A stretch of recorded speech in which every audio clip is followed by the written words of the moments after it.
In the balmy month of March, the sun's radiant beams illuminate the earth, while a gentle breeze caresses every nook and cranny of the streets, breezing into grand estates and opening the once closed chambers.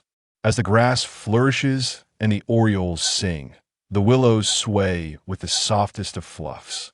Young masters and mistresses shed their heavy winter garments for vibrant spring attire, reveling joyfully in their excursions into the gardens and nature. In stark contrast to this lively scene sits Gu Qingyu, the fifth miss of the distinguished General Ligua's family, a daughter born of lesser status. She stares vacantly into space, lost in thought, while her devoted maid, Lu Hong, intermittently enters from the outer room, casting concerned glances in her direction. Ever since the unfortunate incident 2 months prior, when Miss Gu fell into the water and suffered from a relentless fever for 7 days and nights, she has awakened transformed, often appearing in a daze. Lu Hong, well aware of the interconnected fates of their lives, worries deeply. She fears that her mistress' mind may have been affected by the fever. The uncertainty of her condition weighs heavily on Lu Hong's heart. Unbeknownst to Lu Hong, Gu Qingyu is currently directing her ire towards the heavens, lamenting her fate. Once a nameless entity in the 21st century, she diligently graduated from university and climbed the professional ladder with unwavering dedication, ultimately becoming the leader of a small planning team. She enjoyed a decent salary and relished her solitary life, filled with comfort and contentment, save for the occasional coaxing from friends to indulge in shopping, nightlife, or karaoke. Yet now, she finds herself inexplicably transported to another realm. Why, oh why, did fate conspire to thrust her into this predicament? It was solely due to her penchant for online novels that, during a lunch break, her colleagues fervently engaged in a discussion about a popular time-traveling drama. Being a key member of the discussion group, she passionately participated while simultaneously peeling an apple with a fruit knife. The unfortunate result of her divided attention led to her cutting her finger just as the words time travel escaped her lips. In that moment, she felt a wave of dizziness, and when she opened her eyes again, she had transformed from Cheng Yun, a 30-year-old unmarried woman, into Gu Qingyu, a 5-year-old little girl. Alas, Cheng Yun, no, now she is Gu Qingyu, let out a mournful sigh in her heart. At that moment, had her funeral in that world concluded? Had her parents recovered from the shock of her sudden demise? Would her brother, with whom she had often quarreled, feel lonely without her? Surely, she would now be a symbol of overwork at her company. As for the headline on 10-cent news the day after her death, it would undoubtedly read, "A 28-year-old woman succumbs to a sudden heart attack after 7 consecutive days of overtime in the office." Alas, alas, the foe lowly helplessly slumped over the table.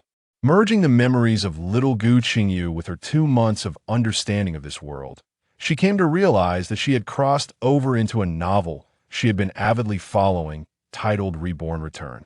The narrative had just reached the point where the female protagonist, Gu Qingyu, her half-sister, was soaring to the spiritual realm with her beloved male lead, preparing to embark on a grand adventure.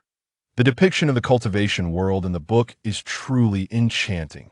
The protagonist wields boundless magical powers, effortlessly commanding the elements at will, an exhilarating experience indeed. Gu Qingyu, the heroine, epitomizes the archetype of a strong female character, bravely forging ahead through adversity. However, Cheng Yun finds herself in the unfortunate position of becoming a secondary antagonist, specifically the so-called cannon-fodder, Gu Qingyu, ultimately rendered inconsequential by the heroine's prowess.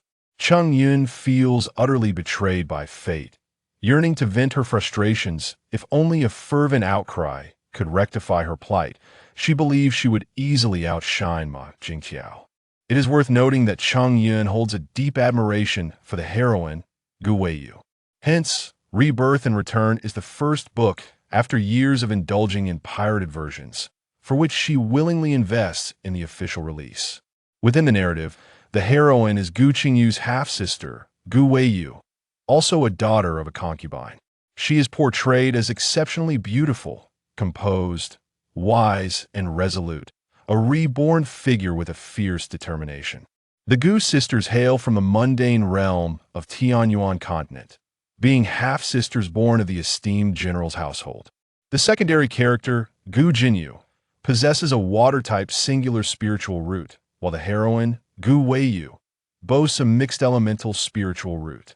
Gu Qingyu, the cannon-fodder, is burdened with a dual firewood spiritual root. With the memories of her past life intact, the heroine vows to exact revenge on those who wronged her. She recognizes and claims a treasured space, concealing her pure Yin constitution, and discovers within her vast collection of jade slips that she is not a failure of the five elements, but rather possesses the rare, mixed elemental spiritual root, allowing her cultivation speed to rival that of any so-called singular or extraordinary roots. Thus begins her journey of slaying monsters, acquiring treasures, and ascending the ranks toward a path of transcendent glory. In the narrative, the character Gu Qingyu, regardless of the protagonist's past or future, consistently finds herself at odds with the heroine.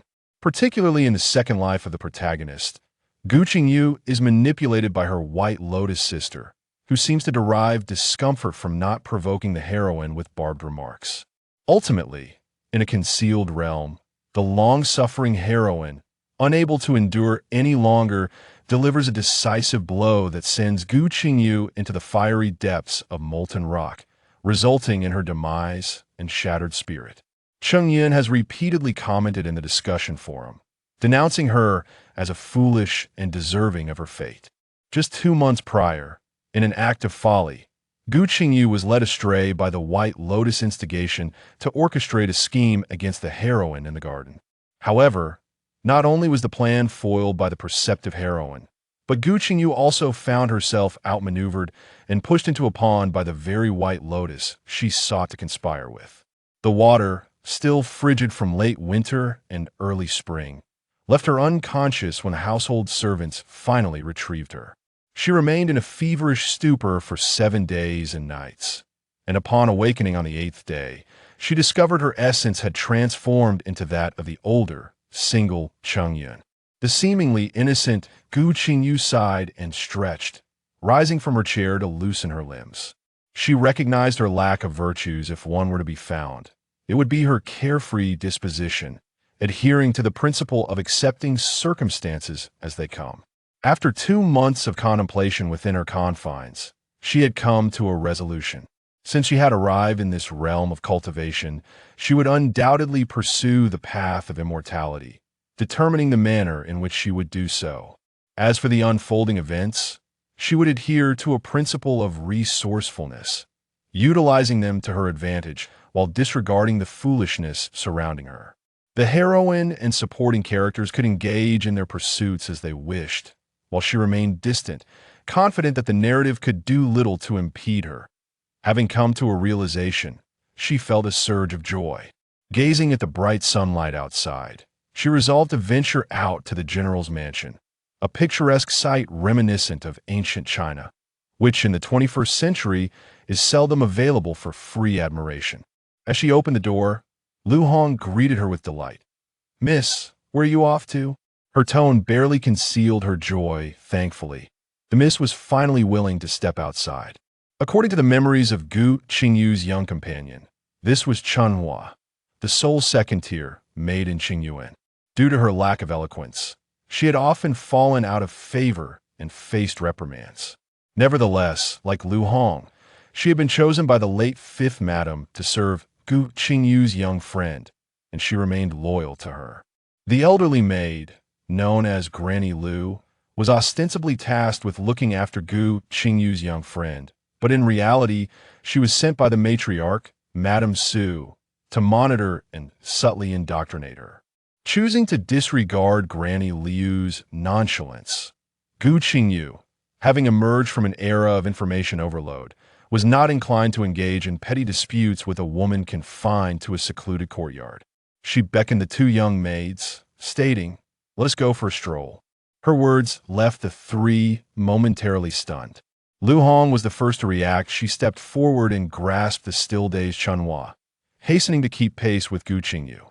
Having grown up together in the care of Gu Qingyu, they shared a bond akin to that of sisters. Each time Chunhua faced punishment, they would weep together. Today, with the miss allowing Chunhua to accompany her, there was hope that she might perform well in front of her, perhaps leading to a future free of reprimands. Chapter 2. The legendary heroine and her counterpart, the azure sky, stretched endlessly, its brilliance akin to a polished gem, while a gentle breeze lulled one into a state of drowsiness. Along the exquisitely cobbled path, vibrant greenery flourished, and peach trees adorned with blooming blossoms stood at intervals, enticing swarms of butterflies and bees to dance in the air.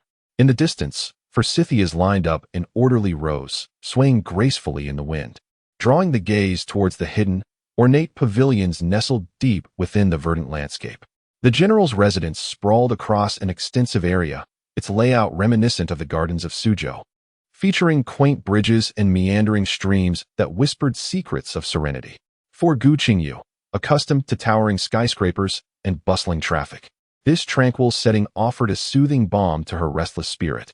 Guided by the remnants of the original owner's memories, she strolled leisurely, only to find her abdomen aching slightly before long, prompting her to reflect on the fragility of her current form. In less than half an hour, fatigue washed over her. Pausing beside a crescent-shaped lake, she casually selected a stone bench to rest. Perhaps today, without the burden of debts looming over her.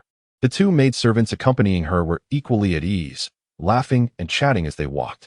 This spot was where Gu Qingyu's childhood friend had once fallen into the water, and the crystal-clear lake mirrored the rows of weeping willows lining the shore. An intricately winding bridge extended from the bank into the lake, leading to a unique rock formation that dominated the center of the water, where a waterfall cascaded melodiously into the lake, painting a scene of breathtaking beauty. Not far away, a young maid in blue hurried towards Gu Qingyu, bowing slightly as she spoke. "Fifth Miss, my young mistress awaits you in the pavilion." Though she performed her courtesy, her eyes revealed little in the way of respect. Upon delving into the original owner's memories, I discerned that this was Cuiping, a second-tier maid serving the esteemed elder sister of the White Lotus Flower. Following Cuiping's guidance, Gu Qingyu soon beheld a large assembly of maids and matrons surrounding several young ladies seated within a pavilion. A girl adorned in a bright yellow dress waved at her as she approached, exclaiming, "Fifth sister, come and sit." Her voice was melodious and sweet, reminiscent of a nightingale, and her every gesture exuded the grace of a refined lady. Gu Qingyu could not help but inwardly commend her. Indeed, she was worthy of being a rival to the protagonist, possessing a countenance and demeanor that were truly exceptional, neither excessive nor lacking. Among those seated in the pavilion were Gu Qingyu's two half-sisters, the second sister Gu Qingyu and the fourth sister Gu Mingyu, who appeared as a phoenix amidst a flock of chickens in comparison. After greeting each one in turn, Gu Qingyu finally took her seat, only to hear the enchanting voice once more. "Fifth sister, your recent fall into the water truly worried me. Thankfully, you are blessed. And now that I see you looking so well, I can rest easy." "Nonsense." Gu Qingyu scoffed inwardly. "White Lotus. Green tea bitch. Even if inciting and pushing someone into the water are not counted, you have only visited me once in the past 2 months, and yet you feign such sisterly affection." Nevertheless, despite her disdain, an inexplicable sense of gratitude welled up within her, making her skin crawl at the words she uttered. "Thanks to eldest sister, I am now unharmed. Had it not been for her instructions to rescue me that day, I would not have had the pleasure of seeing you all." Her voice even bore a hint of tears. Of course, eldest sister is kind-hearted and would never be as ruthless as certain others. At an opportune moment, Gu Qingyu offered a flattering remark. Beside her, Gu Mingyu furrowed her brow, opening her mouth yet producing no sound. "Sister, please do not say such things. Perhaps our third sister merely acted inadvertently." Gu Qingyu knitted her brow slightly, seemingly disapproving of Gu Qingyu's assertion. "Ahem." Gu Qingyu coughed delicately into her sleeve, forcefully suppressing an inexplicable emotion within her. If her conjecture was not amiss, it must be the lingering sentiments of her dear friend that were influencing her behavior. Cold sweat trickled from her forehead as she feigned a frail demeanor, rising to take her leave. Remaining any longer in the presence of these adept manipulators, who could easily twist truth into falsehood, filled her with trepidation. She feared that she might lose control of her unfathomable emotions and utter words that would sicken even herself. Sister 5. Just as Gu Qingyu stepped out of the pavilion, she was called back by Gu Qingyu, who rose and walked to her side, linking arms with her. Sister, you have been recuperating in the quiet courtyard for the past 2 months, and Mother is quite concerned. If you are free tomorrow, shall we visit Mother together to pay our respects? Nonsense. Gu Qingyu thought to herself. How can one be concerned, yet never visit the quiet courtyard? Each morning, the concubine daughters are sent to her to pay their respects, not merely to showcase her authority as the mistress of the house, but also to indoctrinate them. The 2-year-old Gu Qingyu's dear friend, who had lost her biological mother's care, became a prime example of their successful indoctrination, always following the lead of the 2 years older Gu Qingyu. Even after becoming a cultivator, her ingrained servility remained unchanged. Very well, Gu Qingyu replied softly. Though she had shed her servility with her newfound self, she still needed to maintain a facade, as it would be 3 years before the foundation-building cultivators of the virtual heaven sect would pass through the country. On the following day, before the sun had fully risen, Gu Qingyu, adorned in a resplendent yellow silk dress, was urged by Lu Hong to appear before the Heavenly garden. Here resided Su Shi, the esteemed matriarch and wife of the illustrious General Gu Mingzhong, mother to Gu Qingyu. Su Shi bore 3 children, 2 sons and a daughter. Her eldest, Gu Qingyu, aged 12, was said to be a reflection of his formidable father, exhibiting remarkable skills and earning the affection of Gu Mingzhong. The second son, Gu Qingxiu, was but 1 year old and still cradled in infancy, while their daughter, Gu Qingyu, was as beautiful as a flower, being groomed by Su Shi with aspirations of future imperial grandeur. Since the passing of the family matriarch 3 years prior, Su Shi had emerged as the undisputed authority within the Gu household. Even when Gu Mingzhong's favored concubine, the 7th aunt, occasionally dared to challenge her, it bore no consequence. Upon parting the curtain and stepping inside, a gentle fragrance enveloped her, and the main hall of the Heavenly garden was bustling with women of all ages, filling the space to the brim. Faced with such a large gathering, Gu Qingyu, accustomed to the warmth and simplicity of her 4-member family, felt overwhelmed. Recalling the behaviors of her predecessor, Gu Qingyu bowed to the resplendent woman seated regally at the center, who appeared to be in her 20s, and respectfully addressed her as mother. Su Shi lifted her gaze with a slight smile, though it failed to reach her eyes, and beckoned disingenuously, saying, "Fifth daughter, you seem to have regained your color. It appears you are recovering well. Come, sit beside your mother." Shivering slightly from an inexplicable chill, Gu Qingyu, relying on her petite frame, obediently replied and took a seat next to Gu Qingyu. She then heard Su Shi continue, "Fifth daughter, you are fortunate this time. Do not be mischievous in the future. Study diligently under your elder sister." Ah, here it comes, the familiar indoctrination. Study under elder sister. Does that even bear resemblance? One should take a moment to reflect on their own appearance. The elder sister merely follows suit in her attire. A derisive laugh emanated from behind. It was a little girl, perhaps 4 years of age, with a round face, gazing at her with palpable disdain. What do you understand? Such attire only serves to highlight the success of brainwashing. Why is it that a mere child like you speaks with such venom? Gu Qingyu mimicked the original owner's glare directed at this so-called 7th sister. Beside her, Su Shi smiled with an even gentler demeanor, while a fleeting glimmer of disdain crossed Gu Qinyu's eyes. Just then, the voice of a servant drifted in from outside. "The third miss has arrived."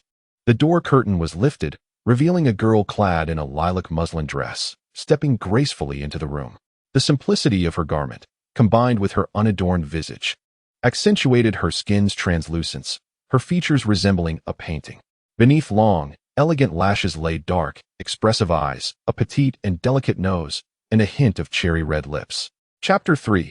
Cherish life. Avoid the protagonist and antagonist beautiful. This was the sole word that sprang to Gu Qingyu's mind. If Gu Qingyu resembled a resplendent peony, then Gu Weiwu was akin to a pristine lotus in June, exuding an ethereal elegance. While appreciating beauty is typically a delightful endeavor, an unwelcome wave of aversion surged within Gu Qingyu's heart. Before she could react, another distasteful comment escaped. "Third sister, I recall that our mother recently provided us with new spring attire over a month ago. Why do you still don this old garment? Is it that you find our mother's gift unsatisfactory?" "Fifth sister, you jest." Gu Weiwu neither refuted nor defended herself, instead casting a glance at Gu Qingyu. Her gaze sharp as a blade, laced with an undertone of both malice and pity. Gu Qingyu inexplicably shivered. The murderous intent was understandable, as she had perished in her previous life due to the original owner's actions that drained her primordial essence. However, what could this inexplicable pity signify? The protagonist gradually revealed her cultivation only a month after arriving at the Sutian sect. Thus, despite appearing as a delicate and fragile girl, she was, in fact, a practitioner at the first level of qi refinement. Although this level did not permit the practice of spells, crushing Gu Qingyu, who was as defenseless as an ant, would be as effortless as squashing a mere insect. What should she do? To tread the path foreseen by the narrative felt akin to receiving a terminal diagnosis from a doctor. Gu Qingyu lowered her head, a fine sheen of sweat forming on her brow. From the moment she realized she was merely a pawn, she had set herself the goal of altering the plot to survive, to remain discreet and inconspicuous. She resolved not to become a weapon in Gu Jinyu's hands against the protagonist, nor to engage in foolish provocations against Gu Weiyu. Yet now, she found herself ensnared by the remnants of the original owner's emotions, which were beyond her control. With no path forward, what other options remained? The cacophony from the main room faded away, and she repeatedly reviewed the events of the past 2 months. Suddenly, a spark of insight illuminated her mind. Aside from the initial encounter with the supporting female character in the pavilion yesterday and today's incident, the original owner's emotions had never influenced her. Did this imply that as long as she kept her distance from both the protagonist and the supporting character, the original owner's emotions would not inexplicably resurface? With this newfound understanding, Gu Qingyu felt a profound sense of clarity, having supplanted Gu Qingyu's identity. She resolved to live according to her own desires and aspirations. Life is seldom devoid of challenges, nor is it ever static. Altering the narrative and embracing a vibrant existence presents a formidable challenge that must be faced, for it is through pressure that motivation arises.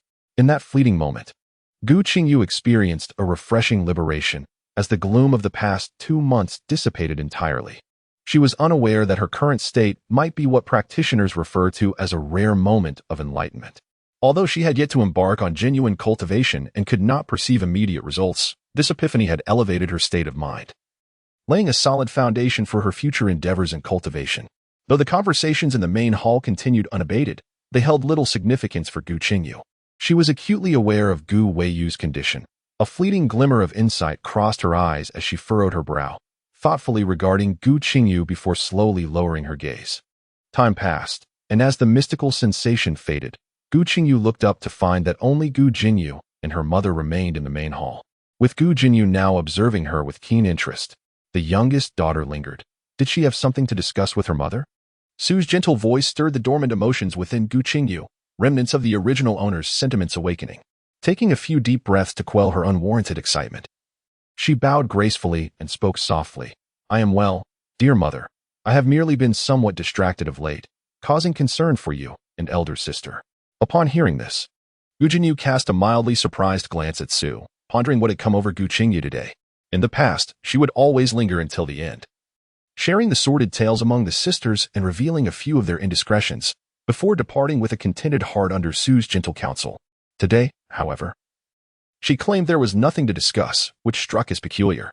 Gu Qingyu once again performed her curtsy and withdrew from the main hall. Mother? Gu Jinyu softly called out. Su gently patted her hand and reassured. Fear not. She won't stir up much trouble. As the matriarch of the household, she possessed a deeper insight than most. She had certainly noticed Gu Qingyu's unusual demeanor. Yet, an orphan devoid of a mother's care was merely a plaything in this vast mansion. After a moment's contemplation, Su added, Recently, the third girl has been increasingly odd. Do keep an eye on her. Indeed, a flicker of indignation crossed Gu Jinyu's beautiful eyes. She was perplexed at what point Gu Weiyu's gaze had turned so frigid towards her. Was it not she who incited Gu Qingyu to confront her? Did Gu Weiyu sense something amiss? Gu Jinyu's heart raced uncontrollably. Subconsciously, she believed that Gu Weiyu had become her adversary. Gu Qingyu shook her head, having just cast aside her psychological burdens and feeling particularly cheerful. Gazing at the general's residence bathed in the morning sun, where flowers bloomed vibrantly and grass flourished lushly. The air was refreshingly pure, making every sight a feast for the eyes.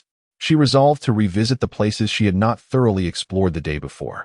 The two of them meandered leisurely, and from a distance, They could hear the clanging sounds of weapons clashing in combat. That was the training ground, where the young masters were surely still honing their martial skills at this hour. Although practicing martial arts may not lead her to enlightenment, transforming her frail constitution should pose no insurmountable challenge. With a robust physique, she might indeed find a certain advantageous efficacy in her future cultivation. During the 3 years of waiting, prior to the protagonist's breakthrough in chi refinement, she would not be entirely devoid of self-defense capabilities. In truth, Gu Qingyu's thoughts were only partially accurate. Martial artists and cultivators are not comparable. However, a strong body would afford her numerous opportunities to escape death in the future. Presently, she clutched Lu Hong's hand, disregarding her objections, and made her way toward the training grounds. In the training arena, 2 youths were drenched in sweat, their swords clashing with swift, cat-like precision. Though there was no overtly hostile atmosphere between them, it was clear that both were harboring an intense determination, unwilling to concede defeat. Among them, Gu Qingyu recognized one as Gu Qingyu, the legitimate son of the Grand General's residence, while the other remained an enigma, eluding her recollection of the original owner's memories. Standing at the edge of the training ground was a man of imposing stature, his chiseled features reminiscent of a sculptor's masterpiece, complemented by his sun-kissed skin, exuding a striking masculine beauty. His eyes, particularly, bore an uncanny resemblance to those of the heroine, Gu Qingyu, captivatingly exquisite. Handsome, cool, Gu Qingyu, an ardent admirer of physical allure, felt a rush of pink bubbles rising in her heart, instinctively yearning to approach this man. Fortunately, Lu Hong held her back firmly, exclaiming, "Miss, that is the master instructing the young lords in martial arts. We cannot approach." Gu Qingyu bit her lip, suppressing the infatuation characteristic of the original owner. And after a moment, the fervor in her eyes gradually diminished. She shook her head and gently nudged Lu Hong with her arm, softly inquiring, "Hey, do you know what we must do to practice martial arts like them?" "My lady." Lu Hong nearly dropped her jaw in astonishment and stuttered, "We are all women. And women studying martial arts would be looked down upon. It would be difficult to find a good match in the future, and if the mistress finds out, we shall be punished." "Are you foolish? We won't practice in secret. Why should we make it common knowledge?" "But there are no buts. This matter is now entrusted to you." Gu Qingyu shrugged with ease, as if the decision was made with delightful finality. However, the young maid's face instantly contorted in despair. "My lady, what do you want me to do? I cannot wield martial arts." "Fool." Gu Qingyu lightly tapped her forehead. "Isn't Chun Huyuan's son your childhood companion? I have heard he possesses commendable skills." "My lady." Lu Hong's face immediately flushed a deep crimson. "Oh, why are people in this world so precociously mature? At merely 12 years old, is it truly wise to yearn for a suitor?" Yet, she still had to rely on this young girl, and she would never voice such thoughts aloud. She leaned closer to Lu Hong and coaxed, "If you help me with this, I shall ensure your marriage is arranged." "My lady." Lu Hong's voice was but a whisper, and she appeared as if she had been boiled, glowing bright red. Nevertheless, Gu Qingyu's words held truth. Her contract of servitude remained in her lady's possession, and her marriage indeed depended solely on her lady's decree. As the moonlight wanes and the rooster crows, Lu Hong and another maid, Chun Shui, anxiously peer through the crack of the door to observe the verdant scenery outside the courtyard. Now, only the 3 of them remain in the once bustling Qing garden. In her pursuit of martial prowess, she had, with a pang of guilt, falsely accused Granny Lu of stealing her jewelry, thus expelling her from the garden. Though she felt a twinge of remorse for her actions, she had little choice, for she was entangled in a web of deceit. The vibrant flowers and grasses of the courtyard had long been relocated to pots before the onset of her training, now relegated to a corner, revealing a human-shaped wooden dummy, a stone lock weighing nearly 100 pounds, and several sandbags used for leg training. Nearby, a wooden rack displayed long swords, spears, and wooden staffs, transforming the space into a rudimentary training ground. Gu Qingyu, her hair styled in a bun and dressed in a double-breasted Tai Chi uniform, appeared flushed, her demeanor exuding an aura of confidence that stood in stark contrast to her previous timidity and sharpness. Yet, this attire drew the disdain of Lu Hong, who remarked, "Miss, what an odd outfit. It looks rather unappealing." Even Chun Hua, the other maid, couldn't help but chuckle. Gu Qingyu often pondered whether her temperament had become too lenient lately, allowing the 2 maids to mock her hometown's most fashionable training attire. Perhaps, she mused, it was time to adopt a firmer stance with them. Casting a glance towards the entrance, she noted that xianxia, the son of the guard, had arrived a bit late today, likely caught up in his father's training regimen. She bent down to secure the sandbags around her legs and began her warm-up jog around the courtyard. Recalling the first time xianxia had been forcibly brought by Lu Hong, his eyes betraying a mixture of disdain and the awkwardness of being compelled to comply. He pointed to the sandbags and stone locks he had brought and said, "Miss Fifth, if you genuinely wish to learn martial arts from me, let us commence with building your physical strength." The young boy, unlike the privileged sons of affluent families, was devoid of guile. He approached everything with sincerity. The training was rigorous, akin to that of special forces in a modern military camp, running with weights, lifting stone locks, and assuming horse stances. At that time, she was as fragile as a blade of grass that could be bent by a mere gust of wind. After a few steps, she would be panting heavily, and within less than half an hour of holding the horse stance, she would faint. Yet, this seemingly delicate Miss Fifth continually shattered his preconceptions of her. When fatigued, she would lie down to rest, only to rise and continue, regaining consciousness after fainting to press on once more. Her tenacity resembled that of the grass by the roadside, standing upright whenever the opportunity arose. Her body was covered in bruises, leaving no unscathed patch of skin. Even the gentlest massage would elicit cries akin to a pig being slaughtered, causing the two young maidens to weep inconsolably. "Miss, why not abandon the martial arts? Must you endure this torment?" Indeed, she thought at that time, if I die, then I shall be free of all burdens. 6 months later, xianxia taught her the first set of fist techniques, and by then, the admiration in his eyes was palpable. He imparted his teachings with great care, tirelessly reiterating the mechanics of each punch until she fully comprehended. The door to the light courtyard creaked open swiftly, only to close just as quickly. A youth clad in black martial attire approached Gu Qingyu, clasping his hands in a gesture of respect. "Miss Fifth, I apologize for my tardiness today." "It is of no consequence," Gu Qingyu replied with a smile. "If you have matters to attend to, do not hesitate to go about your business." The spirited young man was none other than xianxia, who shyly stole a glance at the vigilant Lu Hong by the door, then scratched his head, embodying a hesitant demeanor. How prematurely mature these children are! A boy of merely 13 or 14 years is already yearning for a wife. I, at the age of 28, had yet to experience a romance. Gu Qingyu could not help but silently scoff, yet her face remained adorned with a smile as she encouraged, "Young master, feel free to express your thoughts." xianxia cast another furtive glance at Lu Hong, recalling the promise made by the fifth young lady that if he taught her martial arts, she would bestow Lu Hong upon him. However, with the current lack of time for instruction, he pondered the validity of that promise. With a mix of anxiety and determination, he spoke, "This year, the Lanwu Hall is recruiting, and I am fortunate to be among the chosen. Therefore, I fear I may not have time to teach the young lady martial arts in the future."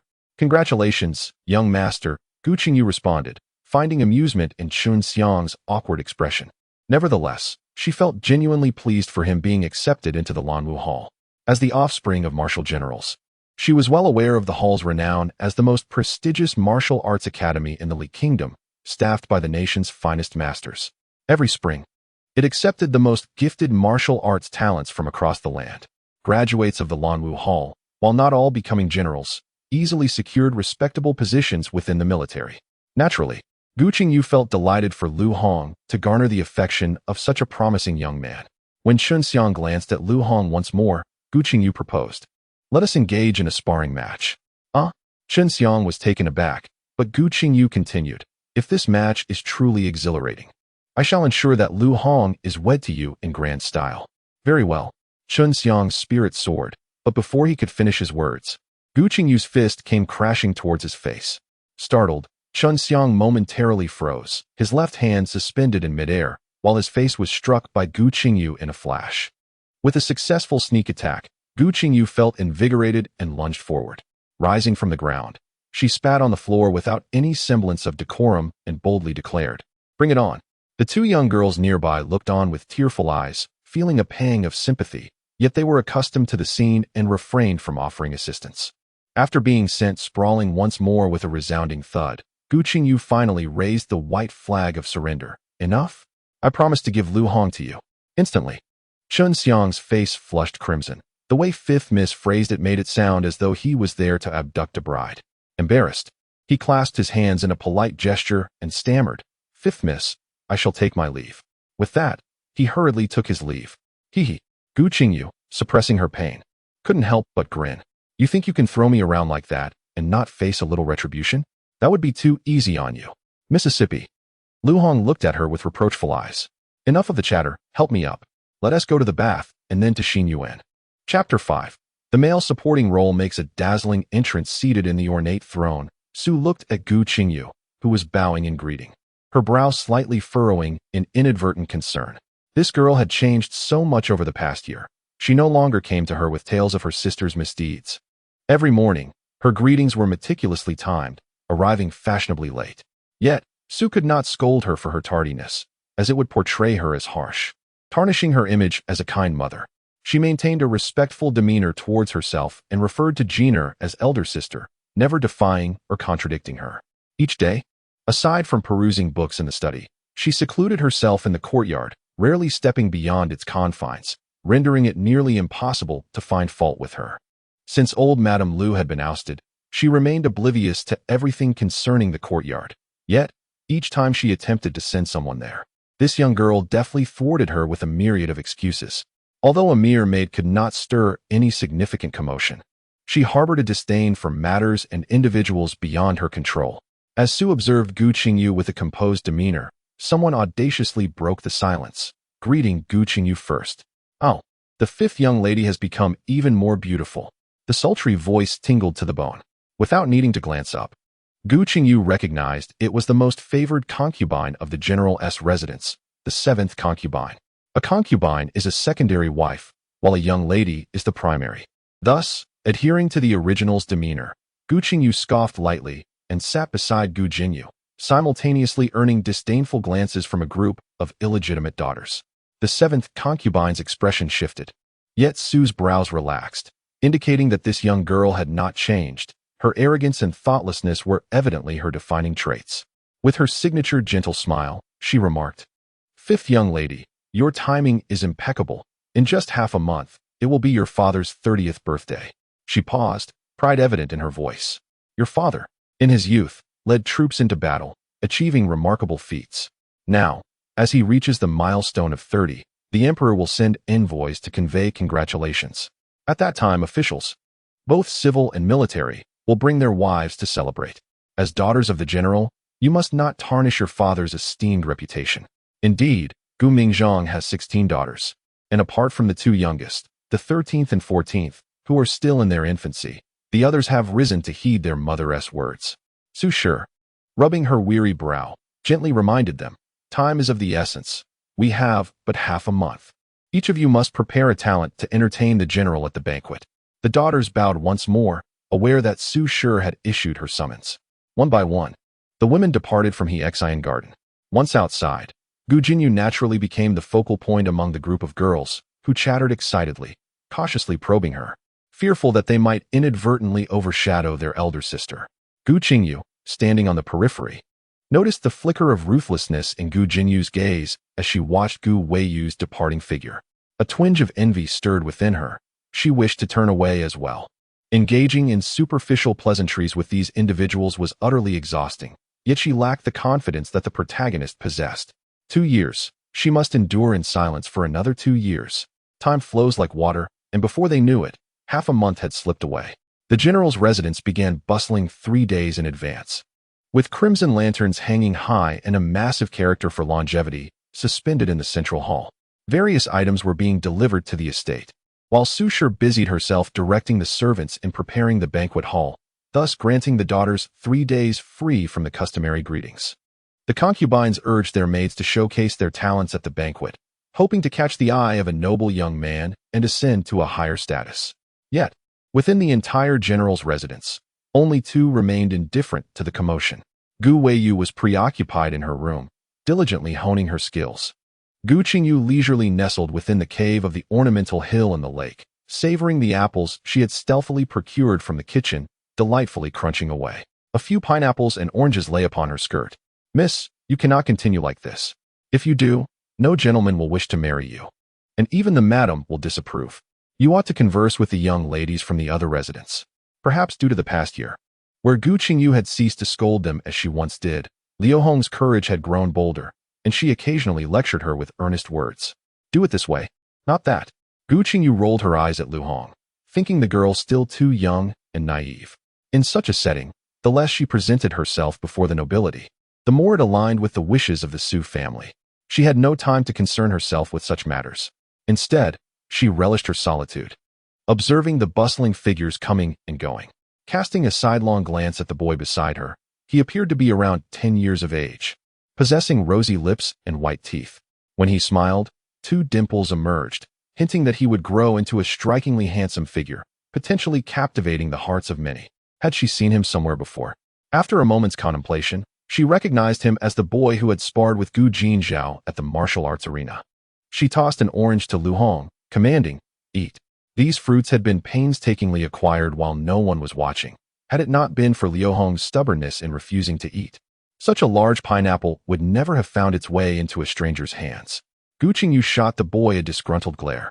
To receive direct guidance in martial arts from Gu Mingzhong, he must hold a noteworthy status, yet here he was, stealing her fruits. How absurd. The young boy spat out the pear skin from his mouth and, with a mischievous glimmer in his eyes, remarked, "Is it merely for eating your single pear that you gaze at me with such ferocity? Do you believe that I, the young master, am strikingly handsome, and that you have fallen for me at first sight? Bah, such narcissism." Gu Qingyu inwardly cursed. "I certainly do not have a penchant for infatuation with children. One pear, just one pear. Does he think everyone is like him, the young master, able to indulge at will? How could this young lord comprehend the hardships of a lowly daughter like her?" The Su family appears flawless on the surface, yet behind the scenes, they engage in numerous petty schemes to withhold her monthly allowances and rations. It is a tremendous blessing that she hasn't tea-starved. As for fresh fruits, that is out of the question. "You are Gu Qingyu, the 5th young lady of the Gu family," the boy stated with certainty. Gu Qingyu was momentarily taken aback. Was she truly so renowned? It seemed anyone could recognize her name. The boy introduced himself. "I am Ji Sikong. You've heard of me, I presume?" Ji Sikong, the 2nd male lead, heir to the Duke of Yongchang in the Li Kingdom, possessed the rare elemental roots of gold, wood, and earth. He fell deeply in love with the heroine at first sight, willing to face perilous challenges for her sake. After enduring life-threatening trials, the heroine, in gratitude, crafted a cleansing elixir to help him purify his wood elemental root, enabling him to become a practitioner of both gold and earth roots. Ultimately, due to the heroine's affection for the male lead, he chose to retreat into obscurity after assisting her in opening the path to ascension, having reached the initial stage of divine transformation. In the original narrative, Ji Sikong displayed a fair share of cleverness, serving as a strategist by the heroine's side, continuously digging traps for the foolish Gu Qingyu, leading her unsuspecting friends to leap into them, thereby facilitating Gu Weiwu's noble act of sacrificing familial ties. Of course, the benevolent hand of the author cannot be overlooked in this intricate tale. At the 6th palm, during the birthday banquet, the female protagonist met her demise, being cast into the lava. Such a fate. Gu Qingyu involuntarily shuddered, thinking that a person with such cunning must possess a multitude of schemes. Akin to a sieve, she resolved not to engage in any intellectual games with him. Without uttering a word, she gathered the fruits before her, rose, and departed, leaving Liu Hong choking on a piece of tangerine, causing a violent fit of coughs. Internally, she lamented Gu Qingyu's actions. It was not easy for a young gentleman to strike up a conversation with you, and instead of seizing the opportunity, you turned and walked away. What a pity. Wait. Ji Sikong swiftly positioned himself in Gu Qingyu's path. "I have unceremoniously taken your pineapple. It would be rather embarrassing for me if you were to leave like this." Would he truly feel embarrassed? Gu Qingyu halted, casting a cool glance at Ji Sikong, awaiting his continuation. "I understand that young ladies of lesser birth face considerable challenges, particularly the 5th miss, who, lacking the care of her aunt, endures even greater hardships. It must be difficult to procure anything of quality to eat, and now I have inadvertently taken a pineapple from you. I genuinely feel remorseful. How about I arrange for my servant to deliver some provisions to you daily as compensation?" Ji Sikong believed this offer to be quite enticing. The rumors surrounding the 5th miss of the general's residence depicted her as proud, coarse, and dim-witted, but today he could add another descriptor: gluttonous. He awaited her response with unwavering confidence, eager to reel in his catch. Gu Qingyu nodded, her gaze drifting afar, where she noticed a lowly maid hastily approaching. Lu Hong, please summon that maid and lead young Master Ji to the front hall. Yes, Lu Hong replied, preparing to call the maid, but Ji Sikong interrupted. Wait. His gaze flickered slightly as he pondered for a moment and said, take me to Wei Garden, and I shall reward you handsomely. Upon hearing this, Gu Qingyu curled her lips into a faint sneer. Oh please, I am well versed in the original text and a master of time travel. Your little schemes cannot deceive me. She slowly extended a finger, waving it in front of Ji Sikong. Ji Sikong furrowed his brow slightly and hesitantly asked, 10 taels of silver to take me to Wei Garden? 1,000 taels, Gu Qingyu replied. As soon as her words fell, Ji Sikong leapt up and shouted, why not just go and rob it? You know better than anyone whether it is robbery or not. You wish to see third sister at any moment while fearing exposure that would tarnish her reputation. Thus, you require a scapegoat. As for me, I am free from the constraints of a stepmother, and there are no watchful eyes in the garden, making me the perfect candidate for this role. Her words sparked a flicker of intrigue in Ji Sitsong's eyes. The rumors circulated about the General Dingyuan's household, claiming that their young ladies were temperamental, uneducated, and utterly uncouth. Could such words truly emanate from the lips of a simpleton? Yet, it seemed she had naturally developed an affection for Wei Yu, and she clearly understood her own heart. Why then did she willingly leap into this trap? No wonder she inadvertently revealed that her life was indeed hard and in desperate need of funds. He weighed the pros and cons, but in the end, his yearning for the enchanting beauty proved insurmountable. He retrieved 1,000-tael banknote from his pocket and handed it to Gu Qingyu, saying, let us go. A subtle smile graced Gu Qingyu's lips, as any lingering feelings of sympathy for the male supporting character had vanished entirely. Although the Li Kingdom does not impose as stringent restrictions on interactions between men and women as in the feudal era, a man frequently visiting a woman's quarters would still attract gossip, thereby tarnishing his reputation and complicating his quest for a suitable partner. Were it not for the fact that Gu Qingyu is not a true 6-year-old child and is aware that she will depart from this place in 2 years, she would find herself ensnared in a trap from which escape would be nearly impossible. The character of a person who, for selfish reasons, devises a scheme to implicate an innocent individual is one that Gu Qingyu holds in disdain. However, with 1,000 taels of silver in hand, the dowries for her 2 maidservants are no longer a source of worry. The banquet commenced at noon with the arrival of the chief eunuch, Lord Wei, who served the emperor of the Li Kingdom. Amidst the clinking of cups and jovial conversations, male and female guests settled on opposite sides. The elegantly poised ladies delicately sampled the culinary delights before them, yet one individual, indulging heartily in the feast, stood out starkly, prompting scornful glances from the other women. When Gu Qingyu, having satisfied her appetite, lifted her gaze, she was met with a sea of disdainful stares. Whispers circulated inquiring about the identity of this young lady. Isn't she the infamous 5th miss of the Gu family? The derision grew louder among those who recognized her. Ah, now it makes sense. I heard her aunt passed away several years ago. With no one to guide her, she has become increasingly uncouth. Though these remarks were whispered, Gu Mingzhang and Su Shi still caught wind of them. Gu Mingzhang's expression grew darker and more somber, casting an unfriendly glance at Su Shi. Su's true nature was indeed pleased to hear such remarks, as they further highlighted her esteemed status as the legitimate daughter. However, this was at Gu Mingzhang's birthday banquet, which concerned the reputation of the entire Gu family. She subtly signaled to Gu Qingyu. Just as the dancers in the hall completed their performance, Gu Qingyu gracefully approached the main seat and bowed, declaring, I congratulate my father on his birthday, and I wish to offer a dance to bless him with fortune as vast as the East Sea and longevity that rivals the South Mountain. Excellent, excellent, excellent. Gu Mingzhang exclaimed thrice, expressing his utmost satisfaction with this daughter. With a smile, Gu Qingyu elegantly lifted her delicate hand, and the sound of silk and bamboo instruments filled the air once more. Her pink flowing skirt unfurled with the music, resembling a peony blooming delicately, radiant, yet not vulgar. Instantly, gasps of admiration arose from the guests, and praises echoed endlessly. It was said that the eldest daughter of the Gu family possessed unparalleled beauty, and indeed, the rumors held true. This was the demeanor befitting a noble lady. Amidst the contrasting voices of disdain and admiration, Gu Qingyu remained oblivious. Her gaze filled with worship as she appreciated Gu Jingyu's graceful dance. setting aside the remnants of the original owner's blind admiration for Gu Qingyu. She found herself unexpectedly refreshed by this change from the lively performances she was accustomed to. Once Gu Jingyu's display of talent concluded, it was Gu Erji's turn. Holding a sun, she played a melodious tune, which compelled Gu Qingyu to admire the talents of these young ladies.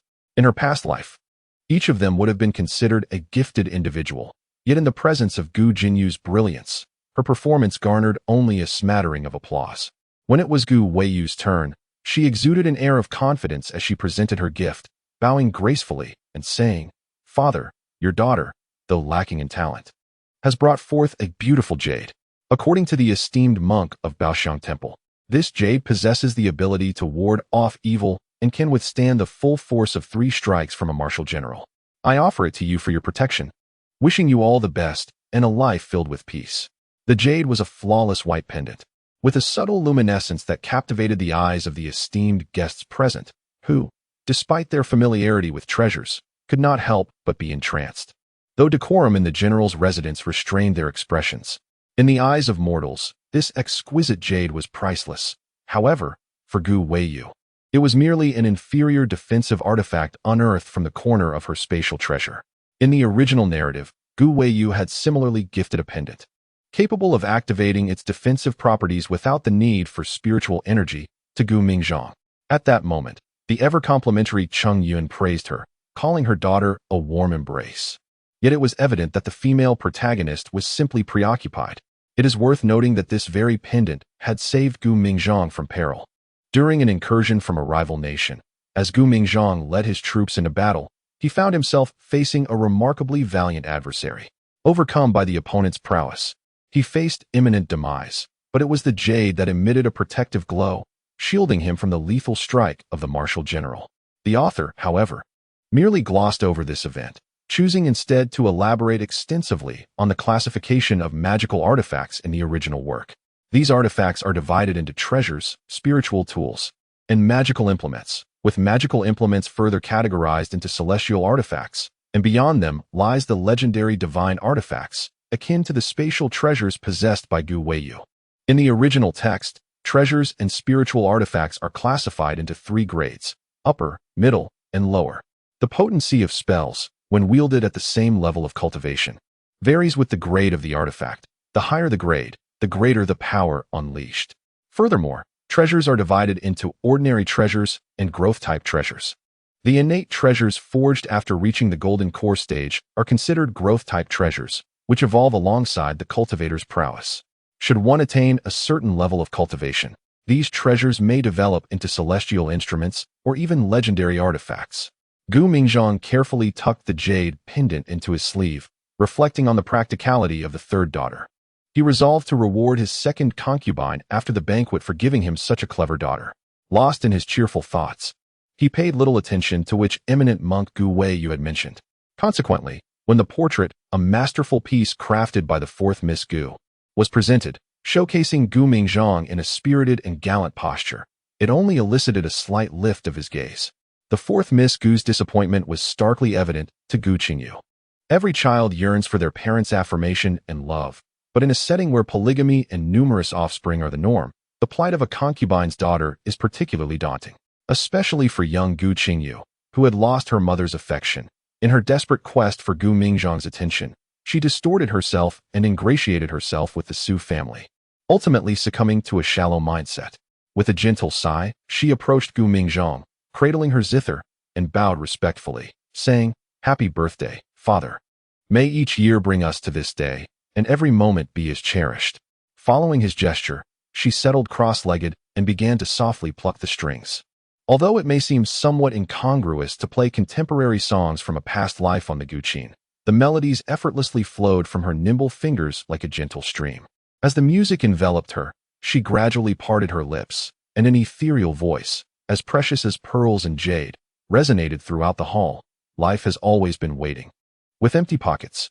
Therefore, this time I shall boldly proclaim, anticipating your discovery of my love, an omnipresent care that comes naturally, your existence, the direction of our soul's resonance.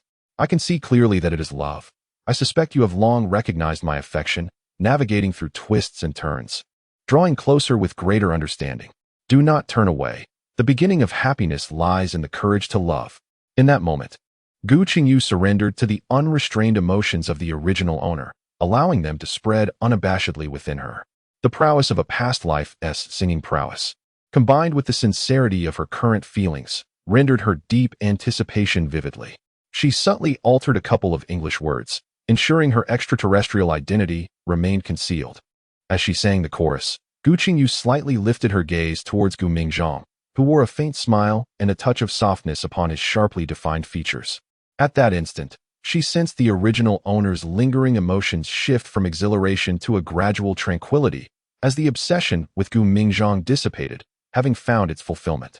Meanwhile, Gu Qingyu's expression grew somewhat absent-minded, frequently glancing towards the hall's entrance, thus oblivious to the talents of the younger sisters performing behind her. Similarly, Gu Qingyu and Gu Weiyu also found themselves disinterested in the performances unfolding before them. Gu Qingyu endeavored to conceal the jealousy and animosity flickering in her eyes, occasionally casting furtive glances at Gu Weiyu and Gu Qingyu.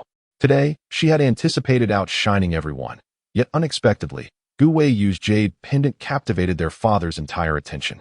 Moreover, she had not anticipated that the seemingly oblivious Gu Qingyu possessed such hidden talents, skillfully concealed.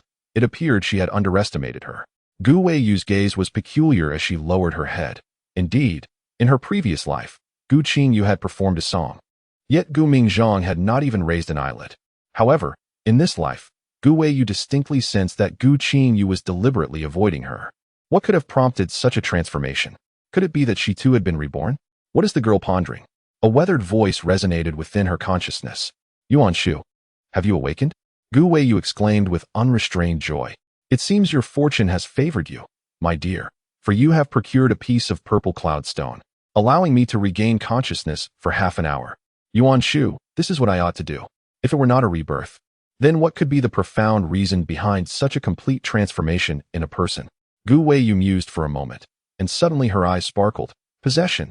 Could it be that Gu Qingyu has been possessed? The butterfly effect? Perhaps. Unable to comprehend or explain further, she could only accept Yuan Shu's interpretation. Regardless of how Gu Qingyu had changed in this life, she had not forgotten the animosity stemming from her previous life, where she, in collusion with Gu Qingyu, had sold Gu Qingyu to the Yuan Ing True Lord, resulting in her own demise from being drained of her essence. This grudge remained ever vivid in her mind. Yet now, within the general's residence, Gu Qingyu spent her days in the Qing garden, leaving Gu Weiyu unable to find a straightforward opportunity to take action as she had previously. Hatred spread within her heart. A fixation on certain matters can indeed become a demon of the heart. Indeed, Gu Weiyu's heart quivered slightly, yet her desire to set it aside was not easily fulfilled. The banquet concluded in the depths of their thoughts. By the time the last guest departed, night had enveloped the world, and the once bustling general's residence descended into tranquility. The legendary figure, known as the Golden Leg, was bathed in the silvery glow of the moonlight, casting a serene aura over the estate, where only the nocturnal creatures flitted about, remnants of the day's clamor. The urgency in her mind intensified, rendering Gu Qingyu restless in her bed, unable to find solace in sleep. You have arrived. Come to me. This feminine voice had emerged in her thoughts after she had finished singing Lin Junjie's song, Expecting Love, echoing like a relentless tape recorder. With her rich experience in reading tales of cultivation, Gu Qingyu could not help but draw parallels to the protagonists in such narratives, who followed the call of their hearts and gradually acquired extraordinary treasures. Henceforth, whenever challenges arose, the emergence of such treasures would render them unparalleled. Excitement coursed through her veins. She had been startled when she first heard this voice in the hall, only to feel a surge of joy. It seemed that heaven had not forsaken her, for her golden leg was indeed present.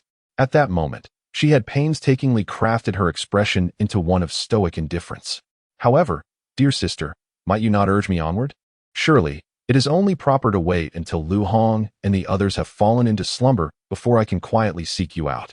Gu Qingyu listened intently, and upon hearing Lu Hong's rhythmic breathing, she realized her companion had succumbed to sleep. Swiftly, she donned her garments, pushed open the window, and leaped outside. Her movements fluid and nimble, akin to that of a nimble cat, based on the direction of the voice. It seemed to originate from the rockery by the lake where her little friend had fallen into the water. Crouching low, she stealthily approached the rockery, concealed by the flourishing flora. With utmost caution, she feared being discovered by the guards and mistaken for an intruder. Surprisingly, her journey was remarkably smooth. Not even a solitary night owl crossing her path. Upon reaching the summit of the rockery, breathless, a gentle voice transformed from initial urgency. "Come in." As the voice resonated, the waterfall atop the rockery parted like a dream, revealing a dark, cavernous entrance. She hesitated, drawing in her neck to muster courage, and cautiously ventured into the depths of the cave. The cavern resembled a narrow passageway, barely accommodating a single individual, with damp walls that sloped downwards. After about a quarter of an hour of navigating through the darkness, the passage began to widen, faint glimmers of light beckoning her forward. Gu Qingyu instinctively quickened her pace. After a brisk walk of several dozen steps, she emerged into a breathtaking scene. Vibrant koi fish swirled gracefully around her, while a languid old turtle lay still amidst the sandy lakebed and aquatic plants, occasionally raising its head to leisurely consume the small, unsuspecting fish and shrimp that darted by. This was at the bottom of the lake. Gu Qingyu's eyes widened in astonishment as she instinctively reached out to touch the koi gliding past her, only to find her fingers halted by a delicate, translucent barrier. "You have arrived." The gentle voice, no longer merely echoing in her mind, now resonated directly behind her. Turning around, she beheld a woman adorned in a light purple gown, emerging gradually from the ethereal glow of a luminous pearl. Even with her daring spirit, Gu Qingyu reminded herself countless times, this was a realm of cultivation where wonders abound. There is nothing that you cannot conceive, yet there is nothing they cannot achieve. However, she took several steps back, colliding with an invisible barrier, and with her eyes tightly shut, she screamed, "Ghost! Young friend, there is no need to fear. I am not a ghost, but a fragment of the divine consciousness of the esteemed Ziyun." The woman spoke with a voice imbued with gentleness, lest Gu Qingyu turn and flee at any moment. She continued softly, "Dear one, I harbor no malice towards you. It is merely your enchanting song that has summoned me here today." Perhaps her cries had alleviated some of her terror, or perhaps the woman's voice was simply too soothing. Gu Qingyu reluctantly opened her eyes to behold the woman who claimed to be Ziyun. The lady was extraordinarily beautiful, her skin as pale as snow, her visage adorned with subtle grace, and her brows resembling distant mountains. Most notably, she exuded an ethereal aura that made her appear almost otherworldly, evoking an instinctive desire to revere her. The woman, identifying herself as Ziyun, parted her ruby lips and continued, "Your voice is delightful, and your resonates with charm. Would you do me the honor of performing this piece?" As she spoke, a 7-stringed zither, shaped like a phoenix in flight, materialized before Gu Qingyu, accompanied by a musical score that emerged in her mind. In her previous life, to fulfill her mother's youthful aspiration of becoming a refined lady, she had diligently attended talent classes from a young age, mastering the guqin alongside calligraphy and painting, achieving modest success in both. As the score filled her consciousness, she felt an ancient aura wash over her, the entire composition fresh and ethereal, as if it possessed the power to soothe a restless heart. Uncontrollably, Gu Qingyu's hands glided over the strings, producing sounds like pearls cascading onto a jade plate, resonating deep within her soul. As the melody concluded, the words of praise from the esteemed Ziyun flowed forth spontaneously. At such a tender age, possessing such remarkable skill, the future appears boundless for her. It seems the legacy of the Qingjian sect is in safe hands. My dear girl, what is your name? Would you honor me by becoming my disciple? Ah, is this your golden leg, a fragment of spiritual awareness? This fragment of mine was originally left behind when the true form of Ziyun fell, seeking a fated individual to take as a student. Now, awakened by your enchanting music, you are that destined person, and I wish to impart to you the teachings of our sect. Oh, Gu Qingyu found the notion of sect teachings rather grandiose, sensing there were countless inquiries still unposed. Yet, why did her mind feel somewhat dazed, and why did her knees bend involuntarily? Without hesitation, she bowed 3 times, proclaiming, "Master, please accept this humble disciple, Gu Qingyu." In reverence. "Good. Rise, my child." Ziyun's exquisite visage broke into a relieved smile. With a delicate gesture of her jade-like fingers, a sphere of white light entered Gu Qingyu's brow. In an instant, her mind became overwhelmed, swirling chaotically, but soon the white light dissipated. leaving the words xianxia vividly imprinted in her consciousness. Jinjinzuan sighed softly, her gaze softening further. It appears that heaven has shown mercy upon my Qingjian sect, allowing the mystery of our millennial-old annihilation to be unraveled. A millennial-old mystery? Gu Qingyu's somewhat sluggish mind recalled that the original text mentioned the ancient era of the Celestial Demon War, which indeed transpired a millennium ago. Chapter 9. Into the Pit, a millennial-old annihilation mystery? Gu Qingyu repeated, still in a daze. I am gravely injured and aware that my time draws near. However, unwilling to let the legacy of the Qingjian sect perish in my hands, I established a concealment array and a spirit-gathering array here, forcibly leaving behind a trace of my consciousness in hopes of finding a descendant with spiritual roots to inherit the teachings of the Qingjian sect. Yet, a millennium has passed, and no one has been able to awaken me. The words of the esteemed Ziyun carried an unmistakable sorrow and solitude as she lifted her gaze to Gu Qingyu, saying, Chen, just as my consciousness is on the verge of dissipating, you have arrived. It is a sign that the heavens have not forsaken my Qingjian sect. I do not ask you to revive the sect, nor do I compel you to take vengeance upon our enemies. However, I hope that when you possess the ability, you will uncover the truth behind the massacre of our sect, to bring solace to the spirits of the Qingjian sect from 1,000 years ago. Indeed, I shall never disappoint my master's expectations, Gu Qingyu replied, standing tall and making a solemn promise. Excellent. With your word, this remnant of my consciousness can finally rest easy after traversing several lifetimes, Ziyun replied. With a flick of her finger, a storage bracelet appeared before Gu Qingyu. My consciousness cannot endure much longer. I have inscribed my cultivation insights and the matters that I have yet to clarify onto jade slips, along with the remaining resources of my cultivation, placed within this storage bracelet. Once you draw in the qi, you may examine them at your leisure. After a moment's thought, she continued, there is nothing more for me to impart to you. Take this storage bracelet and the luminous pearl and depart. Understood. Gu Qingyu respectfully bowed 3 times before rising and making her way down the corridor. After taking only a few steps, Ziyun called out to her once more, Chen, remember well, human hearts can be treacherous, especially in the realm of cultivation. Maintain vigilance against others, but harbor no malice in your own heart. Know that indiscriminate slaughter of the innocent is intolerable to the heavens. Gratitude filled Gu Qingyu's heart as she reflected upon her master's teachings. A warm current coursed through her, marking the first genuine concern she had received in this foreign realm.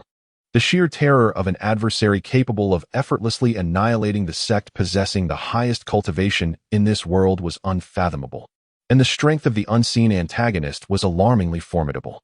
Despite the pronouncements of the esteemed Ziyun, who claimed no desire for the restoration of the sect or for vengeance, the reality was that they were outmatched, forced to settle for a secondary pursuit, uncovering the truth behind the massacre of their sect. However, such an endeavor felt akin to provoking a tiger, a perilous undertaking indeed. To further complicate matters, the original narrative bore no mention of the Qingjian sect. If only she could consult the text, the dilemma might be resolved. Yet, was it too late for regrets? With a heavy sigh, Gu Qingyu reclined upon her bed, pondering the consensus among cultivation literature that a cultivator's change of heart could adversely affect their path, potentially leading to the emergence of inner demons that would hinder their advancement. To contemplate an end before even beginning was contrary to her nature.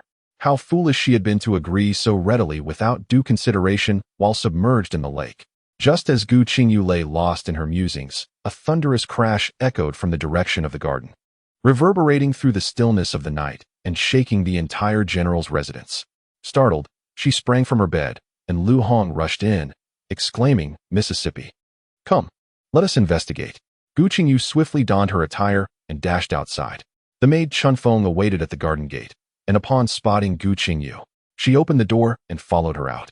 Not far from the entrance, the 3 of them noticed individuals from every corner of the general's residence racing towards the garden. Gu Qingyu, with her short calves, found the lakeside teeming with people upon her arrival. She maneuvered through the crowd of her attendants only to discover that the artificial hill she had left not long ago had completely collapsed, with even the winding bridge connecting it to the lakeside having succumbed to the water. Her master's consciousness had dissipated. Her eyes reddened slightly, and she took several deep breaths to suppress her tears. In her faint awareness, consciousness possessed thought and wisdom, akin to a complete being. She recalled a past mission in her previous life, when she was tasked with recruiting children aged between 5 and 15 with spiritual roots from the mundane realm. Yet sometimes there would be not a single child with such roots within a 100-mile radius. The premature collapse of the artificial hill indicated that it must have housed treasures, now taken away by someone. Who could it be? Gu Qingyu or Gu Qingyu? She raised her gaze and scrutinized the scene. Two little girls squeezed among the crowd, peering curiously towards the center of the lake, but nothing seemed amiss. Lost in thought, she heard the water gurgling, and several heads emerged from the surface, trembling as they crawled out to report to Gu Mingzhang.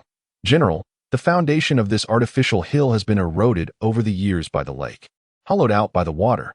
Today, it seems it could no longer bear the weight above, leading to its collapse. Fortunately, this occurred at night when no one was here to swim. Following Gu Mingzhang's orders, the crowd murmured quietly and then dispersed. Chapter 10. Channeling qi into the body with the cultivation method in hand, Gu Qingyu felt her thoughts begin to flow.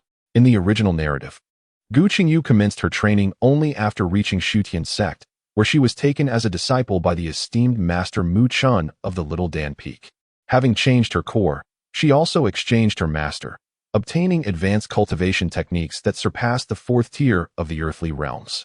Did this signify that she could distance herself from the void heavenly sect, as well as from the main and supporting female characters, embarking on her own chosen path and living the life she desired? The thought of a promising life within her grasp invigorated Gu Qingyu. She meticulously estimated the distance between Qingyuan and Weiyuan, approximately 1 li. She was uncertain of Gu Weiyu's current cultivation level, but deduced from the original text that it was likely at most the second layer of qi refinement. The narrative described that after Gu Weiyu drew qi into her body, the farthest distance she could sense with her divine awareness was her small courtyard, roughly 50 to 60 meters. Thus, it could be inferred that the range of divine awareness at the second layer of qi refinement would not encompass Qingyuan, meaning her cultivation within Qingyuan would go unnoticed. Moreover, the powerful spirit of the spatial treasure she possessed, as indicated in the original text, would only awaken fully after Gu Weiyu established her foundation. As for successfully drawing qi into her body and becoming a cultivator, Gu Qingyu mused that the esteemed Yun, true sovereign, a formidable deity of transformation, must possess 1 or 2 concealed treasures of cultivation. If not, she could always make a hasty exit. Though Gu Qingyu was carefree, she was also decisive. Having contemplated everything, she began to repeatedly study the qi drawing technique in her mind, which resembled classical Chinese. From 1 comes 2, from 2 comes 3, from 3 comes all things. All things transform from formless to form, and form is but formlessness.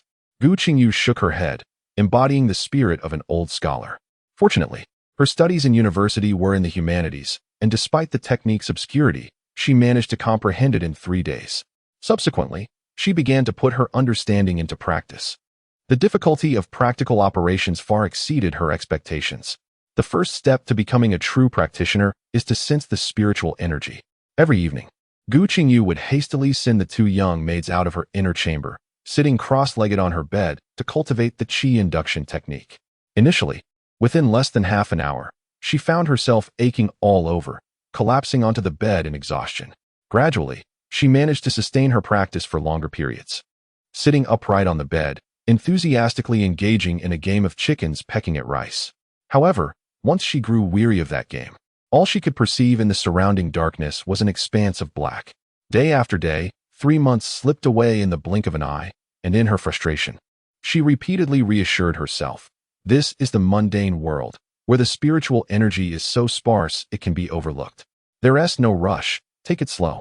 The protagonist managed to absorb qi into her body in just 3 days, but that was due to the rich concentration of energy in the spatial treasure, far denser than even the cultivation realm.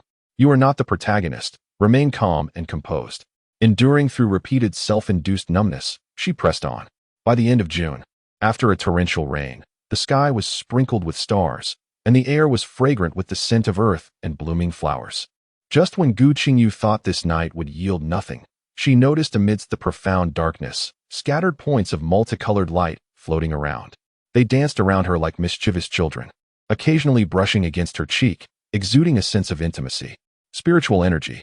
Gu Qingyu's heart raced uncontrollably, startling the luminous dots into dispersing.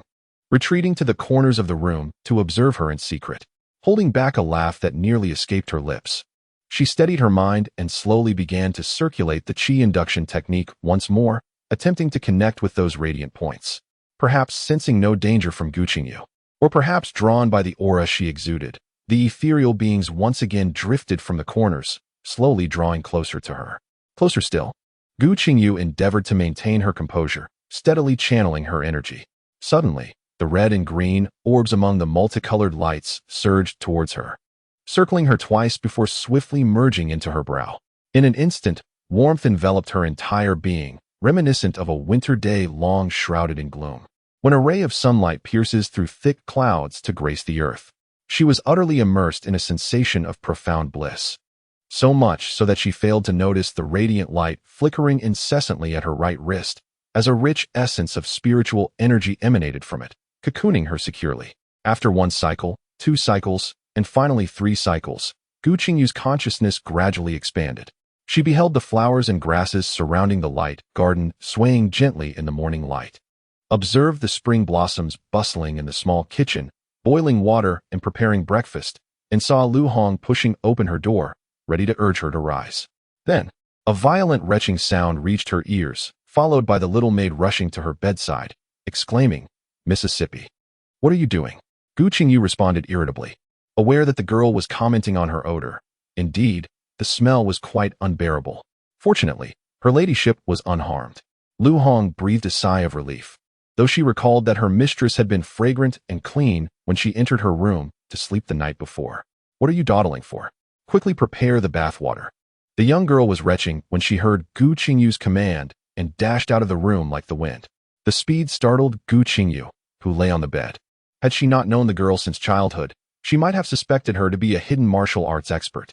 The 2 little maids busied themselves, changing the bathing water 3 times before they managed to cleanse her of all the grime. Lu Hong could no longer contain herself and hesitantly asked, "Miss, just now you should go to Hexin Garden and say I am ill." Her words were abruptly interrupted by Gu Qingyu, who was determined not to reveal that she was different from them now.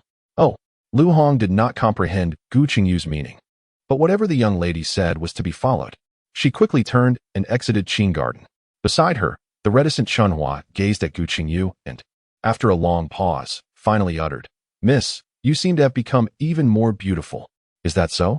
Gu Qingyu's spirits soared. The girl's words were the sweetest to her ears.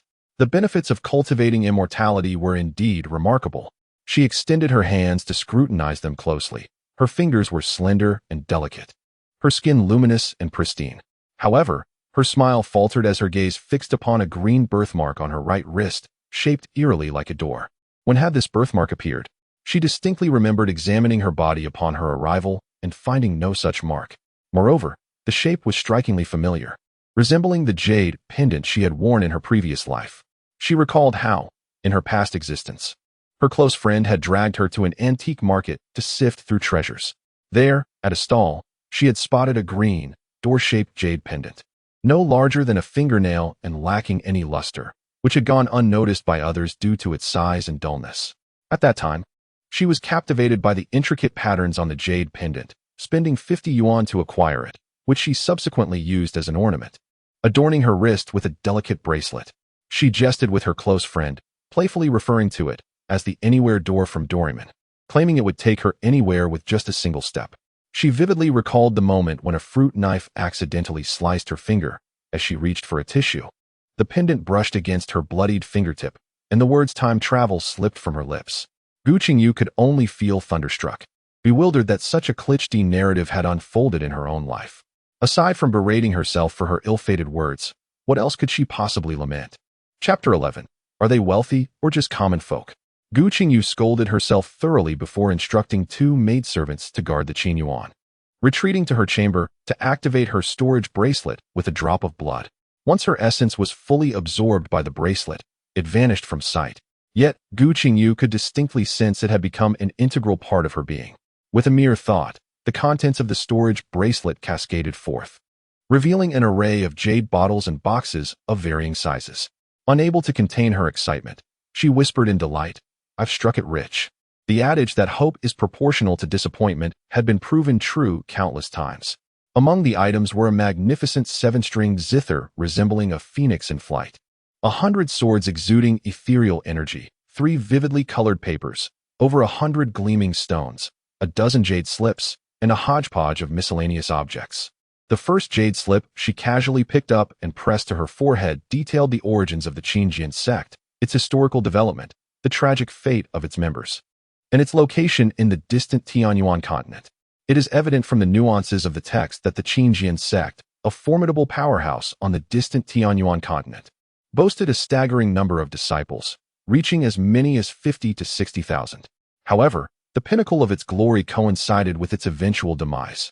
The jade slips are replete with the heartfelt sentiments of the esteemed Zhenzuan Ziyun for her sect, as well as her longing and anticipation for a disciple she had never met, overshadowed by a profound guilt for being unable to accompany her on her path of growth. Gu Qingyu felt an inexplicable tightness in her chest as memories of her mother's warm, incessant chatter flooded back, contrasting sharply with her current solitude as she navigated an alien world alone in search of survival. After a considerable pause, she gradually lifted the second jade slip to her forehead. This slip meticulously detailed the items left behind, a 7-string chain named Fengqi, adorned with the image of a phoenix in flight, which had been transmitted to the lower realm alongside the Qingxin through the secret arts of the sect's founder. The sword, known as Suiyin, was a standard issue given to disciples upon their initiation into the Qingxin sect during Ziyun's youth, likely due to its classification as a low-grade treasured artifact. It had not been discarded to fend off the strange flames. The vibrantly colored papers were talismans, including 2 concealment talismans and 1 offensive talisman named Jingtai. While another jade slip elaborated on the crafting and application of talismans, this particular slip merely mentioned the names of the talismans in passing. As for the assortment of miscellaneous items, they were of an astonishing variety. There were components from various high-tier magical beasts that soared through the skies, roamed the earth, and swam in the waters, as well as an array of peculiar stones. Among them was an array disk known as the Isolation Formation, accompanied by approximately 100 luminous stones, referred to as low-grade spiritual stones. It was needless to say that Gu Qingyu recognized these as the universal currency within the realm of cultivation. Yet it was particularly noted by Ziyun that these spiritual stones were intended to nourish the Isolation Formation. Why, one might wonder. Would one need to nourish the Isolation Formation with spiritual stones? The esteemed Zhenzuan remarked that the master of the Qingxin sect specializes in sound techniques while also dabbling in swordsmanship. Prior to attaining the 6th level of qi refinement, one cannot establish prohibitions, and practicing sound techniques tends to disturb the populace. Therefore, it is necessary to employ a barrier formation, which requires 10 low-grade spirit stones to activate. With 100 or so low-grade spirit stones, one wonders how long the barrier could be sustained. Gu Qingyu expressed that she currently lacks the time to investigate this matter. She finds herself in a quandary, questioning whether she should consider herself affluent or destitute. If she were indeed destitute, the jumble of items that Zhenzuan described so clearly and unequivocally are all exceedingly rare and exceptional materials for forging, some of which could even be worth tens of thousands of high-grade spirit stones. It is noteworthy that Zhenzuan spoke of these items a millennium ago, when such forging materials were already quite rare. In the present day, they have become entities of value yet with little market presence. Selling even one would surely make her a wealthy woman. However, during the millennia, the world has undergone significant upheaval. The original text merely touched upon the ancient times. A millennium prior, when the war between immortals and demons led to the closure of ascension pathways, resulting in an increasingly sparse spiritual energy in the cultivation realm. The scarcity of cultivation resources has incited conflict, with fathers turning against sons and masters becoming enemies, a prevalent occurrence. Moreover, the ever-present threat of unscrupulous cultivators emerging to commit murder and seize treasures raises the question, would she dare to sell such items? In her previous life, the so-called legal society had a notion of discretion regarding wealth, yet in this life, depicted in the original text as a brutal world of survival of the fittest, does she truly possess the audacity to tempt fate? Thus, she can only conclude that she is indeed destitute. She gathered all her belongings and looked up to find that the sunlight had withdrawn from the room, and the hour was nearing noon. Soon, Lu Hong would come in to call her for lunch. Today, she could no longer peruse the jade slips. In the afternoon, she would resume her sword practice. Her master had mentioned in the jade slips a formidable body that rivaled magical artifacts, which served as the foundation for a cultivator to stand undefeated in battles. However, the body-refining techniques displayed in her sea of consciousness bore some resemblance to the martial arts practiced in the mundane realm. Thus, abandoning the martial arts she had cultivated for a year was out of the question. Feigning illness, she stayed nestled in the Qingla garden, spending 5 days to thoroughly read all the jade slips. Most of these slips recorded the cultivation insights of the esteemed Ziyun, as well as the foundational techniques for the 4 arts of alchemy, talismans, artifacts, and formations, which had been sealed. It must be said that Ziyun was an exceptionally meticulous cultivator. These jade slips contained her profound understanding of the ethereal Dao, as well as detailed accounts of the subtle variations between each spell. Gu Qingyu found it hard to fathom that these slips had been inscribed by someone whose consciousness and soul had suffered grievous wounds, enduring the torment of both spirit and soul, all to meticulously record her lifelong learnings for posterity, aided by the elixirs and spiritual herbs contained within those bottles and boxes. At that moment, the image of Ziyun grew increasingly majestic in Gu Qingyu's mind.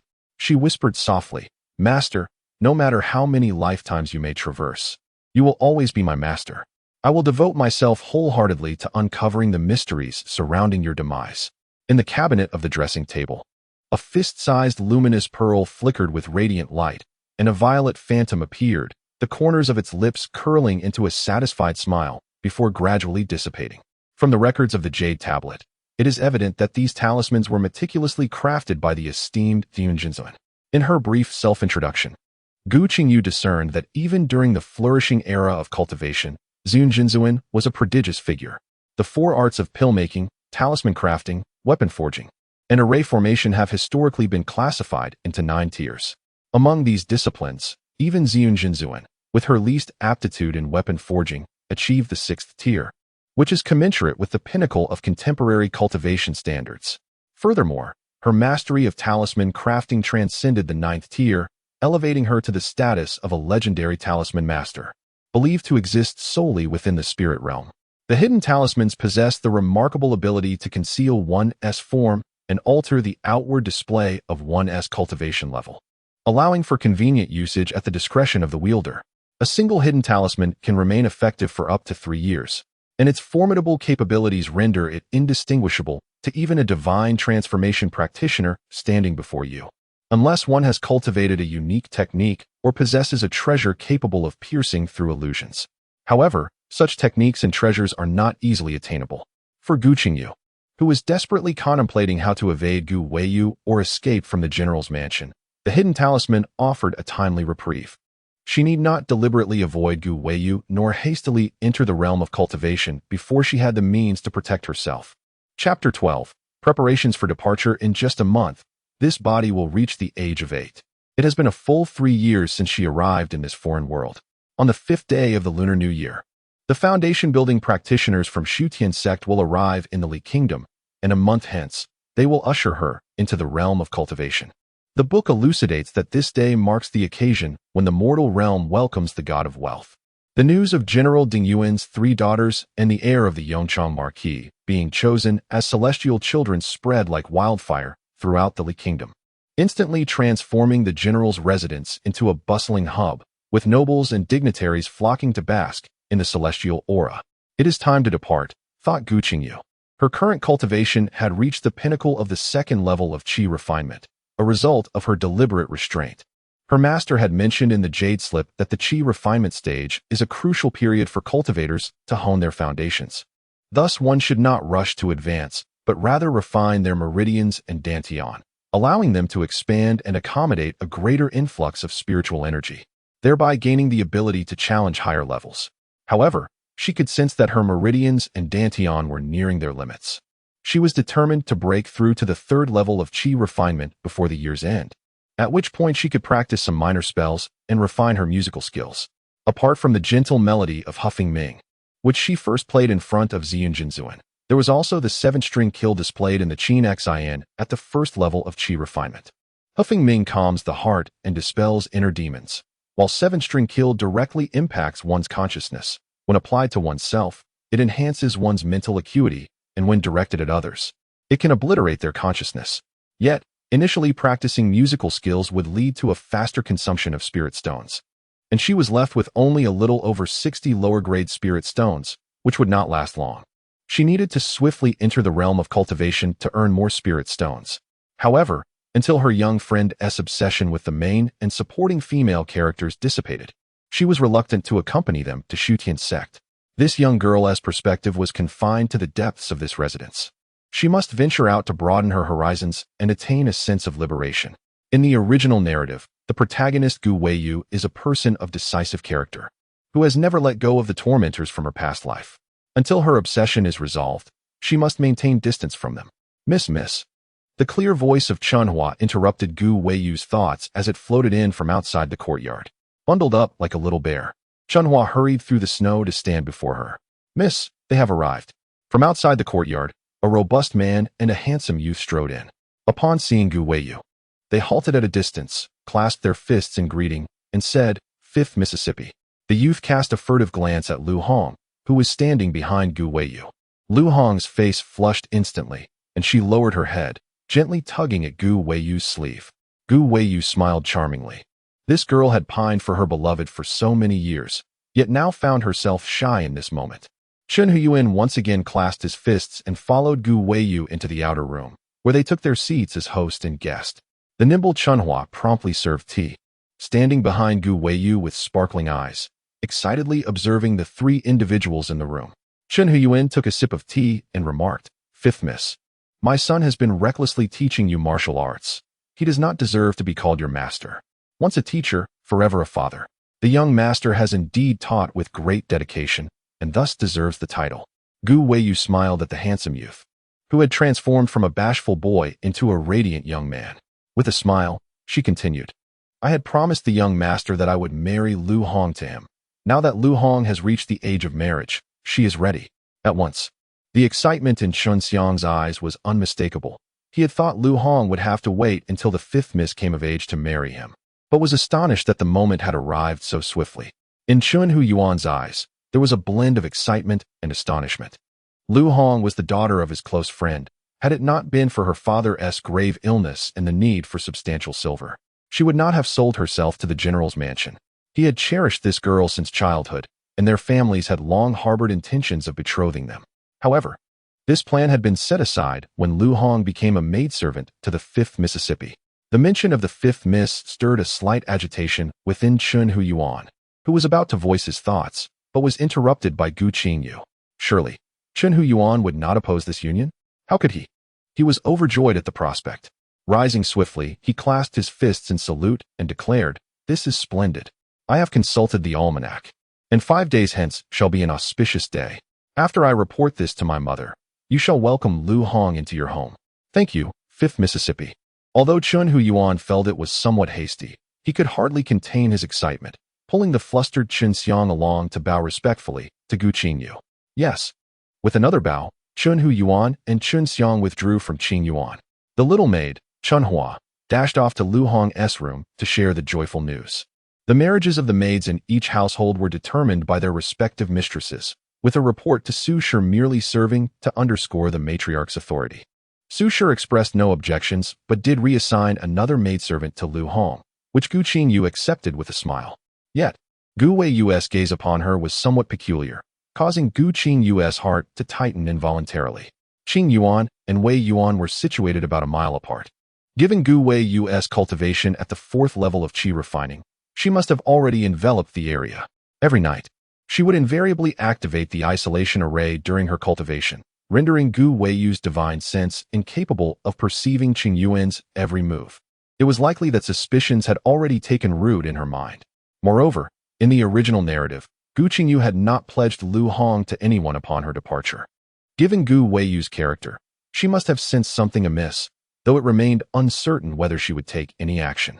Having reached the 4th level of qi refinement, she was now capable of casting spells, while the 2nd level Gu Qingyu stood no chance against Gu Qingyu. Regardless of the turmoil within Gu Qingyu's heart, Lu Hong would still depart for her wedding as scheduled in 5 days.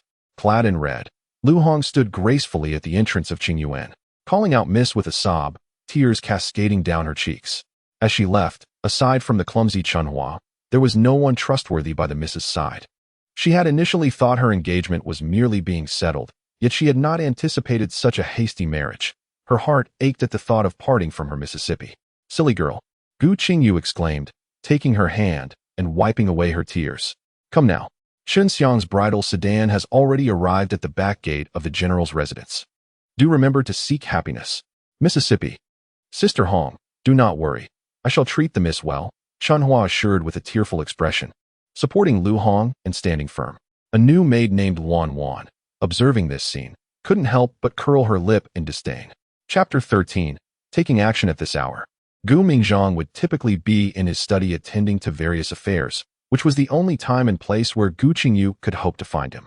When the servant entered to announce that the fifth miss wished to see him, he paused for a moment before recalling that she was the child left behind by the deceased fifth concubine, a girl he had only encountered a few times at family gatherings. The sole memory that lingered was of her singing a song at his 30th birthday celebration. He furrowed his brow slightly. There were numerous official matters awaiting his attention, and he had little time to concern himself with this illegitimate daughter. Observing his indifference, the servant who had been given 2 taels of silver hastily interjected. "The fifth miss mentioned that she has a treasure left by the fifth concubine to present to the general." "Oh." Gu Mingzhang finally lifted his gaze to regard the servant, and after a moment's contemplation, he impatiently replied, "Then let her in." "Yes, sir." The servant smirked and hurried away. Shortly thereafter, Gu Qingyu entered, bowing respectfully before Gu Mingzhang. "Father." Gu Mingzhang, seated behind his writing desk, scrutinized his daughter. She had a small face, fair skin, and eyes that bore a striking resemblance to his own. Though not as stunning as those of his elder and younger daughters, she was nonetheless a delicate beauty. "I hear you have something for me?" His tone was flat, as if he were merely inquiring whether a passerby had dined, devoid of any paternal warmth. Gu Qingyu sighed inwardly. Had he not been the biological father of this body, she would have had no desire to seek him out. However, after today, the ties between them would finally be severed. With utmost respect, she bowed again and said, "Yes, father." With that, she presented a jade box with both hands. The box, typically used by cultivators to store spiritual plants, was simply crafted, yet faintly glimmered with a spiritual light. A flicker of astonishment crossed Gu Mingzhang's eyes. This box was no ordinary jade, though he lamented its craftsmanship. Gu Qingyu gently opened the jade box, revealing a night pearl the size of a fist, resting quietly within. The pearl, pristine and round, emanated a soft white light even in daylight. At the sight of it, Gu Mingzhang's gaze instantly ignited with fervor. He could scarcely believe that his fifth concubine, hailing from a humble theatrical troupe, possessed such a priceless treasure, one so remarkable that even the royal family might not claim ownership. This was a treasured heirloom, rarely displayed before others. Concerned for her father's well-being as he toiled day and night with state affairs, his daughter had remembered this family relic. Hoping he would not chastise her for her delayed thoughtfulness, Gu Qingyu recited the carefully planned words she had prepared. The filial piety displayed by her daughter filled Gu Mingzhang with profound gratitude. As she transformed from a mere child into his beloved Qing'er, his paternal affection surged forth like an unrestrained torrent. To further embody the image of a benevolent father, Gu Mingzhang pondered for a moment and inquired, "As the new year approaches, is there anything you desire?" How insincere, how materialistic. Gu Qingyu could not help but scoff inwardly. In the eyes of a cultivator, a mere high-wattage light bulb could procure such so-called paternal love. Was that not rather trivial? Nonetheless, Gu Mingzhang's question was indeed the primary purpose of this visit. She once again bowed slightly and replied, "Mother has already arranged everything needed for the new year, so I have no particular items to purchase. I merely wish to see the bustling streets as the new year draws near." The kingdom of Li does not impose stringent expectations on women. It is quite common for young ladies to stroll through the streets. However, Gu Qingyu had been restrained by the Su family since childhood and had never had the opportunity to venture out, not even during the 3 years since her arrival. To Gu Mingzhang, a simple outing was merely a trifling matter. Without a second thought, he nodded in agreement and added, "If you find yourself short of funds, feel free to withdraw 10 taels from the treasury." How generous, Gu Qingyu mused inwardly, yet she maintained a facade of obedience, responding sweetly, "Thank you, father. I only wish to take a look and have no intention of making purchases. I shall take my leave now, as I do not wish to disturb your work." With a graceful bow, Gu Qingyu excused herself from the study, leaving Gu Mingzhang alone, who lingered over a luminous pearl, reluctant to part with it. As night fell, Gu Qingyu deviated from her usual practice of meditation and cultivation. She had discreetly gathered all items in her room that could be pawned into her storage bracelet. 1,000 taels and silver notes had already been quietly exchanged by Lu Hong for 2 500-tael notes, which now rested in a pouch entrusted to her 2 young maids. The remaining items would suffice to facilitate her transition from the mortal realm to the world of cultivation. Lying in bed, she found herself slightly yearning for the company of the 2 maids. She had deliberately sought her father's approval to leave the estate, hoping to make her escape while they were absent, praying that her departure would not bring misfortune upon them. Suddenly, her brow furrowed as a figure clad in black manifested within her consciousness, their face obscured, revealing only a pair of bright, glimmering eyes. He cautiously surveyed his surroundings, then nimbly leaped onto the courtyard wall, silently descending into the yard. With a subtle press at his waist, a soft sword emitted a faint sound. Its cold glint now held firmly in his grasp. After a brief discernment of direction, he made a beeline for the inner chamber where Gu Qingyu resided. The figure in black believed that with his skills and such meticulous caution, even if he were to eliminate Gu Qingyu, she would remain oblivious to the manner of her demise. However, Gu Qingyu had already attained the 2nd level of qi refinement. The black cloth obscuring his face did little to hinder her spiritual awareness. As he neared the courtyard, Gu Qingyu instantly recognized him, Ji Sikong. Indeed, she could not restrain herself from intervening. A wry smile graced her lips, for despite her efforts to evade him over the past 3 years, she could not dispel the preconceptions ingrained in her mind. Fortunately, her cautious nature prevented her from recklessly attacking a mortal, knowing that such an act would inevitably amplify the tribulations during her ascension. Thus, she had dispatched the still mundane Ji Sikong. In a mere moment, the door latch was gently manipulated, and the door opened soundlessly. Ji Sikong dashed to the bedside, and with a flash of cold light, his soft sword slashed toward Gu Qingyu, who lay upon the bed. Gu Qingyu rolled aside, her long sword meeting his in a clash that sent sparks flying. Taken aback, Ji Sikong stumbled back a step. Seizing the opportunity, Gu Qingyu sprang from the bed, her sword weaving a flourish as it advanced toward Ji Sikong.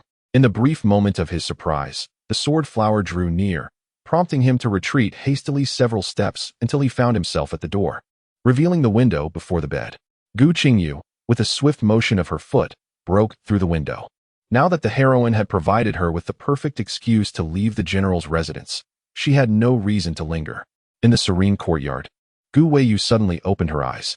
In an instant, she dashed out of the courtyard and found herself outside Qingyuan, swiftly seizing Ji Sikong and urging, "Let us go." Within her consciousness, the guards of the general's residence had already sensed the commotion and were hastening towards Qingyuan. No matter how formidable Ji Sitsong's martial skills were, he could not contend against such overwhelming numbers. Furthermore, at the moment Gu Qingyu leaped through the window, a flash of spiritual light enveloped her, and she vanished from her pursuer's awareness. It appeared her initial assumption had been erroneous. She was indeed a cultivator. The treasures beneath the rockery were undoubtedly meant for her. However, regardless of her escape, the past grievances would eventually demand retribution. Chapter 14. Qi Refinement Stage 3. In response to Gu Qingyu's disappearance, Gu Mingzhang, who had recently acquired the luminous pearl, pretended to send people out in search for a few days, but soon ceased his efforts. The inhabitants of the general's residence resumed their daily routines as if Gu Qingyu had never existed. Outside the general's residence, in a modest brick house, 2 young maids wept bitterly after examining the contract of servitude, 500 taels in silver notes, and a letter. Amidst all this, Gu Qingyu had no time to spare. At that moment, she was diligently practicing her spells on Yuding Mountain, not far from the imperial city. On the day she stealthily left the general's residence, she wandered aimlessly through the capital of the Li Kingdom, which thrived like the capitals of all nations. The streets bustled with a multitude of pedestrians, shops lined every corner, and vendors shouted enthusiastically, their bargaining voices intertwining in a lively chorus. While passing by a steamed bun shop, she casually purchased some buns and stored them within her storage bracelet. Much like a storage bag, the bracelet possessed the ability to preserve freshness, ensuring that whatever was placed inside would remain unchanged upon retrieval. After preparing these provisions, she roamed the city in search of a suitable location for her cultivation, but to no avail. Ultimately, she departed the city and ventured deep into the Jade Peak Mountain, located outside the imperial city, where she set up a barrier array and sat cross-legged within it, ready to challenge the third layer of qi refinement. The spiritual energy within the depths of the mountain was not significantly denser than that of the general's residence. However, Gu Qingyu remained unconcerned.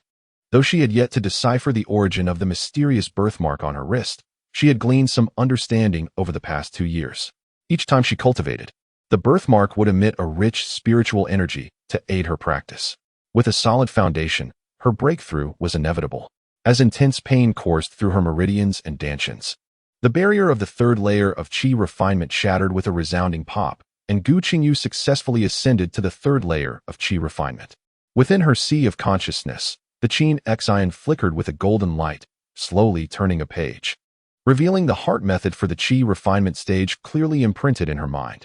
Compared to the qi drawing technique, the heart method for the qi refinement stage was far more esoteric and difficult to comprehend. Gu Qingyu diligently absorbed its teachings, guiding the spiritual energy through her meridians. After a day and a night, her cultivation stabilized at the third layer of qi refinement. She opened her eyes and, as was her habit, sought out a waterfall in the mountains to cleanse herself of the grime.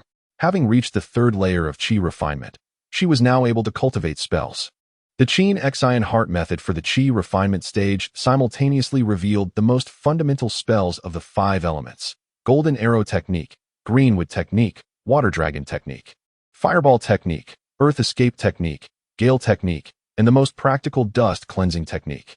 The fundamental spells of the 5 elements can be practiced by every cultivator. However, those without the corresponding spiritual roots must convert their own spiritual power into the essence of the respective spells. For instance, Gu Qingyu possesses both wood and fire spiritual roots. When she wishes to employ spells from the metal, water, or earth elements, she must transform her spiritual energy accordingly to wield the spells effectively. This conversion requires a brief moment. In addition to the 5 elemental roots, metal, wood, water, fire, and earth, there are also 3 anomalous roots: thunder, wind, and ice. Converting spiritual power into these 3 variations necessitates a longer duration of 2 moments. In life and death confrontations among cultivators, even a single moment can determine fate. Thus, practitioners often opt to refine spells that align with their own spiritual roots. Gu Qingyu is no exception. She has chosen to cultivate the greenwood technique and fireball technique, while the wind blade technique and dust removal technique, which do not demand significant spiritual power, can be gradually learned during her journey to the realm of cultivation. Her primary focus now is to master a formidable defensive spell. The mountains abound with wolves, tigers, and leopards. After a fortnight, as the greenwood technique has just begun to coax tender shoots from seeds, and the flickering flame of the fireball technique still dances in the wind, the buns stored in her spatial finger have vanished. As a qi refinement practitioner unable to fully enter a fasting state before establishing her foundation, Gu Qingyu is compelled to venture out from her secluded array in search of sustenance. In a secluded valley, she encounters a yellow-spotted ferocious tiger, also in search of food. Its fur, a striking blend of yellow and black stripes, adorned with a prominent royal emblem between its brows, exudes the majesty of the king of beasts in the mundane world. With a predatory gaze fixed upon her, it growls ominously before propelling itself forward with a powerful leap. Enveloped in a gust of foul wind, charging towards Gu Qingyu with a speed that rivals the most accomplished martial artists, Gu Qingyu instinctively sidestepped to evade the tiger's claws, simultaneously channeling her spiritual energy. With her hands forming intricate gestures, she sought to test the potency of her newly acquired spell. The vibrant tiger, missing its strike, let out a fierce roar, its tail whipping through the air like an iron whip, sweeping up withered branches and fallen leaves in a gust of wind, aiming directly at Gu Qingyu's slender waist.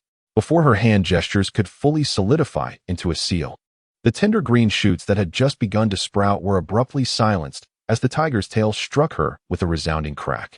Her petite frame was sent flying, crashing against a tree of considerable girth, snapping it cleanly in two. Although Gu Qingyu was enveloped in protective spiritual energy, the sheer force of the impact left her momentarily dazed. With a thunderous roar, the striped beast leapt into the air alongside Gu Qingyu, landing beside the shattered trunk and opening its maw to bite down upon her head. Despite her protective barrier rendering her impervious to harm, the sensation of being clutched by the tiger was far from pleasant. A wave of frustration surged within her as she thought, how dare this brute take advantage of my low cultivation level? Just because I'm not exerting my power doesn't mean I'm a pushover. The limits of her patience had been tested, and she resolved to teach this beast a lesson. Her indignation fueled her actions, and her hands moved with unprecedented speed, forming the seals faster than ever before. In an instant, a fireball shot forth, engulfing the tiger's gaping maw. With a pained howl, the tiger crashed heavily to the ground, thrashing violently. Moments later, it lay motionless, the air thick with the aroma of roasted meat. Gu Qingyu blinked her eyes, gazing at the large creature sprawled on the ground. She harbored a fleeting suspicion that this was merely a tiger model used for filming, or perhaps a docile tiger from a nearby zoo, trained by its keeper to feign death. Having personally dispatched fish and witnessed her grandfather slaughter chickens, she wondered who could possibly explain to her how she had managed to kill a tiger without shedding a drop of blood. Trembling, she approached and kicked the tiger a few times, observing its continued immobility. Suddenly, it dawned on her that she would have meat to eat today. The thought of this invigorated her. With nimble hands and feet, she stowed the tiger away in her storage bracelet and hurried down Yuding Mountain, racing into the imperial city to procure pots, bowls, and seasonings. As if mirroring her previous life, the foundation-building disciples of the Su Tian sect arrived as scheduled, causing a stir throughout the entire Li kingdom. 3 days later, Gu Qingyu stood aboard a flying ship, gazing out, and once again, the imperial city was a scene of bustling streets. All eyes turned skyward, filled with waves of admiration. On board the ship, much like in her former life, sat 50 or 60 children from the surrounding areas, some seated, some standing, and others huddled together in joyful laughter, each face aglow with excitement. Beside her stood Ji Sikong. Yet Gu Qingyu was conspicuously absent from Gu Jingyu's side. Was this life truly different? She stared into the sea of clouds, allowing Ji Sikong's incessant chatter to wash over her without penetrating her ears. In a corner of the street, a girl clad in coarse fabric lifted her gaze to the flying ship, silently walking toward the direction in which it had vanished. Chapter 15. Journey to the Realm of Cultivation. The Realm of Cultivation lies to the southwest of the imperial city of the Li Kingdom, a distance of no less than 4,000 to 5,000 miles. Walking on foot as a mere mortal for a year, one might question whether arrival is even feasible. However, Gu Qingyu remains unhurried. Upon exiting the city, she consciously chooses to traverse through mountains and desolate wilderness. By day, she practices the Gale technique amidst the forest, while at night, she sets up isolation formations for her cultivation. Whenever thirst strikes, she quenches it with mountain spring water, and when hunger beckons, she plucks wild fruits or hunts beasts to satiate her appetite, storing any surplus within her storage bracelet. Thus, her days unfold in a manner both free and unrestrained. The Gale technique can be likened to a more advanced version of the legendary lightness skill, Grass on the Wind, from her previous life, with a speed that lives up to its name, swift as a rushing gale. Yet, the intricate terrain of the mountains and wilderness presents considerable challenges for the novice Gu Qingyu. Despite the seemingly flat ground before her, she often finds herself unexpectedly plummeting into deep pits, experiencing an intimate encounter with the earth. When she employs the greenwood technique to summon vines that extricate her from these depths, she discovers they are merely traps set by local hunters. Yet her misadventures do not cease there. Often, in her haste, she finds herself colliding with grand trees, embracing them with fervor. At times, she inadvertently stumbles into a fray among wild beasts, provoking their roars and igniting a frantic chase. In response, she deftly conjures fireballs to drive them away. With a single misstep, she may find herself teetering over a cliff, only to be suspended in midair by rapidly growing vines. Through repeated falls and collisions, her physical form inadvertently undergoes a rigorous training, growing increasingly resilient, while her mastery of the greenwood technique and fireball technique sharpens with each passing day.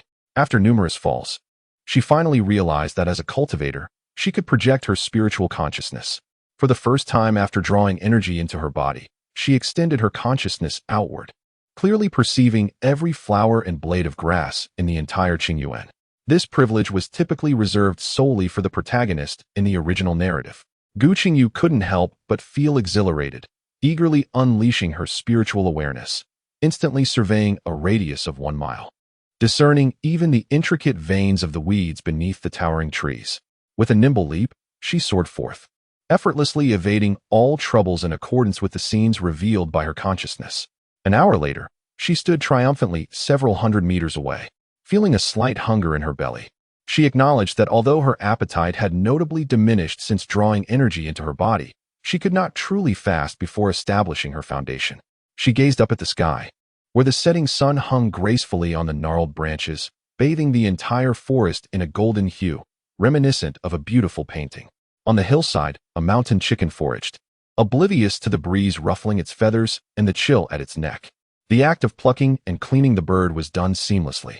Although she had a warm home in her previous life, her parents had not raised her as a spoiled child. Cooking and preparing meals were commonplace. While she had never personally slaughtered a chicken, she had defeated a tiger, so dispatching a mere mountain chicken posed no psychological burden for her. In no time, the enticing aroma of roasted chicken wafted through the air. However, the smile of anticipation that adorned Gu Qingyu's face suddenly faded, and the spiritual energy surrounding her receded, transforming her back into an ordinary mortal. Moments later, 3 men appeared before her. 3 male cultivators appeared, a middle-aged man with a full beard at the 5th level of chi refinement, a delicate-looking man at the 3rd level, and a lecherous old man at the 2nd level. Haha, so it turns out to be a little girl. The lecherous old man at the 2nd level spoke first. A wave of revulsion coursed through Gu Qingyu, causing her to shudder involuntarily. Little girl, your roasted chicken skills are quite impressive. I wonder if we 3 brothers might be fortunate enough to partake? The 5th level cultivator, clearly their leader, spoke with an air of sophistication, though the glimmer of greed in his eyes betrayed him. You 3 gentlemen are most welcome, Gu Qingyu replied, uncertain of how to address them. Truth be told, she felt quite nervous. If one disregarded Gu Weiyu, these 3 were the first cultivators she had encountered, and their cultivation levels surpassed hers by 2 minor realms. Overwhelmed, she resorted to the titles from martial arts novels, stammering as she spoke. The bearded man chuckled softly to himself, thinking, this little girl is rather amusing. The delicate man's eyes sparkled with a sudden thought, and he grinned at Gu Qingyu. Although he communicated through spiritual sense, his strength was far inferior to hers, and she heard him clearly. Without much consideration, the bearded man simply responded with a non-committal hum. A chill washed over Gu Qingyu as she recalled that the original text mentioned several unwritten rules in the cultivation world. Cultivators should not commit excessive acts of slaughter, especially against mortals without just cause, lest they face retribution from the heavens during tribulations, leading to a fate of disembodiment. The original work is a novel based on the experiences of the female protagonist, which presents certain limitations. The text does not clarify that cultivation is akin to a pyramid, with fewer individuals as one ascends. If there are 1,000 chi refinement practitioners, only about 500 can successfully establish their foundation, and upon reaching the core formation stage, half of them will be eliminated. By the time of infant formation, only a scant few remain, and with the current concentration of spiritual energy in the cultivation world, it is said that 1 in 10,000 may achieve the transformation stage, typically requiring extraordinary fortune. Moreover, the present cultivation realm differs significantly from ancient times. Both core formation and infant formation once faced the peril of heavenly tribulation.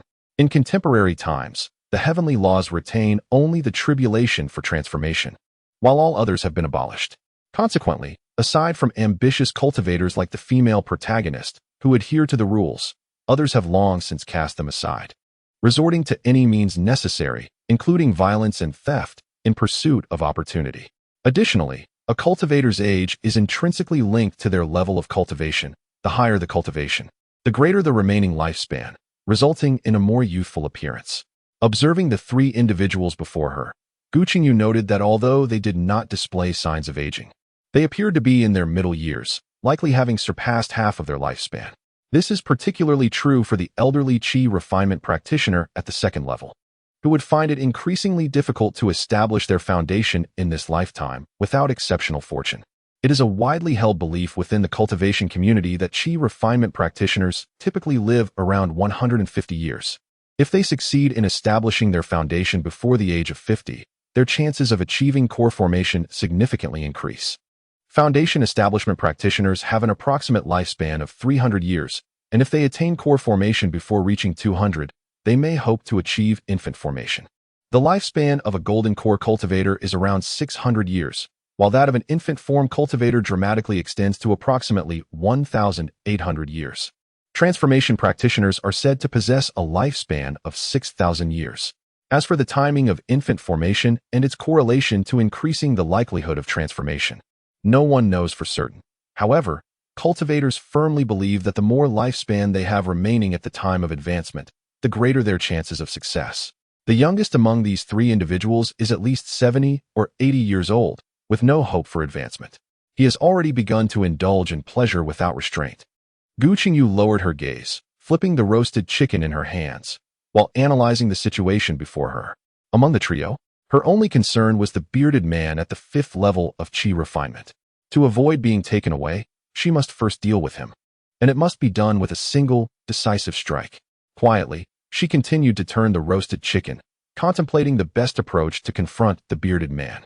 In the eyes of the bearded man, this young woman appeared timid and delicate, igniting a sense of desire within him. Chapter 16.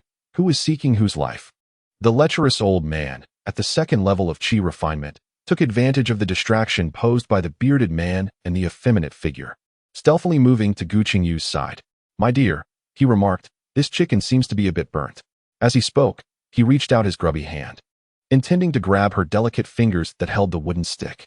Gu Qingyu, however, was not about to let him succeed. Oh no, it's really burnt," she exclaimed, shoving the steaming roasted chicken into the lecherous old man's hands. With a yelp, he dropped the chicken, which flew through the air, landing precisely in the path of the effeminate man. Instinctively, the effeminate man reached out to catch it, only to let out a scream as the roasted chicken slipped from his grasp, crashing into the fire and sending sparks flying. Gu Qingyu, ever watchful of the chicken's trajectory, swiftly leaped backward, employing the agile movements of the mundane world. Caught off guard, the bearded man and the lecherous old man found their faces adorned with several painful blisters. "What are you trying to do, Chu Laolu?" The effeminate man's eyes sparked with fury, wishing nothing more than to strangle the lecherous old man in the next breath. "I extend my sincerest apologies. I truly did not intend for the chicken to fall into the fire." The old man, with a rather disreputable demeanor, incessantly bowed and expressed remorse. Meanwhile, the man with the beard appeared remarkably composed in contrast to the commotion created by the two. As sparks flew towards him, he deftly flicked his fingers, conjuring a barrier of spiritual energy that shielded him from the embers. Gu Qingyu's expression darkened. This was the distinction between the mid-stage and early stage of qi refinement. Suddenly advancing from the 4th to the 5th layer of qi refinement signified a transition into the mid-stage, where a cultivator could exude a palpable pressure, and a protective membrane of spiritual energy enveloped them, rendering them impervious to harm for a time. To confront such an individual, one must employ unconventional tactics. The gaze of the bearded man upon Gu Qingyu grew increasingly fervent. He was taken aback that this young woman possessed martial prowess. The thought of having her beneath him was undeniably enticing. If it weren't for her tender age, he would have been tempted to take decisive action. Nevertheless, even if he could not act upon such desires, the notion of holding her close and playfully toying with her was equally appealing. As he indulged in these thoughts, a fiery yearning ignited within him, and disregarding the bickering of the two nearby, he stepped over the fire pit and extended his hand towards Gu Qingyu. An opportunity. Gu Qingyu's eyes sparkled with realization. In the eyes of the bearded man, no matter how skilled a mortal might be, they were merely ants. Unworthy of any caution, spiritual energy was of no concern to him. Gu Qingyu retreated several steps, and as she did, her fingers danced deftly, releasing a cascade of vine seeds that silently settled onto the ground. Just as the bearded man's hand was about to rest upon her shoulder, a flicker of spiritual light emanated from her fingertips, unveiling her unreserved cultivation at the 3rd layer of qi refinement before the three of them. Yet, the beauty of the thought contrasts starkly with the harshness of reality. Before he could transform his greedy intentions into action, the vines at his feet grew wildly, ensnaring him in an instant.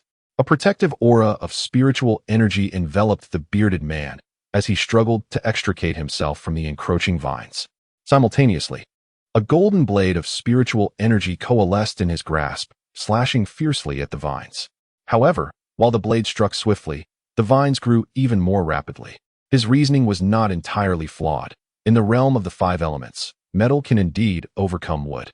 Yet these vines, though merely ordinary seeds gathered by Gu Qingyu in the forest, had been nurtured by her spiritual power, rendering them over twice as robust as their common counterparts and vastly outnumbered. The bearded man found himself unable to break free in a short span of time. Naturally, Gu Qingyu would not allow him the luxury of escaping the vines before she took action. The adage of striking when the opponent is down was particularly applicable in this instance. A cold light flickered in Gu Qingyu's palm as she wielded her blade, accompanied by the sound of rushing wind, and struck down upon the bearded man. Though her swordplay was of mundane origin, its potency was not to be underestimated under the influence of her spiritual energy. The protective aura around the bearded man quivered violently, while it did not shatter immediately. It had weakened considerably. Before he could breathe a sigh of relief, Gu Qingyu's second strike arrived. This time, the protective aura failed to withstand her attack, shattering with a resounding crack and dissipating into the air. The residual force of her strike surged forth, aimed directly at the bearded man's throat.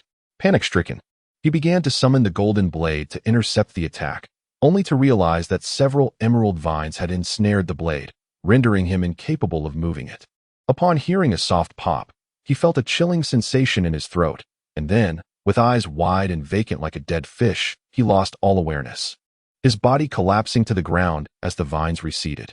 Elder brother, both the effeminate man and the lecherous old man shouted in unison. Wretched woman, pay with your life. The effeminate man brandished his 7-inch whip, striking towards Gu Qingyu's face. The lecherous old man similarly unleashed his dual hooks, coordinating his attack with the effeminate man against Gu Qingyu.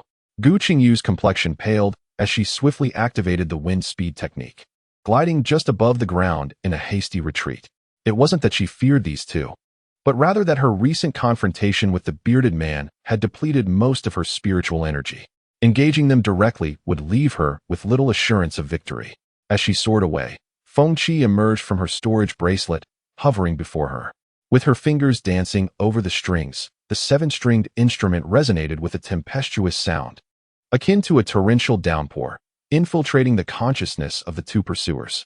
A pair of abrupt, anguished cries pierced the air, and both the effeminate man and the lecherous old man fell to the ground, lifeless. Simultaneously, Gu Qingyu sank to the earth, trembling like a leaf in the wind. This was due both to her exhausted spiritual energy and the ingrained teachings of her law-abiding parents from her previous life, which instilled in her that taking a life was a crime that led to imprisonment. While she could reconcile with slaughtering chickens, rabbits, and even tigers, the act of killing a person was a burden she could not readily accept. Yet, she was acutely aware that falling into their hands would subject her to a fate worse than death. This was self-defense. It was indeed self-defense. She incessantly whispered affirmations to herself, reminding that this was merely the beginning. The realm of cultivation was a world governed by the law of the jungle, where refraining from bloodshed did not equate to a lack of lethality. Having chosen the path of solitary cultivation, she understood that she would encounter numerous cultivators who sought wealth and power through treachery and murder. She must remain resolute, unwavering in her strength. As a faint trace of spiritual energy returned to her dantian, she staggered towards the bodies of the 3 individuals. Adhering to the customary practices of cultivators delineated in the texts, she mechanically retrieved their storage bags. Summoning 3 fireballs, she incinerated the corpses into a heap of ashes before unsteadily departing. The stench of blood was overwhelming, and it would not be long before predatory beasts arrived to scavenge. Although she held no fear of these mundane creatures, her mind was clouded with reluctance to think or act. All she desired was a moment of solitude. Chapter 17. The germ of the Dao in her previous life, she had benevolent parents and a boisterous younger brother. In this life, her father was cold and distant, and she was tangled in the complexities of 3 sisters. In order to survive, she left the general's residence and embarked on a solitary journey. For the sake of survival, she bore the pain and hardship, refining herself from within and without. To continue living, she did not hesitate to extinguish various beasts, claiming 3 lives with a swift stroke of her blade. Was all this merely a struggle for existence? She lifted her gaze towards the cave's entrance, where sunlight filtered through the gaps in the half-height thatch, casting dappled shadows within.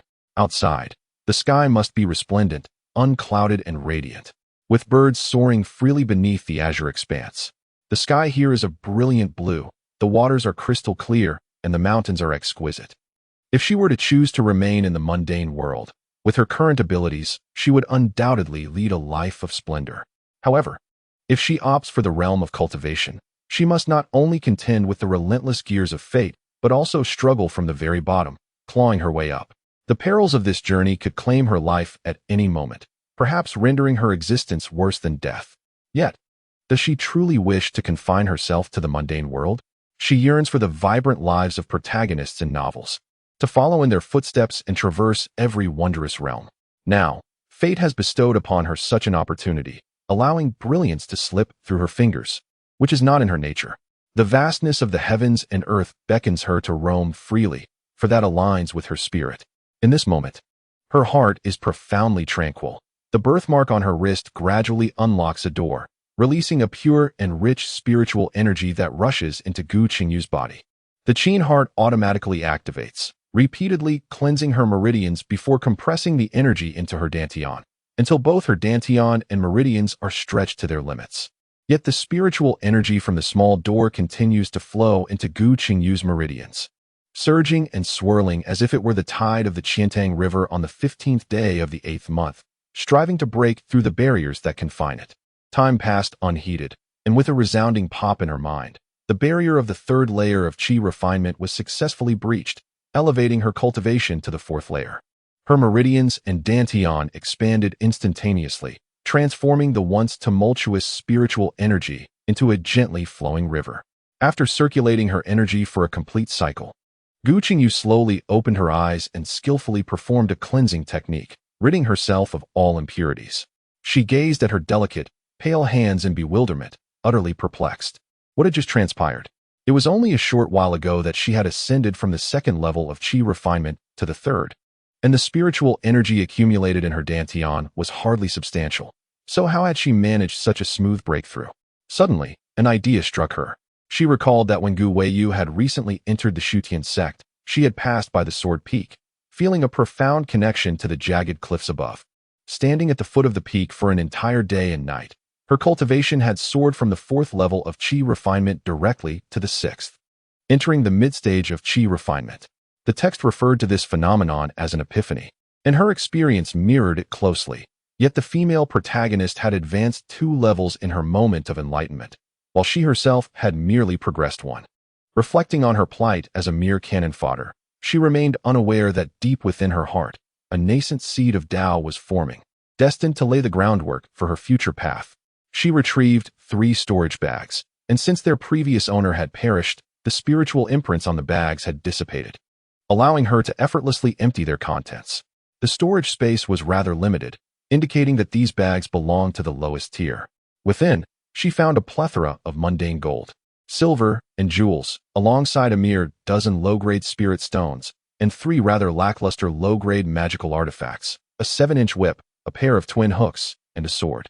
Compared to the low-grade magical artifact known as the Swain, these items seemed utterly trivial. From the soul jade slip discovered among the contents of the 3 storage bags, Gu Qingyu learned that the 3 individuals were among a total of 6, all wandering cultivators in the realm of cultivation. With their lifespans dwindling and no hope for advancement, they had sought to enjoy the pleasures of the mundane world. However, the jade slip did not elucidate how they had ended up in this forested mountain. Within the storage pouch lay a peculiar hide of a mystical beast, adorned with enigmatic patterns. Gu Qingyu was oblivious to the significance of these designs. Yet the profound antiquity emanating from the hide suggested it was anything but ordinary. She carefully stored the hide along with a dozen inferior spirit stones in her storage bracelet. Due to the limitations of her storage space, she rolled up 3 additional pouches and concealed them close to her person, brushing off the non-existent dust from her attire. She stepped out of the cave, basking in the warm embrace of sunlight. Human beings are inherently social creatures. Having traversed the mountains alone for several months, she found herself weary of solitude. It was high time to immerse herself in the company of others. A balanced approach to cultivation necessitates both labor and leisure. Moreover, in bustling locales, the chances of securing a lift to her destination, Shui City, were far greater. 15 days later, Gu Qingyu swung her legs leisurely as she perched atop the yoke of a cart belonging to a westward-bound merchant convoy. This caravan was escorted by the renowned Zhenyuan escort agency from the imperial city. Perhaps the young girl's beauty was a factor, Or perhaps the caravan leader had a daughter of a similar age accompanying them. Either way, the burly men readily agreed to her presence. Among the convoy was a man, akin to her, journeying to Puyi City. In his 30s, he possessed strikingly handsome features, albeit with a certain delicacy, upon first glance. Gu Qingyu had mistaken him for a woman in disguise, but the sight of his Adam's apple dispelled that notion.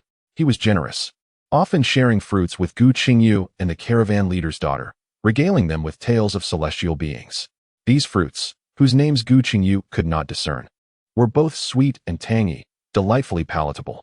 Each fruit emanated a subtle aura of spiritual energy, indicating they were likely low-grade spiritual fruits.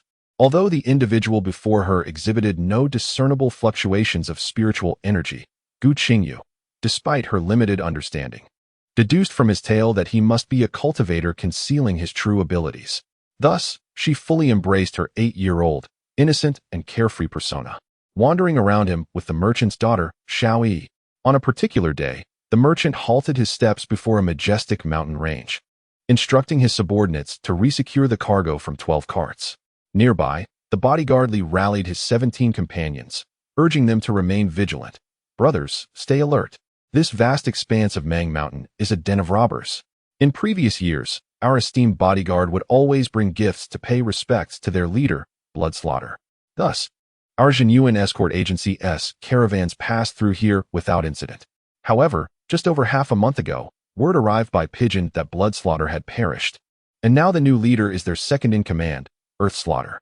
I am uncertain whether Earthslaughter will extend us the same courtesy, so we must muster all our strength, prepared for a fierce confrontation. Let it not be said that the bodyguards of genuine escort agency are cowards who prey on the weak. Li nodded discreetly, fully aware that he must harness the momentum created among the merchant's party and push forward into Mang Mountain without delay. With a decisive wave of his hand, he declared, "Let us set forth." The bodyguards swiftly dispersed around the merchant caravan, escorting it cautiously into the depths of the wilderness. The atmosphere was tense.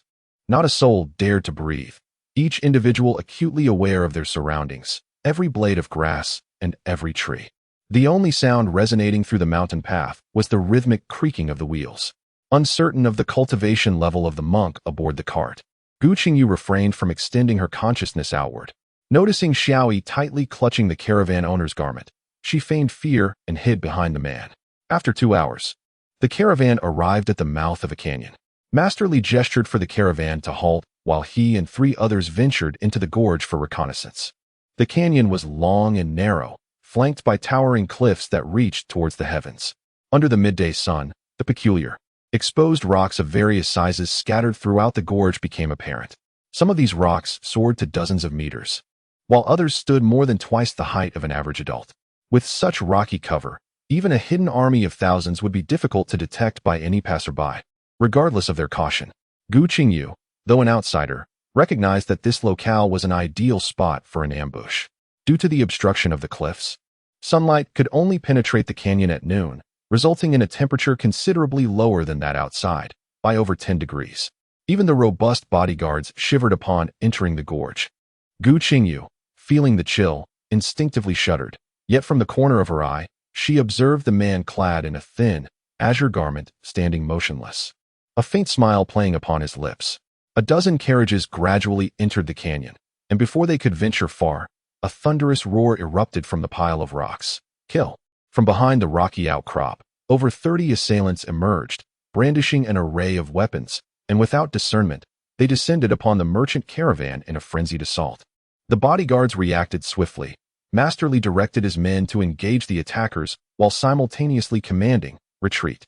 Yet, scarcely had his words escaped his lips when a thunderous sound of collapse echoed behind them, as countless stones cascaded down from the cliffs, sealing off their escape route.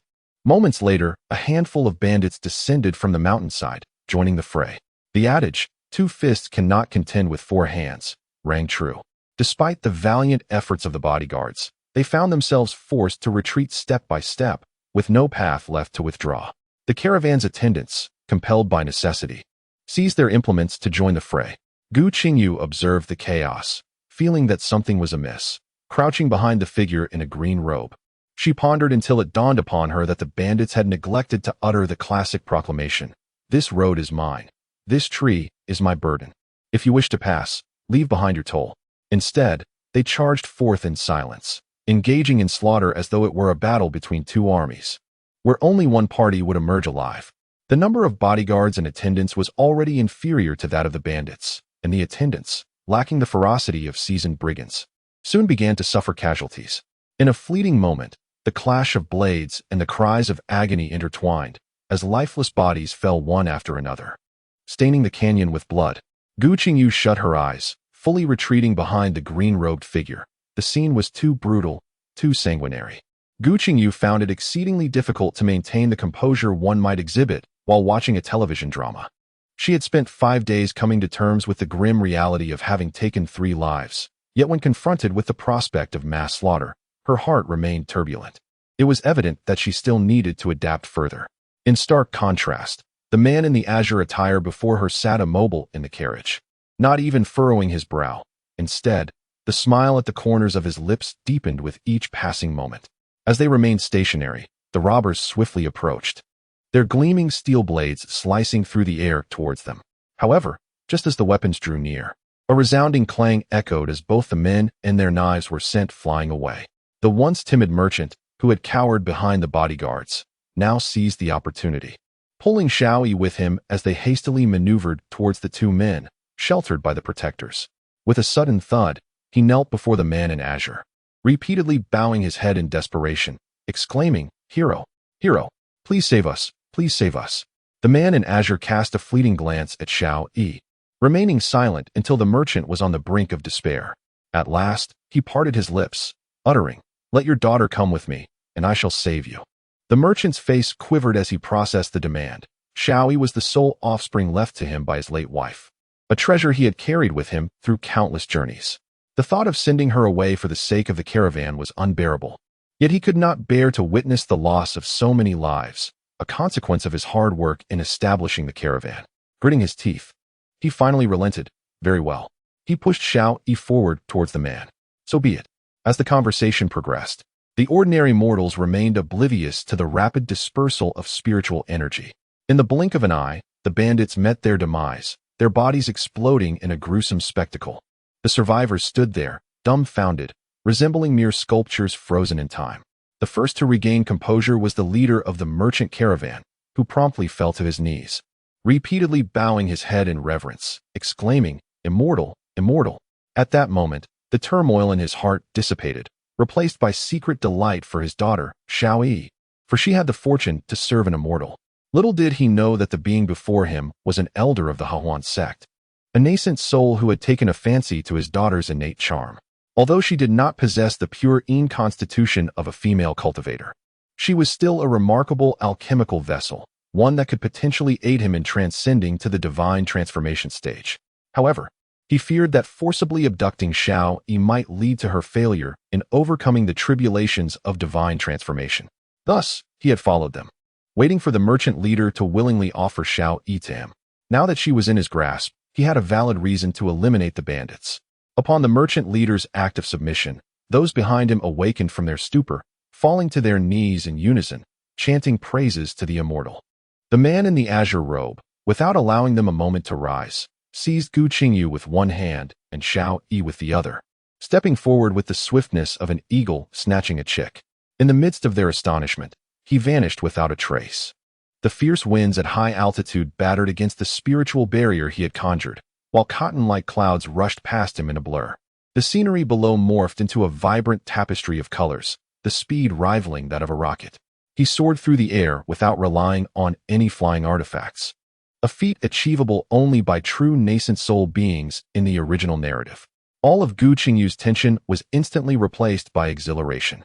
She felt as though fortune had smiled upon her, akin to discovering meat within tofu. Her luck was changing. To be chosen as a direct disciple by a formidable nascent soul expert, who generously bestowed upon her several hundred or even thousands of low-grade spirit stones, would undoubtedly elevate her to the status of a true cultivator's heir. However, while her aspirations were grand, reality proved to be a stark contrast. When Gu Qingyu once again found her footing, she realized she was in a secluded alley. The man guiding them turned down several streets before halting in front of the Lian. The innkeeper, accustomed to the comings and goings of guests, had honed his discerning eye. Upon seeing the handsome man accompanied by two exquisitely beautiful young girls, he immediately recognized the man's distinguished status and hurriedly approached, bowing respectfully. "Esteemed guest, will you be dining or lodging?" "Lodging, a private room, and have the meals sent to the room," the man replied, tossing a hefty silver coin in the innkeeper's direction. "Certainly, please follow me," the innkeeper responded, his smile stretching from ear to ear as he eagerly led the way. The upper rooms of the Lian were spacious and well-lit. The man ushered Gu Qingyu and her companion inside and closed the door. He casually tossed them two small booklets, introducing himself. "My surname is Heroine, and my Taoist title is Hehuanjinjuan. I am the supreme elder of the Hehuan sect." Hehuanjinjuan? Gu Qingyu quickly sifted through her memories of the original text, realizing that there was no mention of such a figure. Moreover, the Hehuan sect was notorious, regarded as a nefarious sect by the seven great sects.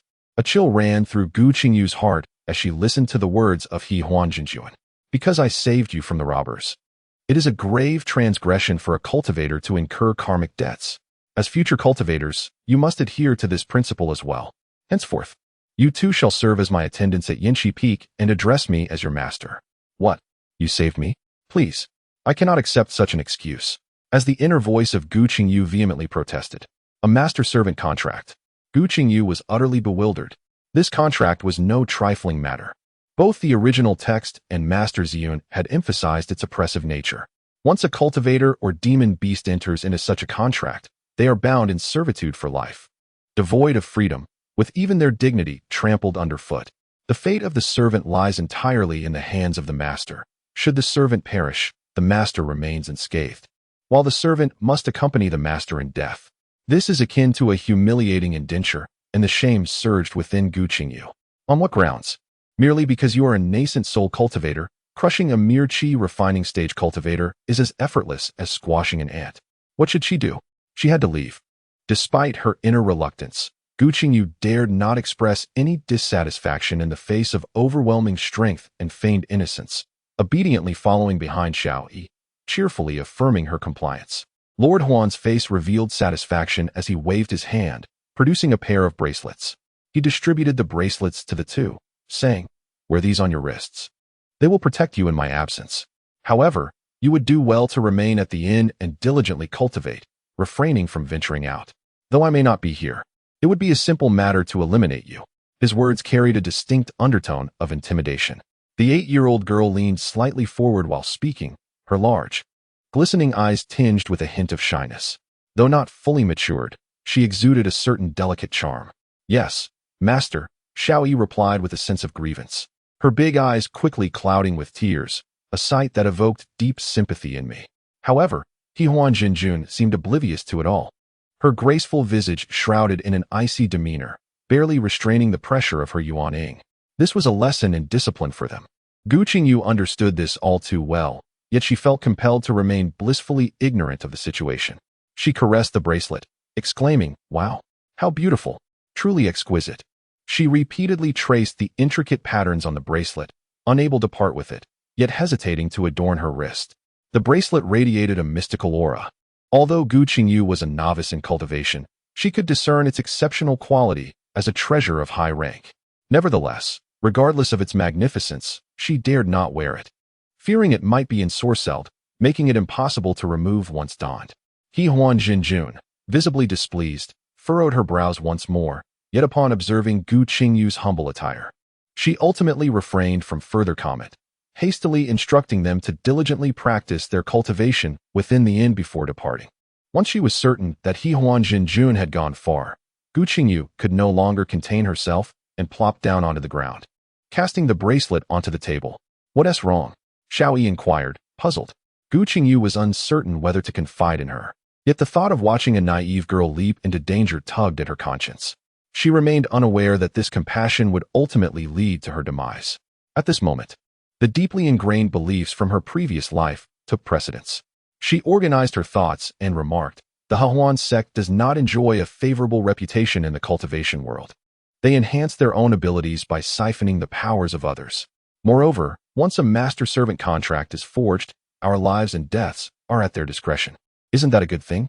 Our master is quite formidable," Surely he can protect us, Xiao Yi inquired with wide, innocent eyes, completely oblivious to the intricacies of the cultivation realm.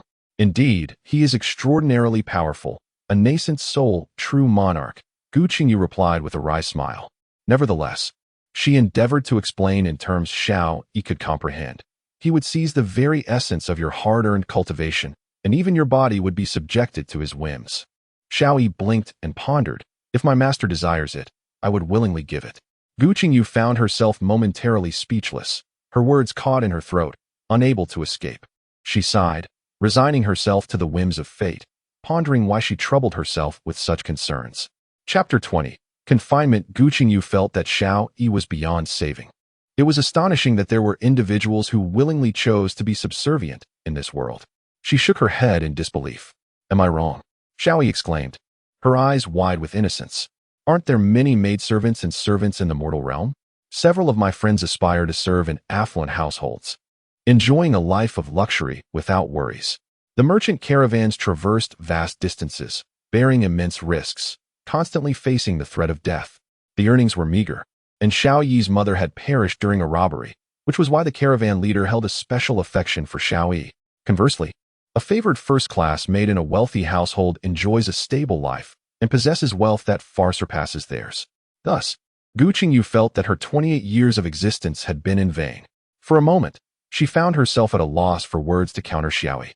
And after much thought, she finally managed to utter, "It's different. It can lead to death." Death? Qingyu, are you unaware?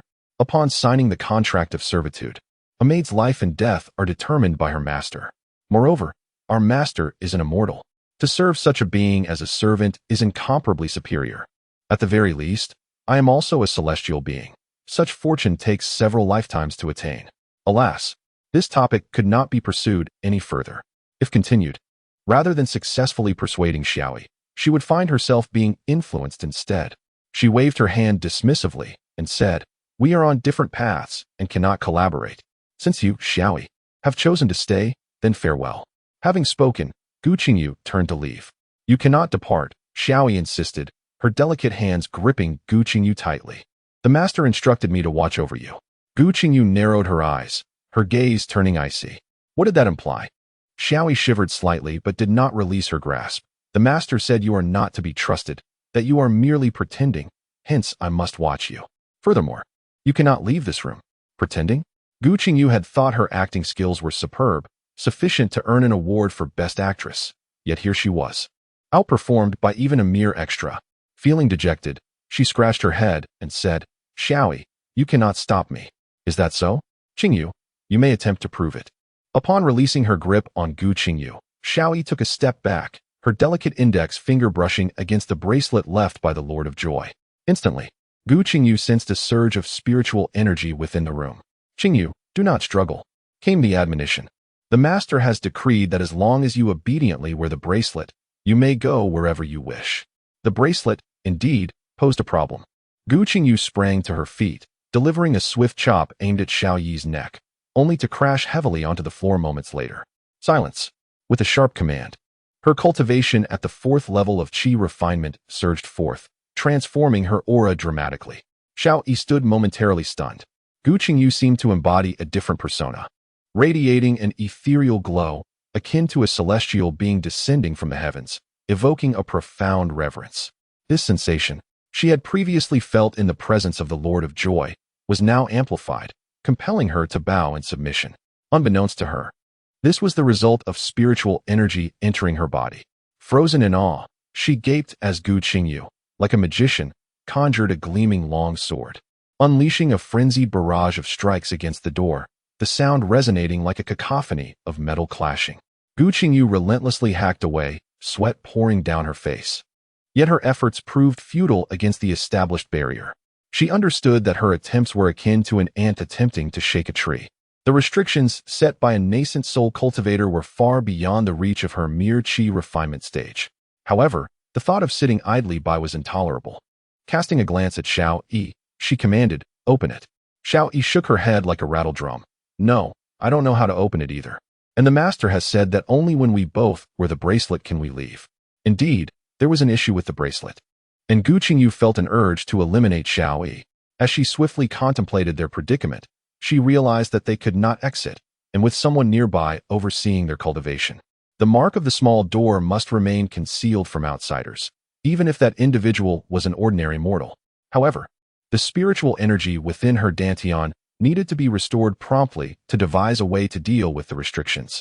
She settled into a cross-legged position, gradually circulating her energy while silently reciting, "Do not release the spiritual energy, do not release the spiritual force." Perhaps sensing Gu Qingyu's inner thoughts, the mark of the small door remained utterly still, providing her with a significant sense of relief. Yet, it was precisely due to this stillness that Gu Qingyu spent a full 8 hours replenishing her dantian's spiritual energy. Upon opening her eyes, she beheld Xiao Yi lying on her back, staring at the ceiling, with a small booklet left by Jun Huan beside her. With a wave of her hand, Gu Qingyu summoned the booklet, the words Jade Maiden Sutra glaringly imprinted in her vision. A cold smile crept across Gu Qingyu's lips. The original text of the Jade Maiden Sutra contained certain specific techniques designed for cultivating furnace cauldrons, and Jun Huan's intentions were clear as day. However, just as she approached the restriction, a ripple emanated inward from the barrier, and the innkeeper of the Lian appeared in the room. "Greetings, esteemed guest," the innkeeper exclaimed upon seeing Gu Qingyu, immediately bowing and presenting a food box, as per the instructions of the departing guest. "I have brought food for both of you every morning. How did you get in?" The shopkeeper, perplexed by Gu Qingyu's inquiry, was momentarily at a loss. Before stammering a response, "I knocked on the door and then entered. Did the departing guest leave behind something of yours? You go out and then come back in." But whatever the guest says goes." The shopkeeper approached the door, effortlessly stepped outside, and then turned around to breezily step back in. "Guest, go outside." Before he could finish, Gu Qingyu issued another command. This restriction even has an intelligence of its own. Gu Qingyu felt a surge of frustration, pondering how she could possibly escape. Chapter 2. The Escape. In a fit of desperation, Gu Qingyu unleashed a flurry of attacks against the barrier, ultimately collapsing onto the ground in despair. Even when she seized the opportunity to conceal her presence with a stealth talisman while Xiao Yi was fast asleep, she still could not successfully traverse the restriction. She was on the verge of summoning the mighty storm talisman to cleave through the barrier. But the last vestiges of reason warned her that resorting to such a powerful artifact now would only be a futile act of desperation. She recalled a tale from the original narrative about a small family of foundation-building cultivators who, during an expedition into an ancient cave, discovered an ancient talisman of astonishing power. The family rejoiced, only to attract the covetous eyes of countless cultivators, from the 7 most prestigious sects of the distant Tianyuan continent to the ubiquitous wandering practitioners. Though their methods varied, the inevitable outcome was the tragic annihilation of the entire family. Naturally, the ultimate possession of the talisman fell into the hands of the fortuitous heroine, Gu Qingyu, who later wielded it to great effect in her adventures. Thus, the author meticulously detailed the talisman's significance. Xiao Yi softly called out to her. Ever since Gu Qingyu had unleashed her cultivation, this was the first time Xiao Yi had addressed her. Gu Qingyu raised her gaze to meet hers. After half a month of training, although she had not yet drawn energy into her body, Xiao Yi appeared strikingly enchanting, evoking an irresistible urge in Gu Qingyu to reach out and caress her. "What is it?" Gu Qingyu inquired with a hint of irritation. "Why must you leave? Isn't it better to stay by your master's side?" She had not forgotten the command given when departing with Jun Huan. "Silence. Do you dare to challenge me? I could easily end you right now." Before Xiao Yi could finish her sentence, Gu Qingyu's hand was already wrapped around her delicate, pale neck. In that moment, Gu Qingyu gritted her teeth, her eyes tinged with a faint redness, resembling a fearsome demon in Xiao Yi's eyes. The pain in her neck signified that Gu Qingyu was indeed capable of taking her life. Tears welled in her eyes as she nodded fervently. Gu Qingyu shot her a fierce glare before releasing her grip and retreating to the doorway. She was taken aback by her own actions. The restlessness of the past half-month had accumulated so much negative emotion within her that, if left unexpressed, it could transform into inner demons. Taking a deep breath, Gu Qingyu settled into a meditative position. In the next moment, Feng Qi appeared before her. She placed her hands upon the strings of the zither, producing harmonious notes akin to the crystal-clear springs of the mountains, flowing into her heart, and like the gentle spring breeze, caressing her skin, revitalizing her entire being. Her once agitated mind gradually found tranquility. "Xiao Yi," too, benefited from this moment. Her initial fear and anxiety began to dissipate, and she sensed the air around her filled with shimmering, multicolored specks of light, with blue and green particles penetrating into her very being. As the melody drew to a close, Gu Qingyu opened her eyes to witness the rapid influx of spiritual energy surrounding her, flowing into Xiao Yi's body. Due to the limited spiritual energy within the room, it seemed as though the energy beyond the barrier had been summoned, streaming through it into the confines of the chamber. Although Gu Qingyu found herself in the mundane world, lacking the conditions to embark on the study of the four arts of alchemy, talismans, tools, and formations, she was fortunate to have an exceptionally talented master in the art of transformation.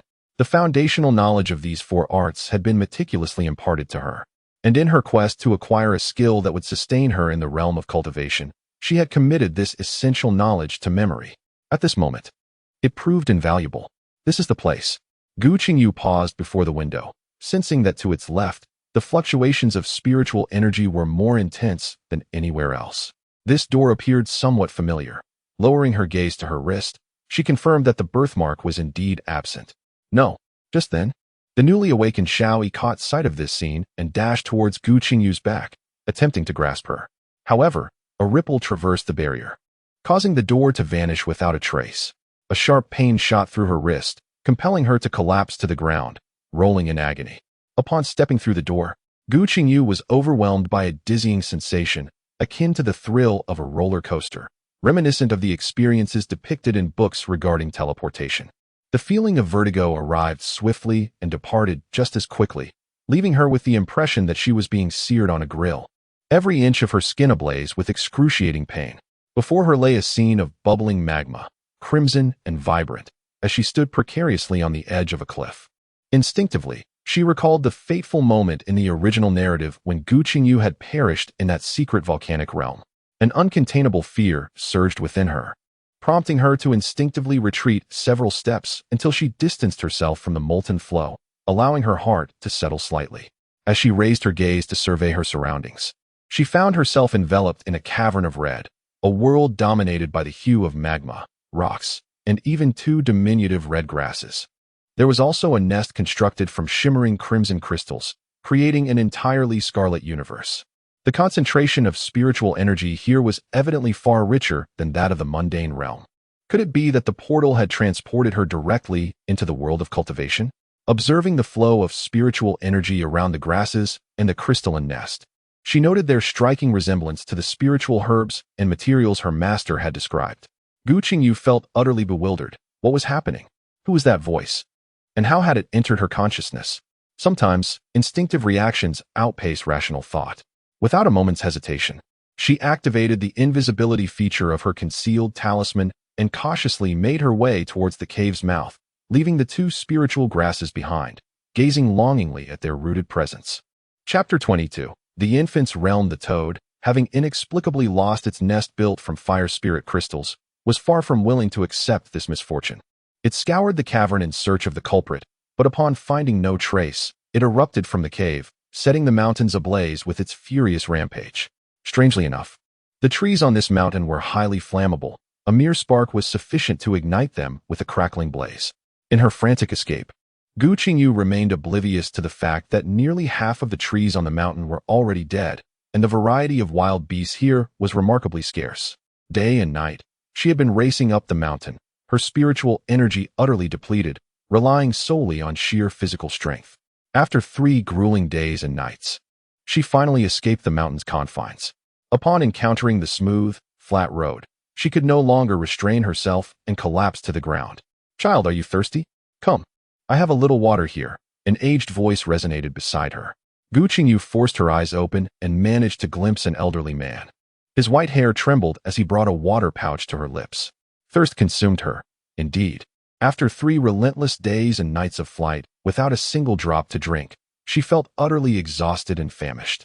It was quite taxing for someone of her cultivation level. Merely the 4th stage of qi refinement. Without hesitation, she accepted the water pouch and tilted her head, eager to quench her thirst, yet only a meager sip trickled out. Is this a jest? Gu Qingyu's eyes widened in indignation, but the sight before her rendered her utterly astonished. The man's face, resembling the withered bark of an ancient tree, was aged and haggard, his cracked lips seeping traces of blood, while his skeletal hands trembled as they reached out in an attempt to comfort her. Behind him lay 7 or 8 others, sprawled lifelessly on the ground, men, women, and children alike, all clad in tattered garments, their bodies as frail as kindling. Suddenly, realization dawned upon Gu Qingyu. She sprang up from the ground, exclaiming, "Grandfather, what has happened?" In just a few brief sentences, the gravity of the situation became apparent. They were within the territory of Feng City, grappling with drought and famine. These individuals were the local residents, fleeing for their very survival. Gu Qingyu's mind was in a state of confusion. Just a few days ago, she had been thousands of miles away in Mongshan. Now, in the blink of an eye, she found herself in Feng City. Was it the merit of the Xinjuan of harmony, or that enigmatic door? "It is not my doing, at most. I guided you for a distance of 200 miles, a soft, endearing voice echoed in her consciousness. "Who are you? How did you enter my consciousness?" Gu Qingyu felt a chill run down her spine, a cold sweat breaking out. The consciousness realm is the most vulnerable aspect of a cultivator. An intrusion by foreign entities could lead to death or incapacitation. "I am the door you speak of. You are my master, so naturally, I can enter your consciousness."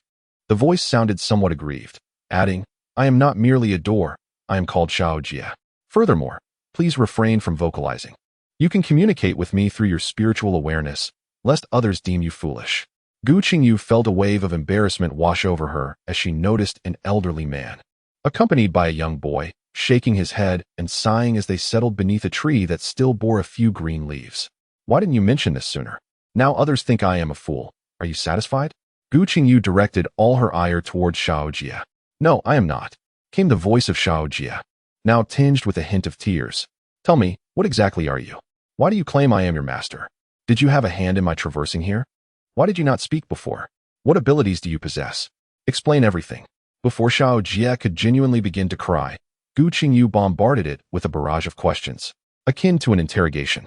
xianxia, overwhelmed by the onslaught of inquiries, took a moment to gather itself before retorting with a hint of indignation. "I am not just any object. I am a spirit of the vessel." xianxia was momentarily taken aback before bursting into tears, exclaiming, "Master, you are bullying me. Bad master," sobbing uncontrollably. At this, Gu Qingyu could only rub her forehead, feeling overwhelmed. Indeed, a mere cannon-fodder character was destined to be such. While the heroine possessed a formidable, omniscient, and invincible spirit, she herself had a little child as her spirit.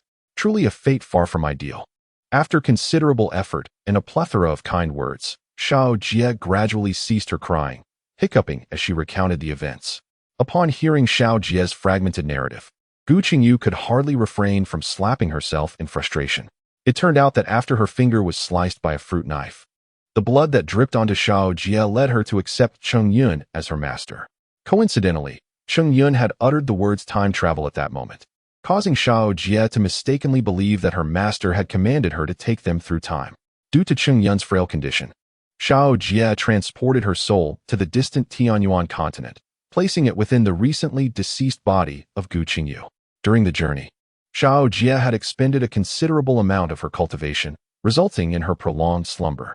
It was only after consuming the fire toad's fire spirit crystal that she regained some of her powers and was able to speak. As for her abilities, they remained for Gu Qingyu to discover in due course. For now, she was aware of her capabilities to traverse time and space, as well as to breach barriers, both of which were linked to Gu Qingyu's cultivation level. The higher Gu Qingyu's cultivation, the stronger these abilities became.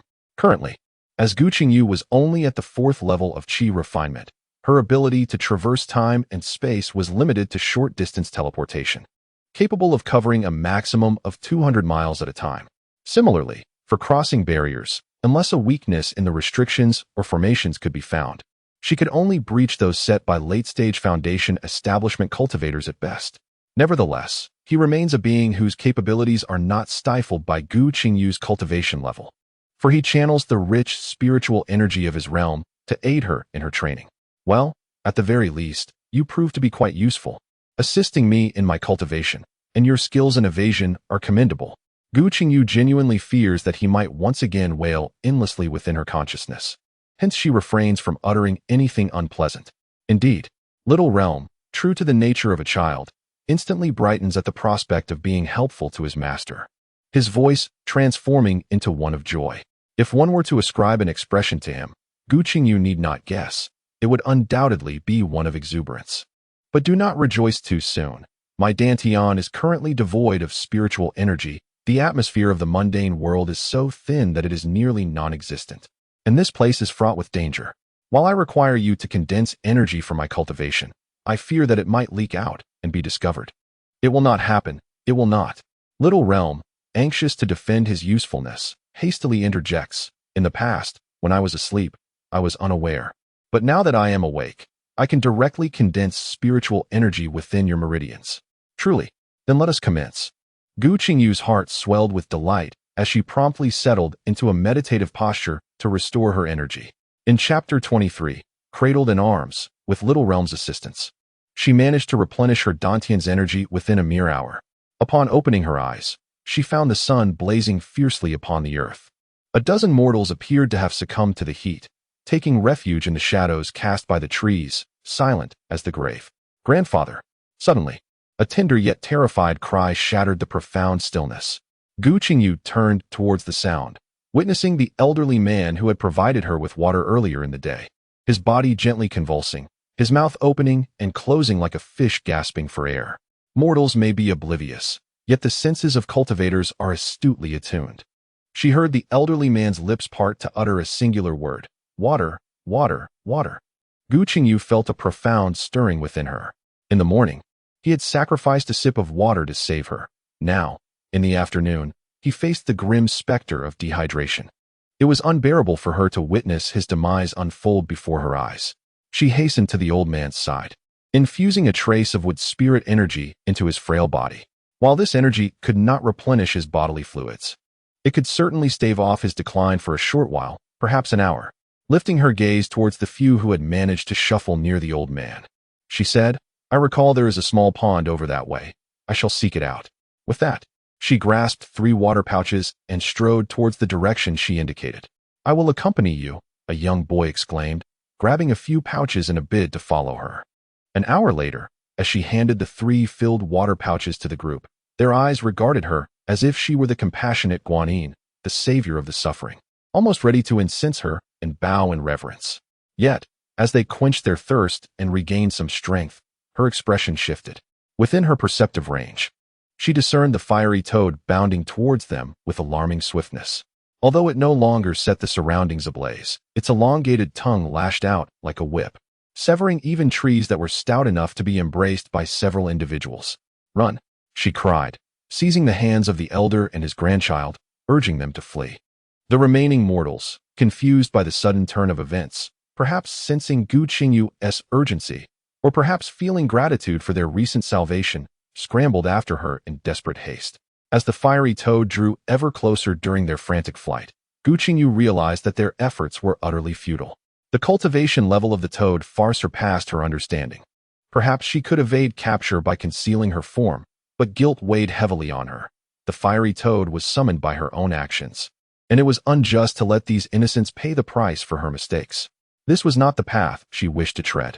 With a determined thrust, she propelled the elderly man and the young boy forward, her hand deftly reaching for her storage bracelet, where her talismans lay readily accessible.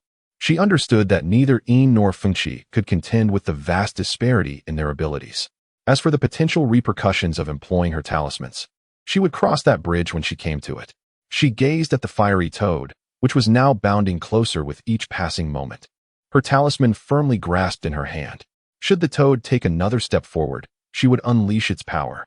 Yet, as fate would have it, in that very instant, 3 beams of escape light landed before the toad, and she heard an exuberant voice exclaim, "Wow, a 5th-tier fiery toad. I never expected to find such a beast in the mundane realm. We have struck gold. Hurry, senior brother. A 5th-tier beast." Gu Qingyu's heart constricted sharply. No wonder it had injured her upon their first encounter.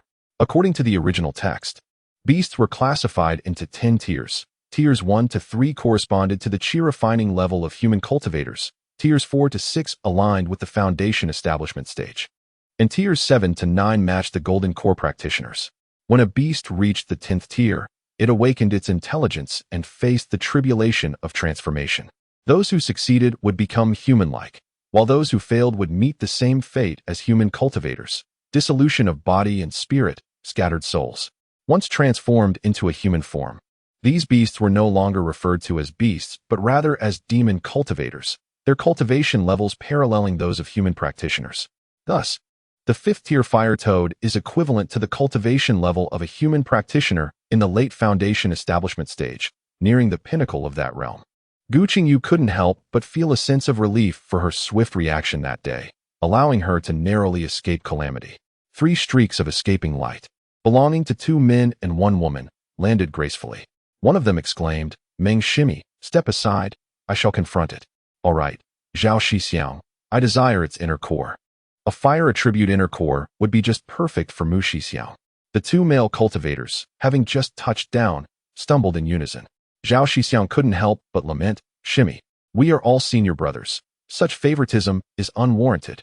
Meanwhile, Mu Shixiang silently wiped his brow. "Shimi, although the inner core of a 5th-tier fire toad is indeed precious, I would prefer not to incur Zhao Shidi's ire." Though the 5th-tier fire toad had yet to awaken its intelligence, it possessed acute senses, easily distinguishing the scents of mortals and cultivators. The flesh of cultivators served as a grand tonic for these demon beasts. Driven by instinct and fueled by its rage from fruitless searches for petty thieves, the fire toad unleashed a torrent of flames upon the trio. Zhao Feiyang, a practitioner in the mid-foundation establishment stage, stepped forward. His fingers glimmered with spiritual light as his superior-grade spiritual artifact, the water cloud chains, surged forth in waves toward the inferno. In that moment, water and fire stood in a stalemate, neither able to extinguish the other. The ability to ride flying swords indicated that these 3 were at least in the early Foundation establishment stage. Gu Qingyu, with her current cultivation level, could not comprehend the spells they employed. She was merely captivated by the dazzling display of fireworks, which also solidified her resolve to ascend to greater heights. The 5th-tier fire toad, while slightly superior in cultivation to Zhao Feiyang, lacked intelligence, relying solely on its formidable physical prowess to recklessly charge forward. In reflection upon Zhao Feiyang, his mastery over the water cloud chains was evident. Though he momentarily subdued the fire toad, he undeniably maintained the upper hand. The longer the struggle between man and beast persisted, the more agitated the 5-fire toad became. Its abdomen swelled dramatically before it unleashed a colossal fireball, propelled by a torrent of scorching heat towards Zhao Feiyang. Reacting with remarkable swiftness, he sprang into the air, his toes barely grazing the ground.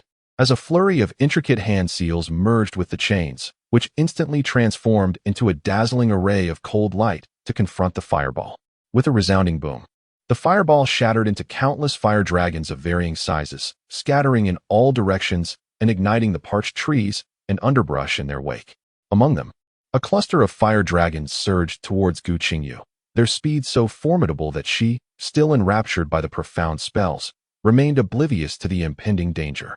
A sense of foreboding gripped Mu Jianxing as he noticed a frail, grimy mortal girl standing where the fire dragons were headed. Her eyes sparkled like stars against the night sky. Instinctively, he thrust forth his sword, propelling himself like a whirlwind towards Gu Qingyu. As the fire dragons approached her, his strong arms enveloped her protectively, and with deftness, he conjured a shield-shaped defensive artifact to intercept the flames before them. Chapter 24. Handsome man, uncle. Wow. Handsome. Super handsome. Gu Qingyu's eyes sparkled with delight, emanating pink bubbles as she beheld the visage of the one who held her. Before him stood a man of striking beauty, as if he had stepped out of a painting. His delicate, fair complexion was accentuated by dark brows that arched elegantly towards his temples. His obsidian-like eyes sparkled with the clarity of a shimmering lake, drawing one into their depths with an irresistible allure. His slightly upturned lips bore a gentle smile, reminiscent of a soft spring breeze caressing the willow branches, warming the heart and soul.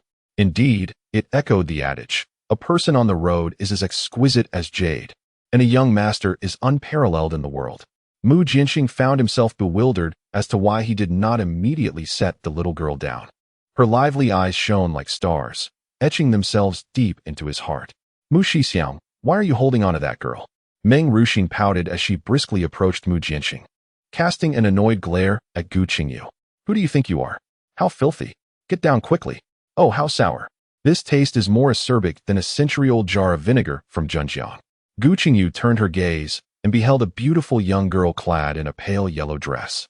Her enchanting almond-shaped eyes fixated on her with fierce intensity. Ah, so this is the illustrious young man's legitimate girlfriend. However, the young lady questioned whether it was truly appropriate for such a beauty to glare at her in that manner. After all, she was merely an 8-year-old girl, innocent of such complexities.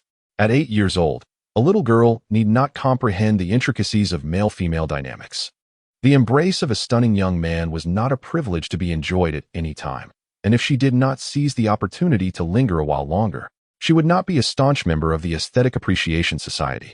Nevertheless, to avoid being glared at like a sieve by a certain beauty, Gu Qingyu stretched her petite arms around Mu Jianxing's neck and chirped, "Uncle."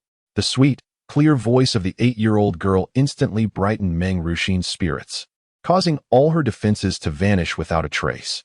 The name of Mu Jianxing sent a chill down his spine, making him wish to immediately cast aside the girl in his arms. Yet, when he met the girl's innocent and bewildered gaze, he found himself surprisingly devoid of any irritation. Resignedly, he sighed inwardly. Very well, I shall be the uncle. At nearly 50 years of age, he was certainly of an age to be a grandfather in the mundane world. Come down, little sister. Meng Ruxin gently lowered Gu Qingyu from Mu Jianxing's neck, speaking to her as one would to a child. Once that uncle over there slays the monstrous beast, we shall search for treasures. Gu Qingyu tilted her head in contemplation before asking, "Can the treasures fill our stomachs?" Her expression clearly indicated she had been hungry for quite some time. Silently, she commended herself for the opportunity granted by Heroine, which had significantly improved her acting skills.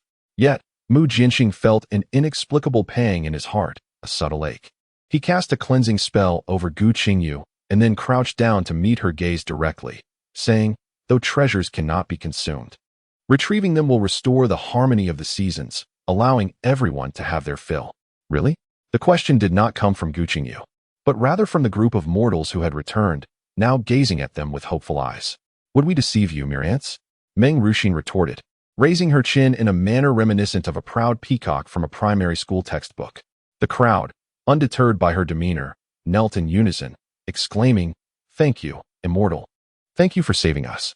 They gazed at the three of them descending from the heavens, leaving no room for doubt. They were the legendary immortals, capable of transcending the earthly realm. "Step aside. Do not hinder our endeavors." Meng Ruxin gestured dismissively, akin to swatting away a fly. The mortals, naturally, did not dare to defy the words of the celestial beings and promptly retreated to the sidelines.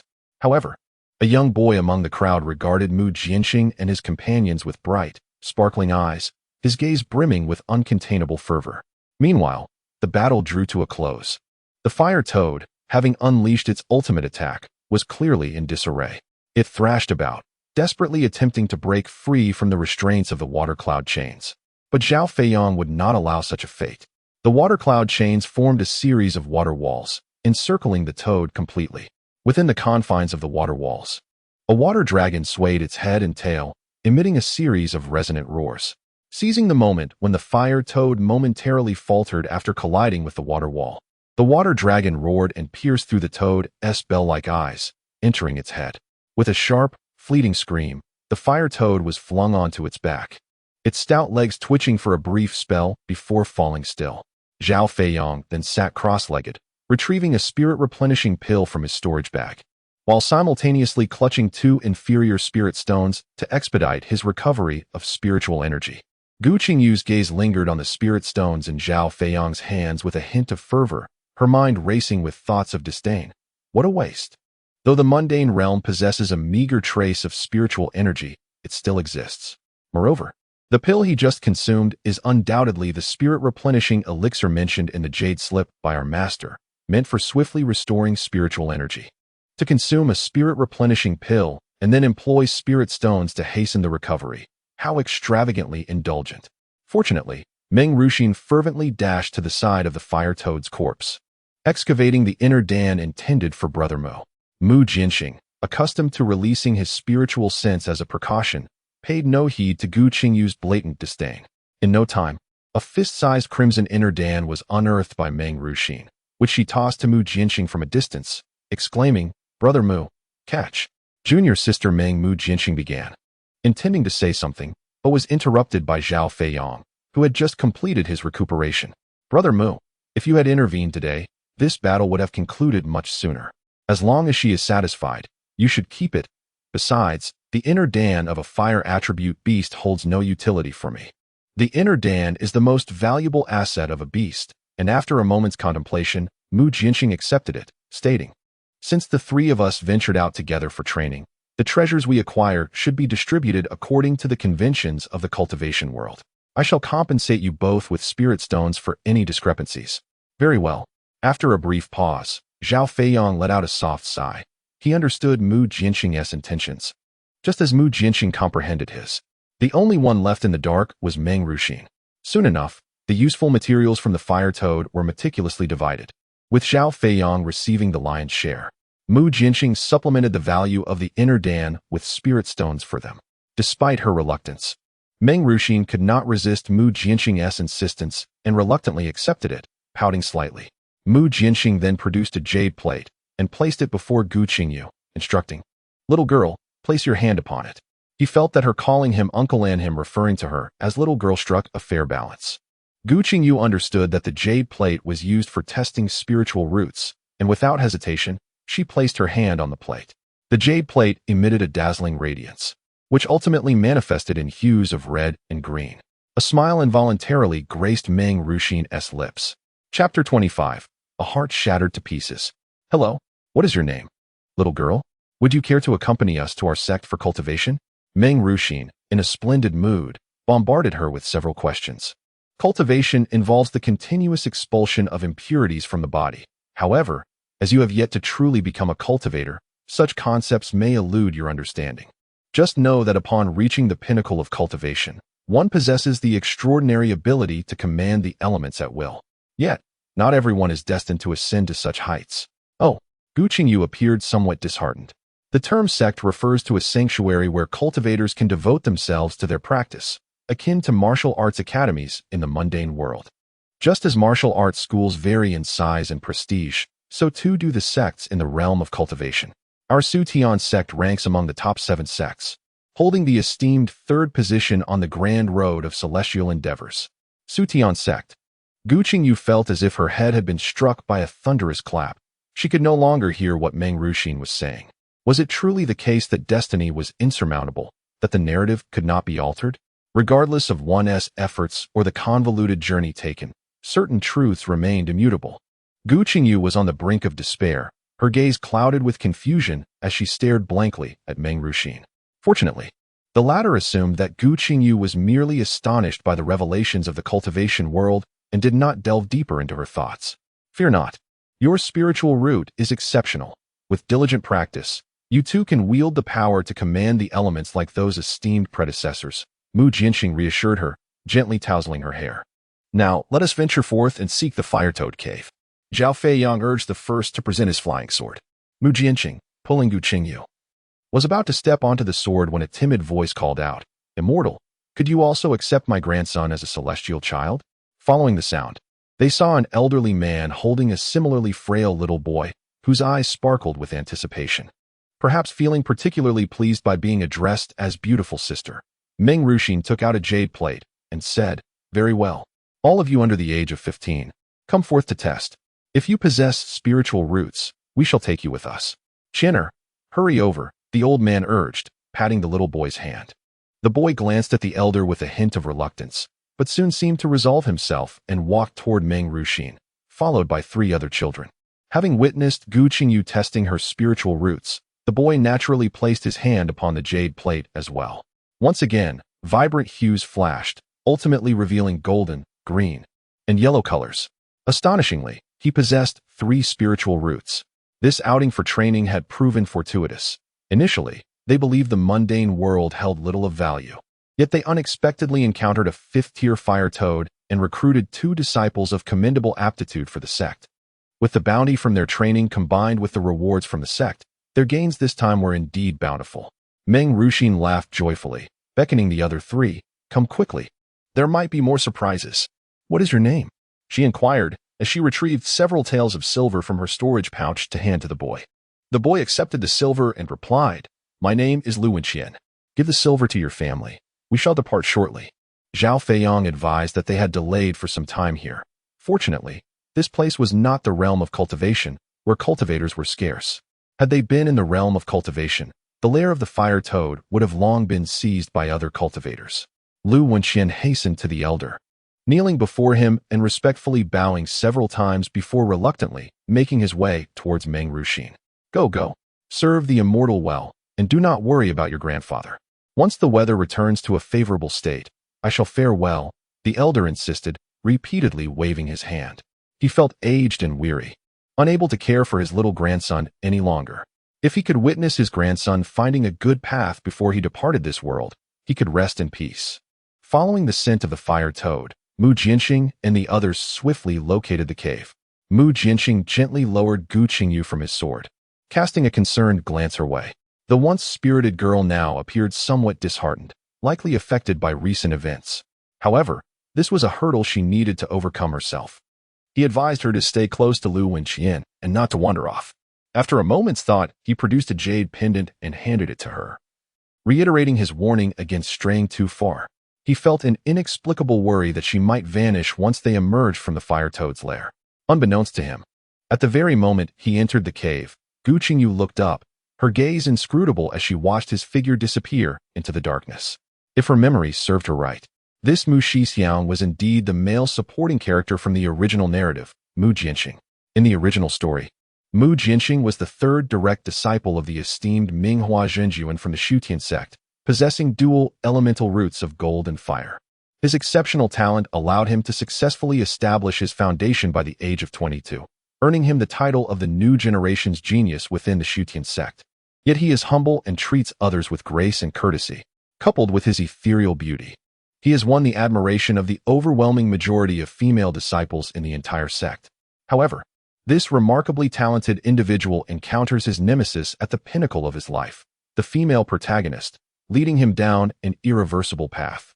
The female protagonist, Gu Qingyu, stands out in the once-in-a-decade competition of the Su Tian sect, triumphing with her 12th level of qi refinement and claiming the top position.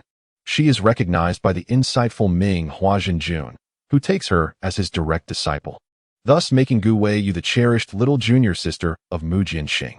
Like all tales of cultivating immortals, the men surrounding the female protagonist inevitably fall for her. And Mu Jianxing is no exception. He cares for Gu Qingyu in every possible way, burying his love deep within his heart to avoid hindering her cultivation. Until one fateful day, both of them fall into the abyss of demons.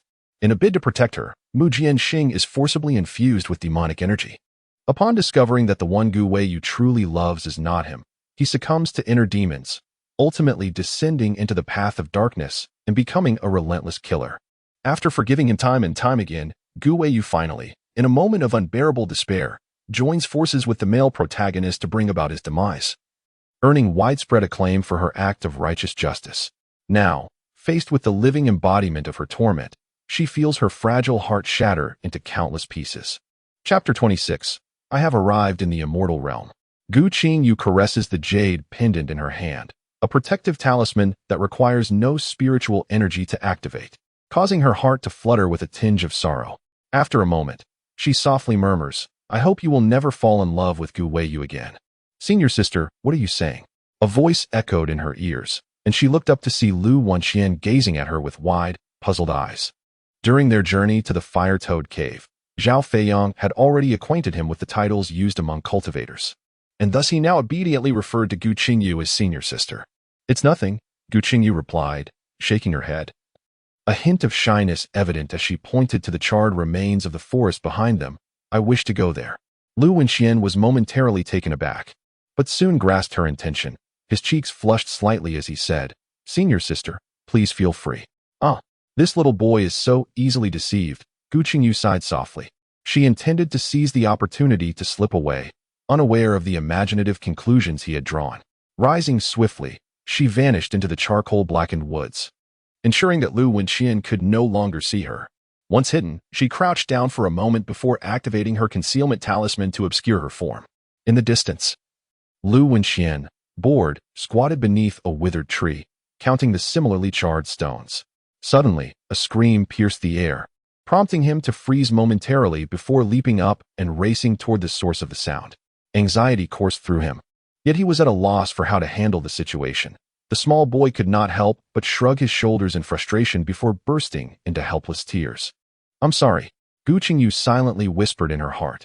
It was not her intention to deceive him. She merely sought to resist the grinding wheels of fate. She yearned for a path to survival, and though she could not assist Mu Jinxing, she hoped for his safety. With that thought, she turned and invoked the swift wind technique, hastily descending the mountain toward the direction of Xianxia City. In the cavern of the fire toad, Mu Jinxing furrowed his brow slightly. For some inexplicable reason, he felt a fleeting sense of loss, which soon vanished without a trace. 3 days later, under the relentless sun that had scorched the land of Xianxia City for 3 years, dark clouds gathered and thunder rumbled ominously. A torrential downpour drenched every inch of the territory. Within half a day, the mountain springs gushed forth, and the nearly dried-up creek below witnessed the struggling fish leaping to the surface. The surviving townsfolk rushed through the rain, celebrating with joyous shouts, and even weeping with overwhelming emotion. Gu Qingyu took refuge from the rain in a dilapidated pavilion beside the official road. She was acutely aware that the artifact capable of aiding the fire toad's ascension in the mundane realm had already been claimed by her senior brother and sister. 3 more days passed, the rain ceased, and a magnificent rainbow arched across the sky. Fresh green shoots emerged from the soil, and the townspeople busied themselves preparing seeds for planting. She quickened her pace, hastily traversing the city. Her master had mentioned in the Jade Slip that beyond the western gate of Xianxia City lay an endless expanse of Gobi Desert, where bare rocks offered no sustenance, making it easy for the unfamiliar to become ensnared. However, her master revealed that this desolate stretch was, in fact, a barrier set by the cultivators, intended to prevent an unwarranted influx of spiritual energy into the mundane world. Gu Qingyu navigated swiftly among the rocks, and 2 days later, she stood beside 2 towering pillars that pierced the clouds.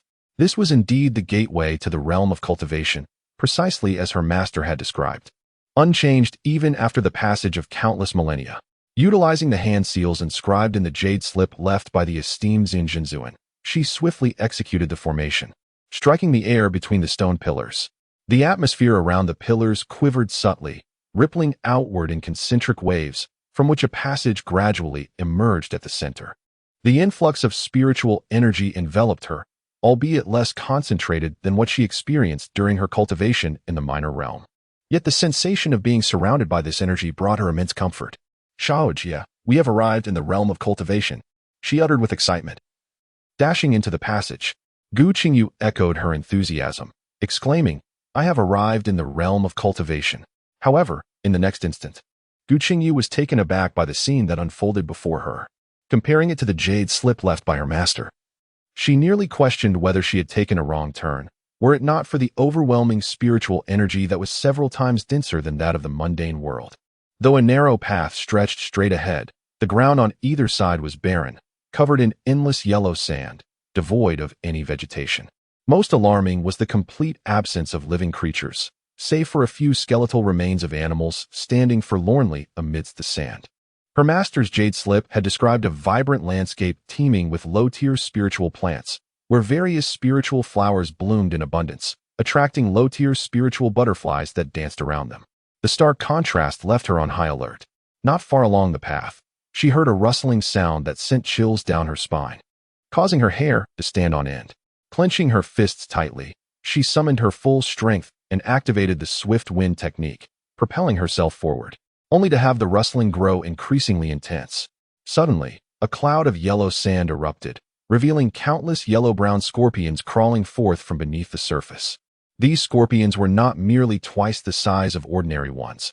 They emanated an aura of spiritual energy, unmistakably marking them as creatures unique to the realm of cultivation rather than mere beasts of the mundane world. Each scorpion brandished enormous pincers, swinging their glossy black tails with an air of majesty as they advanced towards Gu Qingyu.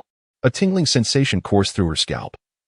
Yet she felt fortunate to be free from a fear of clusters. She summoned her weapon, swaying, and charged into battle. The scorpions were of relatively low cultivation, mostly at the first level, with a few second-level ones interspersed among them. Their attacks relied solely on their massive pincers and the venom of their tails, posing little threat as long as she kept them at bay. A handful of seeds flew swiftly from her grasp, sprouting rapidly into robust vines that formed a thick net. However, these seemingly sturdy vines were merely ordinary plants from the mundane world. No matter how quickly they grew, they would only hinder the scorpions for a fleeting moment. Yet, that brief moment was sufficient. Swain unleashed a fireball that swept through the swarm of scorpions, followed by the acrid scent of scorched flesh as a multitude of them lay motionless on the ground. Nevertheless, even more scorpions surged forward. After traversing a mere 100 miles, Gu Qingyu was drenched in sweat, having depleted 2/3 of her spiritual energy before finally breaking free from their territory. Spotting a small village in the distance brought her a sense of relief. She sought a secluded spot, set up a barrier array, and began to meditate to restore her energy. The air was thick with spiritual energy, and combined with the energy that had condensed within her meridians, she completed a full circulation, replenishing her dantian to its full capacity. With the barrier array retracted, she made her way toward the village. Chapter 27. Crossing Fan City. Not having traveled far, Gu Qingyu spotted 3 or 4 individuals engaged in animated conversation from a distance. Among them was an elderly man, a cultivator at the 3rd level of Qi refinement. What a splendid day it is.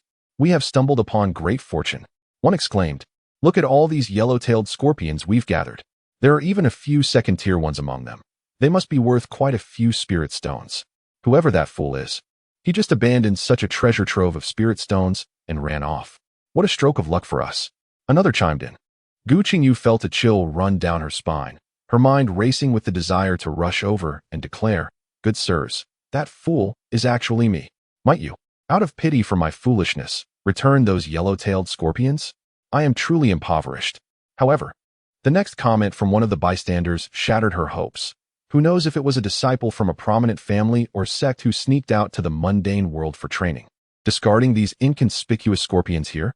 Perhaps he simply forgot to bring the scorpion repellent and was forced to flee while fighting them off. Finally, the elderly cultivator uttered the most astute observation of all. Ah, kindred spirits. Gu Qingyu longed to embrace him in gratitude. With a quickened pace, she sprinted toward the group and inquired, "Esteemed gentlemen, could you kindly inform me of this place?" The cheerful group turned to behold a striking young boy, his large eyes wide with curiosity.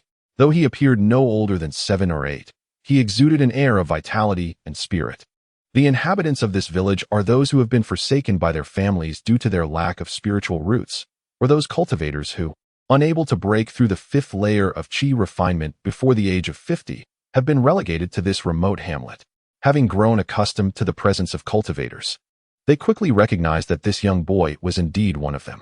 The elder cultivator, with a discerning eye, immediately perceived that this child, merely 7 or 8 years of age, possessed a cultivation level equal to his own, both being at the 3rd layer of Qi refinement. He silently speculated about the boy's origins. At such a tender age and with such cultivation prowess, he must surely be a disciple stealthily wandering away from a prominent family or a grand sect. If nothing unexpected occurs, he would undoubtedly have a bright future ahead of him, and one must tread carefully around someone with such backing. With these thoughts in mind, the elder stepped forward and clasped his hands in greeting, saying, "Friend, this is xianxia village, under the jurisdiction of Defy City. May I inquire from where you have come and where you intend to go?" "Hee, I wish to go to Defy City, but I seem to have lost my way, which has caused me to intrude upon you all," Gu Qingyu replied, mimicking the gesture of respect. Naturally, she refrained from revealing any information that might expose her identity.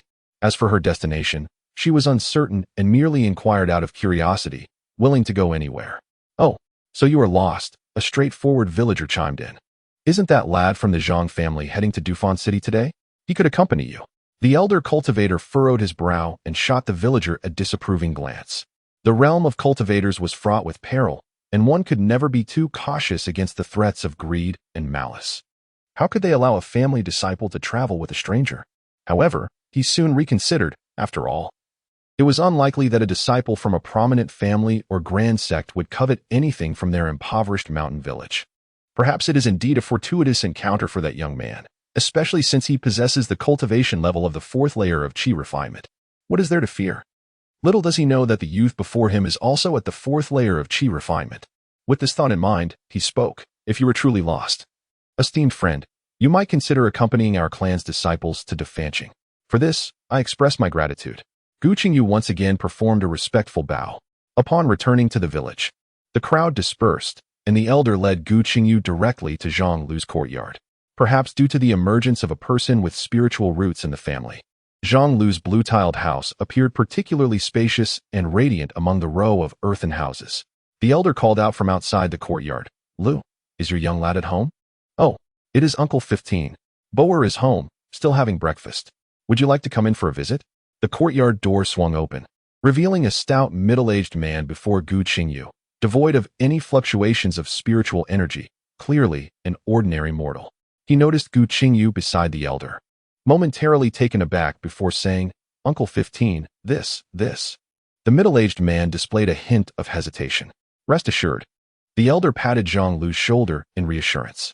"Uncle 15 is the village chief and the only cultivator remaining in the village. If he says it is fine, it is likely no issue." The middle-aged man forced a smile and said, "Please, esteemed young immortal, come in. I wonder if you have had breakfast. If not, shall we share a meal before setting off?" "Very well," Gu Qingyu replied without reservation, for since she had begun exterminating scorpions the previous afternoon, she had not eaten anything and was indeed feeling a bit hungry.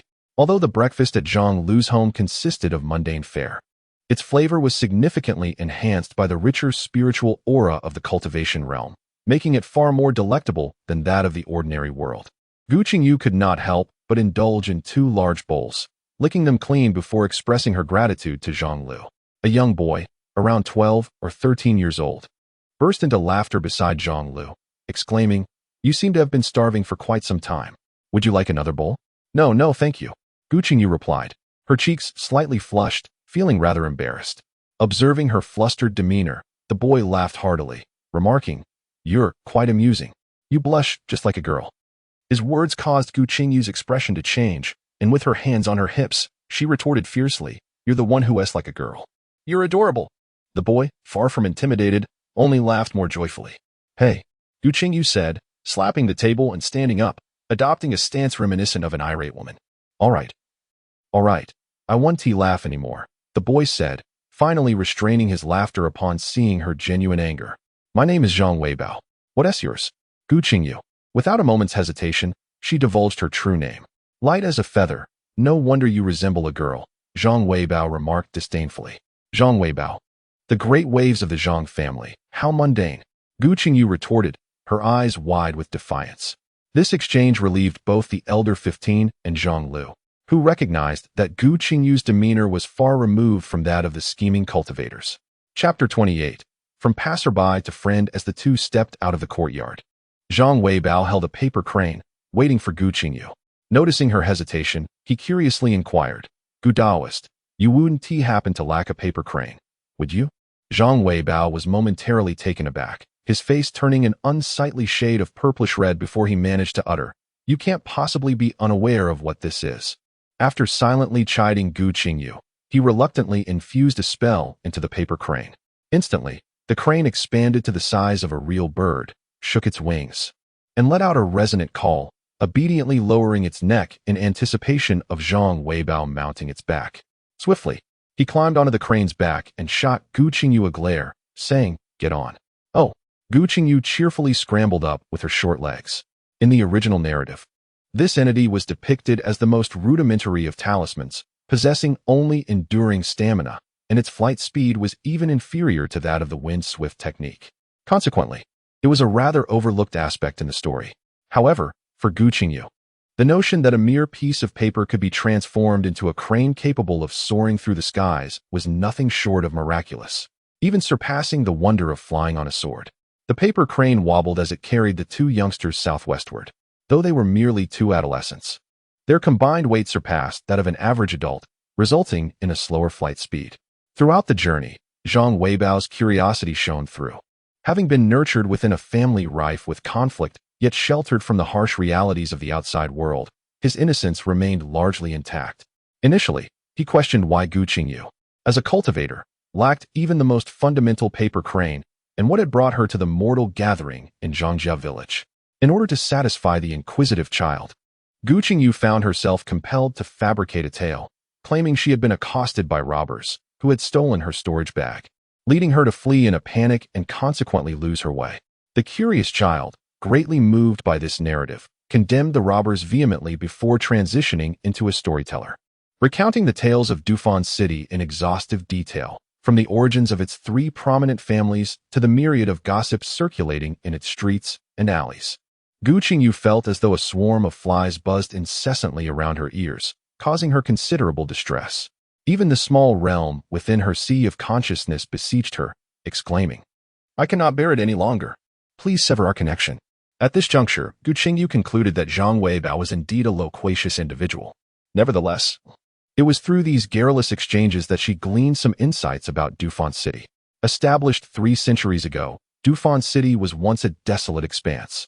However, a century prior, several small spiritual veins rich in resources unexpectedly emerged in the vicinity, prompting the 3 foremost cultivation families of Hongye City to dispatch their disciples to contend for these resources, leading to the establishment of their branches.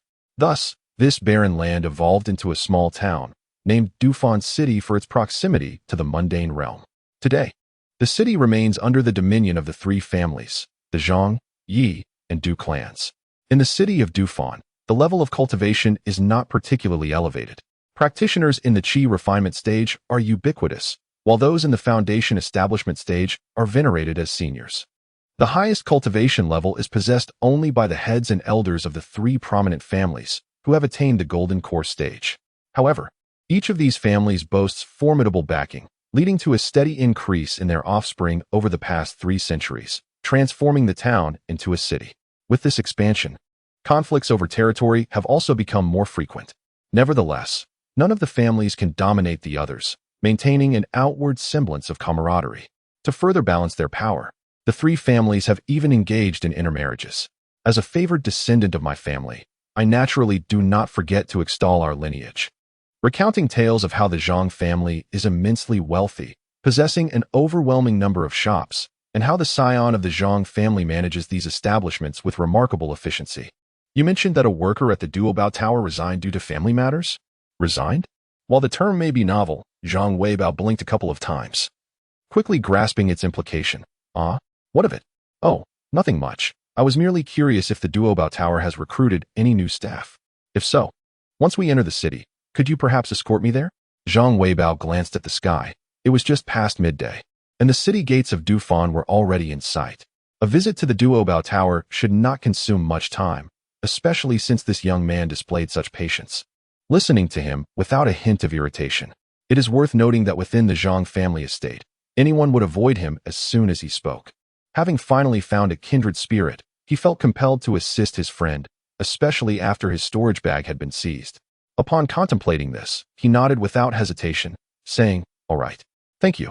Gu Qingyu courteously expressed her gratitude, unaware that due to her inability to reciprocate, she had ascended in Zhang Weibao's esteem from a mere passerby to a friend after enduring his incessant chatter. Like all cities of cultivation, Dufan City also forbade flight. However, this prohibition primarily affected the lower-tier cultivators like themselves.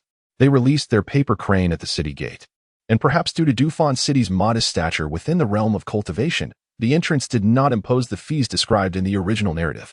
Zhang Weibao led the way through the bustling streets, many of which stood in front of the Duobao building. According to Zhang Weibao, Duobao building was situated on the most vibrant street in Dufan City, owned by the Zhang family, although the management rights did not belong to them. Consequently, he had no authority to influence matters there. Whether Gu Qingyu could secure a position as an assistant at Duobao building would depend solely on her own capabilities. Chapter 29. Dear elder brother, Duobao building is nestled at the most prosperous street in Dufan City, which serves as the commercial heart of the small town, with a cobblestone pathway bustling with pedestrians. Along the sides of the street, various shops emanated faint but distinct fluctuations of spiritual energy, peddling items related to cultivation. At the end of the street lay a square where numerous cultivators spread out cloths or set up low tables, establishing makeshift stalls to sell an array of cultivation supplies. Duobao building, positioned at the end of the street and adjacent to the square, boasted an advantageous geographical location. However, the modest and unadorned 2-story structure did not stand out amidst the plethora of shops lining the bustling thoroughfare, instead blending seamlessly with its surroundings. Upon reaching this point, Zhang Weibao instantly transformed into an exuberant commentator, On a certain day in a certain year, the legitimate third young lady of the Yi family and the illegitimate sixth young lady of the Du family engaged in a fierce altercation over a splendid robe crafted from a rainbow-hued phoenix tail, intended for the Zhang family. Ultimately, the third young lady of the Yi family was bested by the sixth young lady of the Du family, and the robe was claimed by the latter. On yet another day in another year, the legitimate young lady of the Zhang family fell in love with a collateral disciple of the Du family, only to have their romance thwarted. The collateral disciple was swiftly incapacitated by the direct descendants of the Zhang family, resulting in a settlement of several thousand inferior spirit stones to the Du family. Then, on yet another day in yet another year, Gu Qingyu had developed a thick callus in her ears. Yet she finally gleaned some understanding of the current distribution of powers within the city of Dufan. Just as Zhang Weibao boasted, the Zhang family held the strongest influence in Dufan, followed by the Du family, while the Yi family was the weakest. Notably, the Daobao building did not belong to any of these three factions. Its enigmatic owner had never been seen, shrouded in mystery. Regarding this matter, Gu Qingyu concurred. As in the original narrative, the Daobao building was likewise depicted as a mysterious organization. The text merely touched upon the owner, referred to as a true immortal of transformation, and noted that its business extended to every corner of the Tianyuan continent.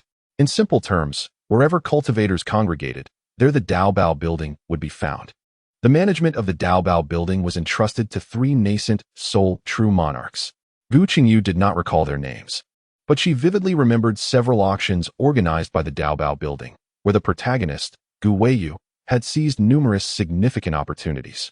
Moreover, Gu Qingyu was acutely aware of the Daobao building. The Daobao building, the illustrious Duobao Pavilion, is a veritable treasure trove, housing an extensive array of elixirs, talismans, magical artifacts, and formations, ranging from the most rudimentary to the magnificent masterpieces that epitomize the pinnacle of contemporary craftsmanship in the far north continent. It boasts an impressive collection of rare spiritual plants and precious mineral ores, some age for mere centuries, while others have existed for millennia. It is not an exaggeration to say that one could find nearly everything here.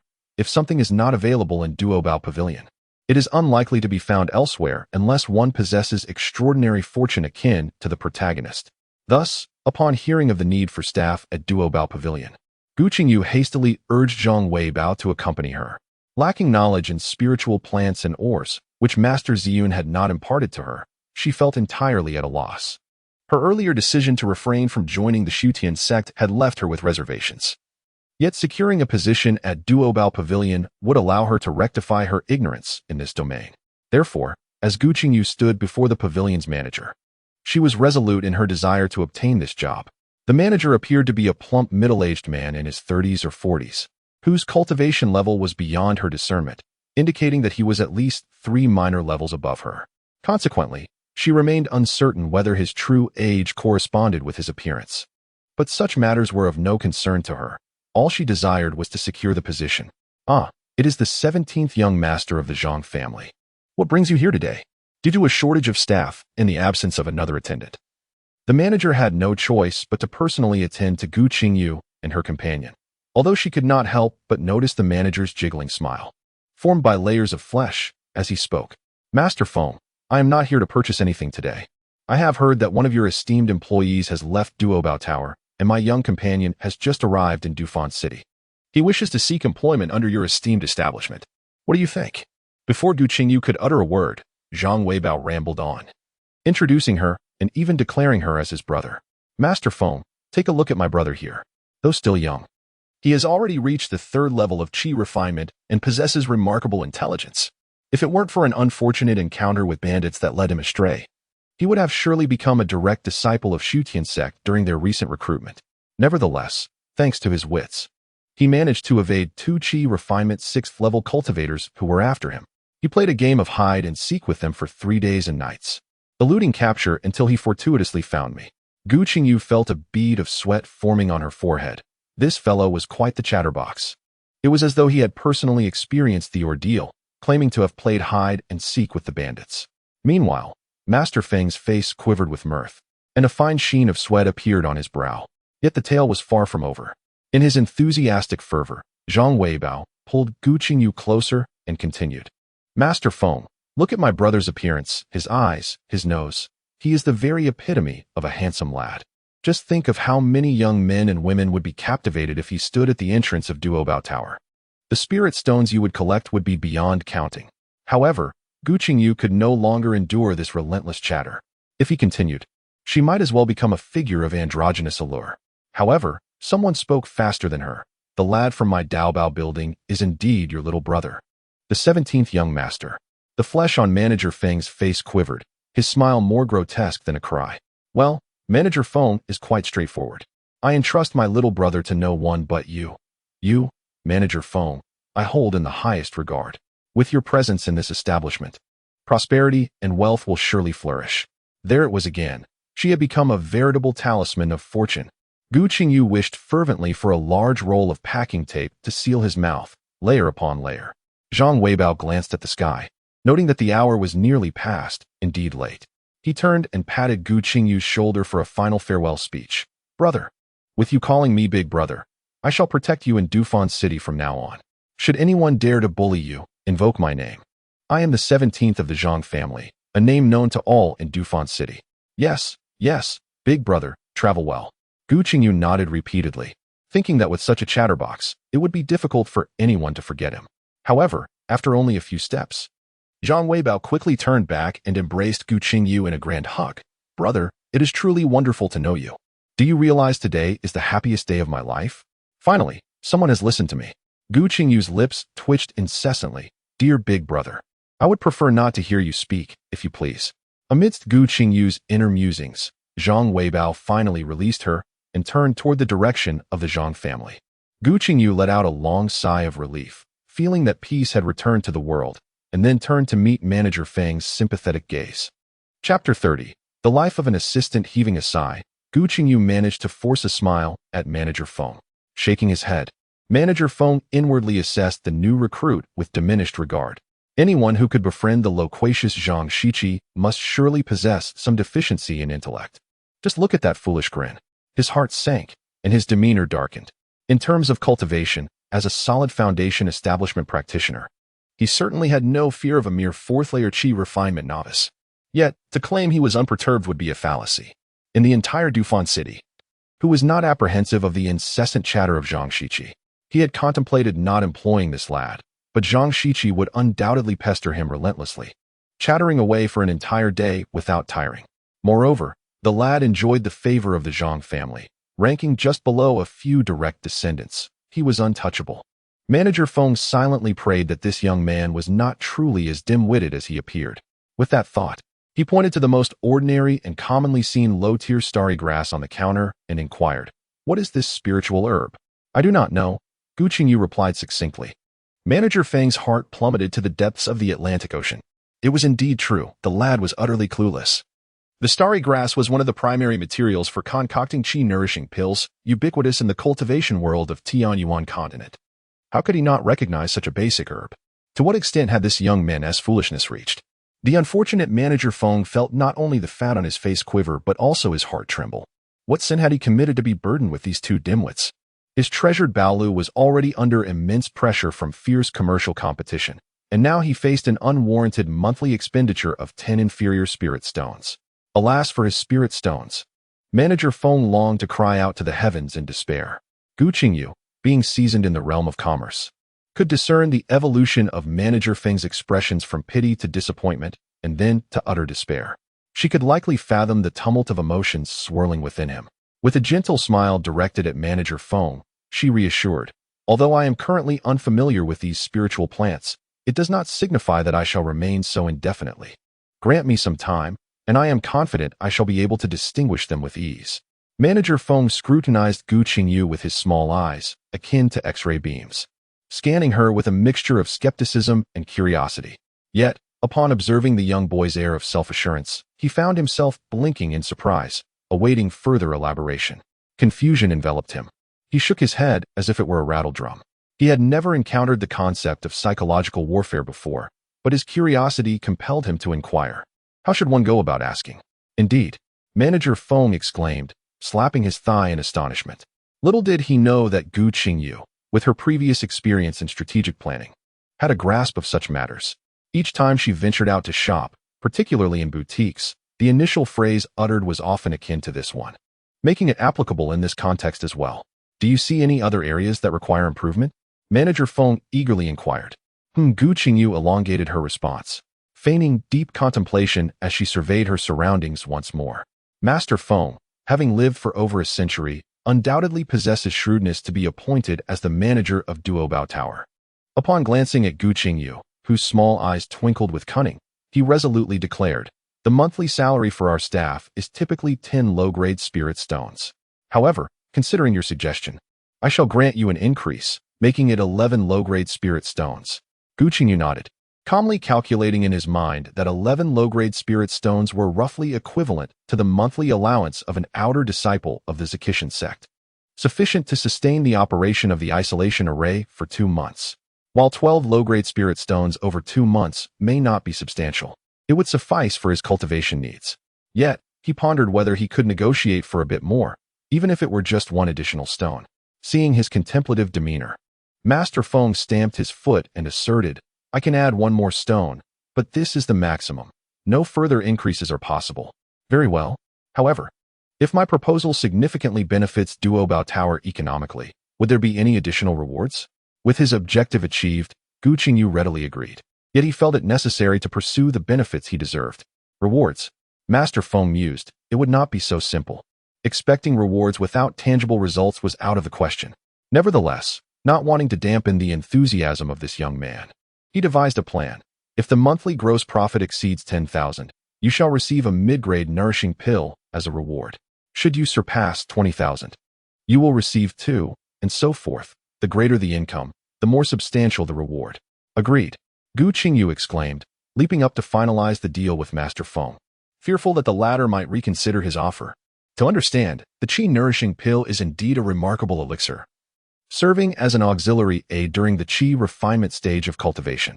According to the original text, elixirs are categorized into 3 grades: upper, middle, and lower. A lower-grade Qi nourishing pill can provide the equivalent of 10 days' worth of spiritual energy absorbed into the dantian by a typical disciple in meditation.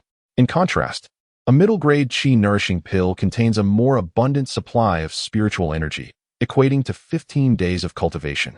While its toxicity is significantly lower than that of the lower-grade variant, it is truly unexpected that the merchant, Master Feng, who appears somewhat unscrupulous, would be so generous. Although Master Ziyun has advised her to consume elixirs in moderation to avoid destabilizing her foundation and accumulating toxic residue within her dantian and meridians, which could pose substantial obstacles to future advancement, Gu Qingyu possesses a small realm that assists her, negating the necessity for Qi nourishing pills in her cultivation. However, she can certainly exchange them for spirit stones, as a middle-grade Qi nourishing pill is worth at least 3 lower-grade spirit stones. The thought of such a considerable amount of spirit stones ignited a fervent spark in Gu Qingyu's eyes. She reflected on the procedure for supermarket membership cards and began to weave an elaborate tale for Master Feng. The more he listened, the more intrigued he became. Realizing he had stumbled upon a treasure today, he had never considered such an approach before. He entirely forgot his initial disappointment and promptly retrieved a volume of complete compendium of spiritual herbs and complete collection of spiritual minerals, handing them to Gu Qingyu while encouraging her to study diligently and strive for progress each day. Thus, the newly appointed attendant of the Duobao building, Gu Qingyu, commenced her duties. Chapter 31. Learning the art of talismans. Describing her experience working at the Duobao building, Gu Qingyu succinctly summed it up in 2 words: quite satisfactory. The attendants at Duobao building enjoy provisions that cover meals and accommodation. As for meals, cultivators require modest portions, typically consuming just 1 meal a day, primarily consisting of common grains from the mortal realm. While these may not hold significant value for cultivators, they are indeed prepared with great care and taste. The dwelling is a modest little hut, accompanied by a small patch of open land in front. Inside, the furnishings are exceedingly simple: a wooden bed adorned with a thin quilt, a stone table, and several stone benches. The hut is equipped with a rudimentary defensive array. Although it cannot withstand the divine senses of golden core cultivators, it effectively deters those of Qi refining and foundation establishment stages. For Gu Qingyu, who has nowhere else to turn, this arrangement is immensely satisfactory. The Duobao building operates for 8 hours each day, during which 2 young attendants take turns, each working for 4 hours. Their responsibilities include serving guests and guiding them to the items they require. As for the second floor, Manager Feng has stated that it is overseen by a seasoned appraiser and a female foundation establishment cultivator who merely need to direct customers to the staircase. Such an arrangement allows the attendants ample time for cultivation, a fact that pleases Gu Qingyu greatly. Being an attendant requires a keen sense of observation, as they encounter a myriad of individuals daily, some lavish spenders, others as frugal as miserly crows. Some are honest and straightforward, while others are sharp-tongued and acerbic. Although dealing with these varied personalities can be exhausting, it serves as the perfect exercise for honing one's perceptive skills. Gu Qingyu finds each day demanding, yet feels an unparalleled sense of fulfillment in life. Thanks to Gu Qingyu's suggestions, the membership card initiative at Duobao Building is thriving, and the public has responded with fervent enthusiasm towards this novel concept. Each day, the establishment is bustling with customers, flourishing in business. By the end of the month, Manager Feng duly rewarded Gu Qingyu with 2 qi-nourishing pills, as promised. Zhang Shiqi often visited Gu Qingyu, his incessant confessions of desire causing her to wish for a fly swatter to silence him. Nevertheless, he always treated her, his sole confidant, with utmost care. Whatever tasks Gu Qingyu entrusted to him, he executed them with diligence and discretion, such as exchanging her qi-nourishing pills for equivalent qi recovery pills. For this reason, she tolerated his relentless chatter. Among the 4 arts of alchemy, weapon forging, talisman crafting, and formation, alchemy demands a significant amount of spirit herbs, a luxury she could not afford. As for weapon forging, it was evidently a labor-intensive endeavor, and she feared she would be unable to wield the heavy hammer. The study of formations required an extended period for results to manifest, and her current circumstances did not allow her the tranquility needed for in-depth exploration. Thus, talisman crafting emerged as the most suitable field for her at this juncture. With prior experience in calligraphy from her past life, she anticipated that learning to create talismans would yield efficient results. To practice talisman making, one requires talisman paper and a talisman brush. The most basic talisman brush in the Treasure Pavilion costs 20 low-grade spirit stones, equivalent to 2 months of Gu Qingyu's savings. Talisman paper, on the other hand, is relatively inexpensive. 1 low-grade spirit stone yields 5 sheets. However, since talisman paper is a consumable resource, a single failure in crafting consumes 1 sheet. Given Gu Qingyu's current financial situation, it seemed unlikely that she could guarantee a successful creation of talismans, thus compelling her to make the talisman paper herself. The process of crafting talisman paper is not regarded as a sophisticated skill in the realm of cultivation. Many low-level cultivators rely on producing talisman paper for their livelihood. Furthermore, the introductory manual on talisman crafting left to her by Master Ziyun also detailed the process of making talisman paper. The moon-seeking grass undergoes repeated refinement, transforming its sap into a milky white essence, which is then congealed into talisman paper under the glow of the moonlight. The brighter the moon, the superior the quality of the talisman paper. Thus, the paper formed on a full moon night is of the finest caliber. The quality of this paper is fundamental to the efficacy of crafting exquisite talismans. Moon-seeking grass serves as the primary material for talisman paper and is readily available throughout the realm of cultivation. In the Treasure Pavilion, it is classified as a low-grade spirit stone, bundled in considerable quantities. Gu Qingyu, wishing to avoid wasting time on foraging for moon-seeking grass, decides to purchase it directly from the Treasure Pavilion. Upon hearing that Gu Qingyu intends to learn how to make talisman paper, Manager Feng's small eyes curved into crescent moons, and he exclaimed, "Little you, what a delightful thought to delve into talisman crafting. Are you short on spirit stones?" He continued, "The path of cultivation is indeed a resource-intensive endeavor, with both elixirs and magical artifacts. It is a burden that many casual cultivators cannot afford." While his words held a grain of truth, Gu Qingyu found herself brushing off the goosebumps that had risen on her arms. She felt a peculiar eeriness in Manager Feng's smile, reminiscent of an old saying in Huaxia: "A smiling face conceals mischief." Unaware of Gu Qingyu's inner thoughts, Manager Feng continued to shake his ample flesh and squint his eyes, stating, "Although crafting talisman paper is not a particularly intricate skill, the repetitive refinement of moon-seeking grass can be quite laborious, yielding little in terms of spirit stones. In truth, there are many endeavors in this world that require less toil while offering greater rewards, depending solely on your willingness to embrace them. What does it mean to earn abundant spirit stones without laboring hard, and what does it entail to be open-minded? Gu Qingyu is not a mere child. The words of the shopkeeper, Feng, could be interpreted in myriad ways. She squinted her eyes, for she never subscribed to the notion that fortune would simply descend from the heavens. The shopkeeper's words bore ulterior motives, igniting a flicker of caution within her heart. Feng, however, chuckled softly and remarked, "But in the dead of night, if little Duzi is unoccupied, let him lend a hand." "Certainly, I would be delighted to assist, Brother Qing." Little Duzi interjected eagerly from the side. No, it's unnecessary," Gu Qingyu quickly declined. "As a young man, I ought to engage in a bit more labor." "Well said. We cultivators should embrace hardship. As a token of appreciation for your diligence, I shall offer you a 10% discount to express my support for you," Feng declared, as he handed a small bundle of moon-seeking grass to Gu Qingyu. "Thank you, shopkeeper Feng." Gu Qingyu expressed her gratitude and, taking the moon-seeking grass, turned to leave the shop. Feng blinked thoughtfully, observing her departure. "Shopkeeper Feng."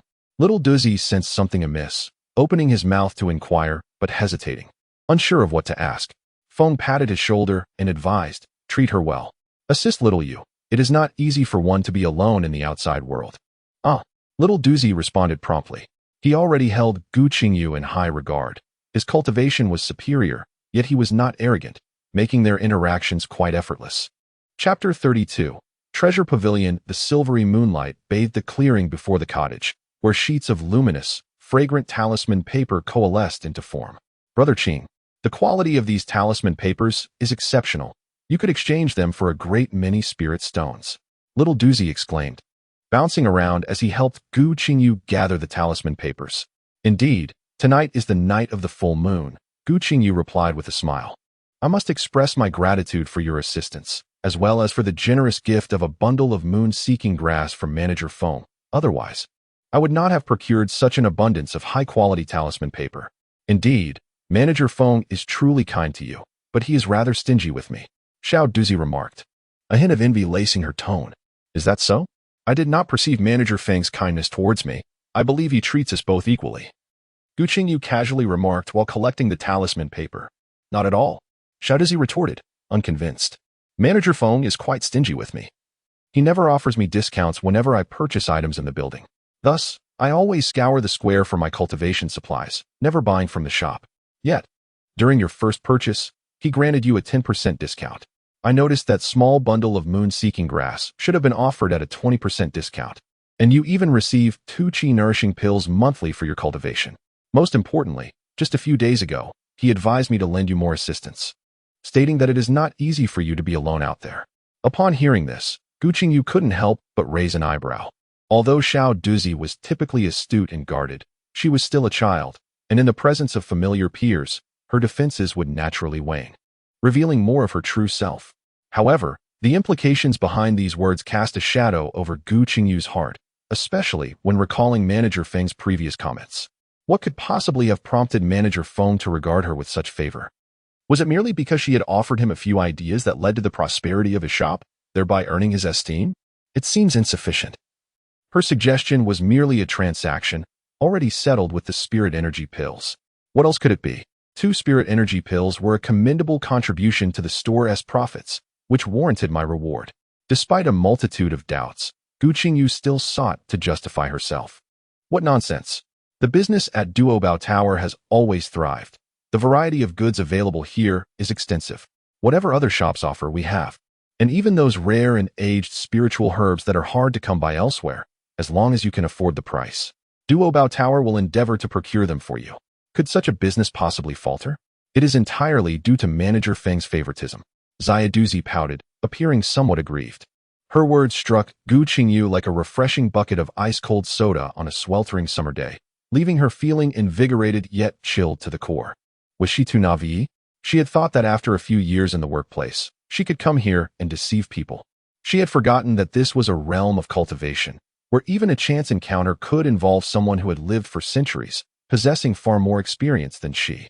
Just as Gu Qingyu was engaged in profound self-reflection, Xiao Duzi spoke up languidly. In truth, it isn't entirely Manager Feng's favoritism. At your young age, having already reached the 4th level of qi refining, You must possess extraordinary talent. I have heard that in the past. Other talented individuals were favored by high-ranking cultivators of Duobao Tower, being taken in as disciples. I believe Manager Feng has recognized your potential and wishes to retain you within Duobao Tower. When the time comes, you will have plenty of spirit stones to spend, as well as treasures and spiritual artifacts to use at will. Just do not forget about me then. However, when you are soaring through the skies like that foundation building senior above, you will surely not remember me. Alas, it is a pity that I possess 4 spirit roots. I fear I shall never establish a foundation in this lifetime. In order to prolong the use of the talisman treasures, 1 month after becoming a staff member at the Duobao Tower, she has released all her cultivation. Now at the age of 8, she has reached the 4th level of Qi refinement with dual fire and wood spirit roots, indeed showcasing exceptional talent. Yet such an excuse had previously been employed to soothe herself when encountering Master Huan, who can tell her that this time her wishes will surely come to fruition. Gu Qingyu could not help but smile wryly, saying, "Little Duzi, do not underestimate yourself. How can you know it is impossible if you have not tried? Believe in yourself and strive diligently. Perhaps one day you too will soar to the heavens. Is that possible?" Little Duzi paused in gathering the talisman paper and looked up at Gu Qingyu. Gu Qingyu felt somewhat unnerved by his gaze. When did she become such a confidant? Nevertheless, she mustered her courage and replied, "Anything is possible." Little Dao tilted his head in thought and said, Thank you. I will work hard. One day, I will fly freely in the sky like the foundation building senior above. Yes, keep it up, Duzi. However, I wonder, why have I never seen the aforementioned foundation building senior? Moreover, I have been at Duobao Tower for 3 months, yet I have never encountered an appraiser. Gu Qingyu recalled that aside from Manager Feng, Xiao Duzi, and herself, there were also an appraiser and a foundational female cultivator on the upper floor of Duobao building. However, from the very first day she began working there, Manager Feng had advised her against ascending to the 2nd floor, mentioning the presence of the appraiser and the foundational cultivator, yet she had never encountered either of them. Not to mention the 3 months that had elapsed, it had nearly been 2 years since her arrival at Duobao building, and she had yet to ascertain whether the appraiser was male or female. She had, however, seen the foundational senior 3 times, each occasion coinciding with her escorting important guests downstairs. That foundational senior was exceptionally beautiful. At this juncture, Xiao Duzi retracted his neck and glanced around. "Rest assured, I have set up a restriction here. No one can overhear our conversation." Oh, Xiao Duzi sighed in relief, unaware that the restriction Gu Qingyu referred to was the isolation array left by the esteemed Ziyun, which even a nascent soul true monarch could not eavesdrop upon. With Gu Qingyu's assurance, Xiao Duzi became even more animated. "You have no idea. Several times I witnessed the foundational senior soaring out of the 2nd floor window, as enchanting as a celestial maiden descending from the heavens. However, they are seniors, and such words should only be spoken in whispers, should they overhear." He mimicked a throat-cutting gesture and continued, "I have heard Manager Feng mention that the senior upstairs possesses a cultivation level even higher than his own." Manager Feng's cultivation was at the initial stage of foundation establishment, a detail Xiao Duzi had privately shared with Gu Qingyu.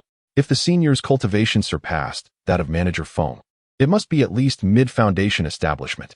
According to the conventions described in the original text, the appraiser's cultivation would be above that of the female cultivator, likely indicating she was a golden core true person.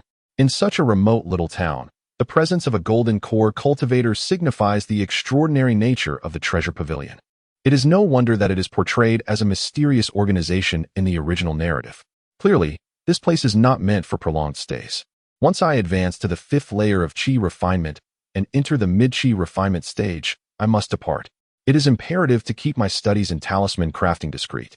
The more hidden cards I possess, the better. I find myself pondering the figure of the foundation establishment elder in flight. Gu Qingyu casually fabricated a lie, saying, "Thank you, Duzi. Once I've accumulated enough spirit stones, I shall treat you to a spiritual feast." "Very well, I shall await that day," Duzi replied, instantly invigorated at the prospect of a spiritual meal. Chapter 33. Talisman Pin. After bidding farewell to Duzi, Gu Qingyu settled cross-legged on her bed and called out softly, "Shaojia." "Yes, master," came the gentle voice of Shaojia, resonating within her consciousness, bringing a flicker of brightness to her previously gloomy disposition. With a sigh, she remarked, "It seems I have once again fallen into a den of thieves. Is survival truly this arduous? I apologize. I shall surely assist you in escaping, Xiaojie responded, echoing the timid fear and deliberate eagerness typical of a child who is erred. Huh. Gu Qingyu chuckled lightly, her spirits lifted inexplicably.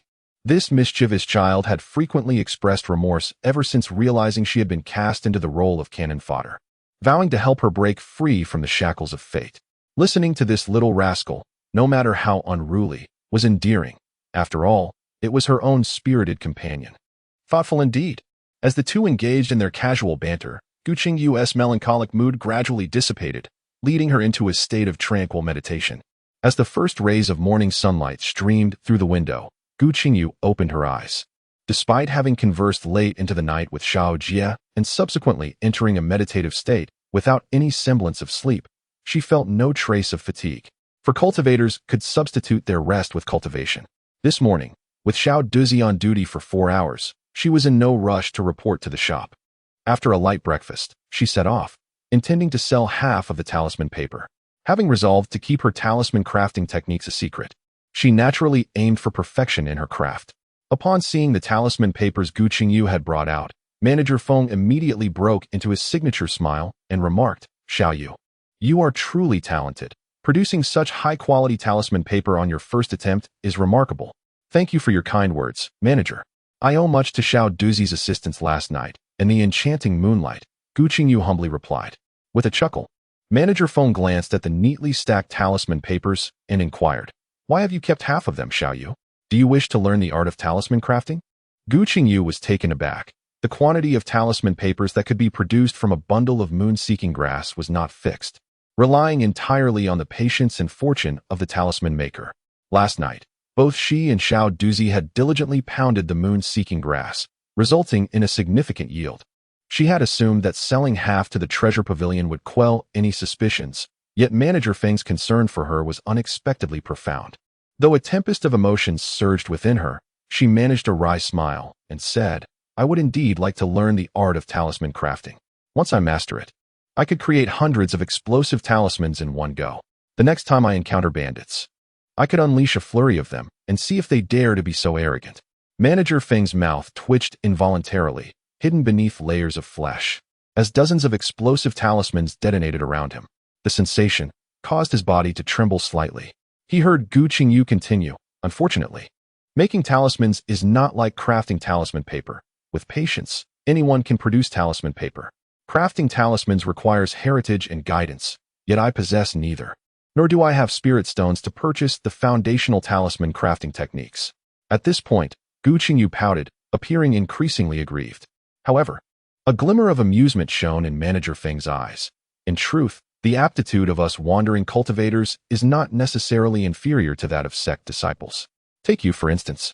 Your talent is commendable, yet you missed the opportunity for the 7 major sects to recruit new disciples. If fate does not bestow another chance in this life, you may remain a wandering cultivator. Yet, even if one possesses talent equal to that of sect disciples, the number of those who advance to higher levels of cultivation is far less among them. The reason is simple. Without a formidable backing, those with nefarious intentions can strike without fear of retaliation. Thus, we wandering cultivators must seek out a powerful ally, much like myself, supported by the treasure pavilion, who would dare to covet my interests. Indeed, Gu Qingyu nodded repeatedly, acknowledging the truth in Manager Feng's words. The amusement in Manager Feng's eyes deepened as he continued. So, dear you, on your path of cultivation, you must find a strong support. Haha. Yes, indeed, quite so. This dear brother had been absent for a few days, and upon his return, he bombarded her with a flurry of trivial questions. As though someone had stolen his cherished toy, she grasped his hand and urged him onward. Come, brother, let us wander through the stalls of the scattered cultivators. I happen to have crafted some high-quality talisman paper last night and exchanged it for 5 or 6 spirit stones. Let us embark on a shopping spree. Brother, if you need spirit stones for your talisman paper, do not hesitate to inform me. I shall assist you. Is crafting talisman paper exhausting, dear brother? To such trivial chatter, Gu Qingyu had mastered the art of ignoring, one ear in, the other out. To borrow a famous saying from Buddhism, the talkative let the words flow through both ears, while tranquility remains in the heart. Upon exiting the Duobao building, they found themselves in a bustling square, where stalls of various kinds were lined up, offering a dazzling array of peculiar items, accompanied by a cacophony of sales pitches. Do not miss this opportunity. Rare treasures from ancient caverns. Only one piece available. Hurry and purchase. Come take a look. Exquisite spiritual herbs from the secret realms. A rare sight indeed. Gu Qingyu was acutely aware that she was not the heroine endowed with extraordinary fortune, capable of stumbling upon miraculous treasures merely by meandering. Thus, she felt no temptation towards the vendor's cries. Her sole purpose today was to acquire a talisman brush. As they strolled, conversing animatedly, every time they passed a stall, the vendor would fall silent upon catching sight of Zhang Weibao, casting furtive glances as if the two of them were non-existent. This elder brother indeed possessed a formidable reputation, prompting others to avoid him. Gu Qingyu could not help but chuckle and shake her head, while her companion remained blissfully unaware, continuing his incessant chatter. Most of the items at the stalls were of low grade, and the talisman brushes were no exception. Exercising caution, Gu Qingyu made it a point to inquire about the price of nearly every item. The prices of items here are considerably lower than those in the Duobao Pavilion, yet their quality is slightly inferior. After exploring most of the square, Gu Qingyu halted before a modest stall that merely displayed a cloth on the ground. The assortment of goods was scarce, consisting of a few vibrant stones, several uniquely shaped bracelets, and a small stick. This stick, entirely purple and neither too long nor too short, bore a striking resemblance to a talisman pin, save for its bare tip. It was uncertain what material it was crafted from, but it was intricately engraved with a diminutive image of a 7-stringed lute. The stall owner, a male cultivator at the 5th level of Qi refinement, was boasting about treasures from ancient caves when he caught sight of Zhang Weibao, prompting him to hastily grasp a corner of the cloth as if to flee. Quick-witted, Gu Qingyu seized the small stick and inquired, "How much for this?" Chapter 34. The Oath of the Inner Demon. "Apologies, my friend, but I am in a hurry. Perhaps next time," the male cultivator replied, hurriedly packing his stall in preparation to depart. "Hey!" Gu Qingyu's words barely formed when Zhang Weibao intervened, grasping the male cultivator's arm and saying, "What could be so urgent? My companion already holds the item. Simply state your price, and we shall settle the matter with spirit stones. It won't take much of your time." The cultivator paused, then slapped his forehead, exclaiming, 30 low-grade spirit stones. "Hurry, I truly have pressing matters." "What? This small stick costs 30 low-grade spirit stones?" Zhang Weibao's voice escalated in disbelief. He swiftly snatched the stick from Gu Qingyu's grasp, channeling his spiritual energy into it. Yet it remained utterly unchanged. Look, this little stick is neither a treasured artifact nor a spiritual tool. It cannot even channel spiritual energy. I truly wonder how it could possibly be worth 30 inferior spirit stones." The male cultivator, feeling a wave of frustration, nearly spat blood as he kept casting desperate glances at Gu Qingyu for assistance. Meanwhile, the stall owners around him occasionally shot him sympathetic looks. Gu Qingyu was well aware that the stall owners did not truly have pressing matters. They simply could not tolerate Zhang Weibao's incessant chatter. However, she was not a nouveau riche with an abundance of spirit stones to squander, and if someone was willing to haggle on her behalf, she welcomed it. Seeing her silent plea for help go unanswered, the male cultivator gritted his teeth and said, "Young Master 17, our lives as rogue cultivators are quite difficult. This indeed came from an ancient cultivator's cave, though I am uncertain of its utility. Please, young master, offer a price you deem fair, and if it is reasonable, this fellow will take it." Zhang Weibao nodded, weighing the small stick in his hand, and remarked, "I cannot discern any value in this object. In my opinion, it is worth not even a single spirit stone." The male cultivator clenched his fists and ground his teeth. Were it not for the prohibition against dueling in the city, and the fact that he had a mundane wife and a daughter who had just begun to cultivate, he would have relished the opportunity to teach this young man a lesson and depart.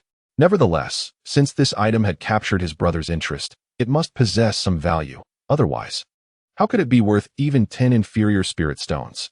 While he was still contemplating the sale, Zhang Weibao urged Gu Qingyu, "Brother, settle the payment. 5 inferior spirit stones." The male cultivator exhaled in relief. At least it was worth 5 inferior spirit stones, and not entirely worthless. Gu Qingyu silently applauded Zhang Weibao in her heart. This standard was the nemesis of street vendors, an essential companion for shopping excursions. With a mere exchange of currency for goods, She saved several low-grade spirit stones and contemplated purchasing some vital items for cultivators, such as chi-replenishing pills and detoxification elixirs. Just then, a gentle male voice interjected, 17. Are you bullying someone again? Your loud voice reached me from afar. Following the voice, she beheld a dashing young man, who was smiling as he observed the two. Beside him stood 2 young men and 4 young women, all appearing to be around 14 or 15 years of age, with cultivation levels ranging from the 5th to the 7th stage of chi refinement. Their luxurious attire and bulging storage bags indicated their affluent backgrounds. As a staff member at Duobao Tower, Gu Qingyu recognized these frequent patrons, the scions of the wealthy Zhang, Du, and Yi families from Dufan City. The speaker was none other than Zhang Zibo, the heir of the Zhang family, and the only cultivator among them at the 7th stage of chi refinement. Third brother, Zhang Weibao greeted respectfully. I am not bullying anyone. I was merely haggling while purchasing some items. I assent that so? He directed his inquiry towards the male cultivator, albeit tempering his usual loquacity in the presence of Zhang Zibo. Before the young man could respond, Zhang Zibo chuckled. With a mouth like yours, I can only imagine. Come, let us head to Duobao Tower, lest you stir up trouble. I am not. Zhang Weibao began to protest, but was interrupted by Gu Qingyu, elder brother. Please go ahead. I can manage to browse on my own. Since when did young Master Zhang 17 become so chummy with a mere attendant? Mocked the 4th young lady of the Du family. He was originally just a collateral descendant, not much different from a wandering cultivator, Miss Yi retorted. You. Zhang Weibao's face instantly flushed crimson. Brother, farewell. However, Gu Qingyu had already vanished in a flash. There was no need for her to engage in a dispute with this group of second-generation cultivators, making things difficult for Zhang Weibao, while also rendering herself quite disheartened. When Gu Qingyu stood before her stall, she merely cast a fleeting glance at her and continued to sit in silence, absorbed in her meditation. Before the stall lay a price list, clearly stating the prices for low-grade and middle-grade chi-nourishing pills, detoxification pills, and fasting pills. At the very bottom, it was explicitly noted, no haggling.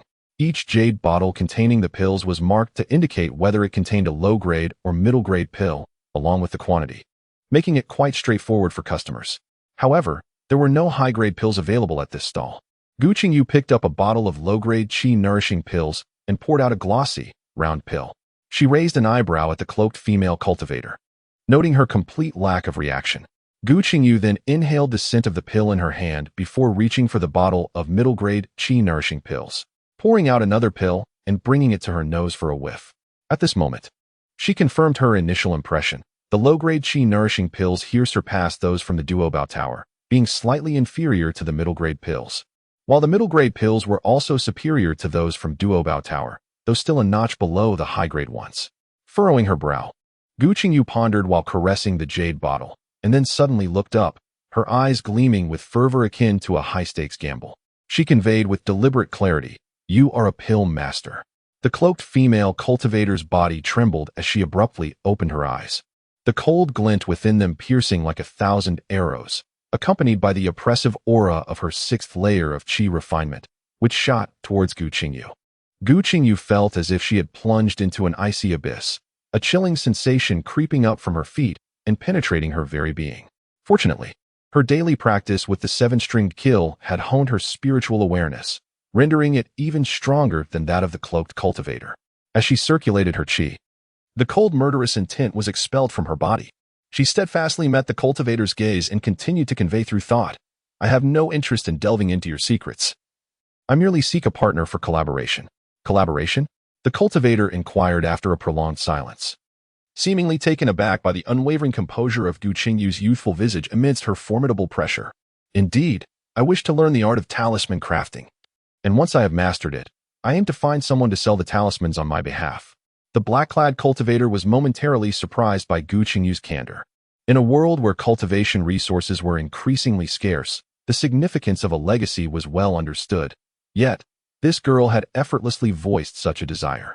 After a brief pause, the cultivator coldly retorted, "You have yet to begin crafting talismans. How can one ascertain the truth of your words? What basis is there for belief? It is natural for you to harbor doubts. In truth, I am also wary of you. Perhaps we could each make a heart demon oath, pledging that until we reach the foundation establishment stage, Neither will reveal whether the other is an alchemist or a talisman maker, Gu Qingyu proposed. Chapter 35. The entry into talisman crafting. The heart demon oath, bound by the laws of heaven, ensures that should one violate their vow, they will be tormented by their inner demons for life, forever stunted in their cultivation progress. What compels her to leap into such a vast chasm? The coldness in the black-clad woman's gaze intensified as she fixed her stare on Gu Qingyu, unwavering.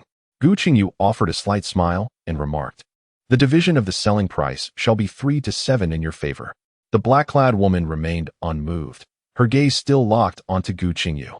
"I understand that it may seem premature to assert my ability to master talisman crafting, but I assure you, if I fail to learn, I shall bestow upon you my inheritance of talisman crafting." Upon hearing this, the black-clad woman raised an eyebrow, her icy demeanor softening slightly, revealing a flicker of interest. After a moment's contemplation, she inquired, "What is the time frame?" 1 month, Gu Qingyu responded without hesitation, confident in her capacity to acquire the skill within that period. "Very well. I shall await you here in 1 month." The black-clad woman replied with equal decisiveness, though she refrained from mentioning the oath of the heart demon. Gu Qingyu did not press her, as they each held leverage over the other. She was untroubled by the prospect of her words being disclosed, especially since her own position was more precarious at present. After a brief pause, the black-clad woman posed another question. "How did you deduce that I am an alchemist?" "Intuition." Just 2 words, yet the black-clad woman's expression shifted dramatically. A fledgling alchemist, if discovered by certain families, could easily be captured and forced to produce elixirs solely for their benefit. "Is it so obvious?" she inquired, still not willing to concede. "Indeed. You stand apart from all the other vendors here. Is it truly that simple? Your goods are of superior quality and singular in nature, leading one to conclude that the alchemist supplying you either cannot produce high-grade elixirs or is reluctant to part with them, driven by avarice. A merchant seeking to amass spiritual stones through a humble stall would invariably endeavor to procure the most lucrative high-grade elixirs, regardless of their own financial constraints, striving to fully stock their wares. Your failure to do so suggests that you are most likely the elixir's concoctor." The veiled woman's complexion blanched instantaneously. Alchemical refinement is a pursuit that devours spiritual stones. Were it not for her exceptional aptitude, she would not have chosen this path. Today marked her inaugural foray into selling elixirs, and she feared that her high-grade creations might attract unwanted attention. Thus she deliberately concealed them, only to inadvertently betray herself. Beads of perspiration trickled down her brow. "Therefore, you ought to purvey talismans to obfuscate your true intentions," continued. "Indeed, a greater variety of goods would render it more difficult to discern the stallholder's true identity." She suppressed her icy demeanor and gazed upon the young boy before her. The 7 or 8-year-old boy possessed eyes of limpid clarity, now fixed upon her with unwavering resolve. Unaccountably, the veiled woman's vigilance waned. After a moment of contemplation, she proposed, "Let us add a clause to the heart demon oath. Neither shall inflict harm upon the other prior to foundation establishment." Agreed. The inclusion of this clause aligned perfectly with intentions. They both invoked the heart demon oath and felt an arcane rune descend into his sea of consciousness before vanishing. Knowing that the oath had taken effect, he cupped his fist and bowed, saying, "xianxia," similarly clasped her fists in a gesture of respect, then retrieved several sound transmission talismans from her storage pouch. "These are sound transmission talismans. I am aware that you are not yet proficient in talisman crafting, so please use mine for now. However, I must admit that I am rather impoverished, so do return them once you acquire the skill." "Of course," Gu Qingyu replied, accepting the talismans without hesitation. Most cultivators place great importance on cause and effect. She had alerted xianxia to the potential dangers, and thus it was only fitting that xianxia expressed her gratitude with these medicinal pills. Their entire transaction had been conducted through sound transmission, appearing to outsiders as a simple business agreement before they parted ways. As night fell, Gu Qingyu sat upon a stone bench, a sheet of talisman paper and a talisman brush laid out before her. The brush, adorned in a rich violet hue, was none other than the small stick she had acquired during the day. Now, one end of the brush was fitted with the fine fur of a golden marten, transforming it into a genuine talisman brush. Should one inquire how Gu Qingyu discerned this stick as a talisman brush, the answer lies in the 7-string zither emblem at the top of the brush, identical to the insignia on her storage bracelet, an exclusive mark of the esteemed Ziyun true monarch. As a versatile talent proficient in alchemy, talisman crafting, weapon forging, and array formation, it was only natural for her to create her own tools. The techniques of weapon forging from a millennium ago were distinct in their own right, and over the passage of time, the bristles of the brush had been worn smooth, rendering it unrecognizable to anyone else. The materials left behind by the esteemed Xiun were abundant, particularly the finest brush hairs for talismans. Following the instructions in the foundational talisman crafting manual, Gu Qingyu meticulously reassembled the brush, resulting in a flawless talisman brush that lay gracefully upon the stone table. At the opposite end of the table, a thumb-sized luminous pearl illuminated the entire small room. This pearl, though only a fraction of the size of the one left to her by Master Xiun, was sufficient to brighten the space. Seizing the talisman brush, she executed the first stroke, guided by the motions she had rehearsed in her mind. For Gu Qingyu, who possessed considerable calligraphic skills from her previous life, drawing the talisman was not particularly challenging. However, the true difficulty of crafting the talisman lay in the necessity for a consistent flow of spiritual energy throughout the entire drawing process. Any minute fluctuation in this energy could lead to the complete failure of the talisman. As she applied her brush, a spark ignited on the talisman paper, reducing it to ashes. Gu Qingyu had anticipated such setbacks. She swiftly retrieved another sheet of talisman paper and continued her efforts. Understanding that mastery takes time, she persevered even after exhausting over 100 sheets of paper, depleting her spiritual energy and feeling a faint ache in her consciousness. She settled into a meditative posture, committing herself to a day of cultivation. With a calm demeanor, she judiciously allocated her 8 hours outside of her duties, 2 hours for talisman crafting, 2 for cultivation, and the remaining 4 for practicing sound techniques and attending to various trifles. During this period, she discreetly crafted numerous talisman papers under the gentle glow of the moonlight. At long last, after nearly half a month and the expenditure of close to 20 low-grade spiritual stones, a dazzling fireball talisman, shimmering with spiritual light, manifested before her eyes. She finally exhaled. The first step had been successfully accomplished. Chapter 36. Shadows in the corner on the second floor of the Duobao Tower. A slender middle-aged man stood by the window, squinting as he observed a slight figure vanish into the throng of the square. Does she visit the square each month to meet that female cultivator selling elixirs and talismans? How foolish, when she was in the house, even my spiritual awareness could not penetrate, let alone yours.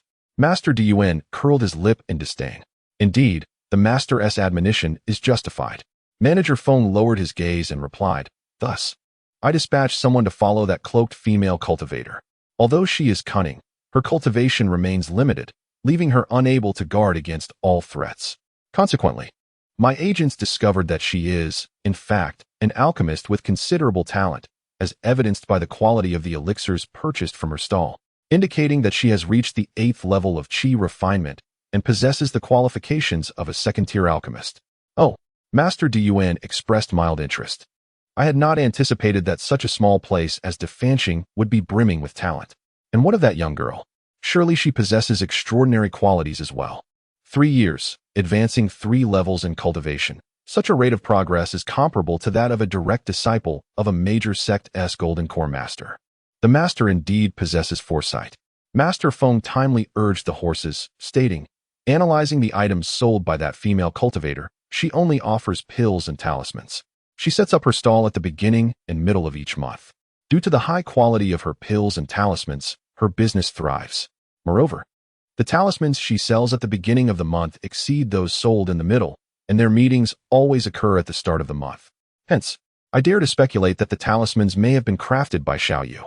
Evidence. The flicker in the eyes of Master Duyuan suggested skepticism towards Master Feng.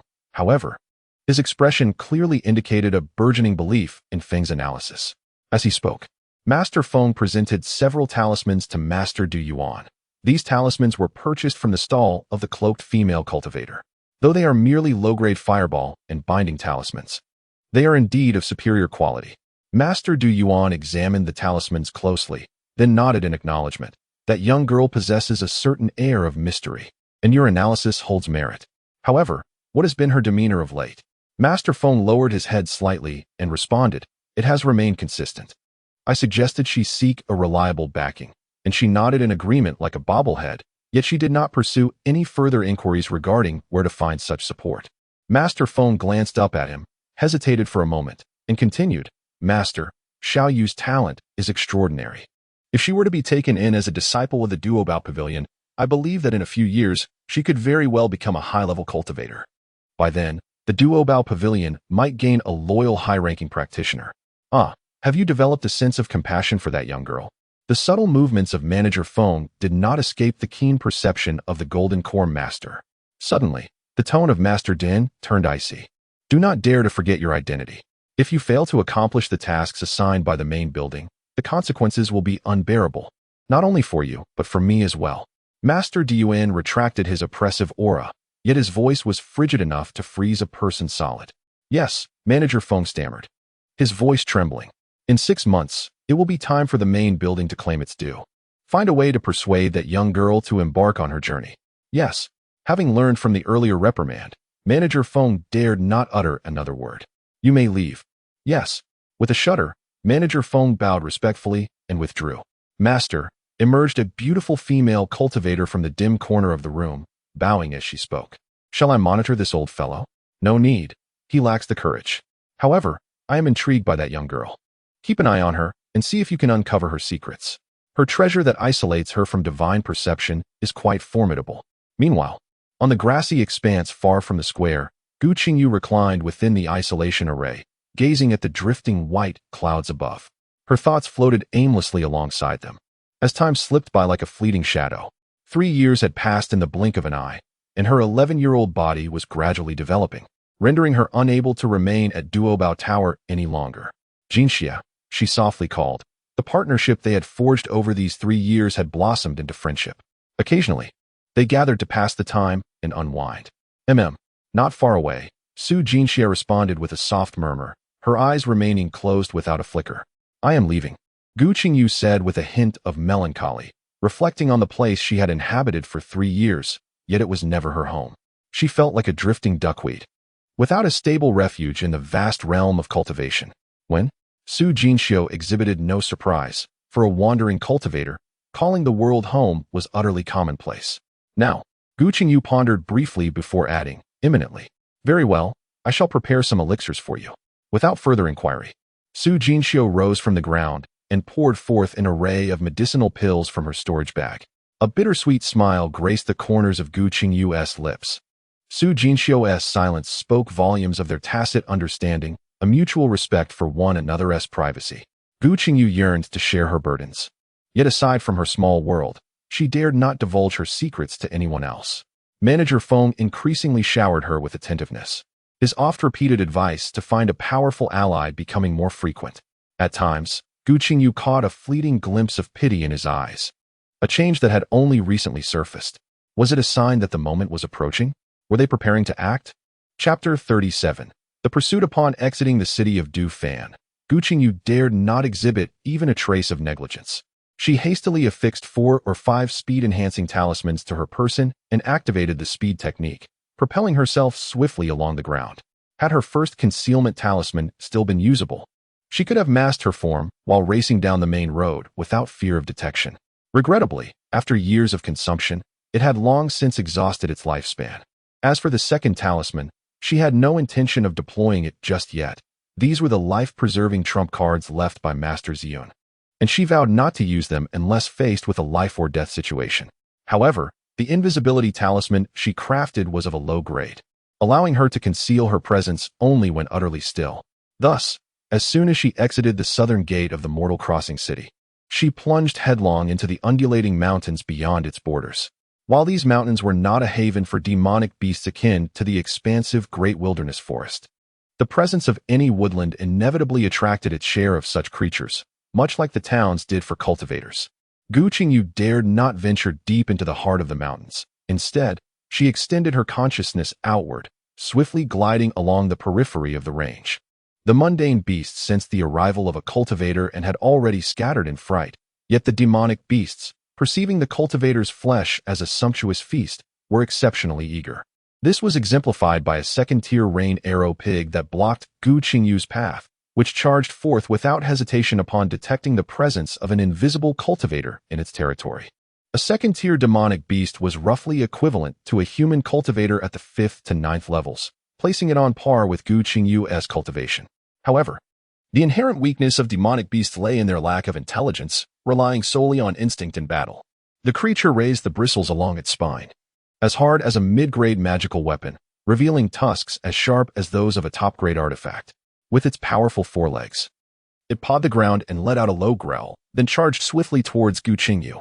Though her battle experience was limited, Gu Qingyu understood the importance of avoiding its ferocity. With a flash of spiritual light beneath her feet, she angled herself to fly away, and as her fingers moved deftly, the phoenix rest appeared before her. The sound of the zither resonated like a tempest, and dozens of sword energies danced in the air, slicing through the rain arrow pig in succession. Amidst the clanging collisions, a cascade of sparks erupted, leaving only faint white scars upon the beast's hide. As a creature of the beastly realm, the incorporation of the character into its name indeed signifies an extraordinary nature. Not only does its size exceed that of an ordinary wild boar by more than double, but its hide is also astonishingly thick, prompting Gu Qingyu to silently scorn. The sword energy, coalesced from the melody of the zither, marked her breakthrough into the fifth layer of qi refinement, transitioning into the mid-stage of this realm. This was the first move, Sword Dance of 1,000 Shadows, from the sword technique Sword Soul, which, despite its name, serves as a musical score. In the realm of cultivation, there are no stringent limitations. Blades, spears, swords, and halberds merely act as mediums for the execution of spells. A sword can just as easily wield the techniques of a knife, and a spear can evoke the essence of a sword. One simply utilizes whichever tool feels most comfortable. Under equal cultivation levels, Sword Soul manifests its power through the zither's melody, far surpassing the might of a sword. And the sword energy thus conjured is far sharper than that emitted from a blade. Yet, now it merely left faint white marks upon the formidable flesh of the arrow rain boar. Gu Qingyu let out a slight sigh, having perused the original text. She understood that combat was an inseparable aspect of cultivation. In the original narrative, the protagonist Gu Qingyu honed her practical abilities and continuously elevated her cultivation through repeated battles. However, she hesitated, for she was still within the confines of the mortal city. Though she was not afraid of a myriad of dangers, she feared the unforeseen. Here, a swift resolution was imperative. As her thoughts turned, 5 entwined talismans shot forth with urgency. Although the piercing sword energy left no scars upon the arrow rain boar, the searing pain caused its massive body to momentarily falter. With a furious roar, it pivoted, preparing to charge once more towards Gu Qingyu. However, as it shifted its hooves but slightly, 5 shimmering talismans encircled it, their runes stirring a ripple in the air. The talismans sank into the earth, and a multitude of verdant, robust thorns swiftly emerged from the soil, binding the arrow rain boar with unyielding strength. The creature, endowed with immense brute force, bellowed in fury as it thrashed against the thorns, managing to uproot half of them within mere moments. Gu Qingyu, however, would not simply await its escape from the thorny restraints before taking action. With a shift in the melody, a tempestuous gale transformed into a beam of moonlight. Coalescing a blade of sword aura midair, pure and radiant, aimed directly at the boar's eyes. Perhaps sensing the imminent threat of death, the arrow rain boar howled and struggled more fervently, the thorns snapping with a series of sharp cracks, disintegrating into fragments. Yet, it was a moment too late. The silvery sword aura mercilessly pierced through the boar's bell-like eyes and into its brain. A mournful cry immediately reverberated through the entire forest. Gu Qingyu felt a twinge of pain in her eardrums, her consciousness wavering slightly. This was the true sound of slaughter. The excruciating pain compelled the arrow rain boar to exert all its strength in a desperate thrash. With a series of sharp cracks, the thorns fell away from its body, and it staggered a few steps, its mane, as resilient as a superior-grade treasure, shooting out like a barrage from an AK-47. Gu Qingyu, executing the wind-treading technique to its utmost limits, retreated with incredible speed, the melody transforming once more into a tempest. A dozen sword auras danced into a formidable wall of blades, their clashing sounds echoing incessantly. The overwhelming majority of the mane was obstructed by the sword aura, leaving only 3 strands to penetrate the shimmering curtain of blades. One was deftly avoided by Gu Qingyu as she sidestepped, another grazed her scalp, while the third, with a sharp thrust, pierced through her shoulder, instantly staining the front and back of her attire with crimson blood. She let out a muffled groan and staggered back a considerable distance. Not far away, the Heroine pig, with a lopsided tilt, collapsed onto the ground with a thud, lifeless. Before long, two cultivators appeared at the site of the skirmish between her and the Heroine pig. One was at the 10th level of chi refinement, and the other at the 8th. The 8th level cultivator surveyed the surroundings and remarked, "Little girl, Jugo's been here, engaging in battle with a beast. And it seems she has sustained some injuries. We must pursue." The cultivator known as Jugo, at the 9th level of chi refinement, frowned and replied, "The master seeks the living. We must hurry, lest she falls prey to the beast." Chapter 38. The Spirit of Battle. Someone is coming. A soft voice from Xianxia echoed in Gu Qingyu's consciousness. Where? Gu Qingyu, seated by the stream, tending to her wounds, searched the vicinity within the range of her spiritual awareness, but detected no one. With your limited perception, what can you possibly see? You little rascal. Your tail is practically pointing to the heavens. If you call me a brat again, I'll tell you that you're the real bad master. Humph. I shall ignore you. Oh dear, I almost forgot that Xianxia resides within her consciousness, intricately linked to her spirit. As long as Xianxia maintained that connection, even her most subtle thoughts would be audible. She softened her tone, coaxing, "Xianxia, be good. You are the most capable. I merely let slip a word. Do not take it to heart. Yet, given that you have eavesdropped on my inner musings, I see no harm in evening the score. From this moment forth, if you refrain from listening to my thoughts, I shall also refrain from calling you a mere child. How does that sound? The condition, however, is that you must not eavesdrop." Gu Qingyu swiftly tore a strip of cloth from the hem of her garment to bandage her wound before donning her attire again. Internally, she mused that if you do not listen, I could berate you 1,000 times and you would remain oblivious. Very well. Xianxia's soft voice conveyed a sense of grievance, resonating sweetly within the ears of listeners. The formation, growth, and awakening of a spirit tool is a lengthy journey. Xianxia, having existed for millennia, possesses a level of intelligence akin to that of a 3- or 4-year-old child. Furthermore, having never interacted with the outside world, this spirit's thoughts remain as innocent as a blank sheet of paper. Upon hearing Gu Qingyu's proposal, it obediently closed the eavesdropping system, unaware of the woman's subtle intentions. All right, Xianxia, now let us speak of serious matters. The young woman had finished dressing and was preparing to retrieve her swift travel talisman. Faced with the unknown, she unhesitatingly chose to heed Xianxia. After all, he was her trusted little companion, and she was convinced that, apart from the boundary-crossing teleportation, there were undoubtedly many unforeseen abilities within him awaiting her discovery. Yet, belief aside, questions remained. Did you not claim that your spiritual awareness was far inferior to mine? How is it that I have not seen anyone, yet you are aware of their approach? People are still 200 miles away, so naturally, you cannot see them. Besides, I have not seen them either. The soft voice was filled with pride, exuding an air of self-assurance as if to say, I am capable. Praise me. I am a spirit-sensitive being, and I can sense any fluctuations of spiritual energy within a radius of 200 to 300 miles. Allow me to inform you. I now perceive a surge of spiritual energy swiftly approaching from the direction you came. There is no trace of demonic aura within it, indicating it must be a human rather than a beast. Its speed rivals that of someone utilizing a speed-enhancing talisman. Indeed, racing along the path she had taken, it could only be someone pursuing her. Gu Qingyu's expression darkened slightly. She had never believed in coincidences and had never doubted that Master Feng was aware of her identity as a female cultivator, whether he intended for her to seek a protector or to become a concubine or a furnace. She had not forgotten the auctions organized by the Duobao Tower in the original work, where furnace auctions invariably took place. The dispatch of individuals to pursue her today could not be a mere matter of becoming a concubine. Yet, regardless of whether it was as a concubine or a furnace, she would never acquiesce. Xianxia, can you discern their cultivation levels from the fluctuations of their spiritual energy? How many are there? Gu Qingyu, in her haste, did not forget to gather intelligence. After a moment of contemplation, Xianxia hesitantly replied, it appears there are 2 individuals. One exhibits slightly weaker spiritual fluctuations, while the other is somewhat stronger. However, they seem to be superior to you, yet not as formidable as that rotund old man. Huh. This mischievous child faltered at a critical moment.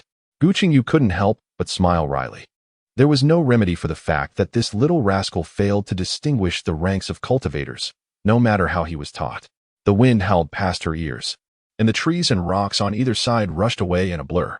Within the confines of her consciousness, no pursuing cultivators had yet appeared. However, Gu Qingyu abruptly halted her steps. Although no cultivator was present, a second-tier white-scaled python lay coiled in its nest, blissfully slumbering and entirely oblivious to the presence of a cultivator encroaching upon its territory. Through the relentless honing of her senses under the seven-stringed kill, Gu Qingyu's awareness now rivaled that of a perfected chi refinement cultivator. Thus, she had not truly entered the python's domain, yet to evade pursuit, she must traverse its territory, which would inevitably lead to a confrontation. Confronting the white-scaled python did not instill fear in her. Rather, it was the certainty of being pursued by the latter cultivators that troubled her. After pausing momentarily, a subtle smile graced her lips. Whether advancing or retreating, battle was inevitable. If conflict awaited her, she would resolve it here and now. In an instant, Gu Qingyu's fighting spirit surged. She cast a cold gaze around her, noting that the rugged stones bore no trace of her sudden halt. Reassured, she sought out a sturdy tree, consumed a spirit-replenishing pill to restore the energy expended in her rapid movement, and affixed several invisibility talismans to herself. Settling into a cross-legged position beneath the tree, she awaited the arrival of her adversaries. Before long, two male cultivators materialized within her consciousness, revealing themselves to be of the 10th layer of chi refinement. Gu Qingyu's pupils constricted slightly. This promised to be a fierce battle. The two men came to a swift halt at the very spot where she had paused. The male cultivator of the 8th layer of chi refinement rummaged through his belongings, glancing around before stating, "Ninth brother, this girl has stopped here. Search." The 9th brother commanded coldly. In the realm of cultivation, numerous treasures exist that can conceal one's presence, and it is hardly surprising that the young girl, being a talisman practitioner, possesses an invisibility talisman. With a flicker of brilliance at his fingertips, a talisman burst forth in the air, releasing a cloud of yellow powder that enveloped the area for miles. This 4th-tier visibility talisman, costing over 30 low-grade spirit stones each, truly reflects the generosity of the treasure pavilion. Since evasion was not an option, confrontation was inevitable. Gu Qingyu unleashed her entire spiritual energy, dispelling the yellow powder that floated before her, and gradually emerged from behind the tree, clad in a pale purple dress. She appeared as delicate as if her skin were made of fine jade. At the age of 11, although her body had yet to fully mature, she undeniably stood out as a beauty in the enchanting world of cultivation.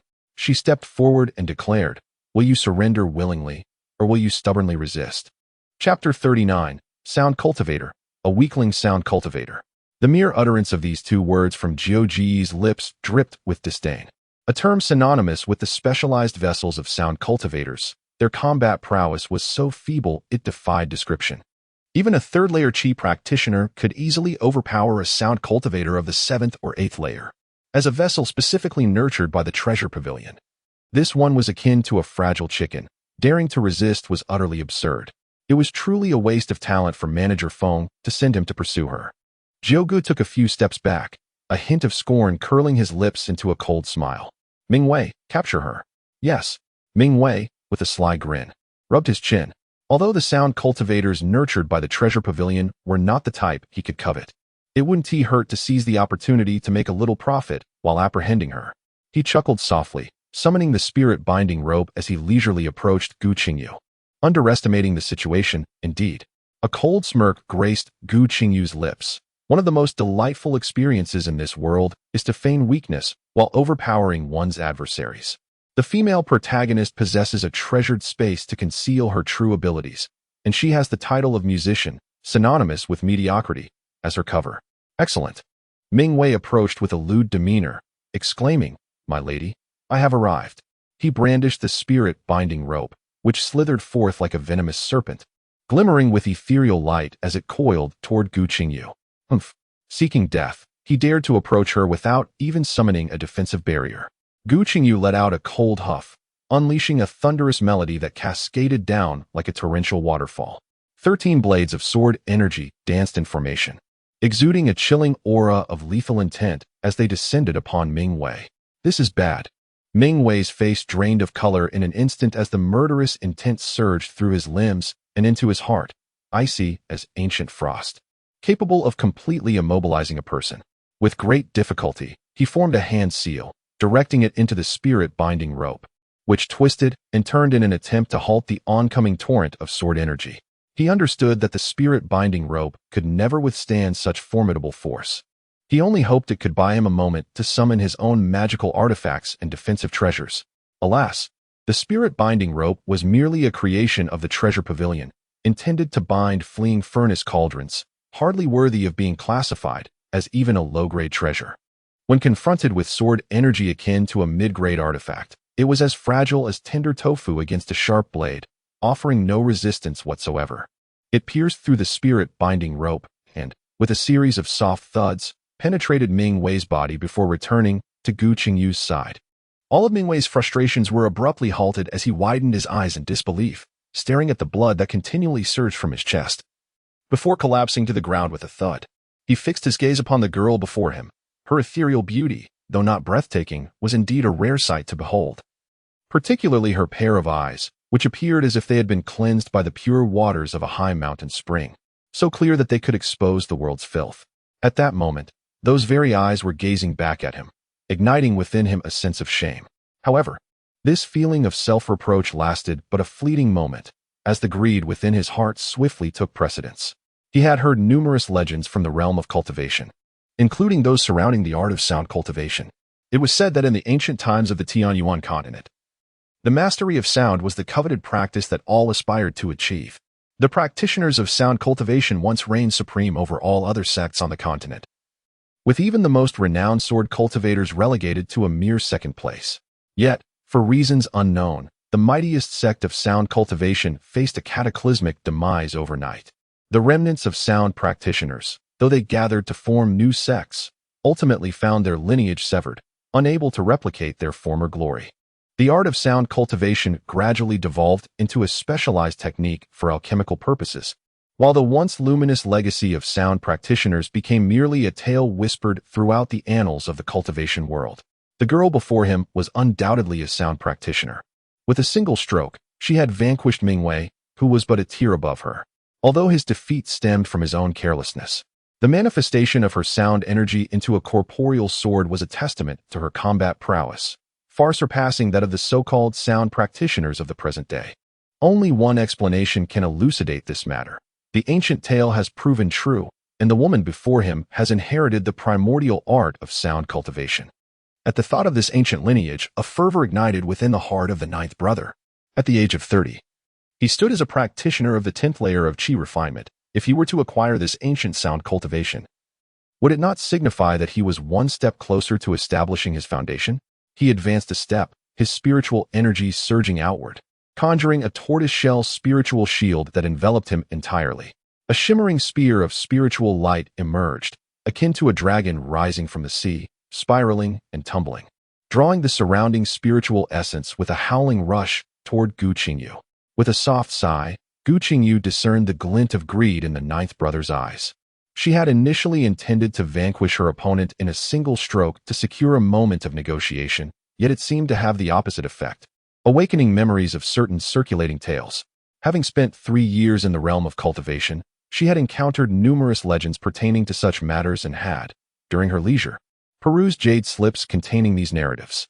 She had never forgotten her master's dying wish. However, the passage of millennia had transformed these tales into myriad versions, mere entertainment for idle conversations. It was evident that the ninth brother had drawn a connection between her and these stories. With the prospect of negotiation extinguished, conflict was inevitable. Lacking defensive artifacts, she layered several thick earth talismans upon herself, already clasped in her hands. Her fingers danced across the strings of the zither, its melodies flowing like water. As 13 strands of sword energy coalesced into flying swords that swirled and twirled before her. The essence of Xianxia's combat prowess lies predominantly in her spiritual awareness. Currently, she can command a maximum of 13 flying swords with her spiritual consciousness, facing an opponent 3 levels above her in cultivation. She refrains from recklessly exerting her full strength without an absolute certainty of a lethal strike.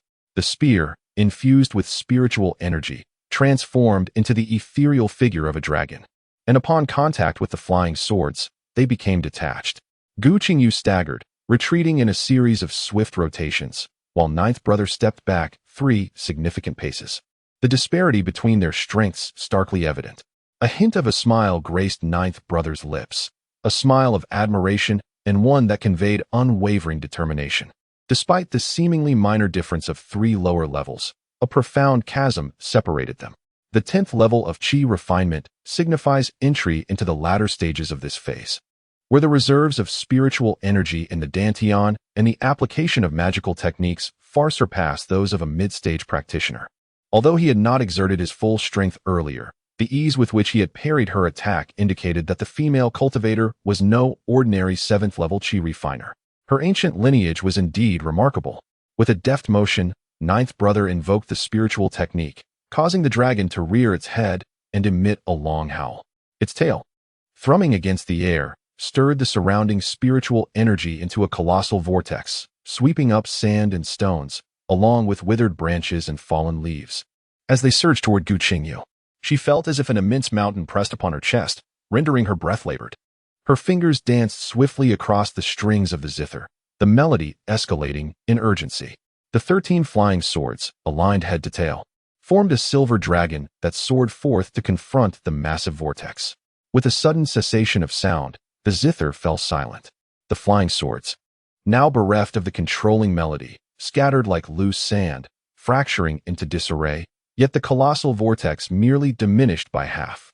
Gu Qingyu observed that the vortex showed no signs of abating. It penetrated through layer upon layer of solid earthen walls formed by thick talismans.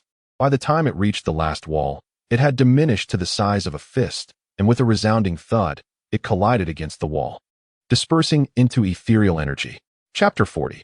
The villain falls victim to excessive chatter, although the massive vortex did not strike her directly. It shattered the silver dragon she had conjured with her utmost effort through the music of her zither. She felt a searing pain in her internal organs, and the bandaged wound on her shoulder was torn open anew, saturating her violet garment with a large stain. Her body was sent flying backward. A taste of blood lodged in her throat, threatening to erupt at any moment. Seizing the opportunity as she was propelled away, her consciousness remained alert, in a swift motion. She grasped a handful of solid elixirs and energy-replenishing pills. With little hesitation, she unleashed several fireball talismans along with 3 second-tier fire dragon talismans, hurling them indiscriminately at Zhou. Zhou Ji's gaze darkened slightly, although he was unfazed by an abundance of first-tier fireball talismans. The addition of the 3 second-tier fire dragon talismans posed a challenge given his current cultivation level. In that fleeting moment, Gu Qingyu quickly swallowed a considerable number of solid elixirs and energy-replenishing pills, alleviating the intense pain and revitalizing the stagnant energy within her dantian. Despite her lack of combat experience, she executed these actions with remarkable fluidity, an ability she attributed to the insights gleaned from modern military drills and to Master Xianxia, who had imparted a year's worth of fighting experience to her. Gratitude is extended to the esteemed author for unveiling the perils of the cultivation realm in advance, thus endowing her with a heightened sense of vigilance. Her appreciation deepens for the exquisite depiction of the female protagonist's battles, which serve as a wellspring of inspiration, allowing her to simulate various scenarios and strategize accordingly during the tranquil days devoid of combat within the treasure pavilion. Of course, this lengthy expression of gratitude cannot be articulated at present. She must seize every moment to confront the formidable Ninth Brother. Master, persevere. I shall assist you in gathering spiritual energy and fortifying your endeavors. The little entity within her consciousness fervently encourages. When did this little rascal acquire such eloquence? Gu Qingyu mused, as the melodious strains of the zither cascaded forth. The silver flying dragon soared once more, unleashing an abundance of first-tier fireball talismans as if they were mere trifles. The silver dragon transformed into a roaring inferno, charging towards the Ninth Brother. In response, he too hastily consumed a handful of spirit-replenishing pills, directing a finger towards his spear. The weapon trembled slightly, causing a multitude of blossoms to rain down from the heavens. These flowers, shimmering with a faint luminescence, appeared not as naturally occurring flora, but rather as iron blooms forged from exquisite metal. The Ninth Brother coldly uttered a single word: trapped. The blossoms danced and swirled in the air, rapidly weaving into an expansive net that confronted the fire dragon. Ensnaring Gu Qingyu. With one hand gracefully caressing the zither, her music surged with a tempestuous urgency. The fire dragon flailed within the confines of the net, yet it could make no headway against its entrapment. Gu Qingyu sensed that, despite her fervent consumption of spirit-replenishing pills and the assistance of the little entity, the replenishment of spiritual energy was still insufficient. With a flick of her finger, 6 fire dragon talismans morphed into 5 fierce fire dragons, joining the fray with fervor. These fire dragon talismans were crafted just days before she prepared to leave the treasure pavilion, marking her recent advancement to a second-tier talisman master. With only a few in stock, a total of a mere dozen, disposing of 9 at once represented a considerable fortune for Gu Qingyu. However, when faced with the choice between wealth and life, the answer was clear. Life took precedence. She uttered a low command, "Break." The fire dragons surged forward, ablaze with an unstoppable momentum, charging towards the vast net woven from iron flowers. At the epicenter of the collision, spiritual energy erupted in an explosion, extinguishing the dragon and shattering the net into countless fragments, while a long spear clattered to the ground. Gu Qingyu was violently thrown back, collapsing to the ground, rendered immobile, as blood mixed with the remnants of her internal organs spewed forth. Ninth brother, with great difficulty, raised his hand to shove several pills into his mouth, wiping the blood trickling from the corner of his lips. Leaning on his spear, he staggered to his feet and coldly addressed the motionless Gu Qingyu. "Hand over your techniques, and I may grant you a swift end, leaving your body intact." With a soft chuckle, Gu Qingyu winced as sharp pain radiated through her insides, contorting her face in agony. Slowly, she spat out a mouthful of blood and replied, unfazed, "The task assigned to you by the treasure pavilion is to capture me alive. Is it not? If I perish, how will you account for it to the pavilion?" Within her sea of consciousness, a door spun rapidly, while pure spiritual energy surged into her meridians. The Qin heart automatically activated, mending the numerous tiny fissures in her meridians and dantian. A soft, anxious voice resonated from her small realm. "Master, hold on just a little longer. You'll be able to move soon." When the blood ceased to flow, Gu Qingyu cast a glance at Ling Jioge with an expression of incredulity, before speaking in a tone laced with pity. "Do not tell me that your dedication to Duobao Tower has earned you their unwavering trust and nurturing." A chill swept through Jioge's heart as he found himself momentarily at a loss for words to counter Gu Qingyu's assertion. Unbeknownst to him, Gu Qingyu was a time-traveling expert familiar with the original narrative. In that tale, although Duobao Tower was shrouded in mystery, it offered a few simplistic descriptions of the henchmen and assassins they trained. These individuals commenced their rigorous training from a tender age, and once they cultivated their vital energy, they would be marked with a unique insignia by advanced practitioners within their consciousness. This mark would only vanish once they themselves ascended to the rank of high-level cultivators. The techniques they were taught were merely superior to the commonplace Huang-level methods, and their monthly allowances predominantly consisted of inferior elixirs tainted with poison, alongside a meager handful of low-grade spirit stones. To become a high-level practitioner, one would require extraordinary fortune and serendipitous encounters. Thus, the vast majority of these individuals would remain bound to Duobao Tower for their entire lives, serving it unconditionally. One must ponder, who among cultivators does not yearn to ascend the path, to attain boundless powers, especially those like them who are shackled by external constraints? They ardently longed for the celestial and terrestrial second-tier techniques to break free from the fetters that restrained them. Jioge and Gu Qingyu locked eyes, silence enveloping them. Yet Jioge's gaze grew increasingly frigid, while Gu Qingyu's heart surged with rising tension. Suddenly, Brother Zhou stumbled forward a few steps, propping himself up with his long spear, and revealed a sinister smile. "Now that I am gravely injured, tell me, if I claim you resisted arrest, resulting in our mutual demise, and you sustained severe injuries that led to your untimely death, what punishment do you reckon the Duobao Tower would impose upon me? At worst, I might face a brief confinement of 10 days or half a month. Such precedents are not uncommon." With that, Brother Zhou's fingertips once again gathered spiritual energy and pointed towards his spear. However, Gu Qingyu coldly scoffed and replied, "Have you ever heard the saying?" "What?" Brother Zhou hesitated, pausing in his movements. "Villains perish due to excessive verbosity." With that, Gu Qingyu's hand had already rested upon Fengqi, and the 7-stringed kill descended like spring rain. intricately infiltrating Brother Jio's sea of consciousness. Instantly, his eyes rolled back, and he collapsed to the ground. Chapter 41. Why Blood Spewed Forth in Great Gulps. And her head buzzed incessantly, as if countless embroidery needles were mercilessly piercing her sea of consciousness in turn. Moreover, as one's cultivation deepens, the backlash intensifies, and it is only upon the opening of the purple mansion that the counteraction of the seven-stringed kill would dissipate. However, the opening of the purple mansion relies on luck and opportunity rather than mere cultivation. Even if one reaches the god transformation stage, without the right chance, the purple mansion remains inaccessible. 3 years ago, when Gu Qingyu annihilated the bearded man in the mundane realm, she possessed merely a cultivation level of the 3rd layer of qi refining, and the shock of her first kill muddled her senses, allowing her to muddle through the backlash. Yet this time, with her heightened cultivation, the repercussions would not be brief.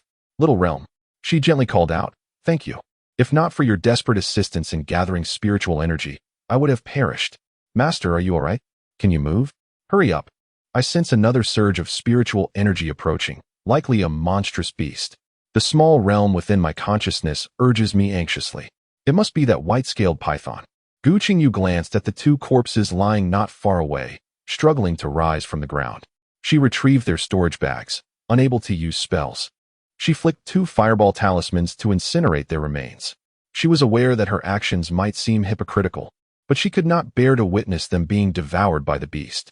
After completing this task, Gu Qingyu found a large tree to sit against, applying an invisibility talisman to conceal her presence. The beast lacked intelligence, and with the invisibility talisman obscuring her form and suppressing her aura, she need not worry about being discovered. In a secret chamber of the Dufan City's Duobao Tower, a long row of wooden racks held over 20 ancient-style bronze lamps, their blue flames flickering gently. Suddenly, 2 soft pops echoed as the flames of 2 lamps extinguished. One after the other, the attendant, expressionless, glanced at the extinguished lamps before pushing open the chamber door and stepping outside. Half an hour later, Manager Feng, hunched over on the 2nd floor, reported to Master Du Yuan, "Master, Brother Jio has failed." Manager Feng's chubby face trembled slightly before he promptly bowed, saying, "Yes," and turned to descend the stairs. "Remember, I want him alive." Master Du Yuan's voice echoed coldly behind him. "Yes," Manager Feng replied, his pace quickening as he continued on.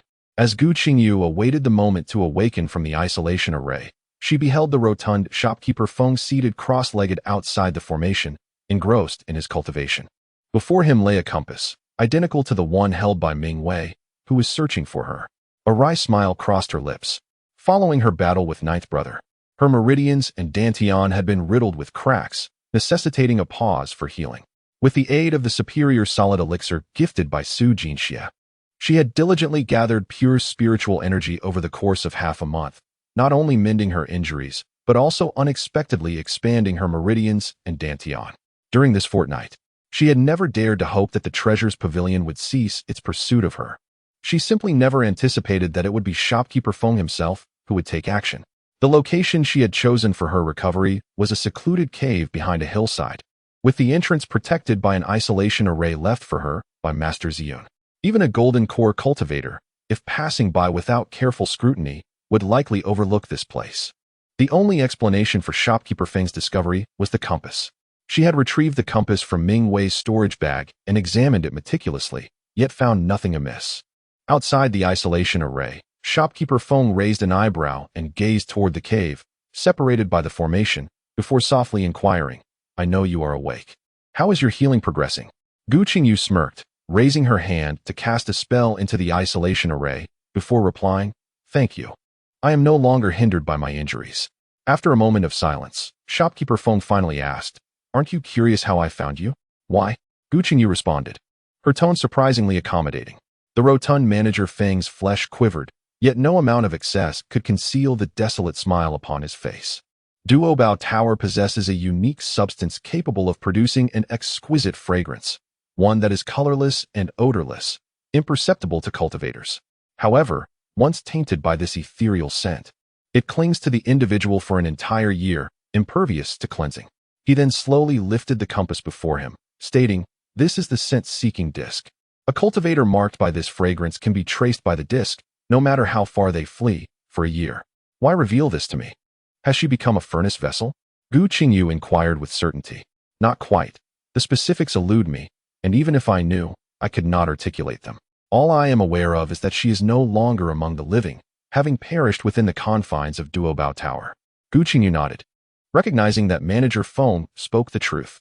A cultivator branded by Duobao Tower's unique mark could not divulge its myriad secrets, even under the scrutiny of high-level soul-searching. My fate will mirror that of your grandniece. Yet Manager Feng's response veered off topic. It is said that cultivators must cultivate without attachment to ascend the path. But how many truly reach such heights? How many high-level cultivators can turn a blind eye to their own kin? Thus, you instructed Xiaoduzi to relay certain trifles about Duobao Tower. What do you wish for me to do? Overthrow Duobao Tower. I lack the capability. Can you genuinely disregard Duobao Tower's edicts and allow me to depart? I cannot. Even if I were to let you go, Jinren Diyuan would send others to pursue you. Whether you can escape this fate ultimately hinges upon your own fortune. Chapter 42. The Great Escape, then we shall fight to the death. Manager Feng spoke with an unhurried demeanor. Your formation is indeed intricate, but how long can your spirit stone sustain its operation? A year? 2 years? And that is under the condition of not being attacked. You have yet to establish your foundation and cannot enter the state of fasting. How long can your fasting elixirs support you? Every word from Manager Feng struck at Gu Qingyu's vulnerabilities. Her spirit stones were scarce, and her fasting elixirs were limited. In a year or two, she would perish from hunger. Yet, Manager Feng continued, Duyuan wants you alive. With this statement, Manager Feng fell silent, patiently waiting outside the formation. Utilizing the concealment talisman, she pondered whether such a rare fragrance and scent-seeking array, which were not described in the original text, could be blocked by the concealment talisman. She felt uncertain. How could she possibly eliminate this aroma for an entire year while evading the pursuit of the treasure pavilion? Was there anywhere in the distant sky continent that could offer refuge from their relentless chase? As she repeatedly filtered through the original narrative in her mind, a realization dawned upon her: the 7 great sects. The 7 great sects comprised of the Dao sect, Sword Heart Pavilion, Void Sky sect, Beastmaster sect, Moon Invitation Palace, Mystic Buddha Temple, and Returning Sea Pavilion. The 7 major sects are distributed across the various corners of the celestial distant continent, holding a transcendent status. Particularly, the 3 foremost sects command unparalleled respect from the smaller sects across the continent. The celestial cities under their jurisdiction not only enforce strict regulations, but are also perpetually guarded by golden core cultivators. Regardless of the reason, any violation of rules within these celestial cities is considered an affront, and the perpetrators are deemed enemies of the sect. Even if one manages to escape the celestial city, the sect sternly instructs its disciples to eliminate such individuals if encountered during their travels, as a cautionary measure. Consequently, within these celestial cities, whether passing through or residing long-term, no one dares to openly defy the established rules. Not even the nascent soul, true monarchs, show any disregard. A notable commonality among these celestial cities is the prohibition of flying above and engaging in battles within their confines. If one can find refuge within these cities and remain for a year, even the treasure tower would be powerless against them. As for earning spirit stones while living in the celestial city, having become a talisman master, sustaining oneself should pose little difficulty. Having discovered a temporary sanctuary, Gu Qingyu felt a wave of reassurance wash over her. She retrieved the map of the cultivation world she had purchased in the Crossing Mortal City from her storage bag and meticulously searched for the nearest celestial city. Qingyu City, located 1,500 miles from Crossing Mortal City, is the closest and largest celestial city.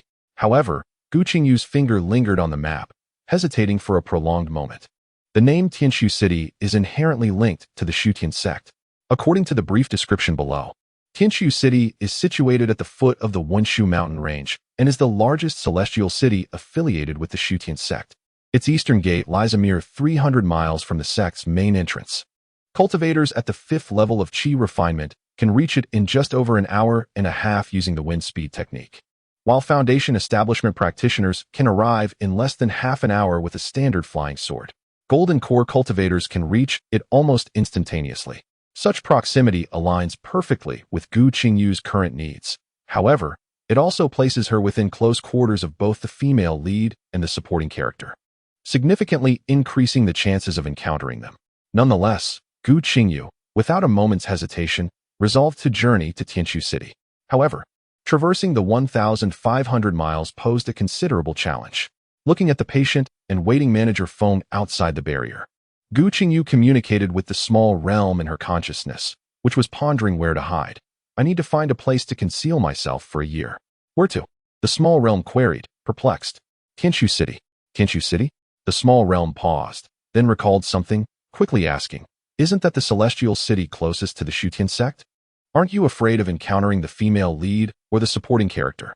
Indeed, no matter your decision, I shall support you wholeheartedly, came the small realm's youthful yet resolute voice, sending ripples of warmth through Gu Qingyu's heart. Thank you, small realm. However, I will need your assistance this time. Master, simply instruct me on what to do. Very well. Let me ask you, does your random teleportation have a general direction?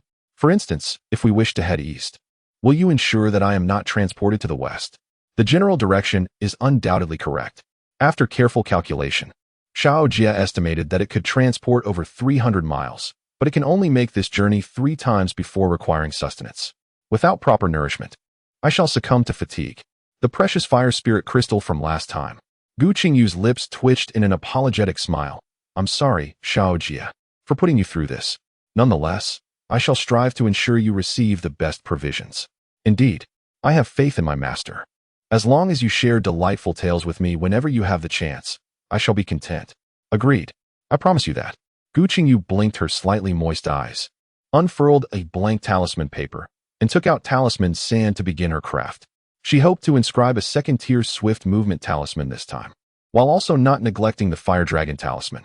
Based on Xianxia's descriptions, it could potentially transport her a maximum of 900 miles. Though there would be directional discrepancies, a straight line of 1,500 miles might indeed require a journey of 2,000 miles. The remaining distance would have to be covered with the aid of the swift movement talisman. The higher the tier of the talisman, the swifter the speed. She hoped that when shopkeeper Feng first pursued her, it would be from a distance of 500 or 600 miles, ensuring she would not fall into the clutches of a beast den. 3 days later, Gu Qingyu gathered all her talisman papers and brushes. Xianxia, we are ready to depart. Yes. Xianxia immediately prepared. Let us go? With a flick of her hand, Gu Qingyu stored the array plate into her storage bracelet, and simultaneously, Xianxia's portal opened. Outside the cave, the plump figure of shopkeeper Feng darted toward the entrance like a nimble cat. Gu Qingyu snapped her fingers, sending a dozen second-tier inferior fire dragon talismans flying toward the cave entrance. Shopkeeper Feng halted in his tracks, and in an instant, Gu Qingyu vanished within the depths of the cave. With a swift motion, Master Feng invoked the 10-finger spirit technique, sending the scent-seeking plate soaring into the air with a hum, directed towards a specific destination. Master Feng leapt onto the flying sword, pursuing it closely. After a brief moment of dizziness, Gu Qingyu found herself descending outside a quaint village, where a group of children were frolicking nearby. Perhaps due to their upbringing in the realm of cultivation, they were unperturbed by the sudden appearance of someone falling from the sky. Rather, a few adventurous ones approached her with curiosity. The children, brimming with joy at her presence, inquired, "What is this place?" Gu Qingyu endeavored to soften her voice as she replied, "Thank you." Yet, as soon as the words left her lips, she vanished without a trace. Judging by her preordained route, fortune favored her this time, as she had not strayed far from her intended path. After confirming her direction, she activated the speed rune, and she disappeared into thin air. Chapter 43. The gears of fate. Perhaps the heavens were momentarily at rest, or perhaps they were in a benevolent mood. In any case, it could be summed up succinctly. During this great escape, Gu Qingyu experienced an extraordinary stroke of luck. Not only had she crafted over a dozen mid-grade speed runes and fire dragon runes before her departure, but she also miraculously avoided falling into a den of beasts during her 3 random teleports. Moreover, she remained steadfast on her course towards Tianqiu City. When the 3 large characters emblazoned on the city gate of Tianqiu City and the rotund figure of Master Feng appeared within her perception, Gu Qingyu understood that her fate hung by a thread in that very moment. She hastily stuffed the remaining spirit recovery pills from her storage pouch into her mouth and, without hesitation, affixed the last 3 speed runes onto her body, clutching the remaining fire dragon runes tightly in her hand. Before the gates of Tianqiu City, the hurried cultivators made way for an elderly man and a young boy in pursuit. The more powerful foundation establishment cultivators hovered above, observing, while those of lesser cultivation, the chi refining practitioners, scurried aside, fearful of becoming collateral damage. Even the occasional passing golden core cultivator bestowed not a glance upon them. Gu Qingyu, having lived in both worlds, comprehended this phenomenon. In her previous life, where a harmonious society was proclaimed, indifference reigned supreme. How much more so in this brutal realm of cultivation, where the law of the jungle prevails and self-reliance trumps reliance on others. As she sprinted through, her most genuine thought was that if she were to survive this ordeal, her singular ambition would be to grow stronger, to become formidable. In her mind, she sensed Manager Phone was drawing near, the binding spirit rope poised like a venomous serpent ready to strike. The very same binding spirit rope wielded by chi refining and foundation establishment cultivators wielded vastly differing powers. If the binding spirit rope in Ming Wei's hands resembled a great snake, then in Manager Feng's grip, it was akin to a colossal python, surging forward with a torrent of spiritual energy aimed at her. With a swift motion, Gu Qingyu summoned a dozen fire dragons to confront the giant serpent. Yet she knew that no matter how many fire dragons she conjured, they could only momentarily impede Manager Feng's advance. With several dozen miles remaining to the city gates, this obstruction would not suffice for her to reach safety, and the disciples of Shutian's sect guarding the city would not rush forth to assist her. Resolutely facing the giant python, she stood firm. Her small realm had already succumbed to slumber, leaving her to rely solely on herself. Confronted with the daunting stretch of terrain ahead, she understood that she must stake everything on this final gamble, daring to fight with all her might. One by one, the magical artifacts soared from the storage bag, whether they originated from the mundane world or were acquired from the ninth brother, all flew forth indiscriminately, regardless of their utility. Meanwhile, beads of sweat, akin to yellow beans, cascaded down her forehead, her complexion shifting from pale to ashen. Yet, gritting her teeth, she extracted every vestige of spiritual energy from her dantian, swiftly conjuring a formidable barrier before her, propelling herself forward in pursuit of the fire dragon. With a thunderous crash, the colossal serpent collided with the barrier, causing the spiritual energy to erupt. Gu Qingyu, akin to a kite severed from its string, wobbled through the air, tracing a graceful parabolic arc before crashing down at the feet of the disciples guarding the city of Shutian.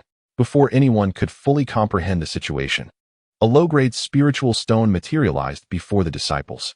I wish to enter the city. Her voice was hoarse yet imbued with a sense of relief.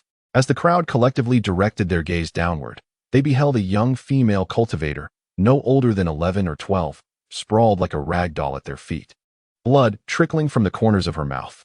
Yet, her eyes shimmered brightly, reminiscent of stars twinkling in the night sky. Manager Feng dismounted his flying sword and hurried forward, reaching out to grasp the fallen Gu Qingyu. Senior, one of the disciples from the Shutian sect stepped forward to intercede, blocking Manager Feng's path.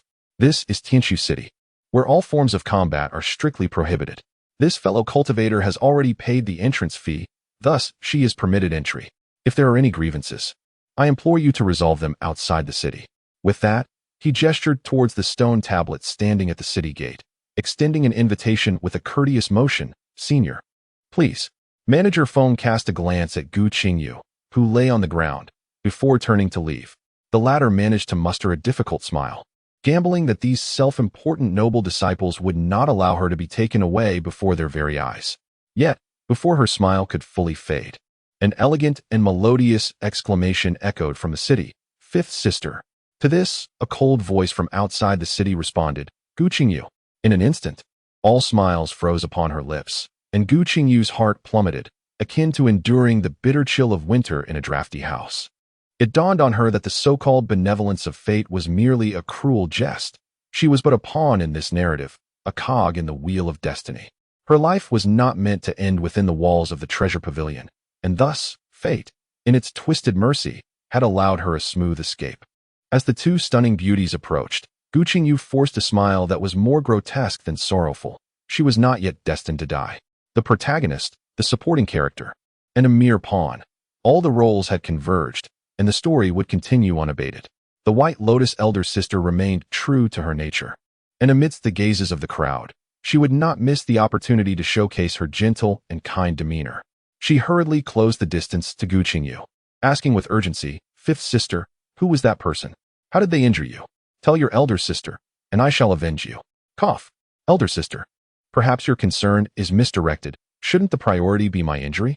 This was the clearest thought in Gu Qingyu's mind at that moment. Yet, an inexplicable surge of excitement welled up from within, a sentiment that rightfully belonged to the original owner of this body. Though it paled in comparison to the grandeur of a general's household in the mortal realm, Gu Qingyu could still distinctly sense its presence. She is not dead yet. There is no need for vengeance at this moment.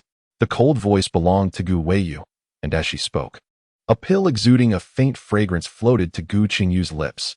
The protagonist's pills are of superior quality, their efficacy undeniable. How could one not indulge in such a remedy? The thought echoed in Gu Qingyu's mind as the pill slipped down her throat. A warm sensation swiftly chased away some of the pain, and she struggled to sit up. Elder sister, third sister, I wish to sleep now. Gu Qingyu's delicate brows furrowed involuntarily. What sort of words were these? Given her temperament, shouldn't she be embracing her and weeping profusely, pleading for justice on her behalf? On the other hand, Gu Weiyu raised an eyebrow, thoughtfully scrutinizing Gu Qingyu. She remained the same person from her memories, her visage unchanged, yet her eyes, though slightly squinted due to the severity of her injuries, still possessed an unmistakable clarity. A flicker of emotion stirred within Gu Weiyu's heart. Had she truly changed? Just as Uncle Ling had said, had her rebirth altered the course of events? Did her steadfastness still hold significance? Despite a myriad of reluctances, Gu Qingyu, burdened by her gentle and kind reputation, had no choice but to allow her fellow disciples to escort Gu Qingyu into the city and arrange accommodations. Meanwhile, Gu Weiyu stood motionless at the city gate of Tianxiu. It was only when Huang Rui nudged her and remarked, "Senior sister, they have all departed," that she snapped back to reality. The crowd that had just witnessed the lively scene had dispersed, and she faintly overheard someone murmuring, "This person is rather strange. Her own sister is gravely injured. Yet she remains here, unmoving. Look at that elder sister, eagerly rushing to bring her sibling into the city. Little do you know, that esteemed lady is a disciple of our Yu Tian sect's nascent soul, true monarch, renowned within our sect for her gentle and kind nature." Chapter 44. Since escape is not an option, let us confront it pain. It is a torment that reverberates through every pore, every cell, as if having been crushed under the weight of a colossal truck, leaving her body feeling utterly shattered. Mother, she longs to cry out, yet her voice is caught in her throat, unable to escape. She yearns to express, "Mother, I am ill. I wish to savor the kanji you make." But the surroundings are desolate, devoid of any presence. What is happening today? Whenever she falls ill, her mother is always the first to notice, rushing to offer comfort and care. Why? Today, has she been lying here for hours without her mother realizing her affliction? Her sluggish mind begins to process the situation, and then it dawns on her. Today marks the first day of her independent life away from home. What terrible luck, she muses. She recalls her mother saying that when one is unwell, a bowl of hot kanji would restore strength, prompting her to struggle to rise. Suddenly, she opens her eyes, not greeted by the familiar ceiling of her memories, but by the slightly antiquated canopy above her bed. Where's this place? Her gaze sweeps across the room, and the excruciating pain coursing through her limbs jolts her into full awareness. This is an inn, and she has been gravely injured by the innkeeper Feng. It was Gu Qingyu who arranged for her to stay here. She is Gu Qingyu, a girl without a mother, not the fortunate Chungyun who enjoys a warm family. Tears spring forth, cascading down her cheeks. 6 years, 6 long years of solitary struggle in this foreign realm. It is not that she does not miss home. Rather, she dares not to think of it. She fears that even a whisper of longing might shatter her resolve to continue living. She was an utterly ordinary person, leading a mundane life with a typical 9-to-5 routine. Yet, in an instant, her world was turned upside down, shattering her previous understanding of existence. All her heartache flowed down her cheeks in silent tears, and she longed for home. Time slipped away, and she wept in silence for an indeterminate duration. Once her emotions settled, Gu Qingyu struggled to rise, realizing that regardless of the entanglements of the past, life must persist. As she pushed open the door, the innkeeper appeared before her with alacrity, exclaiming, "Fairy, you have finally awakened. Do you realize you have been asleep for 7 days and nights? 7 days and nights?" She had no idea she had slumbered for so long. No wonder her stomach was growling. "Innkeeper," Gu Qingyu croaked, "could you prepare a bowl of kanji for me?" "Kanji?" The innkeeper furrowed his brow, unsure of what it was. A wry smile tugged at Gu Qingyu's lips as she remembered that she was in the realm of cultivation, where culinary refinement was of little concern. As long as one was fed, that sufficed. Yet at this moment, she yearned for kanji. She fished out a low-grade spirit stone and handed it to the innkeeper, explaining, "Just use a little rice and a lot of water. Cooking the rice until it is thoroughly soft. Would you kindly prepare a bowl for me?" Of course. The innkeeper, upon receiving the spirit stone, eagerly agreed, all the while showering praises upon Gu Qingyu. "You are the sister of the esteemed Fairy Jean. Such a trivial matter is easily managed. You must know that Fairy Jean is regarded as the epitome of beauty in the Shutian sect."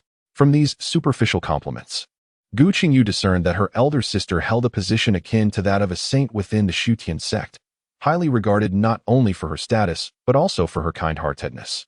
Anyone in need could approach her for assistance and expect a helping hand. In contrast, Gu Weiyu remained inconspicuous, much like in the original narrative, still a mere shadow in the grand scheme of things.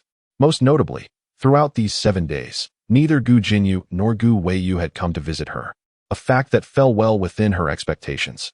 Even Gu Qingyu had arranged for her a luxurious room, requiring 3 low-grade spirit stones per day, and had promptly paid a 10-day deposit, which did not surprise her at all.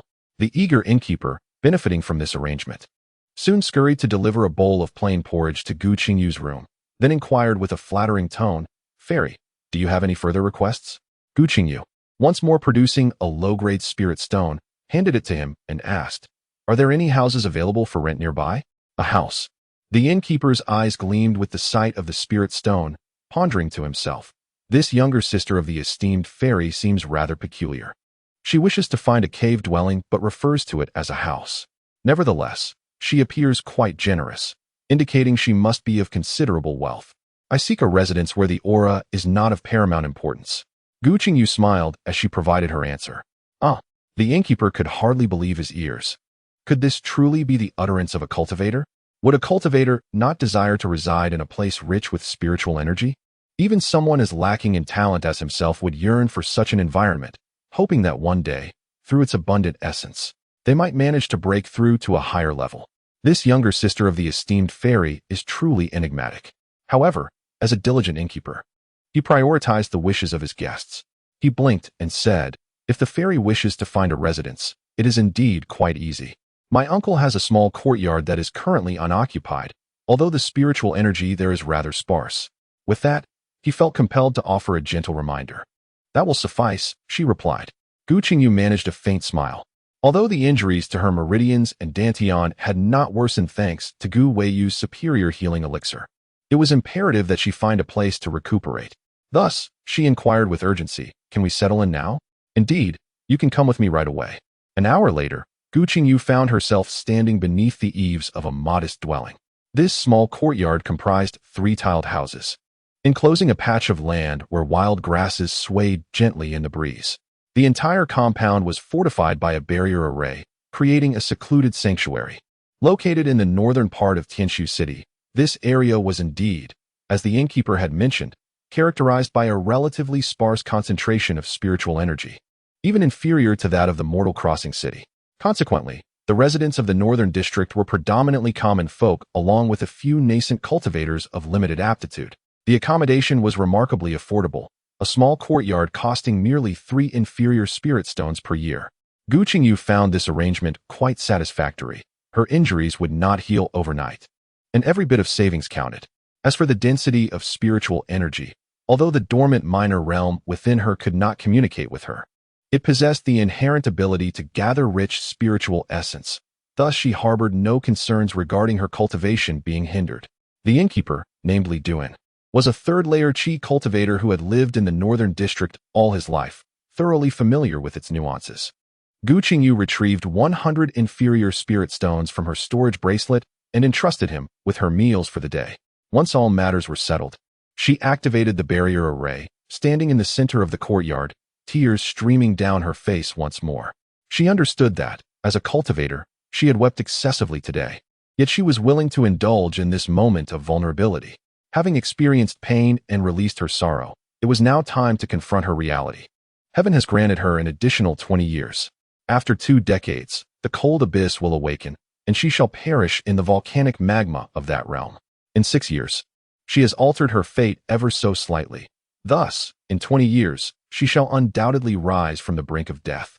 Chapter 45. Transforming oneself. The Wushu mountain stretches for thousands of miles, teeming with both monstrous beasts and rare spiritual flora.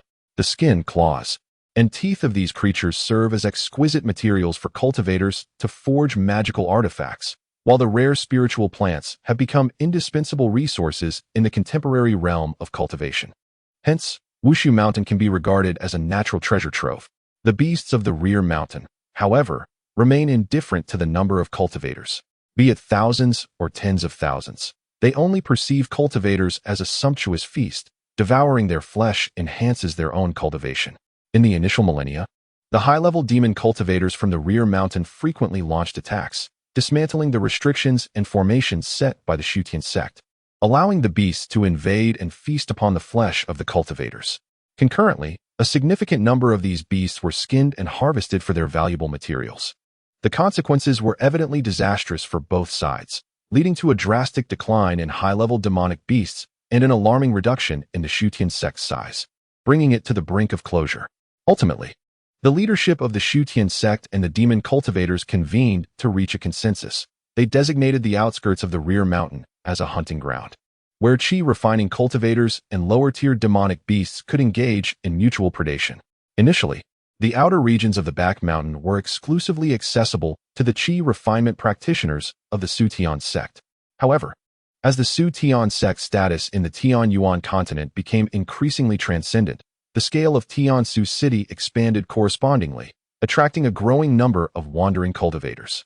In a bid to showcase the grandeur of their esteemed sect, the outer area of the back mountain was eventually opened to those chi refinement practitioners who had resided in Tiansu City for a full year. It was after a year of recuperation that Gu Qingyu ventured into the outer regions of Wensu Mountain. At that moment, she concealed herself amidst the lush foliage of a towering tree, gripping a sturdy branch as she gasped for breath. Below her, an extraordinary bear roared incessantly, desperately shaking a tree trunk thicker than its own body.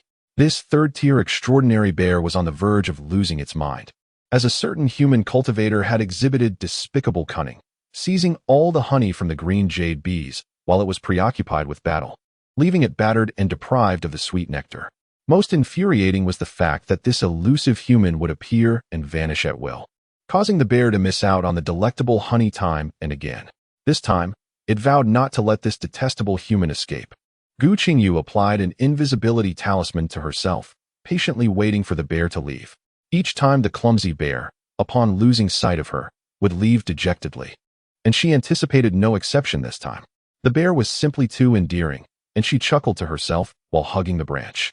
However, she could not remain in the tree any longer. Gu Qingyu leapt gracefully, akin to a soaring bird, drifting away into the distance. As she moved, the invisibility talisman lost its effect, and her petite figure became visible in the air. Upon spotting her, the extraordinary bear let out a furious roar and swung its massive paw toward Gu Qingyu's back. The extraordinary bear, aptly named for its formidable strength, unleashed a powerful strike that resonated with crackling spiritual energy. Its massive paw, accompanied by the howling wind, descended from the air with tremendous force. In an instant, the sound of a zither rang out, and sword energy spiraled and danced like a host of leaping sprites, slicing through the oppressive weight and ultimately dissipating into scattered spiritual lights that vanished into the thicket. Though the third-tier extraordinary bear possessed no intelligence, it was aware that its paw had failed to crush its target. Instantly, its towering form crouched down, legs propelling it off the ground, transforming its massive body into a small mountain as it bore down upon Gu Qingyu. A miracle. This seemingly clumsy bear could actually fly. Even after spending half a year in the illusory Void Mountain, interacting with various magical beasts, Gu Qingyu often found herself reflecting on the contradictions between these phenomena and the theories she had learned in her previous life.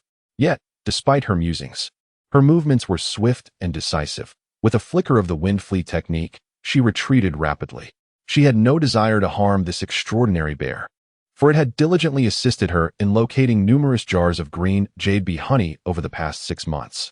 She did not wish to repay kindness with enmity. It is worth noting that while the green jade bee may possess a lowly lineage, being one of the most common magical beasts in the realm of cultivation, its maximum potential could only reach the third tier without fortuitous circumstances. However, the honey they produced was an invaluable natural elixir for cultivating vitality, exceedingly rare in the cultivation world due to its absence of any toxic compounds, which rendered it exceptionally expensive. Furthermore, despite being a magical beast, the green jade bee emitted no spiritual fluctuations, and their scarce numbers, coupled with the challenges of artificial rearing, meant that cultivators could only acquire their honey through skillful means. Certainly, all the advantages that benefit the jade bee are rendered irrelevant by its nemesis, the psychic bear, which can unfailingly locate the jade bee regardless of its concealment. The immense form of the psychic bear plummets from the heights, creating a thunderous impact that causes the very ground beneath to tremble violently, forming a deep crater.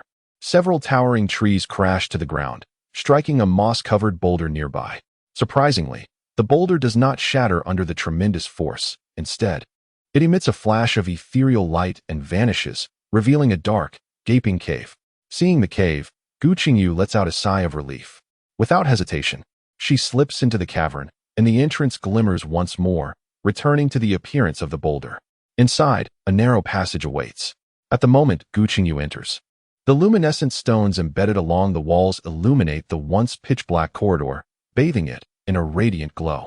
In the original narrative, Gu Qingyu, after her 4th year as a disciple of the Shutian sect, breaks through to the 8th level of Qi refinement and inadvertently stumbles into this ancient, mysterious cave during her training in the outskirts of Mount Wenqiu. She understands the narrative's tendencies and knows that acquiring the spirit beast chaos is beyond her reach. However, she firmly believes that this intricate cave must harbor more than just the opportunity for chaos. The absence of mention in the text does not imply a lack of possibilities.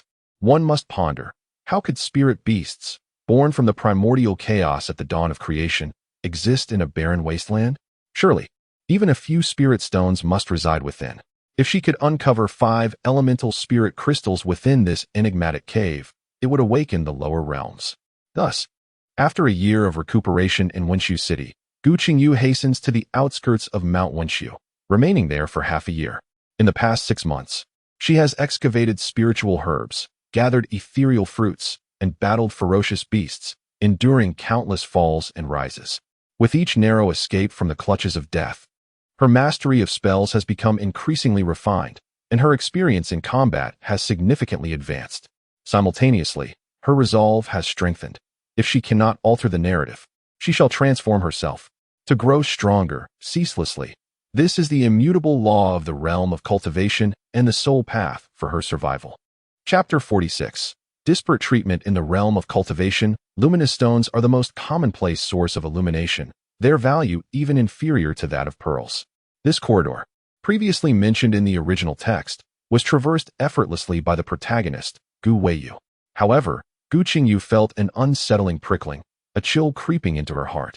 Lacking knowledge of formations, she could not decipher the significance of the arrangement of these luminous stones, only managing to piece together a few geometric shapes from the scattered stones on the ground. In such an unknown place, she dared not be negligent. What was a smooth path for Gu Qingyu could very well be fraught with peril for her. A single misstep could lead to utter annihilation, leaving no chance for reincarnation. As her thoughts whirled, Feng Qi appeared before her. Feng Qi was her blood-bound artifact, and through years of continual refinement, it had become intimately connected to her spirit.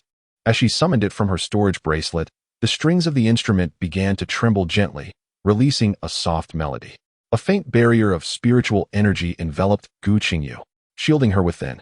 With a swift motion, she retrieved several thick earth talismans and a speed talisman from her storage bracelet, affixing them onto herself.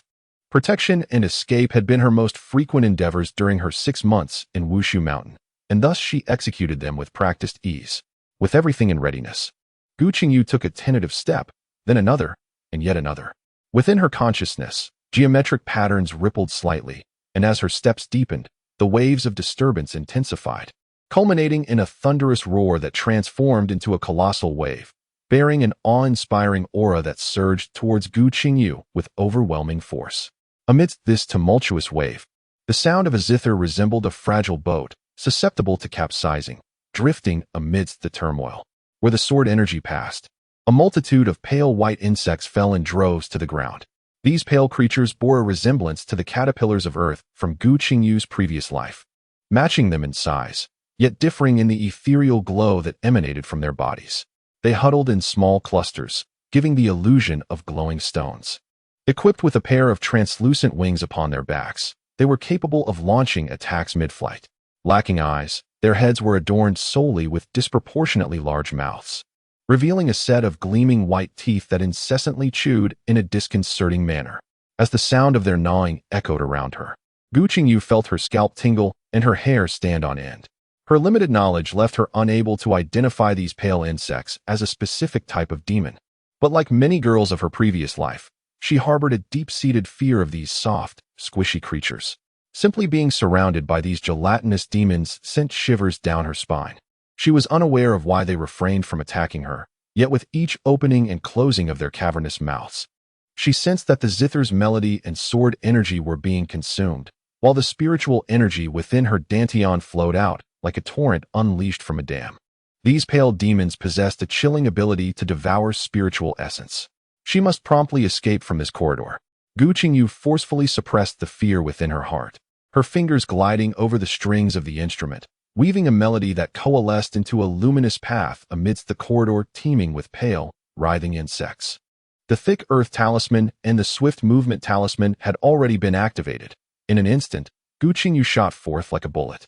Her pace was not particularly slow. The sound of her music cleaved through the swarm of demonic insects, and propelled by the talismans, she surged forward with remarkable fluidity. However, the insects were not sluggish in their response. In but a breath, after advancing several dozen steps, she collided heavily with a wall of insects. The defensive barrier formed by 3 thick earth talismans disintegrated in an instant. Without hesitation, she consumed a handful of spirit-replenishing pills, and without a moment's pause, she unleashed a stack of talismans upon herself, slicing through the insects and activating the talismans as she soared forward. She understood that any hint of trepidation would render her a meal for these creatures. A tearing pain coursed through her meridians and dantian, prompting a bitter smile. The wounds from over a year ago had left her with lingering repercussions, causing her cultivation to stagnate at the 7th level of qi refining even after a year and a half. She sighed, recognizing that lamenting here was utterly inappropriate. Raising her gaze, she surveyed her surroundings, finding herself at a fork in the road with 3 dark, foreboding openings leading into uncertainty. After a brief estimation, she concluded that there was no immediate danger before entering the cave. Gu Qingyu swiftly set up protective barriers around her and sat cross-legged to restore her spiritual energy, taking advantage of the calm before the impending danger to replenish her strength. Days turned into weeks, and time slipped away unnoticed. When Gu Qingyu finally opened her eyes, she instinctively chose a nearby cave and stepped inside. She understood that no matter her choice, she would always confront challenges and dangers.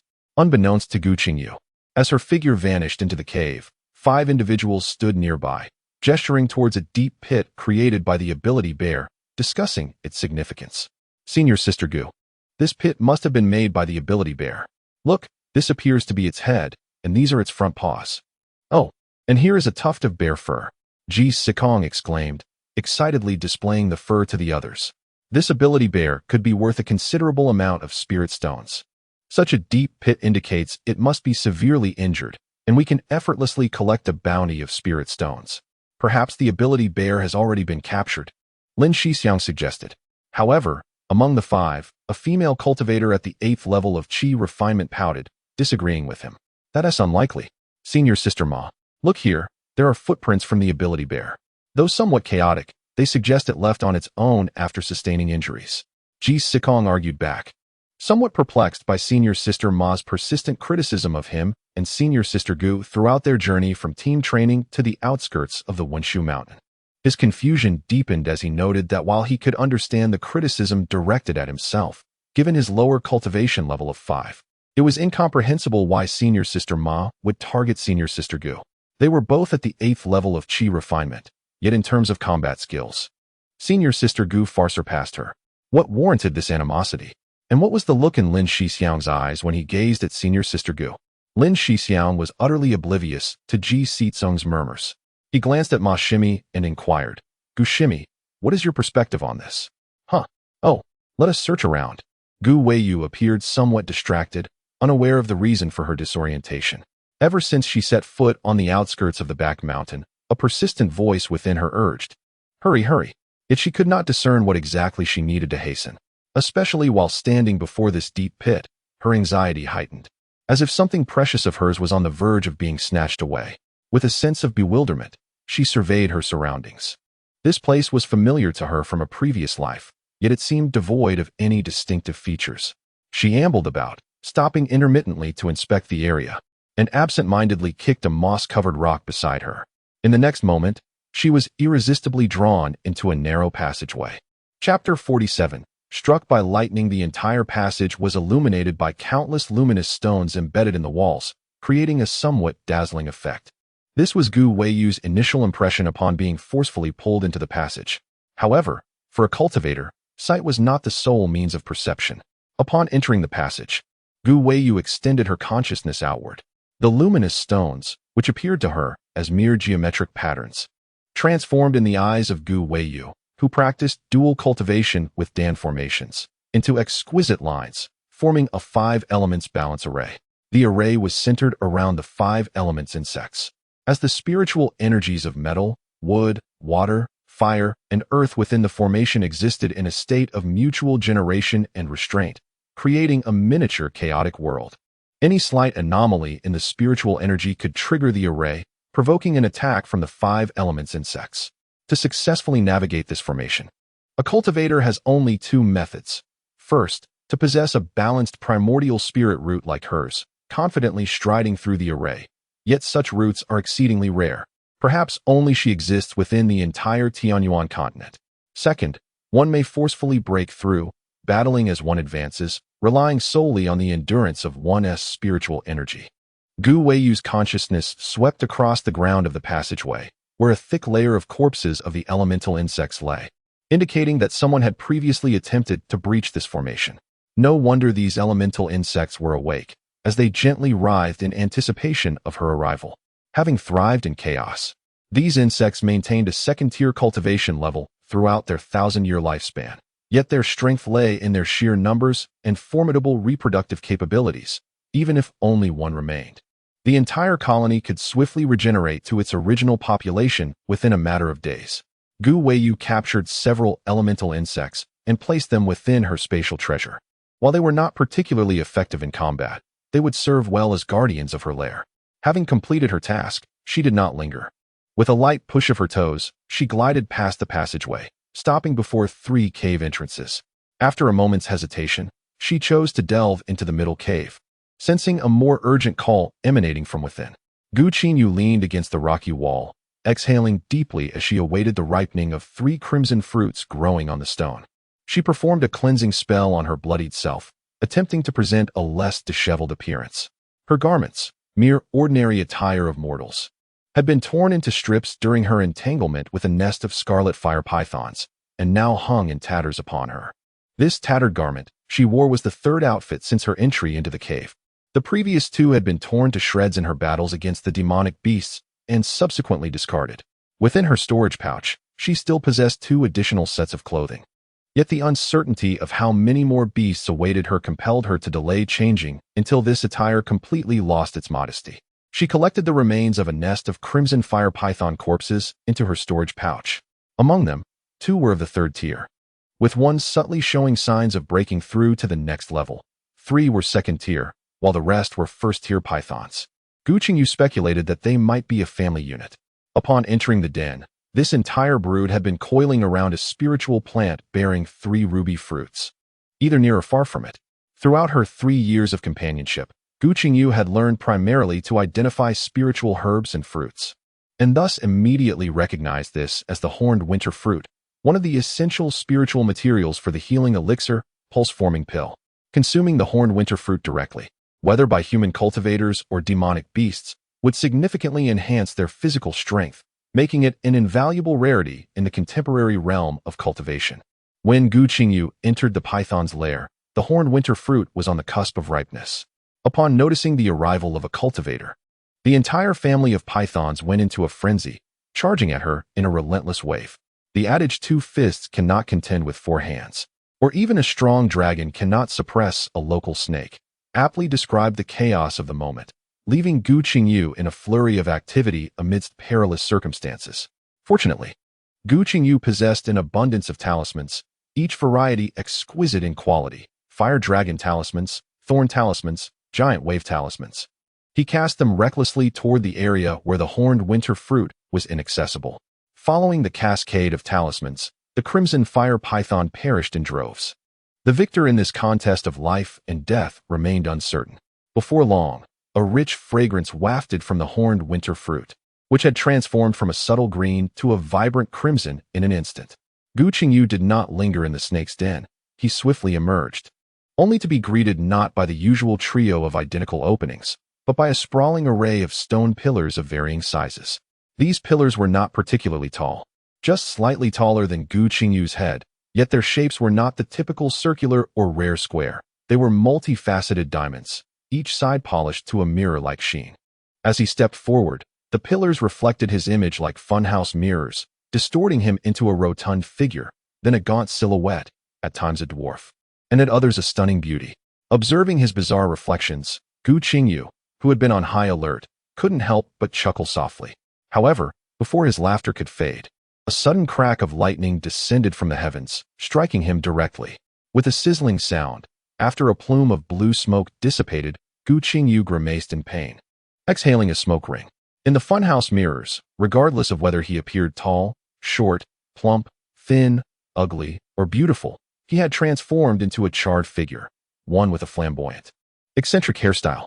Struck by lightning, Gu Qingyu blinked a few times, her discerning eyes slowly lifting to the sky. Above, the cerulean expanse was adorned with a few leisurely drifting white clouds, devoid of any ominous thunderheads. The realization that the lightning did not emanate from the heavens struck Gu Qingyu instantaneously. Though such a conclusion seemed rather implausible, this was not the scientifically governed Earth, but rather the unpredictable Tianyuan continent, where anything was conceivable. In particular, the uniquely shaped stone pillar forest radiated an inexplicable peculiarity. Gradually, her consciousness traversed the stone pillars, searching. Deep within the grove, a dazzling white light flickered, and with a crack, another bolt of lightning descended from the void. Pain seized Gu Qingyu, prompting an involuntary intake of breath. This agony was unlike the tearing of meridians, akin to a multitude of steel needles relentlessly piercing her body. Even the essence of energy within her displayed signs of stagnation. She took a decisive step toward the source of the radiant light. Yet the white gleam behaved like a mischievous child, intensifying the lightning's ferocity with her approach. The bolts pierced through her protective energy shield, directly impacting her physical form, causing her to grimace in pain, forcing her to slow her pace and cautiously advance. Chapter 48. Am I to perish? With another crack, a lightning bolt struck down. This time, Gu Qingyu discerned a depression amidst the myriad of diamond-shaped pillars, its form reminiscent of a cradle. Within this cradle, 3 purple orbs, 1 large and 2 small, rolled about, each orb's surface crackling with the sound of thunderous energy. Thunder pearls. In her heart, Gu Qingyu could not help but feel a surge of elation. Having first acquired the horned winter fruit, then encountered the thunder pearl, along with the several spiritual herbs obtained prior to discovering the horned winter fruit. It was evident that the path she had chosen was meticulously tailored for the protagonist, Gu Qingyu, in her journey of body refinement. Master Ziyun had previously mentioned in the Jade Tablet that, based on her millennia of cultivation experience, Dao practitioners focus heavily on techniques and often rely on magical artifacts during combat, whereas body cultivators emphasize the physical form.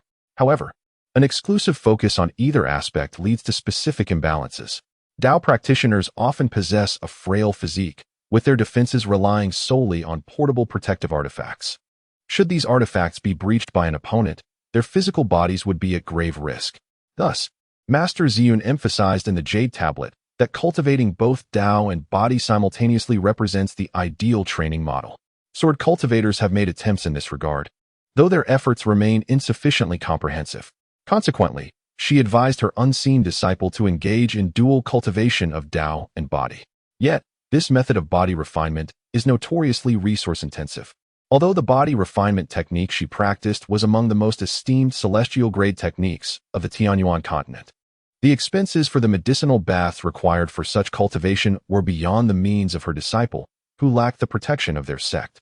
Thus, in the concluding remarks of the Jade Tablet, she urged her disciple to acquire a basic body refinement technique upon entering the realm of cultivation, and only after amassing sufficient spiritual stones should they transition to her advanced body refinement technique. Her foresight was indeed accurate. Gu Qingyu was, in fact, destitute, having scrimped and saved merely to activate the isolation formation. However, she never anticipated that the cataclysm from millennia ago would bring an end to the ancient era of the cultivation realm. Once abundant, various cultivation techniques vanished without a trace, leaving even the body refinement methods, which were traditionally looked down upon by practitioners of the Dao, nearly impossible to find. The remaining techniques available in shops were not only incomplete, but also deemed rare treasures, with prices that soared beyond what Gu Qingyu could afford. Despite years of cultivation, Gu Qingyu had never truly engaged in body refinement. Today, with the acquisition of the Jiao Dong fruit and the prospect of subduing the Thunder Pearl, she could finally address this deficiency in her training. Her heart ignited with fervor. Everything here seemed tailor-made for Gu Qingyu. With powers well within the grasp of a mid-stage Qi practitioner, it was akin to the third-tier man-faced spider, the third-tier bloodthirsty bat king, and the third-tier crimson fire python she had encountered. Judging by the might of the lightning that struck her, the Thunder Pearl's potency fell within a similar range. However, she pondered why Gu Qingyu had not collected these meticulously crafted treasures in the original narrative. Yet, such matters were of little concern to Gu Qingyu. She understood that whatever Gu Qingyu had left behind represented an opportunity for her. As she rummaged through her storage bracelet, she finally unearthed a pair of milky white gloves amid the various refining materials left by the esteemed Zun, true sovereign. These gloves, known as the Absolute Spirit, were crafted from the silk of the legendary golden silk jade silkworm, combined with various rare materials, allowing for the isolation of spiritual energy transmission, making them effective against thunderous spiritual energy. However, she realized she had the Absolute Spirit on her hands, while her attire was merely tattered clothing that barely covered her form. As her hand made contact with the thunder beads, the previously gathered orbs began to spin energetically, and 3 bolts of lightning descended from the heavens, radiating blinding white light. A sizzling sound accompanied by the acrid scent of charred meat filled the air as her flamboyant hairstyle transformed into a spectacle of explosive chaos. Her long tresses, like antennas, twisted and stretched toward the sky. The essence of thunder seeped into her scorched wounds, and it felt as though millions of ants were burrowing beneath her skin, gnawing at her flesh while relentlessly tunneling deeper. The dual sensations of pain and itchiness overwhelmed Gu Qingyu, contorting her face into a mask of agony. Quickly, the essence of the Zither's heart coursed through her meridians, gradually permeating her skin. In an instant, her entire being became a battlefield for the 3 elemental essences, thunder, fire, and wood. The fire essence surged forth like an army on the offensive, brandishing its weapons and driving back the thunder essence. In contrast, the thunder essence wreaked havoc with a ferocity reminiscent of marauding invaders, igniting chaos wherever it went. Meanwhile, the wood essence acted as the support troops, diligently repairing the damage left in the wake of the fire essence. In the midst of this tumultuous battle, her form morphed dramatically, at times. She resembled a balloon inflated with hydrogen, floating high above, while at others, she took on the appearance of undulating mountains, with peaks rising sharply. The intense pain swiftly gained the upper hand, and Gu Qingyu stifled a groan, nearly losing consciousness. Out of the corner of her eye, she caught sight of the 3 thunder beads spinning merrily in their cradle, their joyful demeanor mocking her audacity. Even though Gu Qingyu considered herself a well-educated and refined modern woman, at this moment, she could not help but curse inwardly. "You little rascal. If I don't capture you, I won't bear the surname Cheng, nor Gu." As she contemplated, the phoenix perched just within her reach. Her nimble fingers danced across the strings, producing melodies that entwined like silken threads, weaving a delicate net to ensnare the smallest thunder pearl. As the pearl spun in a frantic attempt to escape the net's grasp, it found itself confined within the limited space of the cradle, unable to extricate itself from the bottom's confines. No matter how swiftly it twirled in evasion, it could not evade the net's capture. Soon, the smallest pearl was caught, and the other 2, seemingly in a silent agreement, rolled into the net in unison. To Gu Qingyu's astonishment, the 3 pearls swiftly amalgamated into a larger, rounder thunder pearl. The violet pearl gleamed with greater brilliance, surrounded by an even denser aura of thunderous energy. Crack! A bolt of purple lightning, resembling a water barrel, struck Gu Qingyu directly. It was enraged. The first thought that flashed through her mind, just as she regained her composure, was that a new battle of self-defense was about to commence. Chapter 49. The Void Heaven Sect. The entire land trembled violently under the residual power of the purple lightning, as rocks pressed against each other, transforming, and the polygonal stone columns collapsed in the tumult. Within the sea of consciousness, a small door slowly creaked open, and the tempestuous lightning energy, unleashed among flesh and blood, seemed to be drawn forth, surging eagerly through the opening. Gu Qingyu then beheld, as the verdant door sprang forth from her sea of consciousness, opening another portal towards the violet lightning orb. With a swift motion, the orb obediently slipped inside, after which Gu Qingyu heard a contented belch emanating from the small realm, followed by a murmur reminiscent of a nightmare. Master, you possess delightful treasures, yet choose to withhold them from me. How stingy! Xianxia, you are awake. Gu Qingyu exclaimed, her heart swelling with joy. Ah! From her sea of consciousness came the sound of Xianxia yawning and stretching, followed by the sound of it smacking its lips, its voice resounding with a deep timbre. Alas, that lightning gem is of too low a rank. It can only rouse me for a brief moment. I merely wanted to inform you that I have consumed the lightning orb and opened a gateway to the realm of thunder. However, the space is currently rather diminutive, so you shall have to make do with refining your body within it for now. You little rascal. A warm current surged within Gu Qingyu as she realized that Xianxia, aware of her lack of body refinement techniques, had swallowed the lightning orb and still thought to create a thunder realm for her. You are scolding me again, Xianxia mumbled, its words trailing off as the tranquil rhythm of steady breathing soon filled Gu Qingyu's sea of consciousness. Sleep well. I shall strive to earn money so that you may awaken sooner. A knowing smile graced Gu Qingyu's lips. The ground trembled with increasing intensity, and the thunderous crash of collapsing stone pillars served as a harbinger of impending disaster. Gu Qingyu swiftly retrieved several medicinal pills to ingest, applied jade balm to her wounds, and infused her flesh with wood spirit energy to mend the grievous injuries, before changing out of her tattered garments. She then hastened towards the exit of the stone pillar forest. Although the injuries were indeed severe, they had not compromised her essence. As a cultivator, she was shielded by spiritual energy. Thus, despite the pain, her movements were unimpeded. In a few swift leaps, she traversed a thin veil of restriction, and the resplendent landscape of verdant mountains and flowing waters unfolded before her eyes. Gu Qingyu, how have you become a cultivator as well? What brings you here? Before she could steady herself, a few figures sprang forth behind her, one of whom, upon spotting her, bombarded her with a barrage of astonished inquiries. The voice was familiar to Gu Qingyu, and without needing to guess, she knew it belonged to Gu Qingyu, the ardent admirer of the female protagonist. Gu Qingyu had no intention of offering him a pleasant demeanor. Thus, she did not even lift her eyelids as she responded coldly, "Is this your home?" Gu Qingyu faltered momentarily. Cultivators held their privacy in high regard, and his inquiries seemed rather intrusive. Moreover, they were situated on the outskirts of the Wushu Mountain, a place accessible even to rogue cultivators, which afforded him no authority to pry. Yet, his disdain for Gu Qingyu had been a constant since their days in the mundane world. However, there was no time to dwell on her, and he turned to search about, exclaiming, "Where is senior sister Gu? Why hasn't she emerged yet?" Beside him stood Lin Shixiang, Lu Shixiang, and Ma Shiji. Yet Gu Weiyu was conspicuously absent. After Gu Weiyu was forcibly pulled into the cave, the 4 of them followed suit. They had certainly gained much from this venture. Yet Gu Weiyu's absence raised concerns. The cave they had just exited was now violently shaking, presenting a grave risk of collapse. It was evident that Gu Weiyu had encountered peril and was unable to extricate herself at that moment. If she did not emerge soon, being trapped beneath the cave would pose serious complications. Gu Qingyu felt a tightening in his throat, and he took a step forward, prepared to rush back into the cave in search of Gu Weiyu. "Look, isn't that her?" Sister Ma said with impatience, gesturing with her chin. A gray figure burst forth from the cave, and as she emerged, the entire cave behind her collapsed with a thunderous roar, causing the very mountain of Wenshu to tremble slightly. The few who had just exited barely managed to cling to a nearby tree to steady themselves. narrowly escaping being toppled by the falling debris.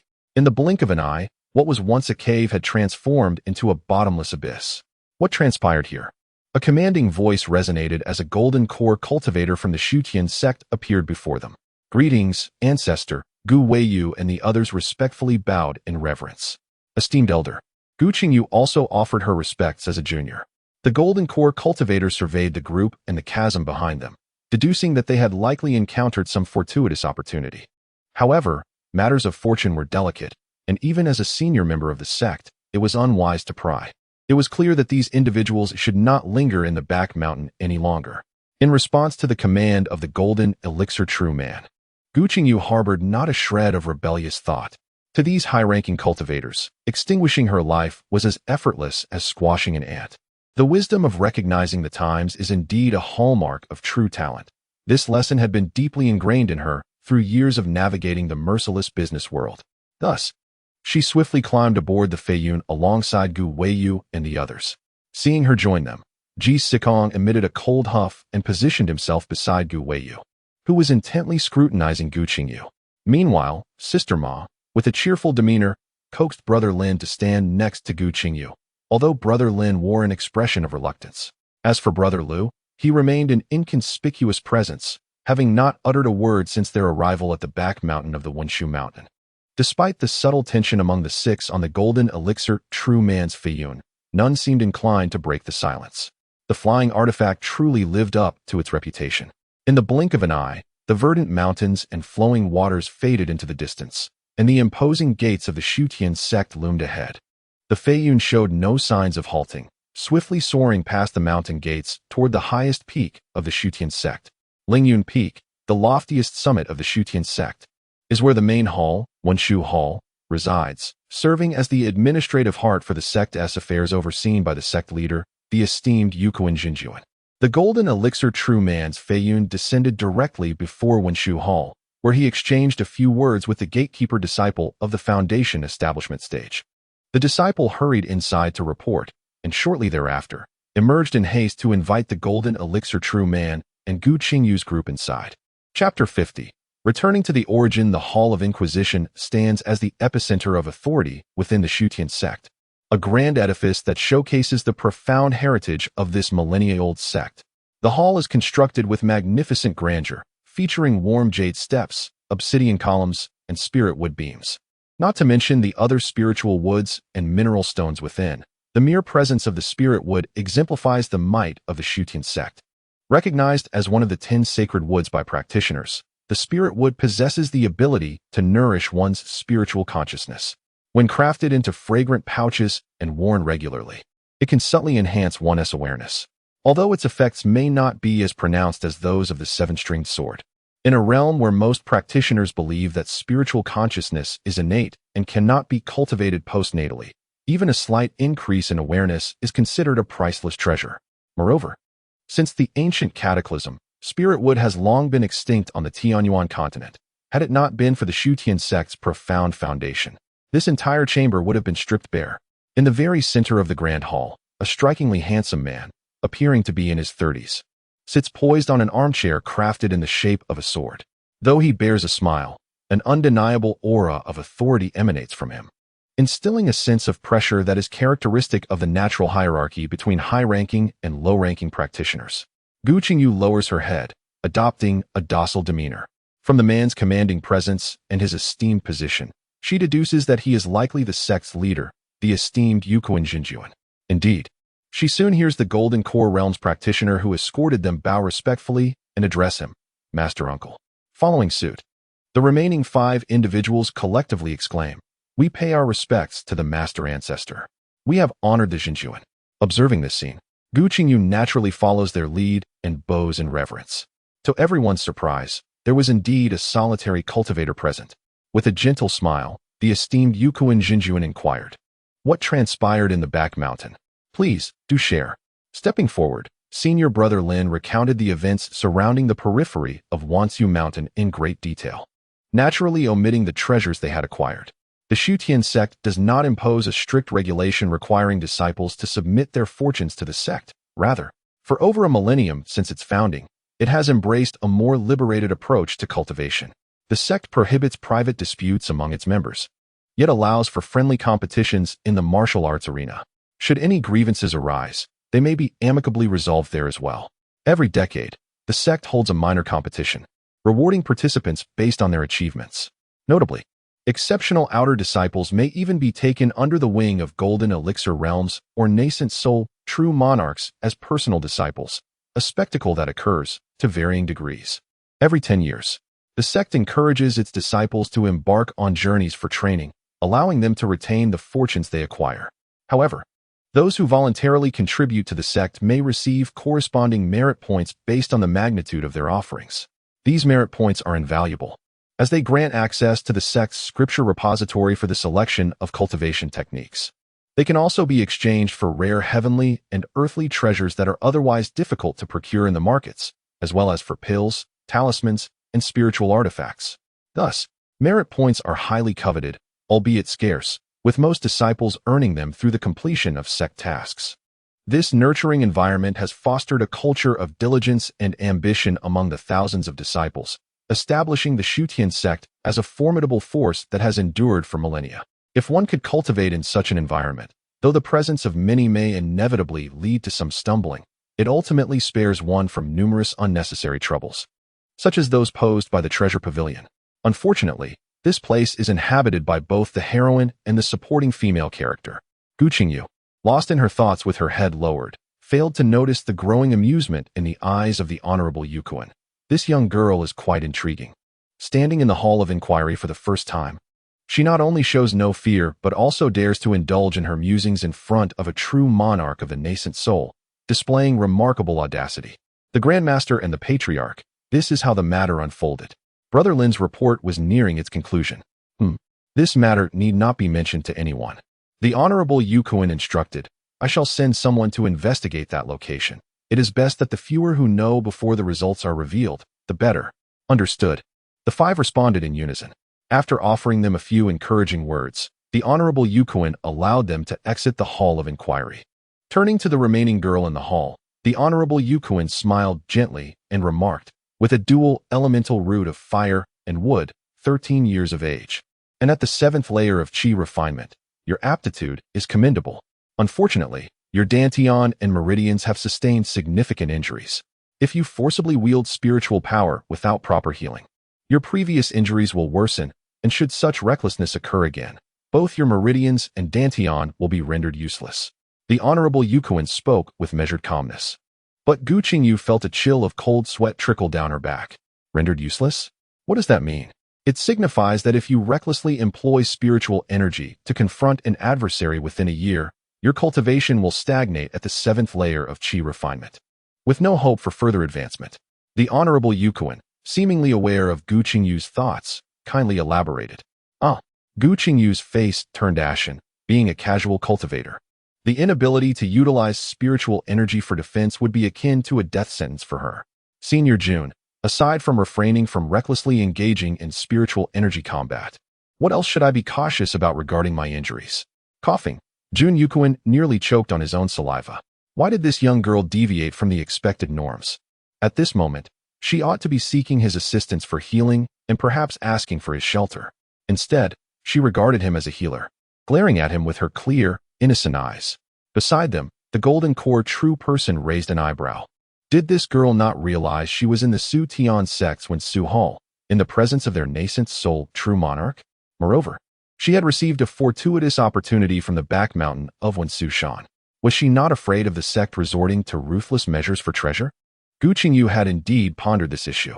The items she acquired today were treasures in the eyes of chi refining stage cultivators, but to a nascent soul true monarch, they might only be deemed precious. If a major sect were to be so avaricious, its demise would not be far off. Thus, Gu Qingyu was wagering that the Su Tian sect would not stoop to such despicable acts of murder for treasure. Forget it. I shan't bicker with a young girl. Jun Yukuin cleared his throat and asked, would you like to become a disciple of the Su Tian sect? What? Is my Su Tian sect too small to accommodate you? Jun Yukuin felt a pang of irritation. Was it merely a matter of fate that captivated him, and yet she was unwilling? He was, after all, a nascent soul true monarch. His irritation caused a slight release of his nascent soul pressure. Gu Qingyu fell to the ground with a thud. No, disciple is merely overjoyed. Yet, her inner thoughts echoed, Heavenly Thief, just you wait. With Gu Qingyu's response, Jun Yukuan nodded in satisfaction and addressed the Foundation establishment disciple at the door, Zishuan. Take her to the Deacon Hall to register as a miscellaneous disciple of the main peak. Yes, master. At the entrance, Morong Zishuan entered in response to a call. The esteemed Lord Yukuan tossed a storage bag to Gu Qingyu, instructing her to recover from her injuries within a year, and to secure a position among the top 10 in the sect's minor tournament 6 years hence. Why? Gu Qingyu was somewhat bewildered. Because you have been exceptionally admitted into the sect by me, you must set an example for the disciples of the sect. This seemed absurd to her. She had no desire to join the Shutian sect. However, Gu Qingyu lacked the courage to voice her thoughts and obediently followed Morong Zishuan out of the inquiry hall. Chapter 51. The rhythm of events. The platform peak earned its name due to its summit being remarkably flat, as if sculpted by a sword. As it lies on the essential route to enter and exit the Shutian sect, the Hall of Elders was established atop this flat peak. Morong Zishuan's flying sword soared swiftly, landing steadily on the platform of the platform peak after just a few breaths. To describe the Hall of Elders in modern terms, it functions akin to a human resources and production planning department, where the thousands of disciples of the Shutian sect must register and report when entering or leaving the sect. Various tasks of the sect are also announced in the Grand Hall of the Hall of Elders. Thus, this place is the most bustling within the Shutian sect, teeming with people and the swiftest in the dissemination of news. With Morong Zishuan leading the way, many along the route inquired incessantly about the identity of this female cultivator. In no time, rumors spread among the Qi refining and foundation establishment disciples of the Shutian sect that the sect leader had accepted a female disciple as a personal apprentice. The individual assisting Gu Qingyu with her registration was a silver-haired foundation establishment cultivator. Upon seeing Morong Zishuan personally escorting Gu Qingyu, a respectful smile emerged on his face as he addressed him. Senior Brother Morong, this young junior is. Morong Zishuan, maintaining a professional demeanor, replied, Wang Shidi. I would appreciate your help in registering this junior as a miscellaneous disciple of the main peak. Miscellaneous disciple? Wang Shidi was momentarily taken aback. He could not discern what made a female miscellaneous disciple so exceptional that the sect leader's personal disciple would personally bring her to the administration hall for registration.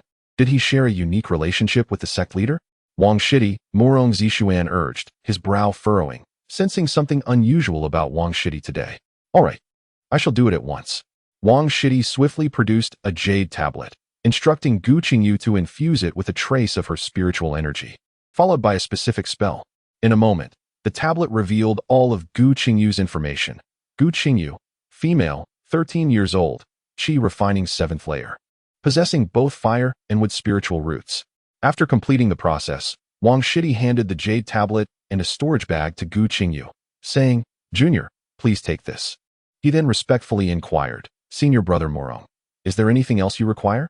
The sight of the elderly man, with his silver hair, respectfully addressing the handsome young man as senior brother felt rather incongruous to Gu Qingyu. She could not help but twitch her lips. In the sect, aside from the personal disciples, ranks were determined by strength, so it would not be surprising to encounter elders referring to young disciples as Shirshu or Shizu in the future. She would have to grow accustomed to it. Let us proceed. Morong Zishuan cast a glance at the quietly composed Gu Qingyu, pondering the lack of any discernible qualities that might warrant her special treatment. He remained perplexed as to why his master had entrusted him with the task of escorting her to the Hall of Elders. However, once he arranged her accommodations, his responsibilities would be deemed fulfilled. Gu Qingyu silently followed in Morong Zishuan's footsteps, her mind diligently compiling information about him. Morong Zishuan, a practitioner with an earth element single spiritual root, was a direct disciple of the esteemed Yukuan Jinjun, the leader of the Su Tian sect. He was renowned alongside Mu Jianxing, Zhao Feiyang, and Meng Ruxin as one of the 4 prodigies of the sect, though they too ultimately fell to the prowess of the heroine, Gu Weiyu. Yet, Zhao Feiyang's unwavering affection for Meng Ruxin bore fruit, as he eventually won her heart. In contrast, Morong Zishuan's fate seemed far less fortunate. For the sake of Gu Weiyu, he vowed never to marry, dedicating his entire life to the management of the Su Tian sect, thus contributing to its illustrious status as the most powerful sect in the Tianyuan continent. Sighing softly within, Gu Qingyu reflected on how these gifted individuals had been ensnared by the author's whims. As she pondered, she and Mu Rong Zixuan exited the Hall of Elders, only to encounter Gu Weiyu and her entourage of 5, who had just emerged from the same hall after completing their own tasks in the outer reaches of the back mountain. Gu Weiyu squinted slightly. Every encounter with Gu Qingyu evoked a distinctly different sensation within her. In her past life, Gu Qingyu, despite her dual elemental roots of fire and wood, had become the cherished disciple of the esteemed Mu Shi, a master of the Shutian sect's Dantian peak. However, she lacked ambition, seeking only pleasure and blindly obeying Gu Qingyu, yearning to leverage her modest beauty to marry a high-ranking cultivator, content even to be a concubine. She never contemplated the prospect of diligently cultivating her skills, fully aware that as a direct disciple, she had access to abundant resources that could significantly enhance her cultivation. At the tender age of 13, Gu Qingyu had merely broken through to the 5th layer of qi refinement. Yet now, she had ascended to the 7th layer, chiefly because she had indeed become Mu Shi's prized disciple within the Shutian sect. This incarnation of Gu Qingyu was evidently transformed. However, the humiliation of her past life remained deeply entrenched in her being, not easily erased by mere changes. Her hands, hanging by her sides, involuntarily clenched into fists. "Senior Sister Gu, what troubles you?" Ji Sitsong inquired with concern, sensing the tumult of emotions within Gu Weiyu. In the presence of Gu Qingyu and Gu Qingyu, her feelings were perpetually unruly and agitated. What could possibly be amiss? Ji Sitsong cast a contemplative glance toward Gu Qingyu, recalling the night she mysteriously vanished from the mundane realm. At that moment, she had likely already become a cultivator. Was it conceivable that she had usurped Weiyu's opportunity? A glimmer of ruthlessness flickered in his eyes. "It's nothing," Gu Weiyu replied, releasing her hands and striding decisively toward the exit. Suddenly, a jade box flew directly toward her. She reached out, deftly catching it in her hand, and heard a faint voice beside her. "This serves as the spiritual stone for the previous high-grade healing elixir." Gu Weiyu paused momentarily, then stored the jade box into her storage pouch. She herself could not fathom the reason behind gifting Gu Qingyu a healing elixir at the city gate that day. Was it a whimsical impulse or an underlying curiosity? The elixir held little significance for her, yet since Gu Qingyu wished to repay her for it, there was no need for her to be overly courteous. As she observed the graceful silhouette departing from the platform, a flicker of astonishment danced in Mu Rong Zixuan's eyes. Such an ethereal beauty existed in this world. Though not yet fully blossomed, she was undeniably enchanting. Gu Qingyu sighed, knowing that the narrative would not spare any of them, relentlessly advancing along its predetermined course. The outcomes of life and death destined to be revealed 2 decades hence. Chapter 52.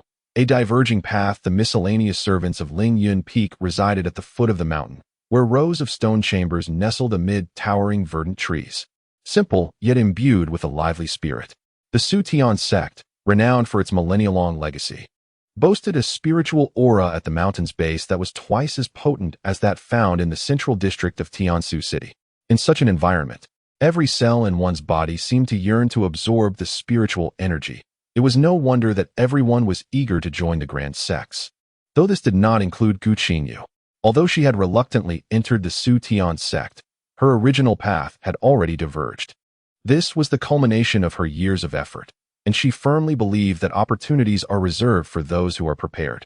Similarly, Gu Qingyu's arrival sparked a wave of speculation among the miscellaneous servants at the foot of Lian Peak. The senior brother, a master of qi refinement at the peak of his craft, warmly escorted Gu Qingyu to her new residence. "Junior Sister Gu, this stone chamber will be your dwelling." Gu Qingyu's stone chamber is situated at the easternmost edge, where the first rays of sunlight in the morning gently illuminate her dwelling. This place serves as the residence for the entire group of servant disciples, embodying the essence of rich spiritual energy. Upon opening the door to her stone chamber, one finds a modest stone table, stone benches, and a stone bed, essential furnishings that are heavily coated in a thick layer of dust, suggesting they have remained unoccupied for quite some time. Gu Qingyu understands that these are the standard provisions for servant disciples. Lower-tier cultivators tend to disregard the quality of their living conditions, prioritizing only the density of spiritual energy. It is likely that Brother Wei prepared this for her in an effort to please Mu Rong Zixuan, to which she feigns ignorance. Though the chamber is simple, What pleases Gu Qingyu most is that each stone is equipped with its own isolation array. According to the original text, while the grade of this isolation array may not match that left by Master Ziyun, it is noted that the divine consciousness of a golden core true person cannot force its way through the isolation array, which saves her a considerable sum of spirit stones. Thank you, brother, she expresses joyfully with a salute of gratitude. Do not mention it. My surname is Wei, and I oversee the servant disciples here. You may call me Brother Wei, Gu Qingyu, he introduces himself. If you have any questions, feel free to seek me out at the management office. Thank you, Brother Wei. Gu Qingyu responds with amiable compliance. Brother Wei then turns to Murong Zishuan and inquires, Master Uncle, do you find this arrangement satisfactory? Proceed according to the sect's regulations. Murong Zishuan replies, maintaining a demeanor of official duty. Gu Qingyu nearly suppresses a laugh, with the esteemed direct disciple of the sect leader present. How could he dare to act otherwise? Moreover, this adherence to protocol is executed to the highest standards. Given this, since junior sister Gu has just arrived, she must have much to organize, so I shall take my leave. Brother Wei politely bowed to Murong Zishuan as he bid farewell. Indeed, Master Uncle. After seeing the two off, Gu Qingyu employed a dust-clearing spell to remove the dust, then took out the storage bag she had just received from the Deacon Hall. Inside, she found a sword named Wushu, 3 low-grade qi-nourishing pills, 5 low-grade spirit stones, 2 gray servant uniforms, and a bedding set. These items constituted her monthly allocation as a servant, identical to what the female protagonist received in the original text, lacking any particular distinction. Gu Qingyu felt a twinge of disdain. Despite both being low-grade artifacts, Wushu was significantly inferior in quality to her refined sword, Swain, whose dim spiritual radiance barely qualified it as a low-grade artifact. Having already refined Swain, Gu Qingyu had no intention of refining Wushu. As for the qi-nourishing pills, she had never consumed them before. During those arduous years, she always prioritized energy-replenishing pills and solid pills as a precaution. Now, as a disciple of Shutian's sect, she could consider using the qi-nourishing pills to enhance her cultivation efficacy. However, Master Ziyun had cautioned against excessive consumption of these pills. Taking too many could destabilize one's foundation, and low-grade pills often contained excessive pill toxins. If these toxins accumulated within the body without timely elimination, they could lead to meridian hardening, hindering the absorption of spiritual energy and complicating breakthroughs. Thus, consuming 3 qi-nourishing pills over the course of 2 months would be just right, effectively dissipating any residual toxins without destabilizing her foundation. Upon the stone bed, Gu Qingyu meticulously arranged her bedding and then gracefully settled herself in a meditative posture. From within her robe, she retrieved a storage pouch. Truth be told, her curiosity was piqued regarding the treasures bestowed upon her by the esteemed Gu Qingyu. Merely judging by the quality of the pouch, it surpassed any she had previously acquired. The expanse within it likely held untold wonders. With great care, she emptied the contents of the pouch onto the bed, her eyes instantly transforming into crescent moons, her smile nearly extending to her ears. From the pouch emerged a modest pile of low-grade spirit stones, and upon a swift mental scan, she discovered over 1,000 pieces. Accompanied by 5 vials of superior elixirs, nourishing chi pill, restorative chi pill, tranquil heart pill, and minor recovery pill. Each vial contained 10 superior pills. Lastly, 1 jade vial surprisingly held 3 superior cleansing marrow pills. The nourishing chi and restorative chi pills required no elaboration. The tranquil heart pill served as an antidote, while the minor recovery pill ranked as a 3rd-tier healing elixir, surpassing solid pills by an entire tier. The cleansing marrow pill, a 4th-tier elixir, could eradicate residual pill toxins within the body. The mere presence of these 3 superior cleansing marrow pills was worth thousands of low-grade spirit stones.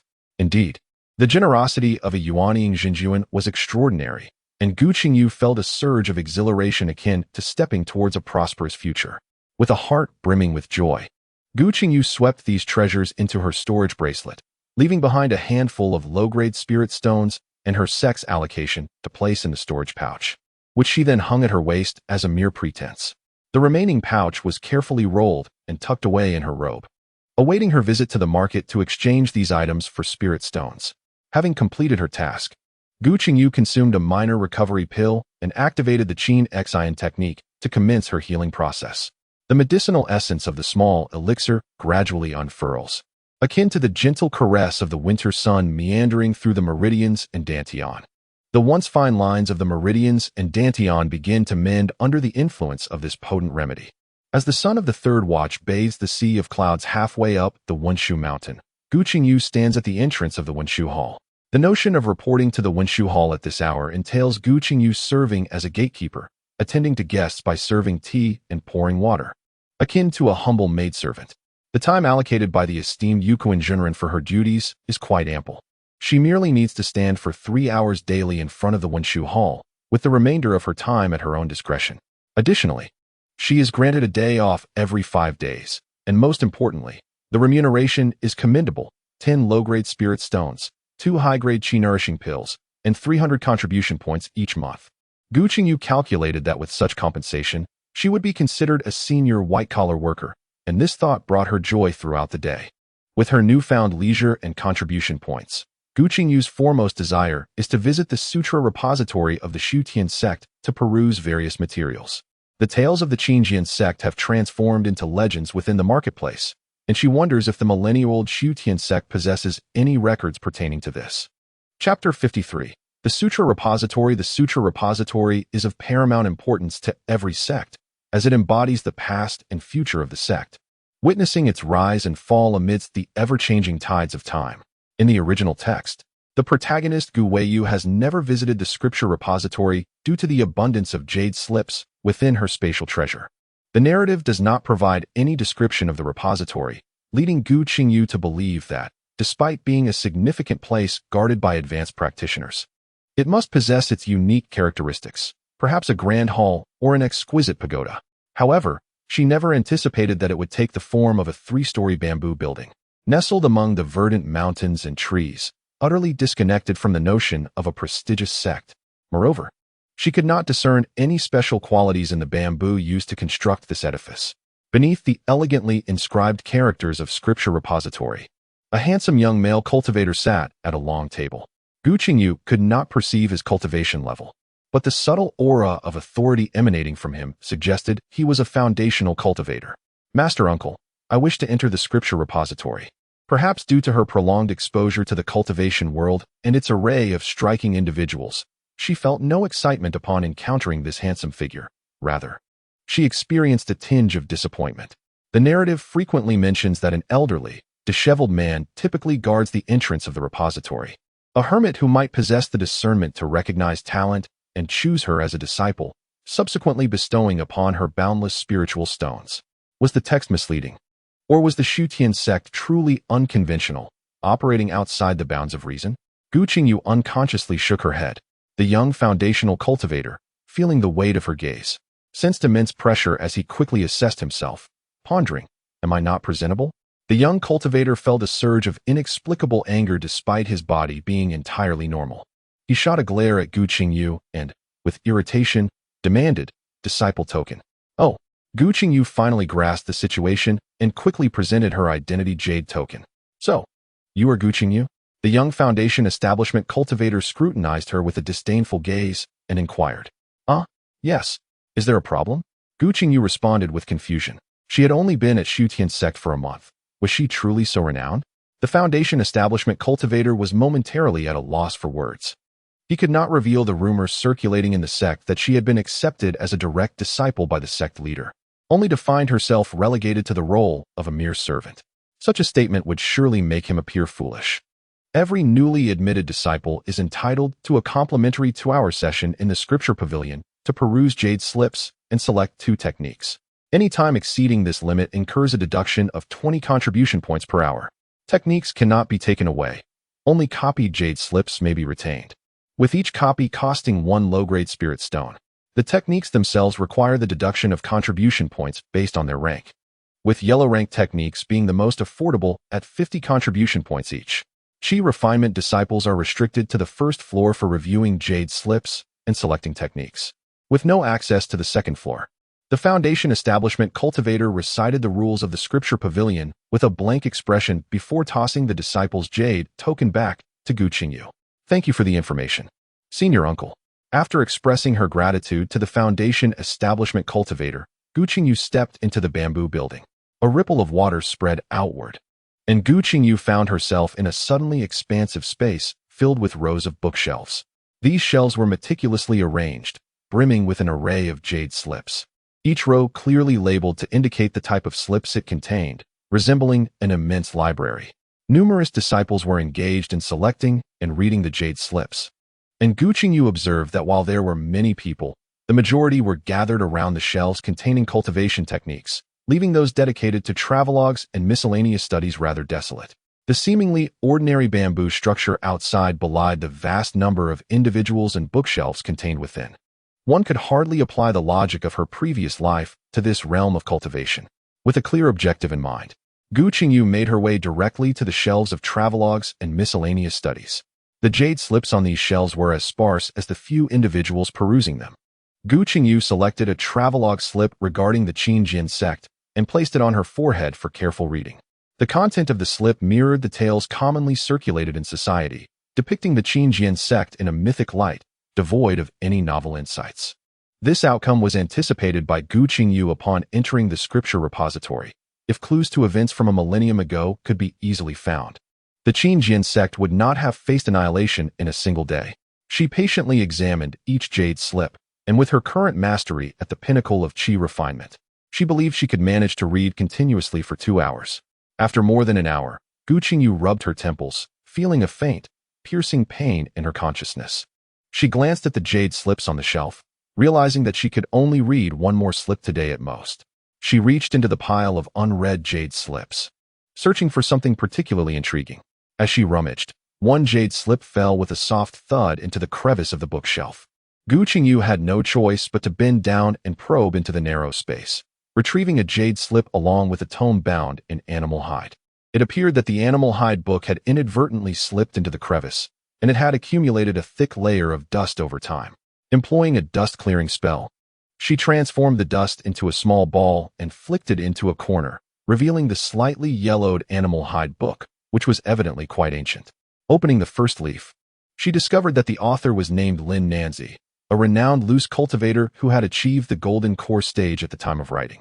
Lin Nanzi had a lifelong passion for travel and adventure, meticulously documenting the places he visited and the anecdotes he encountered in this travelogue. Among the numerous place names, some could still be found on contemporary maps of the cultivation world, while others had faded into the annals of history.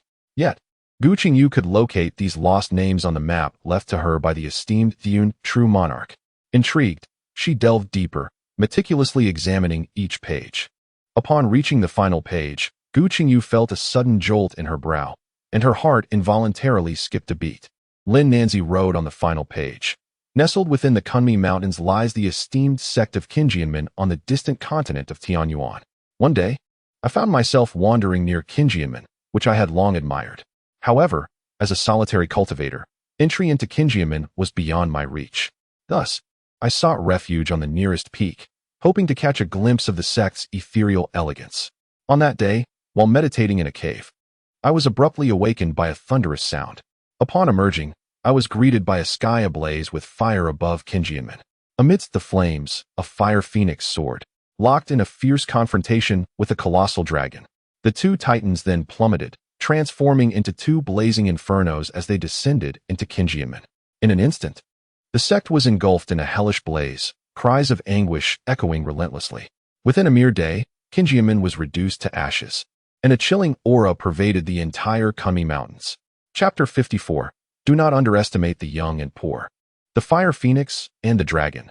These terms were not mentioned in the jade slip left by Master Xion, suggesting that she was ensnared by the strange fire, oblivious to the outside world. Ironically, it was Lin Nanzi, detached from the chaos, who witnessed it all with clarity. Yet, from whence did this fire phoenix and dragon emerge? Fifth sister, it is indeed you. A voice as melodious as the heavens pulled Gu Qingyu from her reverie. Gu Qingyu gazed at her with wide, glistening eyes. Excitement and exhilaration surged from within, prompting Gu Qingyu to furrow her brow slightly, exhale slowly, and gradually quell her emotions. Only then did she lift her head and call out, "Elder sister, what a delightful coincidence." Dressed in a pristine white disciple robe, Gu Qingyu appeared both radiant and unpretentious. Her smile as vibrant as the blossoms of spring, making her seem approachable. She stepped forward and gently grasped Gu Qingyu's hand, exclaiming, "Sister, I never expected you to also become a disciple of our Shutian sect. How wonderful it is. Just like in the general's residence. We sisters can see each other every day once more." "Indeed," as the eldest sister said, Gu Qingyu replied, her tone somewhat perfunctory. "Junior sister, who is this?" inquired a beautiful female cultivator beside Gu Qingyu, also clad in a white disciple robe, her head held high as she scrutinized Gu Qingyu with a reserved demeanor. Though her face was quite attractive, it was incongruously paired with the drab gray attire of a servant disciple, her long hair casually tied back, which, while seemingly carefree, appeared rather too unrefined. "Senior sister, this is my younger sister, Gu Qingyu," Gu Qingyu introduced. "Sister, this is my senior sister, Lu Ruxu." Lu Ruxu. I have no recollection of her. Was this character mentioned in the original text? Gu Qingyu pondered, surmising she was likely just a minor character. Gu Qingyu? Is she not the one rumored to have been taken as a direct disciple by the sect leader? How did she end up as a servant? Lu Ruxu's lips curled into a slight smirk, her expression tinged with derision.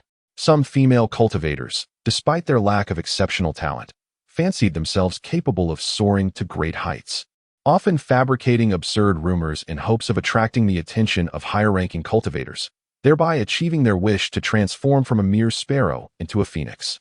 Upon this realization, Lu Ruxu's previously imposing gaze was suddenly tinged with disdain, her tone laced with even greater arrogance. In this world, there are countless ways to ascend swiftly. Yet spreading rumors of being taken as a personal disciple by a nascent soul-true monarch is among the most foolish. One might even inadvertently provoke the true monarch's ire. Lu Ruxu gestured dismissively, mimicking a throat-clearing motion, and continued coolly. "There exists another method to transform a mere wild chicken into a phoenix, which is to marry a high-ranking cultivator. However, your cultivation is far too lacking. No esteemed cultivator would consider you as a wife, perhaps as a concubine at best. Your looks are merely average, and within the ranks of the Shutian sect, one could easily find many who surpass you. Why would those high-ranking cultivators deign to support you?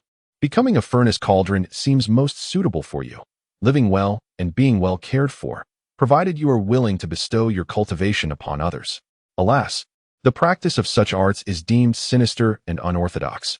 How could our esteemed Shutian sect possibly tolerate such heresy? Thus, your beautiful dreams are destined to crumble. I advise you to remain grounded." Though the space within the scripture pavilion was vast, Lu Ruxu's voice was not loud, yet its clarity resonated throughout the hushed atmosphere, where even a falling pin could be heard. The cultivators present, possessing extraordinary hearing, caught every word she uttered. A cacophony of mental transmissions filled the pavilion. Ah? So the news of the sect leader accepting a personal disciple was but a fabrication. How it has burdened my heart for half the day. This sentiment reflected relief. Look at her, a delicate young girl, yet she is content to languish in mediocrity, aspiring to be a mere furnace cauldron. This viewpoint expressed frustration at her lack of ambition. These discussions seemed to have taken flight, spreading throughout every corner of the Shutian sect in less than half a day. On Qingmu Peak, Gu Weiyu stood before her stone chamber, gazing towards the towering Lingyun Peak. Was every instinct merely an illusion? Although this life bore some differences, she remained fundamentally unchanged. On Xinji Peak, a young man erupted with fury. "Gu Qingyu, Gu Qingyu, that is my brother's name. Who is that woman? Daring to tarnish my brother's name? She had better pray she does not cross my path. Otherwise, I shall ensure she is compelled to change it." Of course, Gu Qingyu was entirely unaware of this turmoil. At that moment, she touched her neck and offered a faint smile to Lu Ruxu, saying, "Sister Lu's analysis is spot on. I am utterly lacking in worth. I possess neither beauty nor cultivation. What do I have to entice male cultivators? However, I wonder if Sister Lu has heard the saying, 'Do not underestimate the youth in poverty.' What?" Lu Ruxu lifted her gaze slightly, expelling the words through her nostrils. "Do not underestimate the youth in poverty." Gu Qingyu's voice was understated yet imbued with unwavering determination and confidence. Contempt and disdain crystallized at the corners of Lu Ruxu's lips, her eyes flashing with a hint of anger.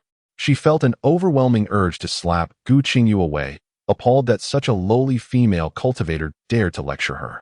Gu Qinyu's face was instantly filled with astonishment. No matter how skilled she was at maintaining her facade, she found it increasingly difficult to uphold her calm demeanor. The girl before her, with her serene expression, radiated an indomitable dignity. Was this still her former Gu Qingyu? the one who was coarse, thoughtless, and always took her as a role model. In the years preceding her departure from the mortal realm, although she underwent transformations, she could still sense an innate reverence towards herself. Now, she belonged entirely to herself. When did this shift occur? Gu Qingyu endeavored to calm the tumultuous waves within her heart as questions surged forth in her mind. How did Gu Qingyu arrive in the realm of cultivation? Why had her cultivation level surpassed her own by a slight margin? Clearly, she was the one with a single spiritual root, recognized in the cultivation world as a prodigy. Despite being a direct disciple of Master Jing Shu, enjoying far more abundant resources for cultivation, she had reached the pinnacle of the 6th layer of qi refinement in less than 5 years, a pace deemed impossibly rapid, prompting her master to caution her against hastening her progress, lest her foundation become unstable. Meanwhile, the others, mere servants with inferior spiritual roots, possessed no resources. Why then did their cultivation levels exceed hers? Why? Gu Weiyu had distanced herself since the age of 5, while Gu Qingyu's attitude had subtly shifted towards her at the age of 8. Could this all be the fortuitous opportunities frequently mentioned by her master? Had they obtained the chances of the cultivation world while still in the mortal realm? It must be acknowledged that Gu Qingyu, as a cunning supporting character, possessed a keen intellect, quickly unraveling the truth behind these questions. Unfortunately, Gu Qingyu had no desire to engage with her any further. She picked up several pre-selected jade slips and turned to seek out the foundation-building uncle guarding the scripture repository for duplication, indifferent to Gu Qinyu's swirling thoughts. Chapter 55. I am happy. I am willing. The voice emanating from the Su Palace was languid, reminiscent of a lethargic monarch from the mortal realm. Gu Qingyu adjusted her sleeves, pursed her lips, tilted her head, and feigned deafness. Little you. The languid voice continued to echo, yet Gu Qingyu remained oblivious. You have grown quite bold. I have called out to you numerous times, and you dare feign ignorance. A hint of indignation surfaced on the handsome visage of the esteemed Yukuin. Indeed, she had become audacious. Thus, she resolutely decided to act as if she had not heard him. However, now that she had been ensnared, feigning ignorance was no longer an option. Yet, she detested being addressed as Xiaoyu. My name is Gu Qingyu. The Grand Master may call me Xiaoqing or Xiaoyu, but I have no fondness for the name Xiaoyu, as it resembles that of a eunuch. What is a eunuch? Yukuin inquired, genuinely perplexed. Having been born into a family of cultivators, he had never encountered the concept of a eunuch. It refers to the men in the mundane realm's imperial palace who have been altered, specifically to serve the emperor and the concubines. Gu Qingyu gestured in midair. Yukuin's handsome face visibly stiffened, and then, with a wave of his hand, he struck Gu Qingyu lightly. You little imp. How dare you criticize me as a tyrant? With that, in a fit of anger, he tossed several jade slips onto the table towards her. Deliver these to the law enforcement hall. Oh, Gu Qingyu rubbed her head, having caught the fiery jade slips. Yukuin's slap had stung, and it was not the first time. She genuinely feared she might suffer a concussion. Delivering various jade slips to different peaks was a task she was well versed in. Exiting the questioning hall, she turned left, where a vast expanse of lawn lay, home to a flock of spirit cranes. These cranes bore a striking resemblance to the red-crowned cranes of the mundane world, yet, nurtured in the rich spiritual aura of the realm of cultivation, they exhibited a greater degree of sentience. The domesticated spirit cranes, which cannot be flown by sword-wielding disciples in the qi refinement stage, facilitate passage between the various peaks. Each flight requires a low-grade spirit stone. Yet a single crane can carry up to 10 individuals, making the cost merely 10 spirit beads per trip, quite affordable and thus favored by disciples in the qi refinement stage. However, Gu Qingyu, tasked with delivering jade slips to the peaks, is exempt from this cost. Flying on the spirit crane is part of her official duties.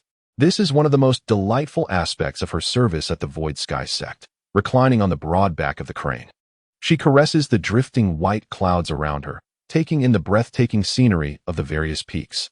In such moments, she often finds herself inspired, reflecting on the lofty ambition of conquering the heights and surveying the lesser mountains below. Yet, before she could take more than a few steps, she heard the languid voice of Lord Yukuin. This time, you are not permitted to ride the spirit crane to the law enforcement hall. What? Gu Qingyu halted abruptly, inquiring, then how am I supposed to go?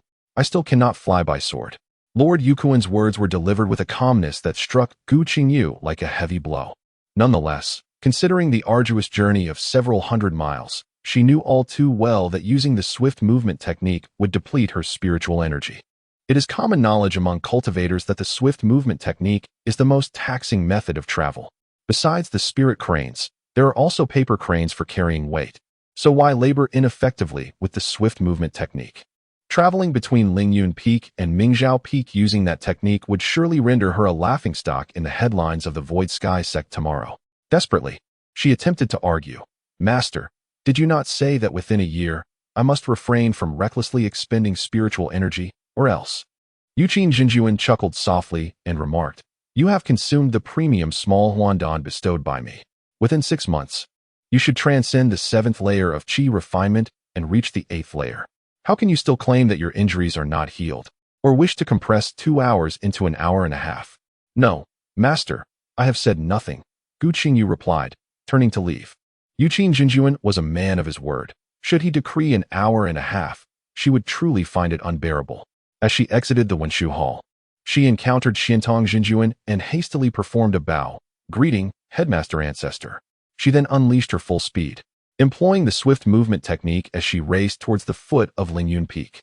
Junior brother is indeed pressing that young lady. Xianxia jested to Gu Qingyu. Brother, you jest. This girl resembles a turtle. Unless pushed to her limit, she remains withdrawn within her shell.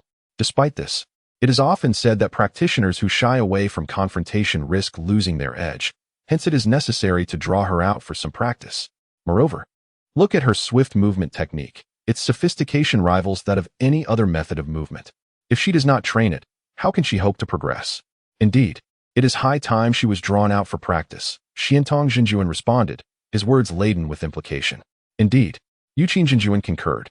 Meanwhile, Gu Qingyu soared down from the pinnacle of Lingyun Peak, attracting the attention of many practitioners along her path. Who is this? Such disregard for decorum.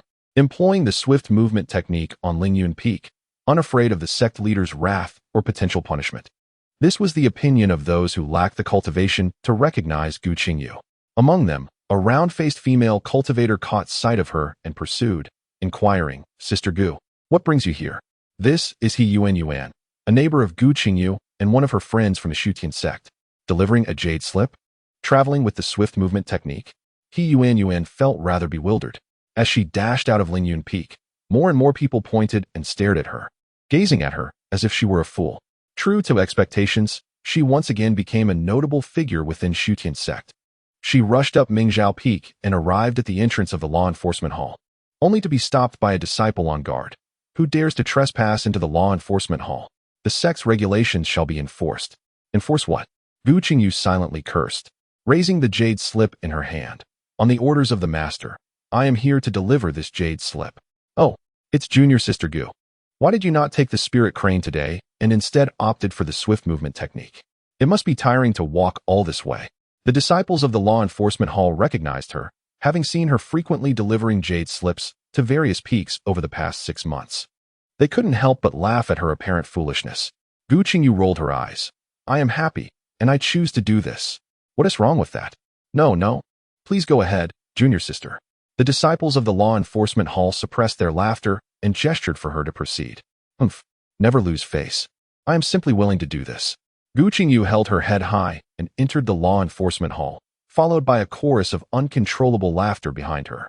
Chapter 56. Sister, simply because I am happy and I choose to. Gu Qingyu leaped about like a monkey among the towering mountains of the Shutian sect.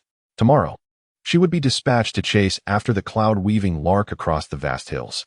Merely because the esteemed Jade Qingyu found the pure white tail feathers of the cloud-weaving lark quite exquisite, commanding Gu Qingyu to gather 50 tail feathers within 3 hours.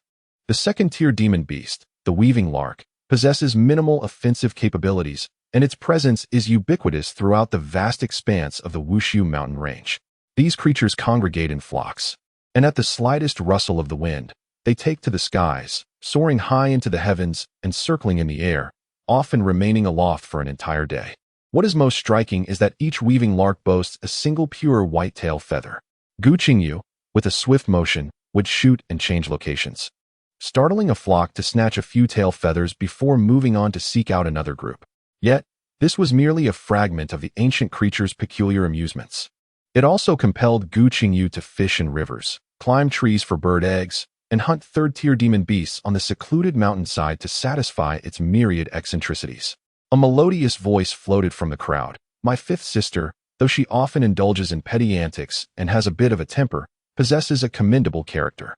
I hope all esteemed seniors will extend their kindness towards her on my behalf. Rest assured, Uncle Gu, with a sister like you, no one would dare bully our younger sister. Someone in the crowd echoed in agreement. A profound sense of disdain mingled with an inexplicable thrill surged within Gu Qingyu, prompting a helpless smile to grace her lips. The original owner's blind admiration for Gu Qingyu had long plagued her thoughts, yet in that moment, an impulsive desire arose within her. She wished to relinquish control of this emotion and let it manifest. She hurriedly stepped forward, parting the crowd, and cheerfully exclaimed, Elder sister, what brings you here? You didn't inform me in advance. I could have come to greet you. Her face was adorned with a simper, yet her once clear eyes suddenly dimmed, losing their luster. Gu Qingyu felt a sense of disorientation, as if she were witnessing the 8-year-old Gu Qingyu, striving to win her affection. Elder sister, what's wrong? Come inside and sit, Gu Qingyu urged, taking Gu Jingyu's hand with fervent hospitality as she led her into the stone chamber.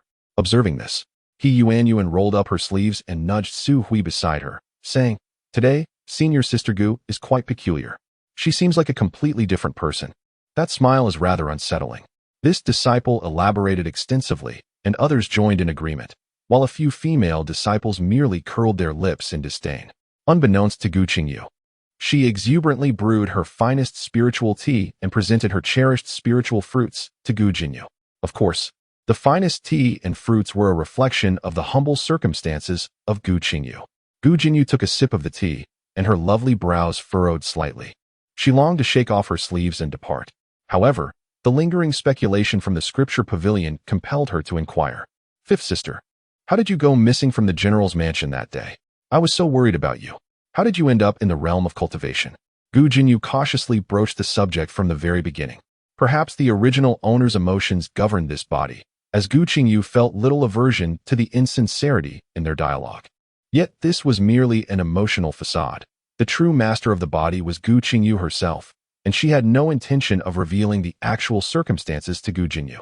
A wave of disorientation washed over her, and Gu Jingyu's heart raced. Was this the opportunity she had been granted? On the day you vanished, I dispatched individuals to search for you, yet their efforts proved fruitless. I wept for several days, only to discover that my fifth sister was indeed a fortunate soul, arriving in the realm of cultivation ahead of both myself and our third sister, becoming a practitioner. Gu Jinyu's eyes shimmered with a gentle sheen of tears, her gaze imbued with genuine affection. I apologize for causing you worry, dear elder sister. Excitement and emotion coalesced within Gu Qingyu's heart, forming a warm current known as contentment. Fifth sister, your journey to becoming a practitioner must have been fraught with hardship. I still vividly recall the day we encountered one another at the gates of Tianshu City. When you were being pursued, it truly terrified me. Overwhelmed with joy and exhilaration, Gu Qingyu felt almost ethereal. Gu Jinyu's lips curled into a radiant smile reminiscent of spring blossoms as she remarked, the realm of cultivation holds much promise, yet it is rife with malefactors, particularly for those who wander alone. Ever since that day at the gates of Tianshu City, I have been consumed with concern for your safety, pondering how I might bring you into the Shutian sect. Little did I know that my fifth sister, blessed with profound fortune, would become a disciple of our Shutian sect. As Gu Jinyu spoke, she glanced at the blissfully dazed Gu Qingyu, biting her lip in silence. With a swift motion of her wrist, a delicate jade hairpin appeared in her hand. The hairpin, pure white in hue, was intricately carved in the shape of a phoenix, its form radiating a captivating light. Clearly a mid-grade defensive treasure. Notably, the ornate beak of the phoenix clutched a rare stone of a delicate pink hue.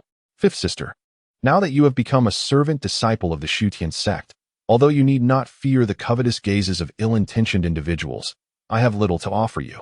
Thus, I present this mid-grade defensive treasure for your protection.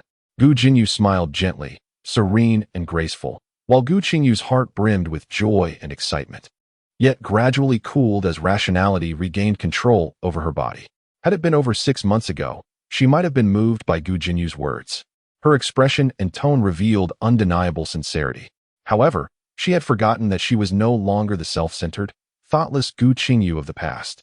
Over the past half-year, she had diligently spent her contribution points each month, immersing herself in the Sutra Pavilion, poring over numerous jade slips.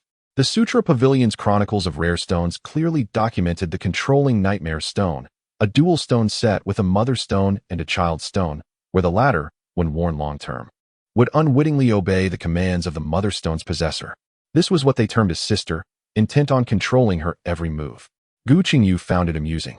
She couldn't fathom what merit she possessed that would compel her elder sister to bestow such a significant treasure upon her. Yet, if she was to play the part, she would do so wholeheartedly. With an air of delight, she accepted the jade hairpin and adorned her hair, asking, "Does it look beautiful, elder sister?" as she conjured a reflective surface to admire herself. "Beautiful," Gu Qingyu replied, a fleeting glimmer of ruthlessness flashing in her eyes. From childhood, all good things had belonged to her, and this time would be no exception. The atmosphere was filled with a sense of loss and reluctance as Gu Qingyu expressed her satisfaction. This was still her foolish fifth sister. With a gentle smile, she reassured Gu Qingyu, "Fifth sister, we are both within the Shutian sect. We can meet at any time." Meet at any time? Gu Qingyu mused, believing that less frequent encounters would be preferable, as she warmly escorted Gu Qingyu out of the stone chamber. As soon as Gu Qingyu departed, the restrictions of the stone chamber were reactivated. Gu Qingyu casually swept the jade hairpin into her storage bracelet. This hairpin, along with the nightmare control stone, was worth several hundred low-grade spirit stones. The storage bracelet, being aura sealing, ensured that she need not worry about being manipulated by the nightmare control stone. When the time came to visit the market, she could exchange it for spirit stones, bringing her a step closer to her goal of acquiring the 5-element spirit crystals. Although this step was minor, it was still progress. With this unexpected windfall, Gu Qingyu's spirit soared, and she couldn't help but hum a tune. "You are my sister. You are my baby. Oh yeah? No matter how far apart we are, you are my sister. You are my baby. Senior sister, Gu senior sister." The sound of Heroine's voice, triggered by the activation of the external restrictions, interrupted her melody. Gu Qingyu deftly tapped the barrier, and the stone chamber door opened in response. Heroine swiftly entered, her gaze sweeping over Gu Qingyu's face before she voiced her concern. "Gu senior sister, are you all right? What could possibly be wrong with me?" Gu Qingyu shrugged, feigning ignorance of Heroine's inquiry. She understood that Heroine, being simple-minded, must have found her demeanor peculiar in front of Gu Qingyu, prompting such a question. However, she could not explain this to her, so she deftly shifted the topic, asking, "What brings you here at this time? Shall we go for a meal together?" "Yes, let us hurry." At the mention of food, Heroine's eyes lit up. Today was the day when the Su Tian sect distributed complimentary spirit meals, which, in Gu Qingyu's words, was akin to providing benefits. The phenomenon of more monks than porridge is vividly illustrated here. Within the Shutian sect, there are over 10,000 Qi refinement disciples.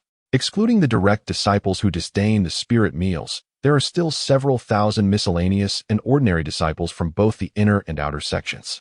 Given the limited quantity of spirit meals, each time they are distributed for free, a fierce scramble ensues among the miscellaneous and ordinary disciples. Naturally, to prevent conflicts that could lead to injuries among the disciples, the sect not only assigns foundation establishment practitioners to oversee the event, but also establishes a rule: the first to secure a seat shall be the one to enjoy the spirit meal. Furthermore, it is stipulated that no magical artifacts may be employed during the scramble, and elemental spells must only be used on the seats, not directly upon opponents. Thus, despite the continuous struggles over millennia, no bloodshed has ever occurred. This occasion is no exception. The atmosphere is lively, with various elemental spells exploding in the dining hall. Techniques, such as the binding spell, envelop the chairs in an impenetrable shroud, while the quicksand technique transforms the earth into flowing sand, causing the chairs to sink rapidly out of sight. The object-grasping technique manifests as a colossal hand that disdainfully seizes a chair from the air. Fortunately, these chairs are low-grade magical artifacts crafted by the Artifact Refinement Hall. Otherwise, they would have been reduced to mere fragments long ago. "Sister, over here," Su Hui called out as she spotted them from a distance. Su Hui, possessing the pinnacle of Qi refinement cultivation, stands out among her peers, making it rare for any disciple to contest her for a seat. Thanks to her, Gu Qingyu and Heroine were able to procure a considerable amount of spirit meals. The two nimbly made their way along the corner, dodging and weaving until they reached Su Hui. Su Hui, with a hint of reproach, handed each of them a chair and remarked, "You just arrived. Do you not know today is the day for free spirit meals?"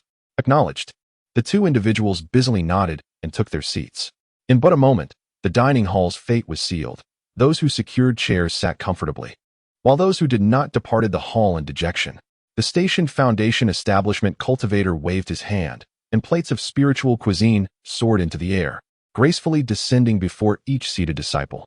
The sect's generosity was evident as the complimentary spiritual meal commenced. Snow White second-tier snow rabbit meat, fiery red feathered tier red fire turkey, 2 green spirit fruits, and a bowl of spiritual rice, though not exquisitely prepared, emitted an enticing aroma that wafted through the air. Just as Gu Qingyu lifted her bowl of spiritual rice, a blood-red whip suddenly lashed out with a crack. With a resounding crash, the plate of spiritual food shattered into several pieces, and the once boisterous dining hall fell into an eerie silence. All eyes fixated on the red-clad woman entering through the door. Gu Qingyu pronounced her name slowly and deliberately. Chapter 58, Sect Life. Damn. My feast. My cultivation. My. Gu Qingyu contemplated kicking the stool, flipping the table, and rolling up her sleeves for a fight. However, she merely retracted her neck, smiling as she greeted, "Hello, Uncle Meng, long time no see." "Indeed, it has been quite a while," Meng Ruxin replied through gritted teeth, feeling as though she had just witnessed an illusion outside the dining hall, now engulfed by a sense of being deceived. 6 years have elapsed, and even if one were to consume qi-nourishing pills as casually as candy, it is inconceivable that one could achieve such rapid advancement in cultivation. The only plausible explanation is that, in the realm of mortals, she had already attained the status of a cultivator. As for why she presented herself as an ordinary person during that time, it is evident that she must have employed some form of secret art. This is the fortune each cultivator encounters, and she has no interest in uncovering the particulars. Currently, she feels a profound sense of frustration. The young girl had gone missing, and she lamented for 3 days, only to discover that the girl was merrily dining within the sect. It seems her lamentations were merely a self-inflicted disturbance.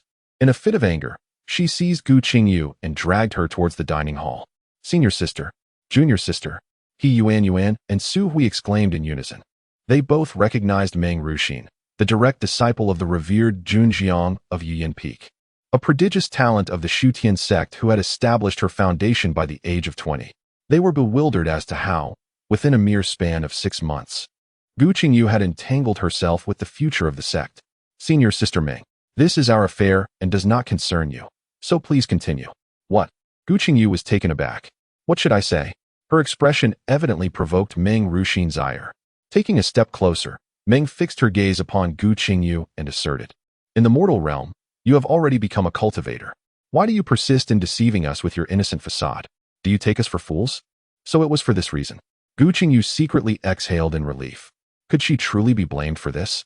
Was she expected to proclaim, "I am a cultivator"? However, such words could not be uttered aloud. Gu Qingyu's mind raced as she quickly formulated her defense. "At that time, I did not know who my master uncle was. Surely, master uncle, with your magnanimity, would not truly hold this against your humble disciple. Furthermore, at that time, I was utterly devoid of any magical abilities. Is there truly a distinction between cultivators? When faced with those of superior cultivation, I could easily be crushed under a mere finger. Was I not compelled to exercise utmost caution?" Indeed, Meng Ruxin pondered, as her master often stated, one must harbor no malicious intent towards others, yet remain vigilant against potential threats. The young girl spoke truthfully, yet why did it evoke a sense of being deceived within her? Moreover, it is said that beautiful women age swiftly when angered. "Dear master uncle, it seems rather unwise for you to become agitated over such trivial matters." Gu Qingyu continued her analysis. Upon hearing this, the frustration that had been suffocating Meng Ruxin dissipated significantly. She harbored no genuine animosity towards Gu Qingyu. Her grievances were merely a product of her own vexation. Now, with Gu Qingyu's words, it appeared as though she was merely seeking trouble. However, she could not concede so easily, lest she undermine her master uncle's authority. Ahem. She lightly cleared her throat and remarked, "You speak so eloquently, as if deceiving us were entirely justified." "Huh. No, how could that be? Perhaps I could treat you to some barbecued meat as an apology." Gu Qingyu replied with a playful smile, recognizing that Meng Ruxin was merely putting on a brave front. Seizing the opportunity, she offered a way out for her. Barbecue? Is it delicious? I have been abstaining from food, Meng Ruxin replied awkwardly. Come, come. I assure you, it will be infused with spiritual essence, devoid of any impurities. However, we should invite a few more people. 2 is simply insufficient, Gu Qingyu urged, pulling Meng Ruxin along while tapping on the nearby restrictions. I hope there will be something to eat. Meng Ruxin reluctantly retracted the restrictions. To be honest, she had a genuine fondness for food. Little did she know that the original text depicted her as a true gourmand, and Gu Qingyu was merely catering to her preferences. Junior sister. Su Hui expressed her concern, scrutinizing her from head to toe. I'm fine, don't worry about me. Let us head to the back hill for a barbecue. To be frank, Gu Qingyu's culinary skills were indeed commendable. Within half an hour, the enticing aroma of grilled meat wafted through the air. The meat was the hind leg of a 3-tiered flame lion, a reward earned by Gu Qingyu after completing a task assigned by the esteemed Junyu Kuan 2 days prior. Now, the golden brown grilled meat was brushed with honey from the jade spirit bee, making it even more alluring. Meng Ruxin's eyes sparkled with excitement as she incessantly asked, Is it ready? Can we eat it? Almost there, replied Gu Qingyu, as she flicked her hand holding the ethereal sword, sending thin, golden slices of grilled meat onto the plate. Meng Ruxin eagerly stuffed a piece into her mouth, exclaiming with delight, So delicious. Zhao Feiyang smiled indulgently at her, continuously offering her more meat. In contrast, He Yuan and Su Hui, having tasted Gu Qingyu's barbecue before, maintained their composure. As they savored the meal, their camaraderie blossomed. Meng Ruxin, in high spirits, entertained the 3 Qi refinement disciples with tales of the bizarre encounters she faced during her training. Through her narratives, Gu Qingyu realized that the plot had never truly paused. In just 3 months, the biennial examinations for alchemists, talismans masters, refiners, and array masters would take place in Tianqiu City. In the original work, the female protagonist Gu Weiyu participated solely in the formation assessment, becoming the youngest 2nd-tier formation master in the Tianyuan continent at the tender age of 14. This accomplishment further solidified the resolve of the esteemed Minghua Jinjuan to take her as a disciple. It was during this significant examination that the male lead, Imo Sui Feng, made his entrance, laying the groundwork for their future romantic entanglements. However, this grand assessment bore no relevance to Gu Qingyu. As a disciple of the 5th-tier alchemist, Master Mushi, she navigated her life within the sect with remarkable ease, her elevated status fostering a sense of entitlement. Yet, unable to endure the solitude of cultivation, her singular desire was to ascend to Master Mushi's bed. One can only imagine the relief Master Mushi felt upon her demise. Now, although Gu Qingyu has undergone a transformation, she continues to thrive within the sect, albeit under the care of the esteemed Yukuan Jinjuan instead of Master Mushi. However, even the most favorable circumstances cannot conceal the ominous fate awaiting her 20 years hence, when she will meet her end in molten lava. Clutching the Wushu sword in her hand, Gu Qingyu silently resolved to alter the course of the narrative, even if the modification were to be infinitesimal. Chapter 59. A stark threat. The western street of Tianqiu City serves as a marketplace for wandering cultivators. With the grand examination for alchemy, talismans, and formations on the horizon, an increased number of cultivators have gathered here, with stalls proliferating more than ever.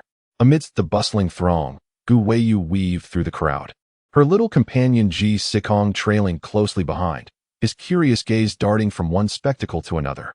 Gu Weiyu recalled that during her brief 50 years in her previous life, her visits to the bustling marketplace of Tiansu City were infrequent, and each occasion was invariably orchestrated by Gu Qingyu, who would drag her and Gu Qingyu to South Street.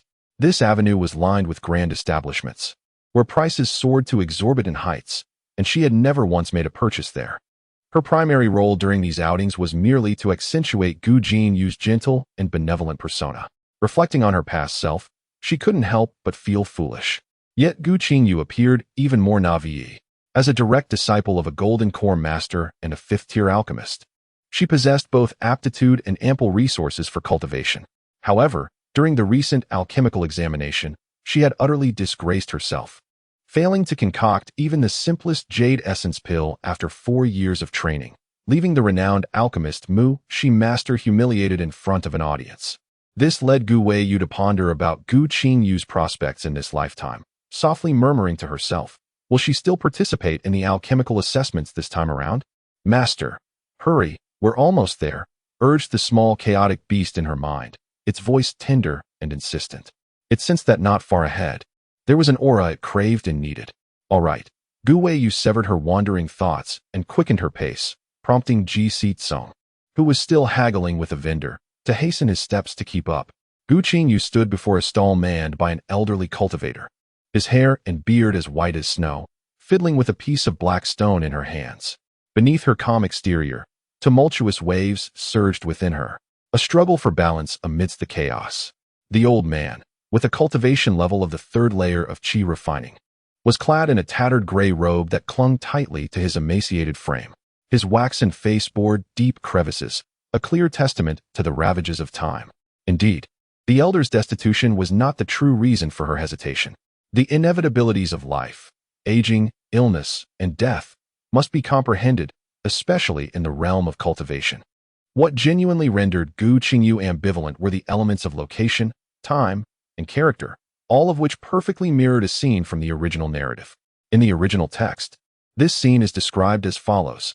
Urged by the small chaotic beast, Gu Qingyu hastily approached a booth manned by a venerable elder with hair and beard as white as snow. His cultivation level was at the third layer of qi refinement, and from the aura he exuded, it was evident that his lifespan was nearing its end. The booth was cluttered with an array of miscellaneous items, most of which Gu Qingyu recognized.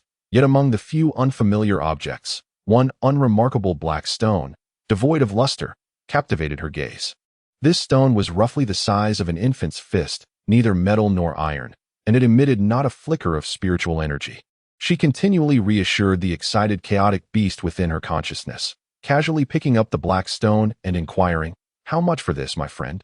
Now, this inconspicuous stone lay in her grasp. Soon, the female protagonist should make her appearance.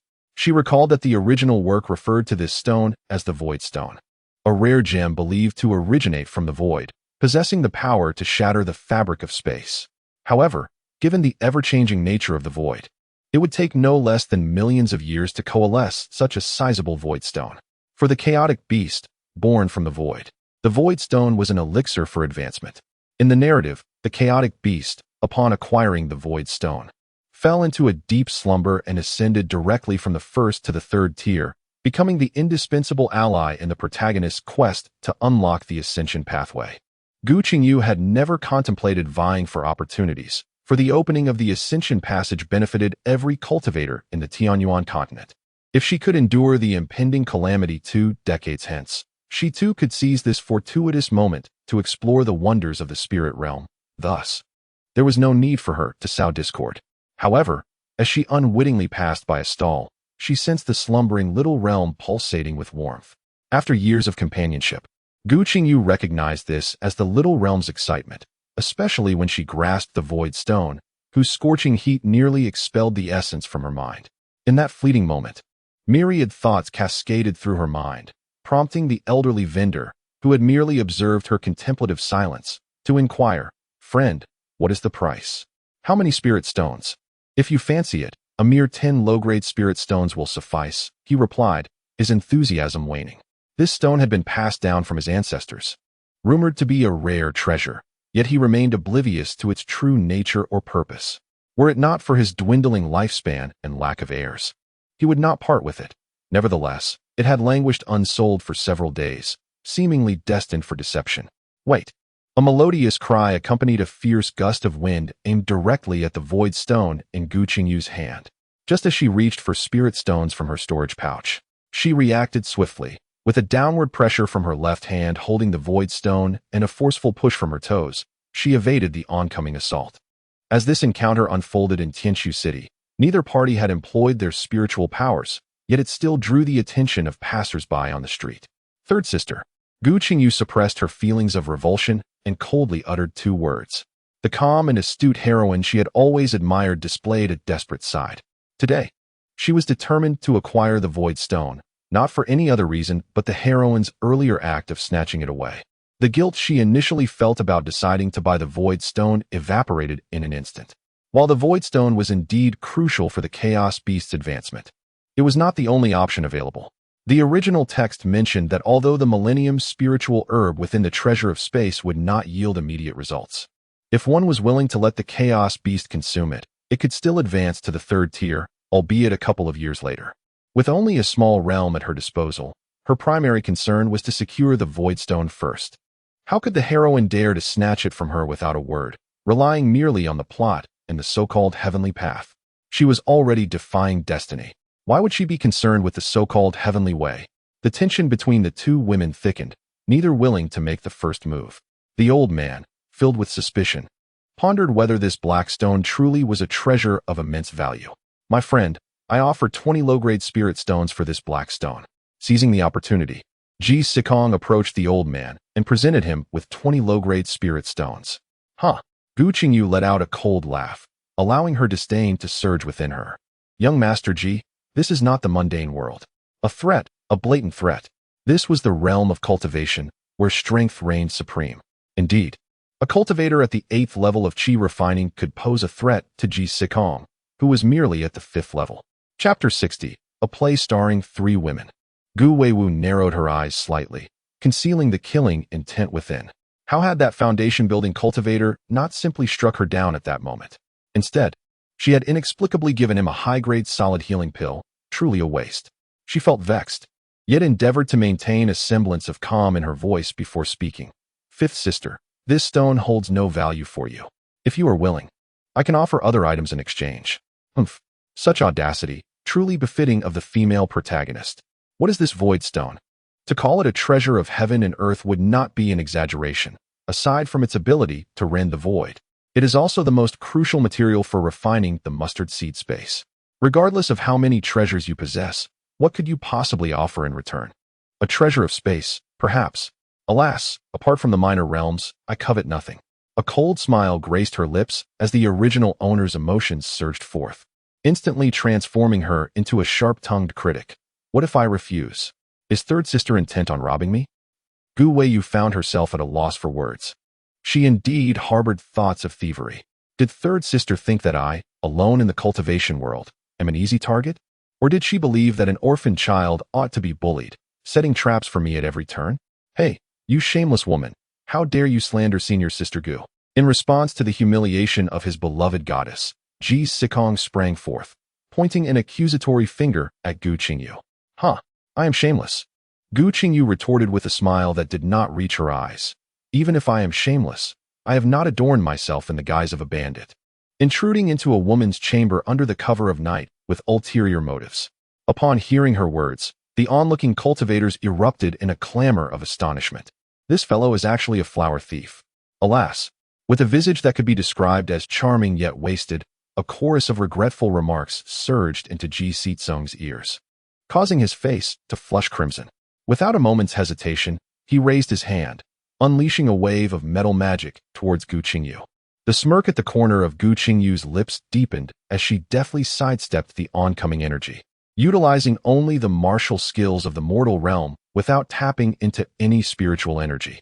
The metal magic erupted behind her, sending forth a surge of spiritual energy. Trouble loomed. Gu Weiyu thought to herself, realizing the gravity of the situation.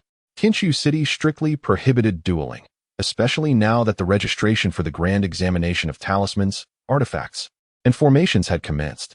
Disciples from various sects across the Tianyuan continent and wandering cultivators would convene in Qinshu City. A crucial moment to showcase the strength of the Shutian sect. It would be utterly disgraceful for disciples of her own sect to stir trouble in their own territory. The repercussions from the sect would be severe, and the last thing she desired was a lengthy punishment that might jeopardize her chance at the grand examination. She vividly remembered that in her past life, the reward for first place in the Qi refining stage formation competition included a jade slip containing insights from a 6th-tier formation master, the esteemed Zhenyun Zhenjuan. She was determined to obtain it, but she equally refused to relinquish the void stone. Sisters, what on earth are you doing?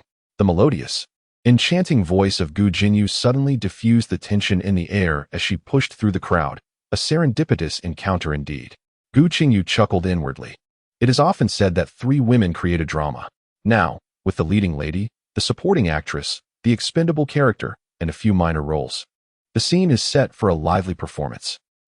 It seems you are embroiled in a petty squabble. The Su Tiangong truly appears to be failing in the education of its disciples. The vibrant young woman, Gu Qingyu, looked at the two with disdain. Her sleeves adorned with an embroidered golden crescent moon. Gu Qingyu recognized her as a direct disciple of the Yuanying Xinjuan from the Yaoyu Palace. Our Su Tiangong's ability to educate its disciples is not for you, Yaoyu Palace, to critique. Accompanied by a chilling voice, Morong Zishuan, along with 3 foundational cultivators from the law enforcement team, appeared before the crowd. His handsome face was a mask of anger, yet he had no desire to punish either of the two before him. Gu Qingyu, as a direct disciple who had followed the revered Yukuan Xinjuan since childhood, was well aware that her master was nurturing her as a cherished disciple, awaiting the conclusion of the sect's minor competition to formally accept her. As a future senior brother, he could not afford to leave a negative impression on her. As for Gu Weiyu, since their parting at the Deacon Hall, her image, akin to a delicate lotus emerging from the water, lingered in his mind, impossible to dispel. Punishing her was something he truly found difficult to bear.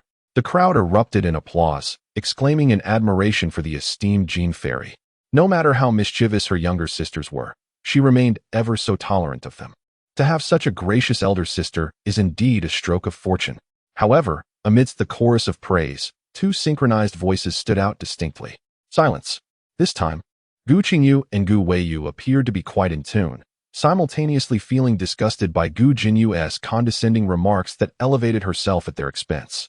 Morong Zishuan felt an urge to rub his forehead. Despite the evident animosity between the two, they shared an uncanny understanding. Let us proceed to the law enforcement hall. He instructed the pair with a hint of resignation, acknowledging that certain matters must be resolved behind closed doors. Gu Qingyu glanced at Gu Weiyu, tossing 10 low-grade spirit stones into the elder's hand before alighting upon Morong Zishuan's flying sword. Gu Weiyu hesitated only briefly before also stepping onto the flying sword of a Foundation establishment cultivator. Senior sister Gu, Ji Sikong, consumed by regret over his own recklessness, called out in concern as he noticed Gu Weiyu take her place. Yet before he could finish his sentence, a bolt of lightning streaked across the previously clear sky, accompanied by a thunderous roar. The lightning ravaged the heavens as if intent on tearing the very fabric of the sky apart, while a whirlwind carried spiritual energy, ripping a gash in the firmament. All cultivators stood in awe at this spectacle, and several beams of escape light shot up from the city towards the rift in the sky. Attempting to flee? Not a chance. With a swift motion, Gu Qingyu pressed her hands down. While the crowd's attention was drawn to the lightning, she forcefully stored the void stone within her storage bracelet. With another flick of her wrist, she held the sound device, determined to make one final effort for the small realm and for herself. Chapter 61. The premature plot. The lightning vanished into the rift, while the raging spiritual energy danced wildly like a horde of demons, swirling in a massive vortex that even golden core cultivators found daunting. Treasures choose their masters, and the void stone was no exception. Even through the storage bracelet, Gu Qingyu could sense the void stone thrashing about within, yearning to break free from its confinement, resonating with the swirling aura in the air. The immense pull created by the aura vortex caused Gu Qingyu to stagger forward, her body being drawn towards the celestial whirlpool. In a moment of urgency, she swiftly formed seals with her hands, sending a spiritual incantation into the ground. Vines, as thick as her arms, erupted from the earth, tightly anchoring her to the ground. In that instant, all the cultivators present comprehended that this female practitioner possessed a rare treasure, which had summoned such an extraordinary phenomenon in the heavens. Greed flickered in the eyes of many, yet, mindful of their location in Tianshu City, none dared to act recklessly. The Void Stone possessed the ability to tear through the fabric of space, and Gu Qingyu knew that she lacked the strength to contain it. However, it would be even more inappropriate to summon her small realm under the scrutiny of so many eyes. She turned to glance at Gu Weiyu, who was staring back at her unblinkingly. The cold glint in her eyes, if materialized, could surely impale Gu Qingyu to death. Meanwhile, the round chaos beast had mysteriously taken its perch on her shoulder, its small, round eyes anxiously observing her.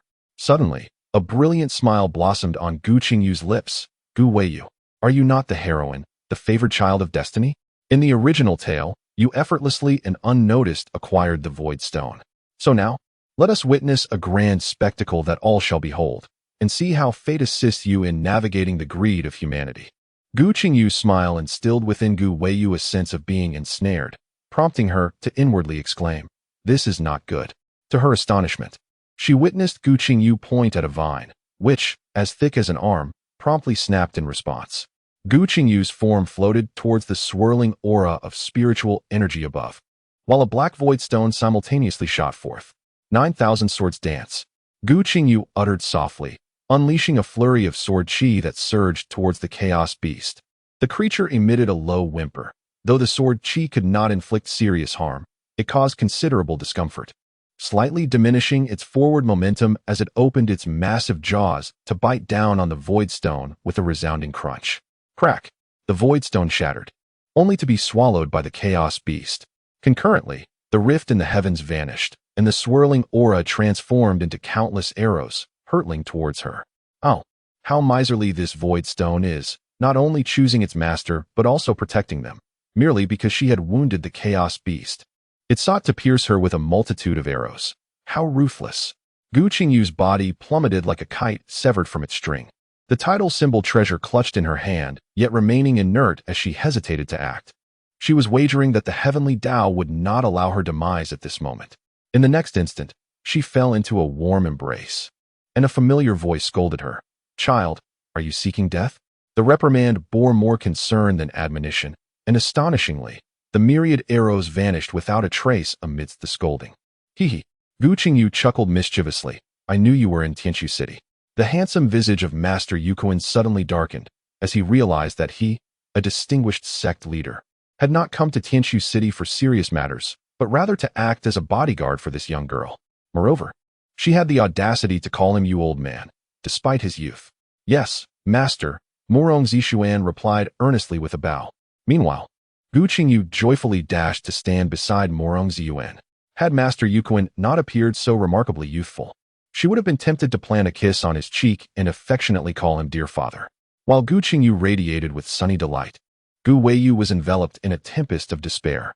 When the chaos beast plummeted from the sky, she was the first to catch it. After securing the creature in her spirit beast pouch, an icy dread coursed through her, as countless greedy gazes fixed upon her, as if they intended to devour her whole. Among those eyes were the stares of formidable cultivators. In that instant, she comprehended the meaning behind Gu Qingyu's smile, cold sweat trickling down her spine and dampening her clothes. Gu Qingyu's trap had been laid here. Today, Tianshu City had gathered cultivators from all corners of the Tianyuan continent, and the news of her possessing a rare treasure would soon spread through their lips to every nook of the continent. From that moment on, any step she took beyond the Shutian sect would attract the attention of those with ill intentions, eager to seize her treasure. Though she remained unperturbed, her path of cultivation would inevitably become fraught with peril, a most insidious scheme indeed.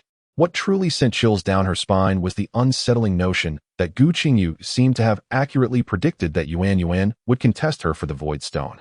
However, Yuan had claimed ownership that day in the absence of any witnesses, and she had never displayed it in public before. Today marked its inaugural appearance before the crowd. What grounds did Gu Qingyu have to assert that Yuan would undoubtedly vie for the Void Stone?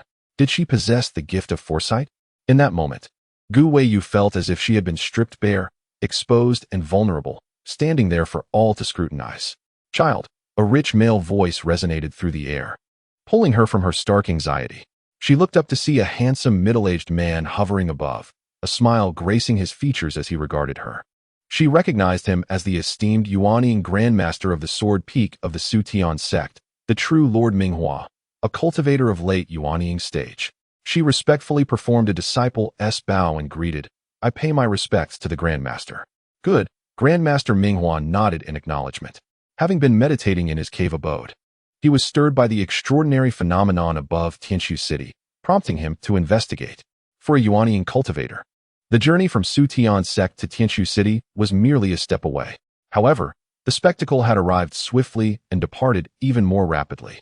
By the time he reached Tianshu City, the celestial anomaly had dissipated, and he found his favored disciple standing amidst the throng, lost in thought, surrounded by avaricious gazes.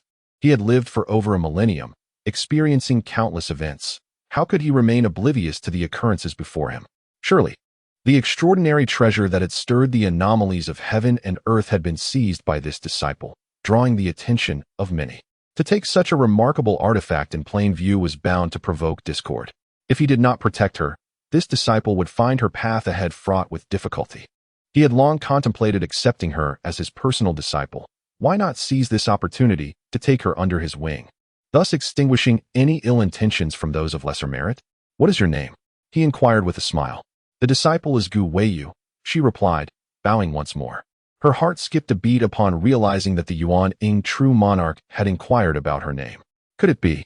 She then heard the Minghua true monarch asking, "Do you wish to become my disciple?" Stunned, she knelt with a thud, proclaiming, "Master, please allow your disciple Gu Qingyu to pay her respects." "Very well," the Minghua true monarch nodded with satisfaction, while familiar Yuan Ing true monarchs stepped forward to offer their congratulations. Observing all this, Gu Qingyu could not help but smile wryly. Indeed, she was truly favored by the heavens. For the sake of the heroine's safety, the narrative had unfolded ahead of its time. Chapter 62. The enraged Yukuan true monarch furrowed his brow. Why was this girl smiling so foolishly? Could it be that she felt discontent after having her opportunity snatched away? If such feelings led to lingering psychological burdens, it would be troublesome. At best, her cultivation would stagnate, and at worst, she might face annihilation. He lifted his gaze to assess Gu Qingyu, who knelt before him, her bright eyes and radiant smile. Her skin fairer than snow. Even amidst the many beauties of the cultivation world, she was a stunning presence. Yet, what lingered in his memory was the young woman, who, through a moment of enlightenment at the mere mention of the sword peak, had caught the eye of senior brother Minghua. He intended to take her as a personal disciple after the upcoming minor competition within the sect. The sect regarded such disciples with particular favor, keeping a close watch on their progress in secret. This young disciple generally interacted amicably with others, though today she seemed somewhat aggressive. He cast an irritable glance at Gu Qingyu. Today marked the first day of registration for the significant assessment of alchemical symbols, artifacts, and formations, and as the host, he felt compelled to deliver a few ceremonial words. Moreover, due to the recent surge of cultivators in Tianshu City, he had extended his consciousness throughout every street and alley. Witnessing the unfolding events with clarity, it was evident that Gu Qingyu had forcefully seized the opportunity meant for Xiaoyu. And senior brother Minghua publicly accepting her as a disciple was a blatant announcement to all cultivators that she was under her protection, thereby showcasing Xiaoyu's vulnerability without any support. "Humph. Senior brother Minghua, how dare you shield this woman? If I do not compel you to reveal your true intentions this time, my tenure as sect leader over these past few centuries would have been in vain." The esteemed Master Yukuan displayed a smile that radiated warmth, causing those unfamiliar with him to perceive him as amiable and approachable. However, Master Minghua could not help but tremble slightly. What scheme was his junior brother concocting now? The unfortunate soul caught in this web remained oblivious.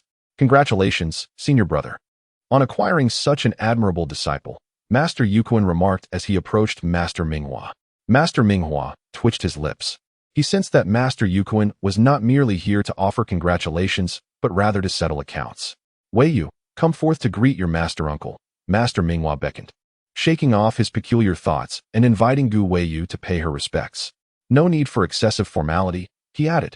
Yukuan Jinjuan waved his hand, preventing Gu Qingyu from bowing in respect.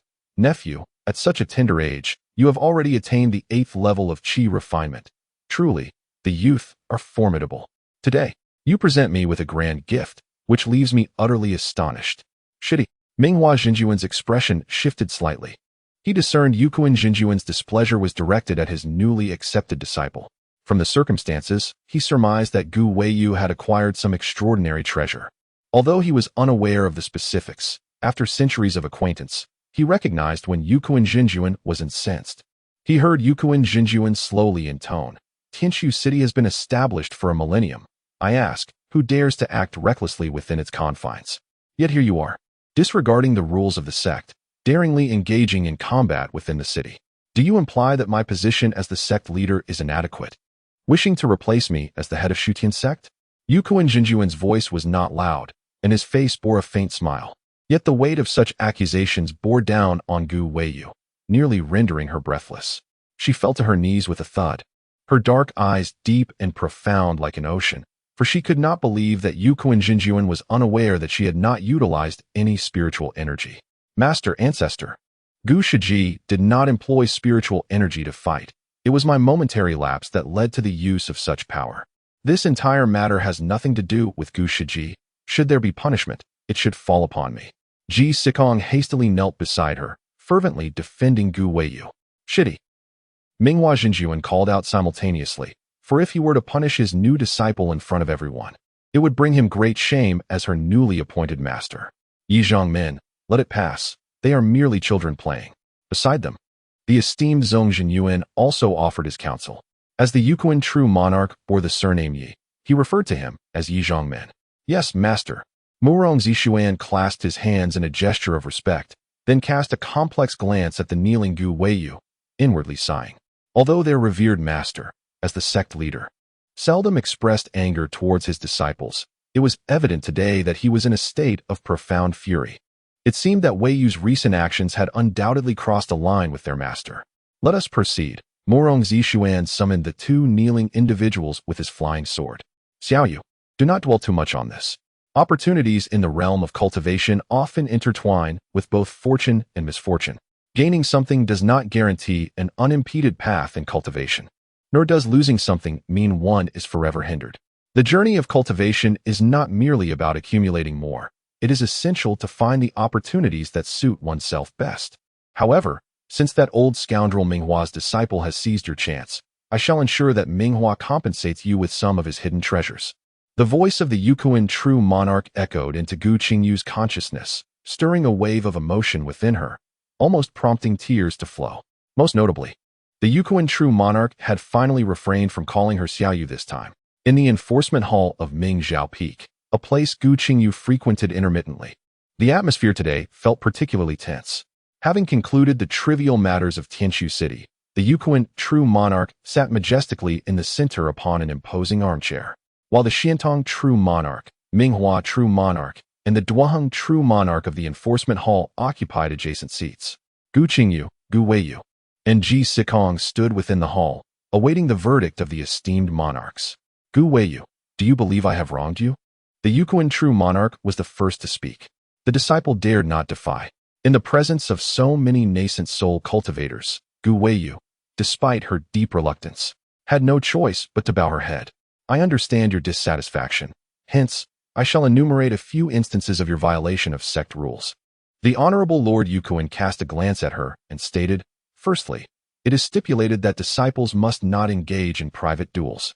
Any grievances should be resolved within the training grounds. You brazenly acted in Tianshu City. Do you even regard the sect's regulations? Secondly, it was your reckless actions that triggered the anomalous treasure, leading to extraordinary phenomena. This consequence is far worse than the repercussions of private dueling. Thirdly, for your own selfish desires, you disregarded the bonds of brotherhood and brazenly seized a treasure in public, placing the interests of the sect in jeopardy. The rules established by our ancestors over millennia have been shattered by your actions in an instant. Have I erred in these points? Gu Weiyu pondered bitterly within. Though his arguments were sound and well-founded, was there any room left for her to refute? The Honorable Lord Yukuan revealed a faint smile and turned to his fellow nascent soul lords, inquiring, esteemed brothers, do you find my assertions just? Lord Minghua sighed. The circumstances were laid bare before everyone through Yukuan's succinct reprimand. His newly accepted disciple had forcefully seized another's opportunity in Tianshu City. If such actions had been conducted discreetly, the elders might have turned a blind eye, but she had foolishly acted in plain sight, setting a precedent that contradicted the prohibition against dueling in Tianshu City, thus casting a shadow over the prestige of the entire Shutian sect. The anger of the Master's junior brother was not solely directed at Weiyu for his actions that tarnished the sect's dignity. Rather, a greater portion of his ire was aimed at Weiyu for seizing the opportunity of a disciple named Gu Qingyu. He was well aware of the name Gu Qingyu, as she had been active among the peaks of the Su Tian sect for the past 6 months. The Master's junior brother had sensed his intention to accept her as a disciple. If it were anyone else, he would have swiftly resolved the matter with a single strike, but the situation was complicated by the fact that the other party was his junior brother Yukuan, the sect leader of Su Tian. Thus, he felt compelled to show some deference to Yukuan. It seemed that to quell the Master's junior brother's anger today, some form of compensation for Gu Qingyu would be necessary. True monarch Xian Tong cast a sidelong glance at the two, acknowledging that both of his junior brothers had a tendency to be protective. However, while Yu Kuan's protection was often based on solid evidence, leaving one ensnared in a trap, Ming Hua, true monarch, indiscriminately shielded his own disciples, preferring a straightforward approach to problem-solving. Anyone attempting to bully his disciple would first have to contend with his sword. If these two were to truly clash, Ming Hua would be at a disadvantage, unable to outmaneuver Yu Kuan, yet should they come to blows, Yu Kuan would not be a match for Ming Hua. Nonetheless, should they engage in combat, it would lead to losses for the Sutian sect, necessitating a means of mediation, as these two were indeed a source of considerable vexation. The members of the law enforcement hall had varying thoughts, and none of them responded to Yu Kuan true monarch's inquiry. Observing the silence, Yu Kuan turned to ask true monarch Du Hong, junior brother Du Hong. According to the regulations of our Sutian sect, how should we deal with the offenses committed by this disciple? True monarch Du Hong glanced at Ming Hua true monarch with slight hesitation and replied, according to sect regulations, the punishment is to endure 3 years in the underworld fire purgatory. The underworld fire purgatory. Gu Qingyu and Gu Qingyu both shuddered simultaneously. The hellfire purgatory was known to Gu Qingyu from her past life, while Gu Qingyu was informed by the descriptions in the original text. In that narrative, the hellfire purgatory serves as a conduit between the realm of cultivation and the underworld, characterized by its thin spiritual energy and the persistent blaze of hellfire. This hellfire, one of the 10 extraordinary flames of the world, separates the two realms, preventing any passage without dire consequences for both human and ghost cultivators. Any attempt to breach this passage would result in their cultivation being incinerated by the hellfire, leading to their demise, an exception being made for the protagonists. The hellfire is dark and frigid. Once it invades one's meridians, the consequences can range from stagnation in cultivation for years to the complete destruction of one's meridians, rendering them as good as dead, or even leading to instant death. The original text recounts that after the female protagonist achieved her golden core, she ventured into the hellfire purgatory in search of the immortal herb to heal the severely injured male protagonist, relying on her own possession of a rare flame to force her way through. However, at present, Gu Qingyu had not acquired such a flame. Although she had merely entered the periphery of the hellfire purgatory, she knew that for 3 years her cultivation would stagnate, and she would inevitably miss the upcoming examination for the alchemical talismans and artifacts. A wave of resentment surged within her, prompting her to kneel on the ground in despair. Master, esteemed senior uncle, sect leader, and Uncle Du Hong, the disciple acted rashly, as the sect leader has pointed out. I have indeed violated the sect rules, but that treasured item has already been consumed by my spirit beast. Even if I wish to return it, I find myself powerless to do so. I implore the sect leader to grant me an opportunity. I am willing to devote all that I possess to compensate for the losses incurred by my third sister. I do not wish to miss this examination for the alchemical talismans and artifacts. Devote all? The revered master Yu Kuan scoffed. What is the worth of a treasure capable of invoking phenomena across the heavens and the earth? Can a mere disciple in the Qi refinement stage truly offer compensation? You fail to comprehend, Gu Qingyu mused inwardly. In the vast expanse of the Tianyuan continent, the most affluent individual is none other than the female protagonist, who can effortlessly gather a bundle of millennium-old spiritual herbs. Coupled with that so-called divine artifact, the spatial treasure, even a nascent soul cultivator would find themselves outmatched. However, her words were merely a ruse aimed at the naive. At most, she would part with a few millennium-old spiritual herbs, which would be a generous gesture indeed. Lord Minghua raised an eyebrow, realizing that his junior brother was clearly scheming to extort him. If he fell into this trap, he would emerge unscathed at best, but certainly not without some loss. Both Lord Xintong and Lord Duoheng exchanged subtle glances. It was evident that the sect leader's junior brother had a plan in mind, making the situation considerably easier to navigate. After all, sending a disciple with such extraordinary fortune to a perilous fate would be a significant loss for the sect. Sighing, Lord Minghua remarked, Wei Yu is already my disciple. When a disciple commits a transgression, it is the responsibility of the master to ensure proper discipline. Thus, I shall handle this matter of compensation. Indeed, Lord Yu Kuan replied, awaiting this very statement. What is your plan for compensation, Brother Minghua? Master. Gu Weiyu's voice quivered slightly. She had not anticipated that Lord Minghua would go to such lengths for her. A warm current flowed through her once frozen heart, a remnant of her rebirth. Lord Minghua shook his head gently. Then with a flourish of his sleeve, he summoned a small pile of treasures, elixirs, and spiritual stones onto the floor of the law enforcement hall. Does Brother Minghua truly believe that such treasures, capable of invoking celestial phenomena, are worth merely this? Lord Yukuin inquired, his eyelids barely flickering in response. Minghua Jinjuan waved his hand once more, and 3 jade boxes soared from his storage pouch. With each moment they were opened and closed, a surge of spiritual energy was released. Among these 3 jade boxes, Gu Qingyu recognized one containing with spirit essence, which she had intended to procure with a collection of over 1 million low-grade spirit stones. A loss in one area can lead to a gain in another. This was precisely the case here, although she had not truly lost her opportunity. Gu Qingyu, feeling quite satisfied, winked at Yukuin Jinjuan, who sighed inwardly, pondering how this girl was so easily content. It only took a mere glimpse of Minghua Shixiang's resources for her to feel fulfilled. Yet, since she was satisfied, the matter of her inner demons seemed resolved, and he decided to settle the account not with Minghua Shixiang, but rather with Gu Weiyu. Chapter 63. The cunning old fox Gu Weiyu. I have always been clear about rewards and punishments. Mistakes are to be penalized, while contributions are to be rewarded. You wish to partake in the grand assessment of alchemical symbols and formations. I am not opposed to accommodating you, but your transgressions, particularly in disregarding the interests of our sect and trampling upon its prestige, leave me at a loss as to how I might show leniency. Yukuin Jinjuan's words elicited eye rolls from several nascent soul practitioners present. Having exploited his master, he now turned to exploit his disciple. Minghua Jinjuan was so incensed that he nearly spat blood, realizing that he had revealed so much for nothing. However, the way Yukuin Jinjuan elevated the importance of the sect's interests left him unable to find a counterargument. Gu Weiyu lowered her head, contemplating for a moment before speaking. The grand assessment of alchemical symbols and formations, although a significant event for the entire Tianyuan continent, does not discriminate among sect disciples, noble scions, or independent cultivators. In truth, it is a moment for each sect to showcase its strength and heritage.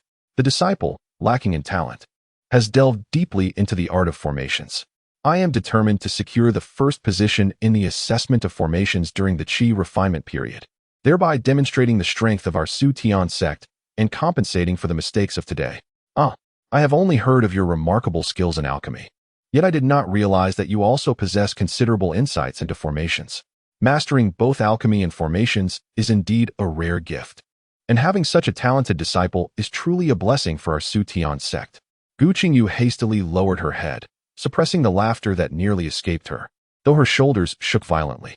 This Lord Yukuin is indeed a cunning old fox, never allowing you to be completely drained or exploited.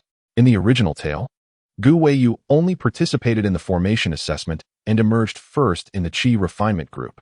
In reality, Gu Weiyu also secured the first position in the alchemist assessment, which ultimately satisfied Lord Yukuin. Lord Yukuin cast her a sidelong glance. Laugh. Do you dare to laugh? That disciple of mine has voluntarily claimed the title of first in formations and Qi refinement. If you dare to embarrass me in the talisman examination, beware that I will strip you of your skin. The disciple resolutely declared her willingness to represent the Su Tian sect and win the first position in the alchemist assessment for the Qi refinement group. Gu Weiyu gritted her teeth. If she still did not understand that Lord Yukuin was backing Gu Qingyu, she would be truly foolish. Lord Minghua's expression began to darken. He always found it amusing to see Lord Yukuin play tricks on others, especially when it came to deceiving rival sections. However, now that he had been outmaneuvered by his own junior, he finally grasped the meaning of pain. On this day, the continent of Tianyuan was filled with countless cultivators in the Qi refinement stage. Although not everyone would participate in this grand examination, each group still boasted at least tens of thousands of participants. To stand out among such a multitude and secure the first place was no small feat. Only extraordinary talents could claim the top position in any group. To aspire for the first place in 2 groups, who among the entire Tianyuan continent could achieve such a remarkable accomplishment? Yet, this was not a mandate from the esteemed Master Yukuin, but rather a promise made by Weiyu, a commitment to atone for past transgressions. As a mentor, she found herself devoid of any arguments against it. The first place in the alchemy and array formations, as well as the Qi refinement stage, such a challenge. Master Yukuin elongated his tone, causing the hearts of the 3 Yuanying true monarchs present to quiver.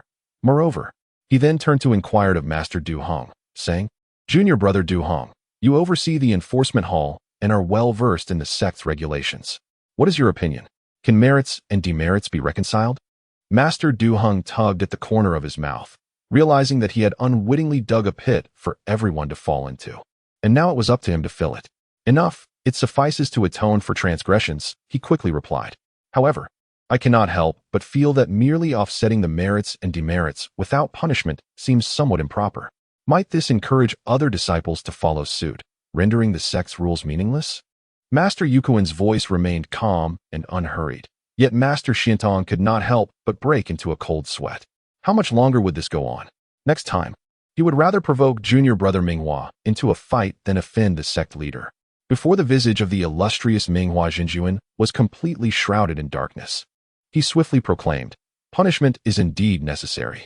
Let it be decreed that she shall provide the sect with 100 chi-nurturing pills or 100 second-tier formation plates each month for 3 years, with the materials to be procured at her own expense.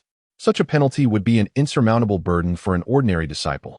However, for a direct disciple of a Yuanying Jinjuan, it is a manageable imposition. Should the burden prove too great, the esteemed Minghua Jinjuan would surely support her in the years to come. Xiantong Jinjuan mused that this punishment seemed quite appropriate. With the head senior brother's conclusion reached, the rest agreed to use this as the standard for rewarding and punishing disciples. As Yukuin Jinjuan's words echoed through the hall, a collective sigh of relief swept over the assembly. At last, it was over. Yet, Gu Qingyu could not help but curl her lip in disdain. This punishment amounted to little more than a trifle for the female protagonist, hardly a true reprimand. Ji Sikong also felt a sense of relief, thankful that senior sister Gu would not be sent to the inferno of mysterious fire. However, just as he began to relax, he heard the measured voice of Wu Kuan Jinjuan. Ji Sikong, is it? Stepping forward, Ji Sikong bowed deeply and addressed the esteemed elders. I, Ji Sikong, an outer disciple of the Forging Fire Peak, pay my respects to the venerable ancestors. You have been accused of recklessly using spiritual power and engaging in private duels on the streets of Tianchu City. Is this true? Ji Sikong fell to his knees with a thud, his forehead touching the ground as he admitted, Disciple acknowledges my wrongdoing. Now that you have confessed, did you clearly hear the words of the head elder just now? I heard them clearly. Ji Sitsung's complexion appeared somewhat pallid. He had often heard his senior brothers in the sect speak of the infernal fire prison, a place where disciples in the chi refinement stage were confined.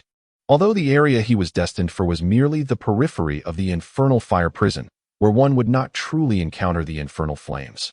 Those who entered would emerge not only alive, but undoubtedly diminished. Having comprehended the situation clearly, one might ponder what merit could possibly counterbalance his transgressions. Thus, it was decreed that he should spend 3 years in the infernal fire prison.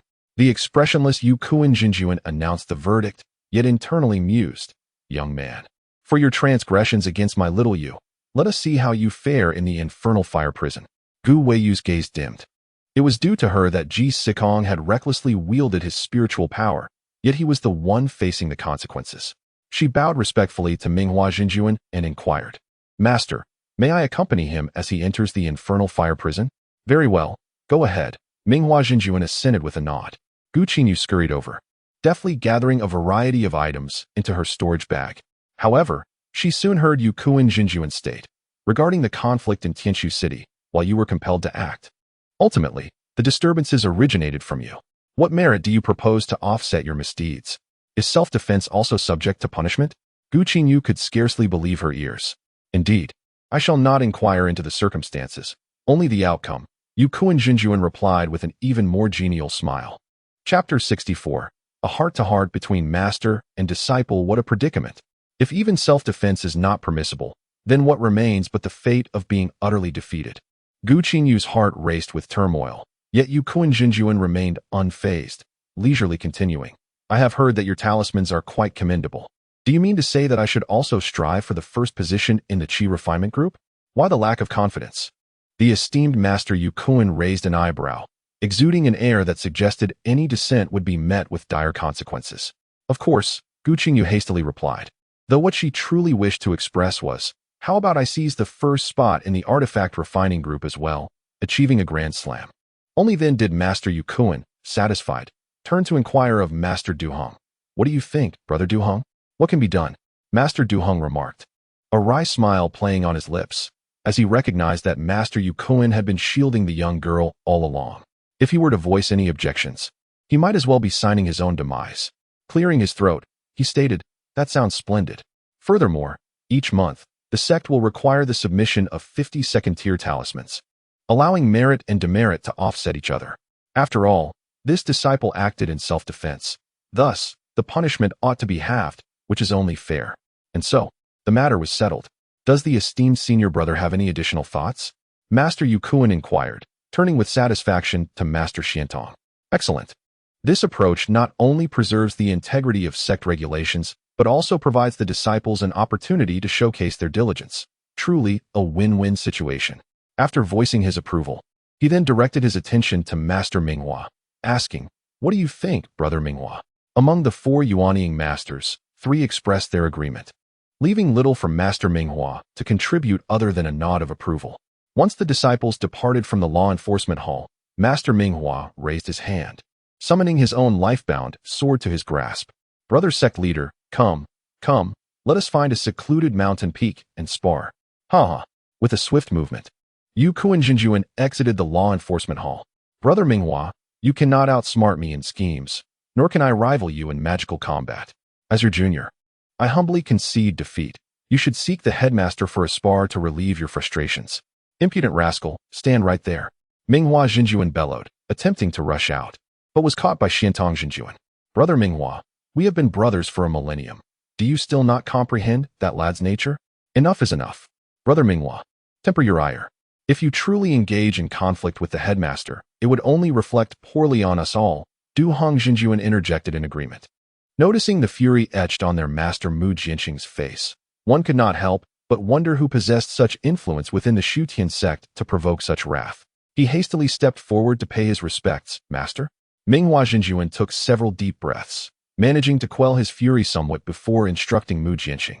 Go to the foot of the peak to welcome your little junior sister. She should be arriving shortly. Upon her arrival, bring her to the Qianjian Hall to await me. Yes, master. Mu Jianqing bowed respectfully before soaring down the mountain. Though he had yet to meet this new junior sister, he was not surprised, as Minghua Jinjuan had mentioned her to the 3 brothers long ago. However, he remained curious about the reason behind his master's decision to accept a disciple so early.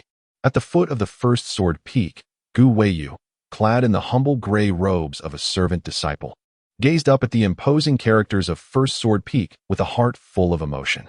Regardless of her past life or this one, she had never envisioned that one day she would become the direct disciple of the esteemed Minghua Jinjuan. This place represented the world of sword cultivation she had always yearned for.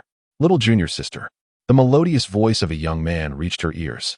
She lifted her gaze to see a male cultivator walking toward her, bathed in sunlight, resembling a celestial being. The smile upon his lips was as refreshing as the gentle spring breeze of March. Mu Jianqing's heart skipped a beat. She was a striking beauty, her allure undiminished even in the plain gray garb of a servant disciple. Particularly captivating were her eyes, reminiscent of crystal-clear mountain springs. Yet the eyes before him held a newfound determination and decisiveness, lacking the previous clarity. Junior sister Gu Qingyu? Mu Jianqing inquired. Yes, Gu Qingyu replied. I am your 3rd senior brother, Mu Jianqing. The master awaits you at the Hall of 1,000 Swords. Please follow me. Yes, 3rd senior brother. Gu Qingyu couldn't help but feel a surge of excitement. This was a prodigious figure of the Shutian sect, and from this moment onward, he would be her senior brother. The flying sword landed steadily before the Hall of 1,000 Swords, where the esteemed Minghua Jinjuan stood, hands clasped behind him, gazing at the rolling clouds over the Wunshu mountain range. They approached and bowed, Master. Indeed, Mu Jianqing summoned his flying sword and soared toward his elder brother's cave dwelling, aware that the master must have matters to discuss with the junior sister, thus sending him away. Qingyu, do you know why I was instructed to leave you with your 3rd senior brother? Minghua Jinjuan's words caught Gu Qingyu off guard. She quickly bowed and replied, Please enlighten me, Master. Regarding today's events, do you harbor any grievances against the sect leader? A flicker of resentment flashed in her eyes. She wished to deny it, but ultimately answered, Yes. Minghua Xinjian sighed. Indeed, your sect leader demonstrated a protective heart toward Gu Qingyu today, yet the fault lies with you. Gu Weiyu was momentarily taken aback. Her master in the law enforcement hall had always been protective of her, so it was perplexing to hear him assert her wrongdoing. The words of the esteemed Master Minghua continued. 10,000 years ago, our revered ancestor established the rule forbidding duels within the city of Tianxiu.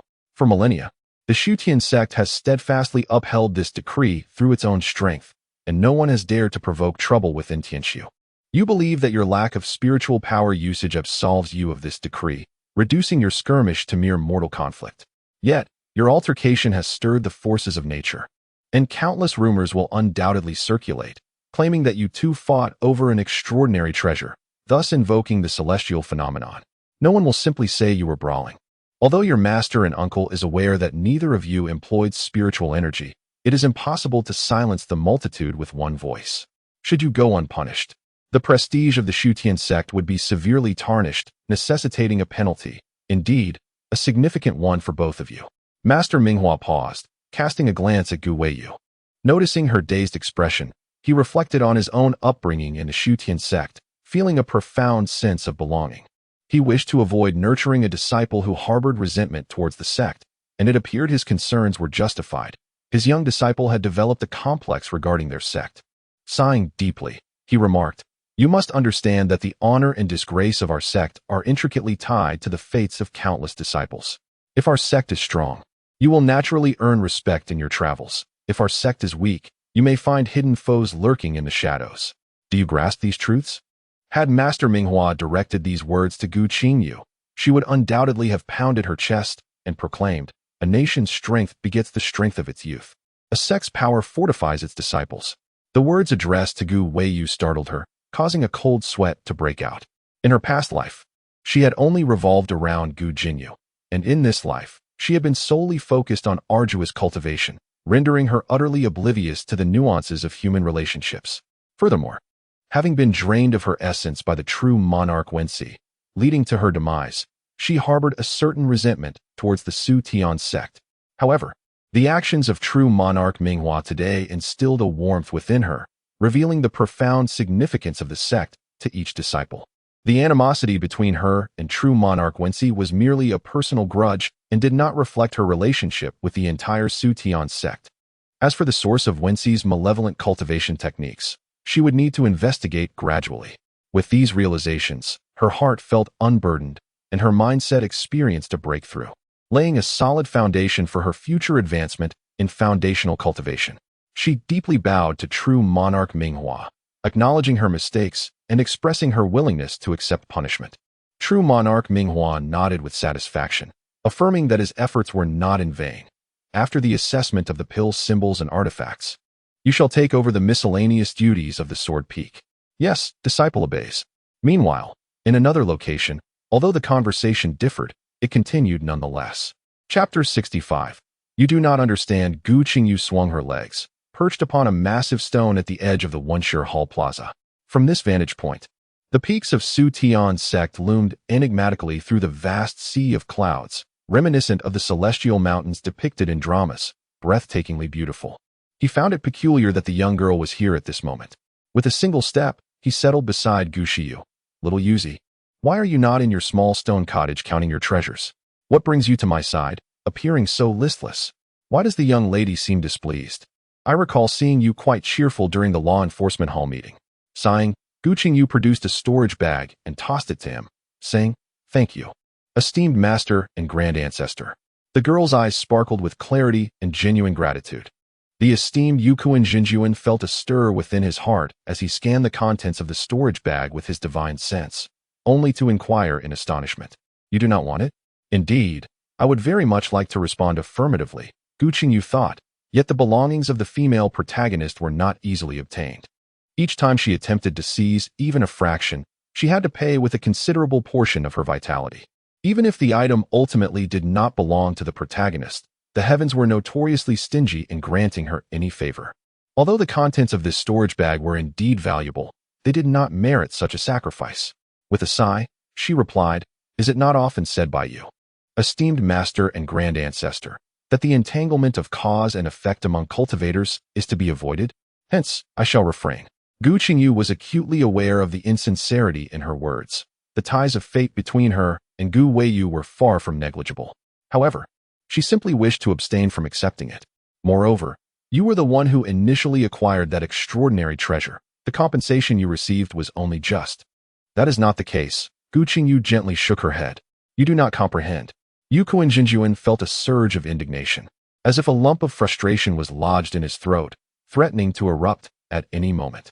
It was absurd that a creature who had lived for over 1,000 years was deemed incomprehensible by a mere girl barely in her teens. He was tempted to swat her away in exasperation. Yet, you appeared so jubilant in the law enforcement hall. It was because she felt a genuine sense of joy witnessing Gu Weiyu's downfall, and even more so because she raised her gaze towards the esteemed Yu Kuan, her eyes brimming with the sincerity of a child. Thank you, my revered ancestor. Thank you for your unwavering support, and for reminding me of my father. Your father? Yes. It simply means father. In this world, the term dad does not exist, yet there is a so-called father, a disappointing paternal figure. She wished to avoid conflating her father with this disreputable man, regardless of any suspicions Yu Kuan might harbor. Oh, that term is rather novel.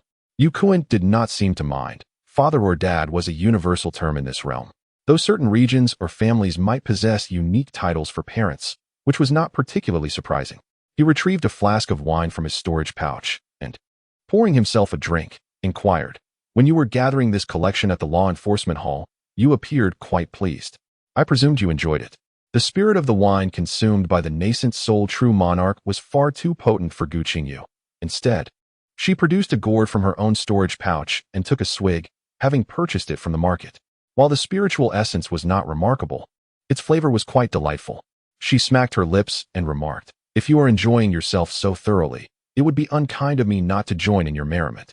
Yu Kuan was momentarily taken aback. Had Gu Qingyu outright rejected the collection, he would have been thoroughly embarrassed, having labored in vain, and would indeed have felt like an interloper meddling in affairs that did not concern him. Do you truly not wish for it?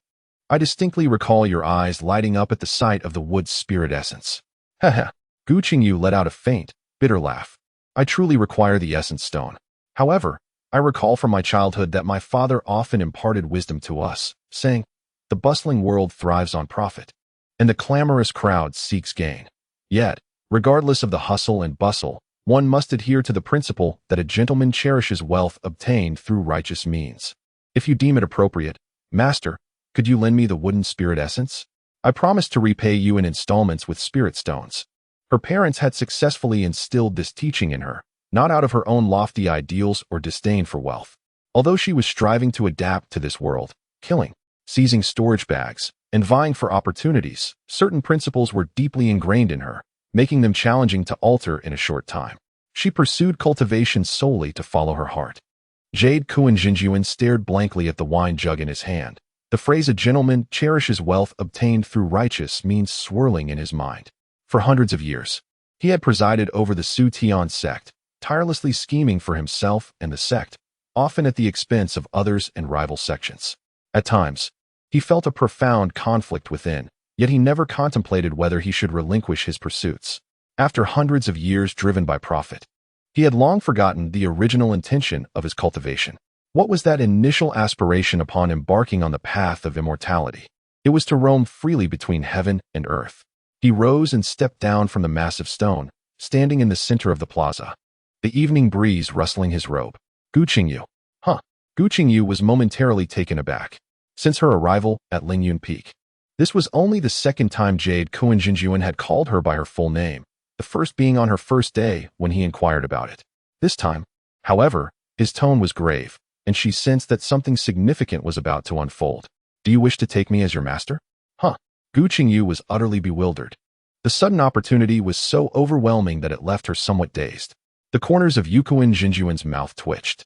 One would expect exuberance and eager submission from someone chosen as his disciple, yet here she sat, motionless and foolishly stunned.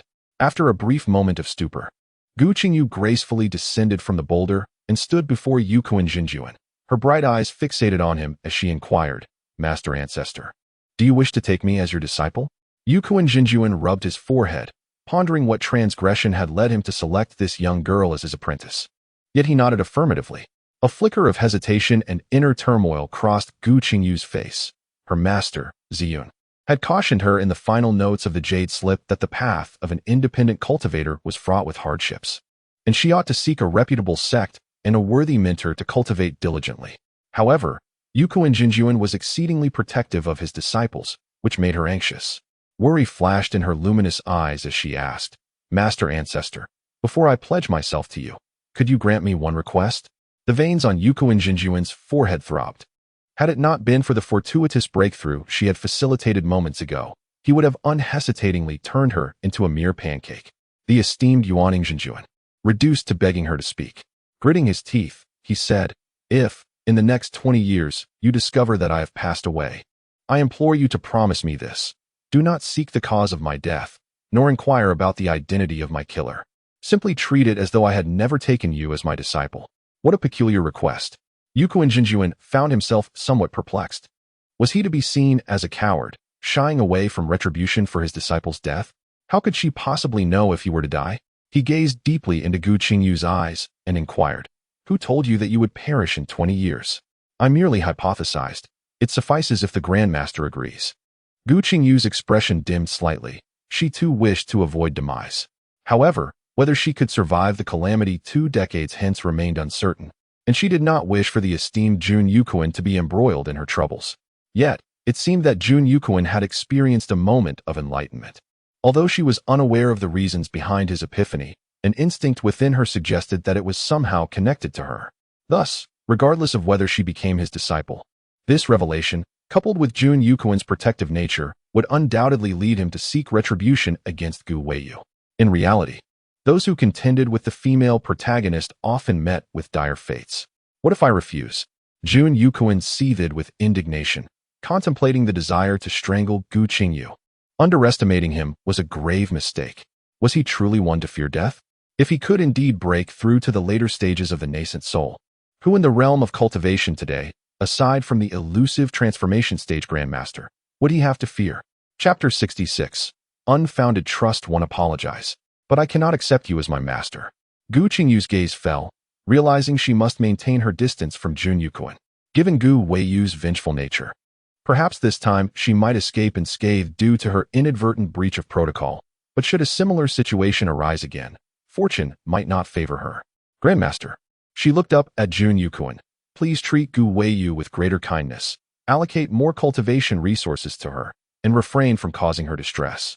Jun Yukuin narrowed his eyes, suppressing his mounting rage before asking, "What do you know?" Gu Weiyu shook her head once more, saying, "I cannot divulge anything at present. But Master Ancestor must heed my words. Your presence signifies the entirety of the Shutian sect." The body of the true Lord Yukuin trembled suddenly. What was this young girl implying? Gu Qingyu sighed inwardly, foreseeing that in a few centuries, the Shutian sect would face a calamity. True Lord Wensi would betray the sect and descend into the demonic path, having already achieved the pinnacle of the nascent soul stage, transforming into a genuine demonic cultivator. This calamity would inflict grievous losses upon the Shutian sect. Both true lords Xiantong and Jingshu would perish, while true lords Yukuin and Minghua would be severely injured and unable to recover. Although true Lord Duaheng and several other true lords would escape serious injury, they would be left with diminished strength. Countless Golden Core elders and Foundation establishment disciples would suffer casualties. And while the Qi refinement disciples managed to evade major losses due to the constraints of higher-level cultivators, the entire Shutian sect would still exude an overwhelming sense of impending collapse. It was precisely during this tumultuous period that Murong Zishuan assumed the position of sect master, becoming the first in the sect's history to attain the Golden Core Great Perfection. The only remaining late-stage nascent soul cultivator and mid-stage nascent soul cultivator both entered seclusion, leaving the 4 nascent soul cultivators, including Gu Weiyu, as mere early-stage practitioners. In an instant, the entire Tianyuan continent cast a covetous gaze upon the Shutian sect, with even the beasts of the back mountains of the Wenshu mountain range stirring restlessly. Consequently, Murong Zishuan ordered the activation of the sect's protective formation, ushering the Shutian sect into a period of concealment and recuperation. During this period, Gu Qingyu made substantial contributions of everlasting spiritual herbs, enabling Ming Huajinjun and Yu Qingyu to recover from their injuries and make a remarkable return within just a century. Moreover, they fortuitously experienced breakthroughs, achieving a minor elevation in their cultivation levels, thus becoming consummate Yuanying practitioners and late-stage Yuanying cultivators, respectively. Naturally, Mu Rongzi Xian also attained the pinnacle of the Jindan stage, ascending to the rank of Yuanying Xinjun. The overall strength of the sect experienced a significant enhancement, and when the Shutian sect reopened its gates, it sent ripples throughout the entire Tianyuan continent. Although whispers circulated regarding the treasures hidden within the Shutian sect, no one dared to harbor ulterior motives against it. Throughout this time, the male protagonist, Imo Sui Foam, remained by Gu Weiyu's side, and their bond blossomed rapidly, akin to a rocket soaring skyward. Gu Qingyu hoped that her involvement would not lead Gu Weiyu to harbor resentment towards the sect, which could result in Gu Weiyu turning a blind eye to peril, rendering Shutian sect a second Qingjian sect. However, she found herself unable to share these concerns with Yu Qingyu, as she could not elucidate how she had foreseen future events. With a smile directed at Yu Qingyu's inquisitive gaze, she remarked, "Master Ancestor, did you not intend for her to seize the championship in both sets of the pill formation competition? One must inquire, which sect would not prioritize nurturing such talent? My relationship with her merely stems from our shared upbringing, accustomed to a life of playful banter. If you adults intervene, it would escalate the situation. Thus, there is no need to concern yourselves with us. Next time we wish to spar, we shall seek a secluded place for our bout." Yu Qingyun twitched his lips, gazing at Gu Qingyu, yet remained silent. He chuckled softly. Gu Qingyu forced a chuckle and continued to weave her tale. "When I was a child, I had a dream in which I suddenly died and found myself in a peculiar world. In that realm, iron objects could scurry across the ground and soar through the sky, and the houses were as tall as mountains. I believed it would be a delightful place. So one day, I vanished without a trace. Master, do not assume I have perished. I must have journeyed to another world." The gaze of the esteemed Yu Qingyun grew heavy, eventually transforming into a sigh of resignation. "Kneel." Gu Qingyu understood this to be an acceptance from Yu Qingyun, and she quietly exhaled, sinking to her knees. "Master, I beseech you to accept your disciple, Gu Qingyu, in this bow. Rise." Yu Qingyun extended a hand to assist her. "I do not comprehend why you have chosen to speak thus today, but I trust you. You have your reasons. And I only hope that one day, I shall be the first to know them." Yes. Scalding tears cascaded uncontrollably from her eyes. Such unconditional trust is the most selfless form of compassion in the world. Foolish child. Yu Qingyun cast a cleansing spell upon her. "Working during the day, writing at night. I feel a bit dizzy, so I shall rest for a while. The text remains unfinished, but with the upcoming release, I cannot afford to halt the updates. So I will upload it first and secretly complete it tomorrow. The launch is on the 21st of this month. I feel quite anxious about writing. Uncertain if my dear friends will continue their unwavering support, but I still wish to express my gratitude for your encouragement in writing." Chapter 67. Injured Consciousness. Qingfeng Garden is situated on the hillside of Lingyun Peak, where countless snow-white plum blossoms bloom, and the gentle breeze carries a refreshing fragrance that soothes the spirit. As the residence of the esteemed disciple of Yuanying Xinjun, the spiritual energy at this hillside abode is more than twice as potent as that of the stone chamber. The amenities at Qingfeng Garden are remarkably well equipped, featuring a spacious and luminous living room, a minimalist study, a cozy bedroom, a meticulous cultivation room, along with an intricately designed spirit beast chamber, and a prohibition meticulously arranged by the venerable Yu Qingyun. Due to Gu Qingyu's impoverished state, with all her possessions on her person, she followed Morong Zishuan directly to Qingfeng Garden. At this moment, the sky was adorned with countless stars, and a slender crescent moon hung high, casting a cool, silvery light that illuminated every corner of the garden, creating an enchanting scene reminiscent of a painting amidst the frost-kissed lotus flowers. After Morong Zishuan performed several dust-clearing spells to tidy up the space, he apologetically remarked, "Junior sister, this was once the residence of senior sister. Ever since she relocated to the adjacent peak of Lingyun Peak, known as Shaodai Peak, this place has remained unoccupied. Although I was aware of Master S' intention to accept disciples, I did not anticipate the early recruitment, and thus failed to prepare in advance. I hope you can forgive this oversight, I will have the servants clean it first thing in the morning. There is no need for concern, senior brother. Besides, with your dust-clearing spells, the place is quite tidy, Gu Qingyu replied, suppressing her inner restlessness and forcing a smile, her only desire being for Murong Zishuan to depart swiftly. Murong Zishuan then retrieved a jade slip from his storage bag and handed it to her, saying, "This jade slip contains the method to unlock the prohibitions of Qingfeng Garden. Please take your time to study the hand seals within. It will enable you to access the garden's restrictions." "Thank you, senior brother. Would you kindly assist me in unlocking the prohibitions first?" Murong Zishuan furrowed his brow, sensing something peculiar about his junior sister. Why did she need his assistance to unlock the barrier? Although the prohibitions set by their master were largely similar, one could infuse their own spiritual energy into them, and any barrier imbued with personal energy would be detectable even by their master. It was rather casual for her to ask him to perform this task. In the world of cultivation, secrets abound. Many matters must be kept hidden, even among master and apprentice, or between siblings in the craft. Murong Zishuan wished to share with Gu Qingyu the perils of the cultivation realm, to recount the tales of fathers and sons turned adversaries, and masters and disciples becoming enemies. Yet, the girl before him wore a troubled expression, as if stifling something within. Perhaps it was merely the weight of the day's concerns that had exhausted her. He sighed softly. He resolved to assist her just this once. He swiftly executed several hand seals, and with a resonant hum, the barrier of Qingfeng Garden was lifted. Turning back, he cautioned, "Junior sister, I did not infuse any spiritual energy into the barrier. When you have mastered the hand seals by tomorrow, be sure to reopen it yourself." "All right. Thank you, brother," Gu Qingyu responded eagerly, barely able to maintain her composure. "Oh, take care, brother." Murong Zishuan frowned. It was evident that she was truly fatigued to dismiss him in such a manner. With a considerate gait, he exited Qingfeng Garden. The moment his figure vanished from sight, Gu Qingyu could no longer hold on and collapsed to the ground with a muffled groan. The lingering obsession of the original host surged within her, threatening to obliterate her rationality. The last time she allowed the original hosts to confront Gu Qingyu, the influence of the Nightmare Stone had significantly diminished the intensity of that struggle. This time, it has become a matter of great significance. The dispute with Gu Weiyu has intensified the original owner's obsession. At the law enforcement hall, she remained oblivious. But as she handed her storage bag to the esteemed Yukuin Jinjuan outside the Su Palace, the original owner's fixation began to surge within her. She believed she could suppress it as she always had, yet the moment she stepped into the Qingfeng Garden, it erupted completely. Reason and obsession entwined, clashing violently, akin to a wild stallion breaking free, crashing into her consciousness.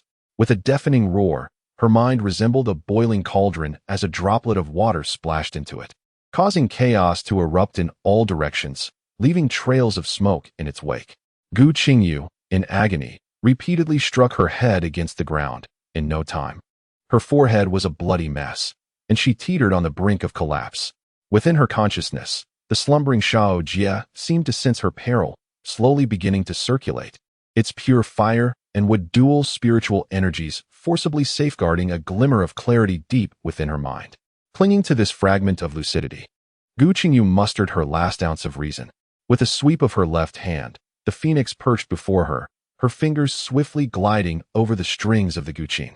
The melodies flowed like crystal-clear springs, whispering like a gentle breeze caressing willows, as the soothing notes penetrated her heart and seeped into her consciousness. The tumultuous emotions found a confidant, gathering around her in their distress, and under the tender caress of the notes, they gradually regained their tranquility, slowly retreating from her mind.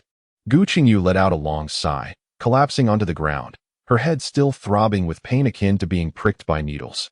She felt as though she had been pulled from the depths of water, droplets of sweat cascading down her body. She realized that her consciousness had been wounded this time. Once the mind is injured, does the spirit not suffer as well? Huh. Gu Qingyu's laughter resembled the wails of restless spirits at midnight, sending shivers down the spine of anyone unfortunate enough to be nearby. The plot's creator vowed to adhere strictly to the original storyline. In the source material, she was portrayed as a heartless seductress, bringing disgrace to the revered Mu Shi. This time, it seemed she was destined to tarnish the reputation of the esteemed Yukuin.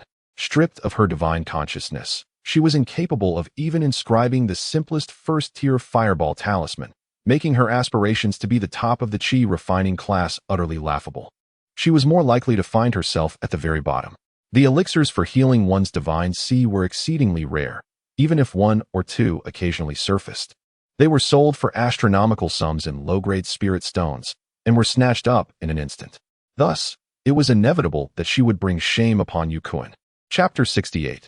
The rewards of diligence. After a week of arduous exertion, the headache persisted, yet the overwhelming fatigue had finally dissipated. Gu Qingyu retrieved a jade box from her storage pouch, and the moment she lifted the lid, pure wood spirit energy flooded the entire Qingfeng garden. She gently called out, "Little Realm, it is time to awaken." Upon hearing this, Little Realm let out a satisfied burp, its concerned, soft voice resonating within her divine consciousness. "Master, your consciousness is injured." "Yes, but it's nothing to worry about. We are currently within the Shutian sect and have become disciples of the venerable Yu Qingyu. As long as we remain here, I trust that no one would dare to bully me." "You are deceiving yourself." Little Realm's voice took on a slight nasal tone. "Do not take advantage of my slumber. I am still aware of some matters outside. You are to participate in the Talisman Path examination in half a month. Yet how can you compete with your injured consciousness? I suppose I can choose not to participate. Considering I have now become a direct disciple of the Yuan Ing True Monarch, there's no need for me to fret over the lack of spirit stones. Besides, I have recently received gifts from my master and 2 senior brothers and sisters, so I am quite well endowed with spirit stones. We can comfortably remain within the confines of the Su Tian sect without venturing out." Gu Qingyu shrugged nonchalantly, though the genuine thought in her heart was, "It seems an expedition to the hell of fiery flames is unavoidable." However, she decided against disclosing this to the young child, lest he begins to wail incessantly again. "What sort of place is the hell of fiery flames?" Gu Qingyu was taken aback, having forgotten that Xiao Jie could hear her thoughts as they were spiritually connected after his year-long slumber. As long as he did not deliberately close off his eavesdropping abilities, he could always perceive her inner voice. "You were eavesdropping on my words again." Gu Qingyu feigned anger. "You are also calling me a little brat. However, if my insults bring you joy, then I shall continue. Had it not been for me, you would not have had a dispute with the female protagonist." Xiao Jie's voice was laced with guilt, suppressing his emotions to prevent himself from crying. "All right, dear, please refrain from listening to my thoughts. I still have something wonderful to show you," Gu Qingyu quickly reassured him. "Yes, I will certainly grow stronger and never allow the female protagonist to bully you again," Xiao Jie promised in a soft tone. A radiant smile blossomed on Gu Qingyu's pale face. "Indeed, let us strive together." With a flick of her wrist, a black stone, about the size of a fingernail, lay conspicuously in her palm.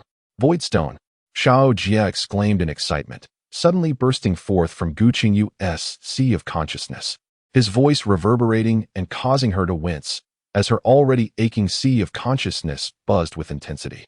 "Master, how do you still possess a void stone?" In the soft, melodious voice of Xiao Jie, an overwhelming excitement bubbled forth, for he had not anticipated that upon awakening, his master would present him with a grand surprise. Gu Qingyu smiled knowingly. She too had not expected that the chaos beast, initially intent on devouring the void stone, would be thwarted by her sword energy. In its pain and reluctance to relinquish the coveted stone, the beast's teeth clamped down on it with a crunch, as if it were mere tofu. In the vast interplay of existence, where all things are born and perish in mutual influence, the void stone, typically impervious to even a speck of dust without specialized crafting methods, crumbled effortlessly under the beast's bite, shattering into several fragments. Among these, a piece the size of a fingernail flew out during the fracture and was deftly caught by Gu Qingyu. Xiao Jie twirled exuberantly around Gu Qingyu, exclaiming, "Master is magnificent. Master is powerful. I adore you. Hurry, consume the void stone. I wish to sleep," he urged. The finest method to nurture one's consciousness was indeed through slumber. Yet, after the initial pain in her sea of consciousness, Gu Qingyu found herself yearning for rest amidst Xiao Jie's jubilant cheers, feeling as if needles were pricking her mind. Sleep? Is that a form of ascension? Gu Qingyu pondered, a flicker of curiosity igniting within her. "Foolish child," she chuckled softly. "Go ahead, I shall miss you dearly." Xiao Jie received the answer he longed for and cheerfully opened a small portal to absorb the void stone. Moments later, the gentle sound of snoring echoed once more in Gu Qingyu's sea of consciousness. She too found her way to the bed, collapsing into a deep slumber.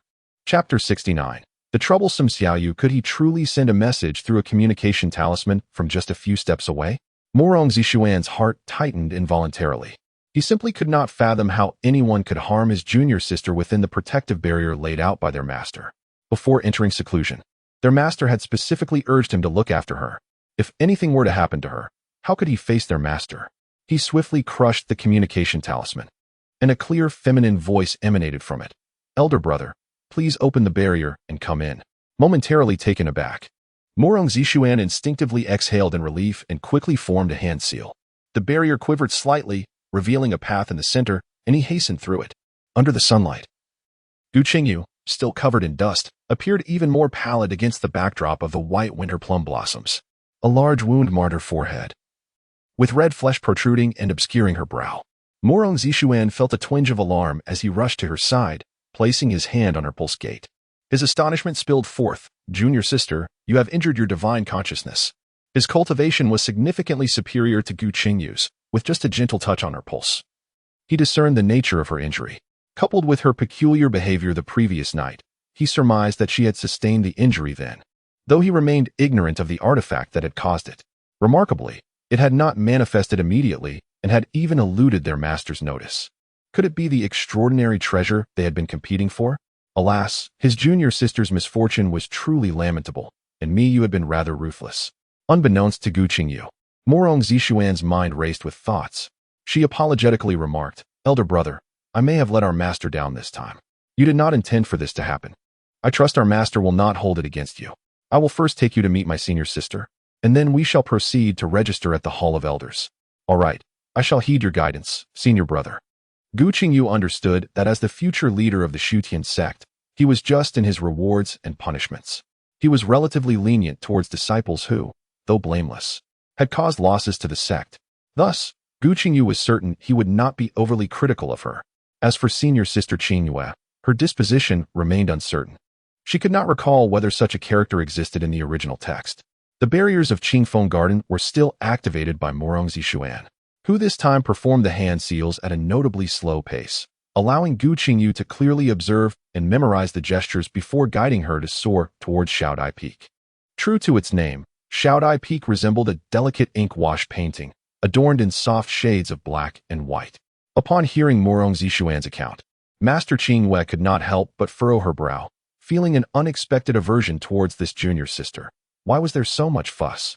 Their master had only recently entered seclusion and was already suffering damage to her spiritual consciousness. Moreover, the punishment for their duel in Tianshu City had just been relayed.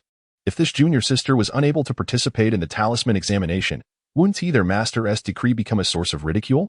Despite her displeasure, Master Qingwei rose and stated, "I cannot treat the injury to your spiritual consciousness here. Let us inquire with the Grand Master." With that, she grasped each of them with one hand and lifted them onto her flying magical artifact. Naturally, the one presiding over the Wenshu Hall during the Master's seclusion was the esteemed Xiantong Zhenjuan. As the three entered the hall, they were greeted by the astonished voice of Xiantong Zhenjuan, who exclaimed, "Ah, little Yuzi, how has your spiritual consciousness been injured?" Gu Qingyu's forehead was smeared with jade ointment, nourished by spiritual energy. Although the gruesome scene from the previous night had faded, it remained a startling sight. The true monarch Xiantong did not even lift his eyelids. Such injuries, for cultivators, could heal within 3 days with the nourishment of spiritual energy, leaving no scars behind. I still did not comprehend how I lost consciousness amidst the pain. When I awoke, my senior brother had already arrived. Gu Qingyu, of course, refrained from disclosing the cause of the injury to her consciousness, opting instead for vague allusions, allowing them to speculate. As anticipated, everyone present eagerly conjured images of extraordinary treasures.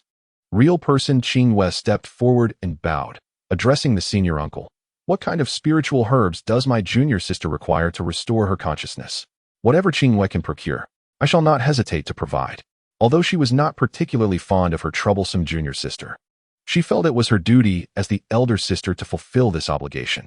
Alas, true monarch Xiantong sighed heavily, stating, "The two most essential spiritual materials for crafting the spirit-nourishing pill are the spirit-nourishing wood and the concentration fruit. While the sect possesses the spirit-nourishing wood, the concentration fruit has not been seen in the Tianyuan continent for several millennia. A single spiritual mind can sustain not just a handful, nor merely a couple, but a multitude of disciples, 4 digits in total. 3 spiritual minds can support half of the disciples of the Shutian sect. Naturally, this reward is confined to the sects themselves. This is the true reason why the sect leader S. Jr. urged them to secure first place, and observations suggest they indeed possess the capability to do so. The worth of a single spiritual mind far exceeds that of the spirit-nourishing pill. However, the challenge lies in the scarcity of the concentration fruit. True monarch Xiantong shook his head with a sigh, while real person Qingyu took a step back in resignation. Even the Yuanying true monarch was powerless in this matter. And as a Jindan true monarch, she could do no more. After a moment, he straightened up and waved his hand towards Gu Qingyu. Come here, little Yuzi. Xiantong Zhenjuan, in an exceptionally good mood, explained. This is a double reversal formation, where one inside cannot see or hear the outside. And those outside are equally oblivious to what transpires within. This is a newly developed formation that I have just mastered. The 3 listeners, however, were left utterly perplexed. What connection did this double reversal formation have with spiritual consciousness? Xiantong Zhenjuan shot them an exasperated glance. How can you be so dim-witted? The Wangshu Hall is filled with spirit-nourishing trees, which are known for their ability to enhance spiritual consciousness. Isn't it evident that little Yu would recover her spiritual consciousness more swiftly while here? In the confines of her mind, Gu Qingyu felt as though a small figure was unfurling a banner in loud protest. Yet her objections fell on deaf ears. She could only timidly inquire, is it possible to step outside for some fresh air? The response was a firm and unyielding no. The reasoning followed. In the coming days, various sects will send their nascent soul cultivators to visit Wangshu Hall. We cannot allow them to discover anyone cultivating within. Chapter 70. Trust me. You are not mistaken, the spirit-nourishing tree truly deserves its place among the 10 great trees. By the 3rd day of residing in Wangshu Hall, the pain in her sea of consciousness had subsided. Although Gu Qingyu could not yet wield her spiritual consciousness, she began to ponder how to pass the remaining days. The monotonous existence felt akin to imprisonment, filled with nothing but cultivation and sleep. The only other activities were playing the lute and listening to the wind. Yet both 7-string kill and sword dance 9000 required a connection to spiritual consciousness, rendering them unattainable at this time. In her moments of boredom, she would take her instrument and strike wildly within the double reversal formation, fully aware that no matter how fervently she attempted to disrupt the formation set by a nascent soul cultivator, her meager abilities as a mere chi refining stage novice would hardly make a dent. Initially, she wielded her weapon indiscriminately, only to tire herself out and retreat into meditation and slumber. Gradually, she began to sense the rhythm of spiritual energy circulating within her body, discerning the energy consumed at the moment when her spiritual power transformed into spells. She embarked on a journey to control the output of her energy without relying on her consciousness, attempting to maximize the potency of her spells while utilizing the least amount of energy possible. From fireball technique to binding wood technique, and then to the sword dance of 9000 blades. Each swing of her arm resulted in increasingly delicate sword chi, until it became as fine as a hair. The monotonous existence within the confines of her prison life unexpectedly blossomed into a vibrant experience. The only regret she harbored was the absence of abundant spiritual beasts for her to roast, as 3 days' worth of a spirit-replenishing pill made her feel nauseous. Thus, when the fortnight drew to a close, she stepped out of the twin formations and immediately enlisted He Yuan and Su Huixing to prepare a grand feast, while she hurriedly dragged Meng Ruxin towards the outskirts of the back mountain. With a foundation-building senior overseeing the area, Gu Qingyu felt her courage surge tenfold, gathering her entire consciousness to charge toward the lair of the sperm whale pig. Though diminutive in size, the sperm whale pig possessed a pair of tusks that were incongruous with its body, curling like incense coils at the sides of its snout. When threatened, these curled tusks could be wielded like whips or spears, offering a 360-degree defense against any attack.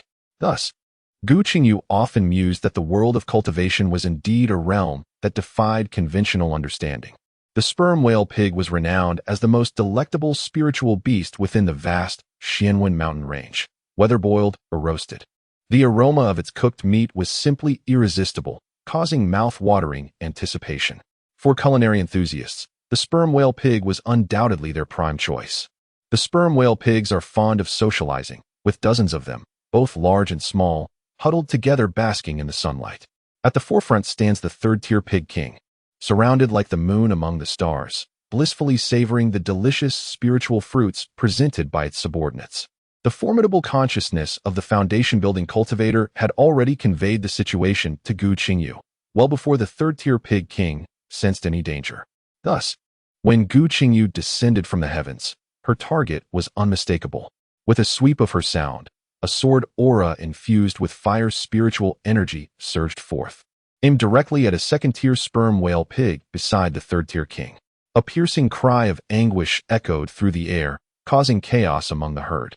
And by the time the third-tier pig king reacted, a second-tier pig had already found its way into Gu Qingyu's storage bag. Enraged, the pig king leaped into action, its long tusk slicing through the air with a menacing whistle. With a subtle thought, Gu Qingyu summoned a defensive treasure to shield herself, while a cascade of silver light erupted from her hand, unleashing dozens of fine sword auras that fell upon the third-tier pig king like a gentle rain. Excellent! What a splendid move! This surprise attack is even more commendable. Meng Ruxin, observing from the sidelines, couldn't help but internally applaud. In a battle devoid of spiritual consciousness, the power is inevitably diminished. The transformation of spiritual energy into spells often becomes challenging to control to varying degrees. Yet, Gu Qingyu's two maneuvers demonstrated remarkable finesse in controlling her spiritual energy. Any excess would be wasteful, while any deficiency would hinder the spell's maximum potency. Truly, this disciple possesses extraordinary talent. It's no wonder the sect leader took her as an apprentice. As Meng Ruxin pondered, Gu Qingyu successfully repelled the third-tier pig king with a well-timed move, and with a swift tap of her toes, she launched herself towards Meng Ruxin, exclaiming, "Master Meng, I've caught it. Let us go." At this moment, all the sperm whales finally reacted, their tusks lunging towards Gu Qingyu like a frenzied horde. Meng Ruxin, exuding the oppressive aura of a foundational stage cultivator, unleashed her power. A cacophony of anguished cries echoed as the sperm whales collapsed to the ground, immobilized, with the first-tier ones fainting outright. Let us go, 2 sperm whales. That's enough to feed many, they thought. Neither harbored the intent to annihilate completely. Prompted by Gu Qingyu, Meng Ruxin stepped onto her flying sword, and the two soared towards the back mountain of Lingyun Peak. This area, recognized by the disciples of Lingyun Peak as a prime picnic spot, was adorned with lush foliage and cascading waterfalls, an ideal location for slaughter, cleaning, and gathering firewood. The bonfire was already ablaze, and a large pot was set up. The 2 sperm whales were swiftly prepared by Zhao Feiyang, with some being roasted and others boiled, all ready to be served. Meng Ruxin glanced around at the bustling crowd gathered around the fire and inquired, "Where is senior brother Mu? Why hasn't he come?" Zhao Feiyang and Murong Zishuan exchanged a knowing look, their expressions dimming. After a pause, Murong Zishuan replied with a hint of sorrow. "Senior brother Mu is busy teaching his junior sister swordplay and cannot come." "Ah, the injustice." Gu Qingyu sighed deeply within. Meng Ruxin mirrored her sigh, her earlier excitement dissipating entirely as she slumped beside the bonfire, resting her chin on her hand, lost in thought. Murong Zishuan and Zhao Feiyang also fell silent, brooding. "Sister Gu, do you know that ever since our Shutian sect announced its intention to seize the top position in the Qi Refining Group's alchemy talismans, the other 6 major sects have scoffed at us?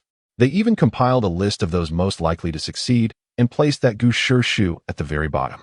It's infuriating." The innocent-minded He Yuan also sensed the oppressive atmosphere and shifted the topic to the current hot subject of the grand examination. "Gu Shimi, did you hear? Duo Bao Tower is actually offering odds of 10 to 1 against you, and that Gu Shu making it into the top 10. This is simply outrageous," Su Hui remarked indignantly. Duo Bao Tower betting against her? Gu Qingyu expressed her surprise. The memory of her frantic escape from years past was still vivid in her mind. Manager Feng should know that her proficiency in talismanic arts was commendable. Not securing first place did not equate to failing to make it into the top 10. What was the intention behind Duo Bao Tower's actions? On the territory of Shutian sect, they dared to belittle our cultivators. It seemed they were truly overstepping their bounds. But isn't it a bit exaggerated that Gu Shi can claim first in both alchemical formations? Indeed, the topic of the grand examination swept away the somber atmosphere, and Meng Ruxin was the first to join the discussion. "I heard that this Gu Shitzi possesses considerable talent in both alchemical formations," remarked Murong Zishuan. "Regardless of how talented she is, What good does it do? With 2 paths to cultivate, she still needs to elevate her cultivation level. Can she manage that? Zhao Feiyang interjected. Gu Qingyu then decisively produced a storage bag, instructing He Yuan and Su Hui, senior sister, junior sisters. You two will go to Duobao Tower tomorrow and place bets on Gu Weiyu clinching first in both alchemical formations, 7 for the formation path and 3 for the alchemical path. 5 pairs of eyes widened in unison, staring at Gu Qingyu. Had they not just engaged in a fierce competition for exotic treasures? Why was she now betting on Gu Weiyu's victory? Had she lost her senses after being shut away for half a month? What are you staring at? What's so strange? Have you ever heard of holding a grudge against a person or a grudge against spirit stones? 5 individuals instinctively shook their heads in unison, affirming that Gu Qingyu's words held truth. Thus, I was not mistaken. Gu Weiyu was indeed the first choice. Chapter 71. The Grand Examination begins. The grand assessment of alchemical talismans and formations commenced 3 days after Gu Qingyu's release from confinement, drawing tens of thousands into Tianshu City. In preparation for this grand event, merchants from all corners established establishments within the nascent space, including tea houses, taverns, inns, and gambling houses, truly a diverse array of offerings. Each merchant entering the nascent space was required to pay a substantial sum of spirit stones to the organizers, rendering the Shutian sect exceedingly prosperous from this event. At the heart of the nascent space lay a vast plaza, in the center of which stood a monumental platform. This platform was constructed in 2 tiers, with the upper level designated for esteemed guests and supporters, accommodating representatives from various sects and judges alike. The grand examination spanned 9 days, featuring assessments for alchemical talismans, the Qi Refinement Group, and the Foundation Establishment Group, with 1 event scheduled each day. The 9th day would culminate in a celebratory banquet, generously hosted by the organizers, inviting all participating cultivators and esteemed guests from various sects, regardless of their success or failure. Today marked the inaugural day of the Grand Examination, focusing on the alchemical assessment for the Qi Refinement Group. As the host, the venerable Xintong True Monarch took his seat at the central podium. With the 4 distinguished judges led by the esteemed Ningyue True Monarch from the Yaoyu Palace, renowned as a 6th-grade alchemist, the highest-ranked alchemist in the Tianyuan continent. The remaining 3 judges included Chengguei Zhenren from the Yidao sect, Guihai Zhenren from the Guihai Pavilion, and Tulong Zhenren from the Beastmaster sect. The 5-character inscription displayed on the alchemist jade tokens hanging at their waists clearly indicated that they were all 5th-grade alchemists. More than 1,000 participants gathered for the alchemy assessment, divided into 2 groups as they ascended the high platform in measured strides. One group consisted of disciples from various sects, impeccably clad in their respective sect attire, resembling military formations during a grand parade. The other group comprised independent practitioners, a riot of colors and eccentric attire, unmistakably a motley crew. Leading the formation of the Su Tian sect was Gu Qingyu, who effortlessly scanned the crowd and spotted Gu Weiyu. As she ascended the platform, her demeanor radiated calm confidence, her stunning beauty exuding an air of haughty superiority. Gu Qingyu couldn't help but sigh internally. The heroine was indeed remarkable, shining brilliantly even without making an effort. Amidst the crowd, murmurs erupted. Wow! The female cultivator from Su Tian sect is incredibly beautiful. You may not know, but she is Gu Weiyu, who boldly claims she will secure the top spot in both the alchemy and array categories. Indeed, such a breathtaking beauty. Let us place our bets on her victory. These remarks largely came from male cultivators. In contrast, the female cultivators remarked, bewitching and misleading. How much strength can such a woman possess? Beware of losing everything. Gu Qingyu found this amusing and gently shook her head, her gaze sweeping over the ranks of independent practitioners, when suddenly a familiar figure caught her eye, Su Xianxia. She indeed arrived. While publicly revealing her identity as an alchemist posed significant risks, it also presented opportunities. By obtaining the Jade Tablet that certifies her status as an alchemist, she could join the Loose Cultivators Alliance. Should she excel, she might acquire a Jade Tablet signifying the rank of a 2nd-tier alchemist. Given her age, it was conceivable that she could attract the attention of a prestigious sect, thus ending her life of wandering and trepidation. Gu Qingyu was immediately intrigued. She was well aware of Su Jinxiu's remarkable talent in alchemy, which could rival that of the protagonist. It all boiled down to luck and who would prevail. Let us go, let us place some bets, she urged, pulling He Yuan and Su Hui towards the venue of the betting. Who are we betting on? He Yuanyuan inquired, somewhat perplexed. They had all followed her earlier instructions to place their bets on Gu Weiyu, and now she was suggesting another. The first challenge of the alchemical examination required participants to select the ingredients for a qi-nourishing pill from a pile of spiritual materials. They had to successfully refine one pill within a stipulated time frame to qualify as a first-tier alchemist. This was the most rudimentary test, which thousands typically passed without issue.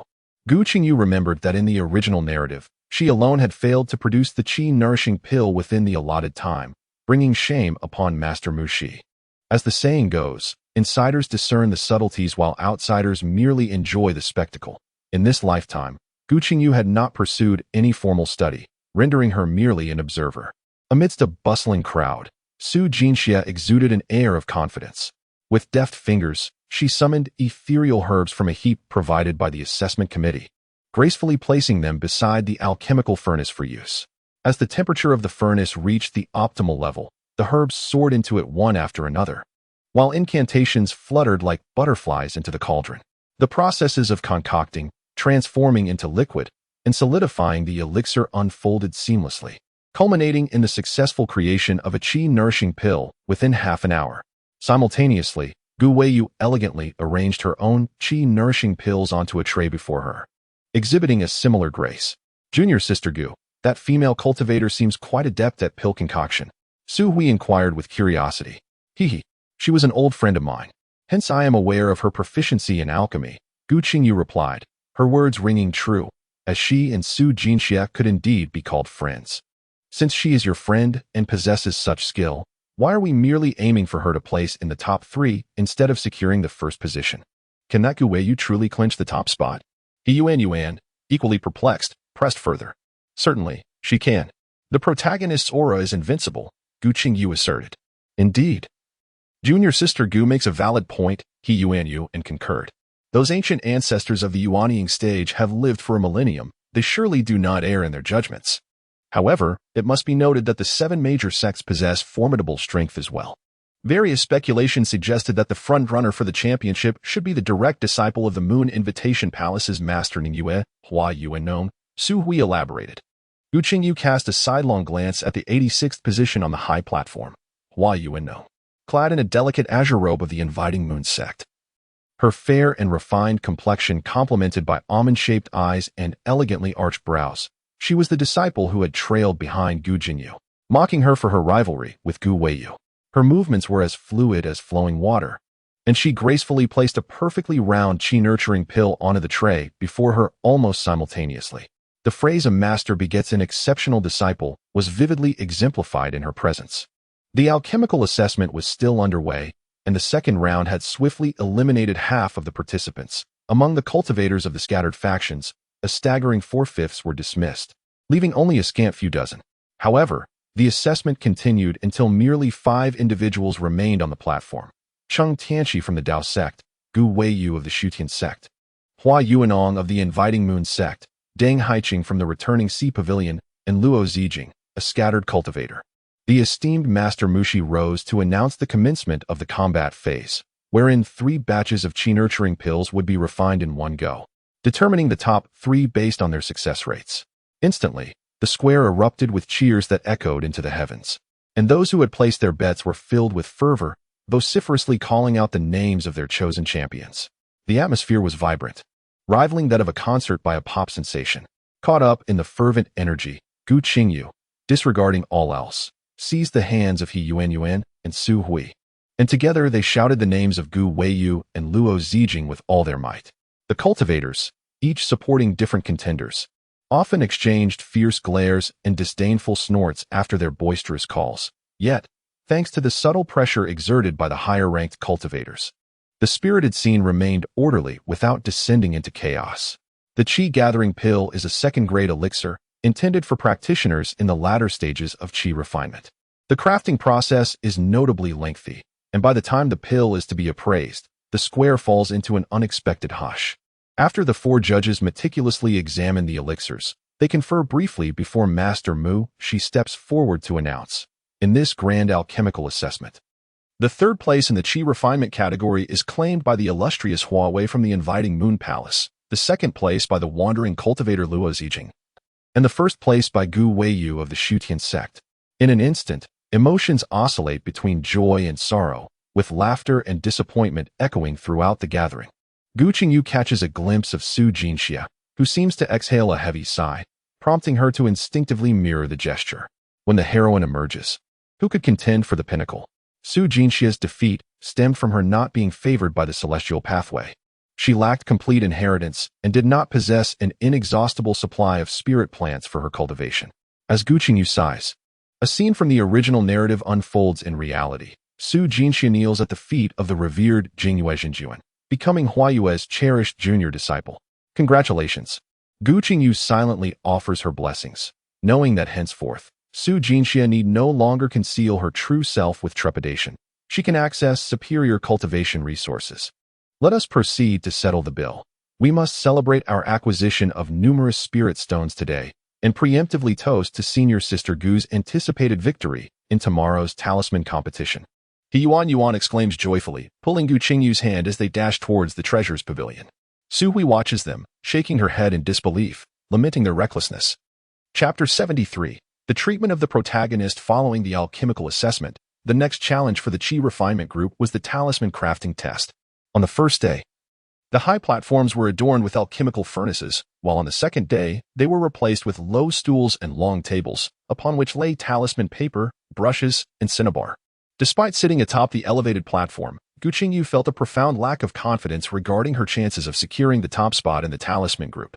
After spending half a month in the Su Palace, although she was able to extend her spiritual consciousness with the aid of the nourishing spirit wood, the prospect of using her consciousness for an extended period to craft talismans posed a significant challenge.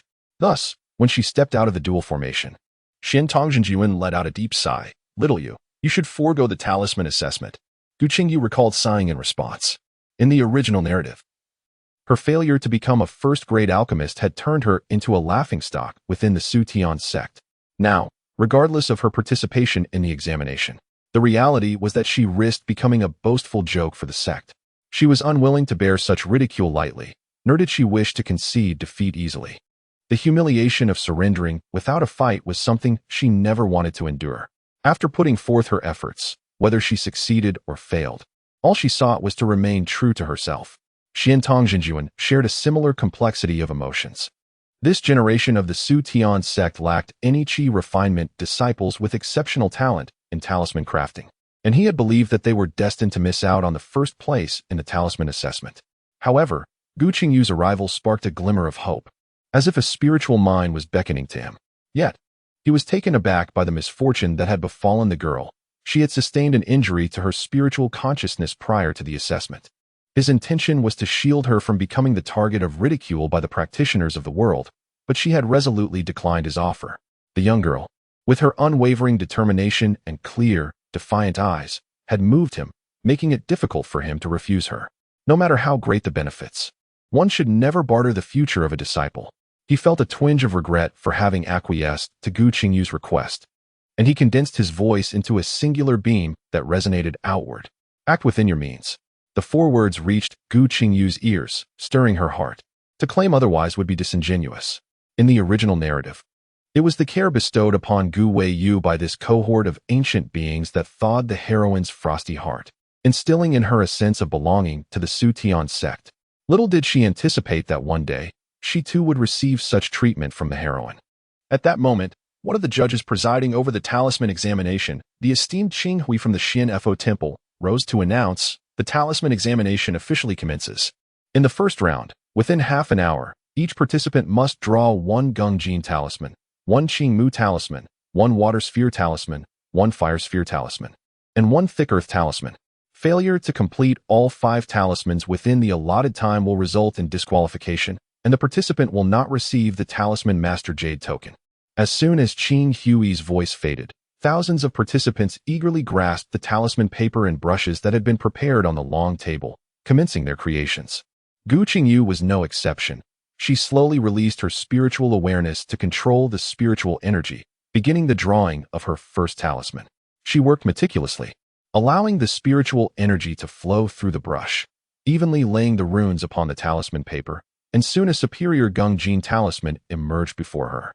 Switching to another piece of talisman paper, Gu Qingyu continued at her deliberate pace to draw the Qingmu talisman, while several spectators below grew increasingly anxious. Uncle Meng, what is going on with junior sister Gu? Su Hui was the first to voice her concern. Indeed, Uncle Meng, look at all the other cultivators. They are far ahead of junior sister Gu, especially that bald one, who has already completed 3 talismans.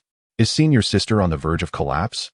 Even the most fundamental 5-element talismans are being drawn with such sluggishness. Yuan began to fret for Gu Qingyu. Meng Ruxin, a foundation-building practitioner with experience that far surpassed theirs, reprimanded, "Do not speak nonsense. Qingyu is merely controlling her external consciousness. Though slow, this method minimizes the damage to her spirit." Upon hearing this, Yuan and Su Hui finally exhaled in relief. The 4 of them had forged a bond through shared meals, becoming good friends. Meng Ruxin had specially descended from her position as a direct disciple of the Shutian sect, fearing that they might misunderstand and worry unnecessarily. Just as Gu Qingyu's talisman brush lifted from the talisman paper, Master Qinghui stood and declared, "Time's up, collect the talismans."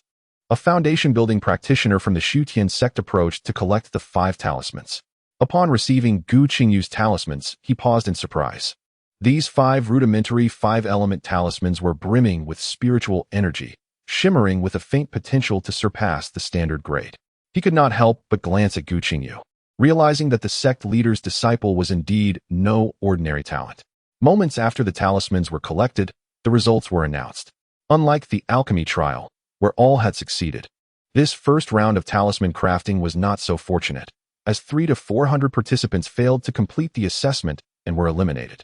The second round of evaluation was promptly revealed, again requiring 5 5-element talismans.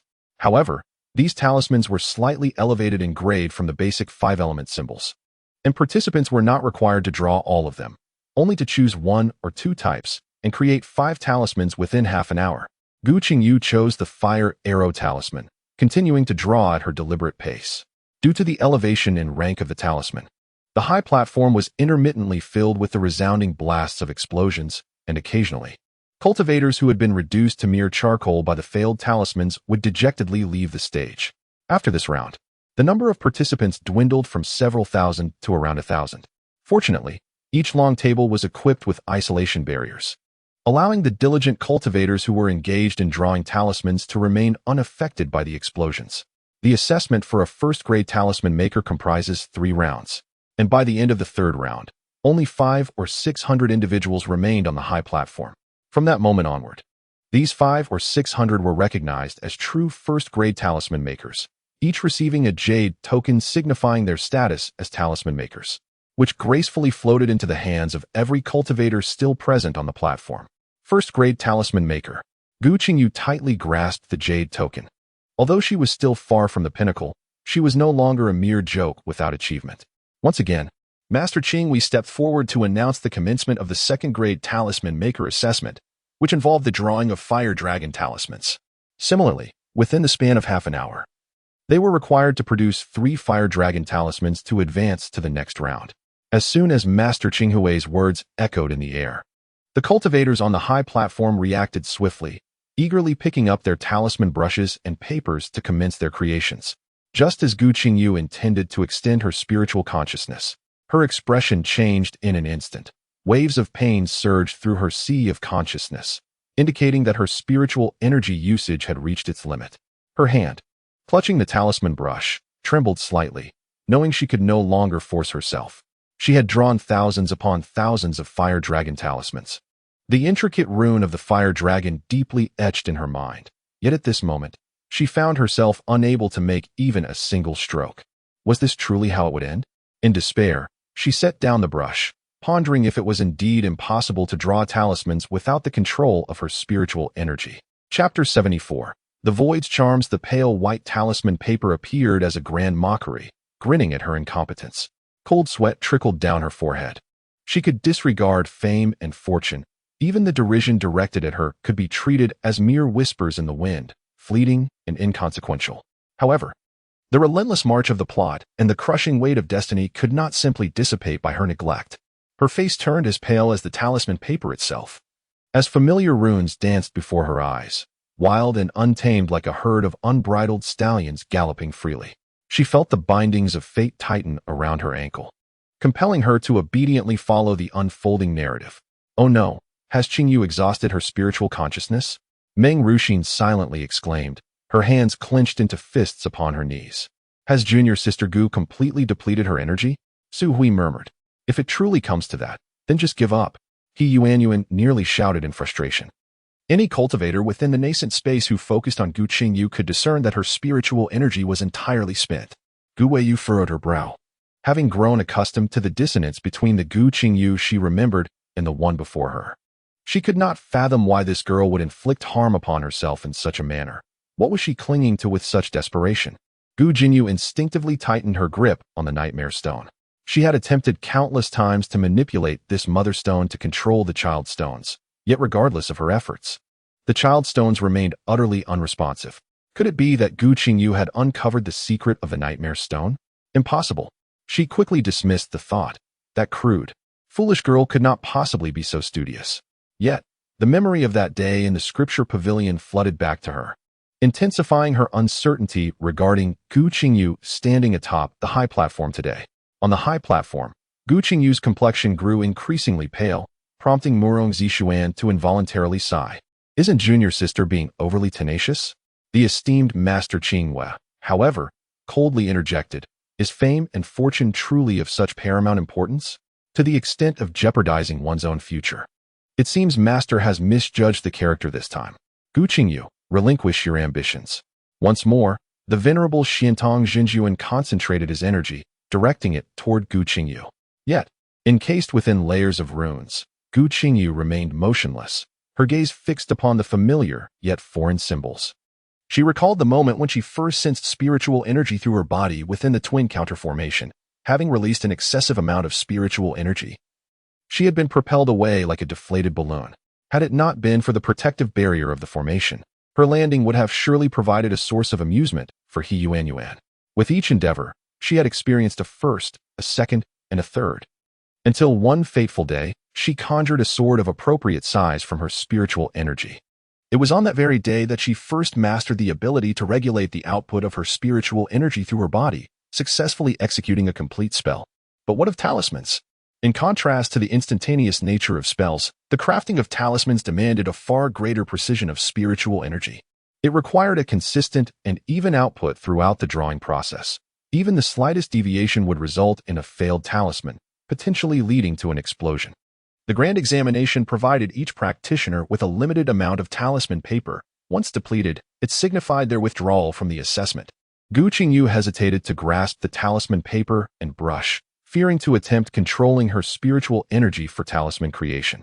Instead, she repeatedly attuned herself to the flow of energy, silently sketching the runes in her mind. The gentle breeze caressed her, and the cacophony of noise faded away, ushering her into a realm of profound mystery. With the body as the pen, the universe as the paper, and the heart concealing mountains and valleys, formlessness transforms into form. A gentle feminine voice reverberates within her sea of consciousness, awakening the slumbering realm that begins to rotate slowly. Pure spiritual energy flows forth from a small portal, permeating her limbs and bones. With her eyes closed, she raises her hand, her fingertips gathering spiritual power. A swift motion conjures runes that coalesce in the air like flowing clouds and water, and a fire dragon talisman takes shape in an instant. The art of void rune painting. An exclamation erupts throughout the entire Nasu space. Though this fire dragon talisman is of the lower grade. Since the end of the ancient era, many celestial level inheritances have been severed, and the art of void rune painting is among them. To possess such an inheritance is indeed a stroke of fortune. The talismans created through void rune painting are instantaneous and powerful, far surpassing ordinary talismans, with a triggering speed that eclipses traditional methods.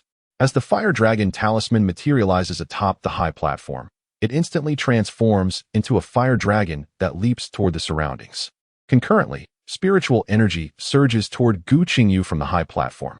Xiantong Jinjuan steps forward, teleporting to Gu Qingyu's side.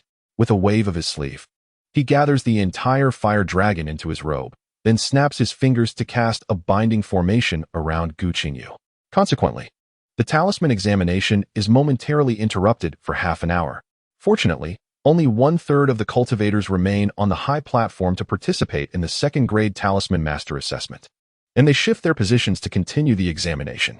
Yet, the sentiments of the crowd have shifted in varied directions. In the realm of the Dao sect, Zhao Yan's gaze was dimmed.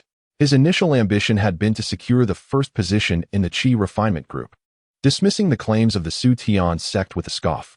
He was regarded as one of the most gifted disciples in talismanic arts among the Qi refinement practitioners of the Dao sect, often considering himself the foremost in talisman creation. Yet now, even if he were to attain the pinnacle of the Qi refinement group, it would hold little significance beyond the benefits it could confer upon the sect.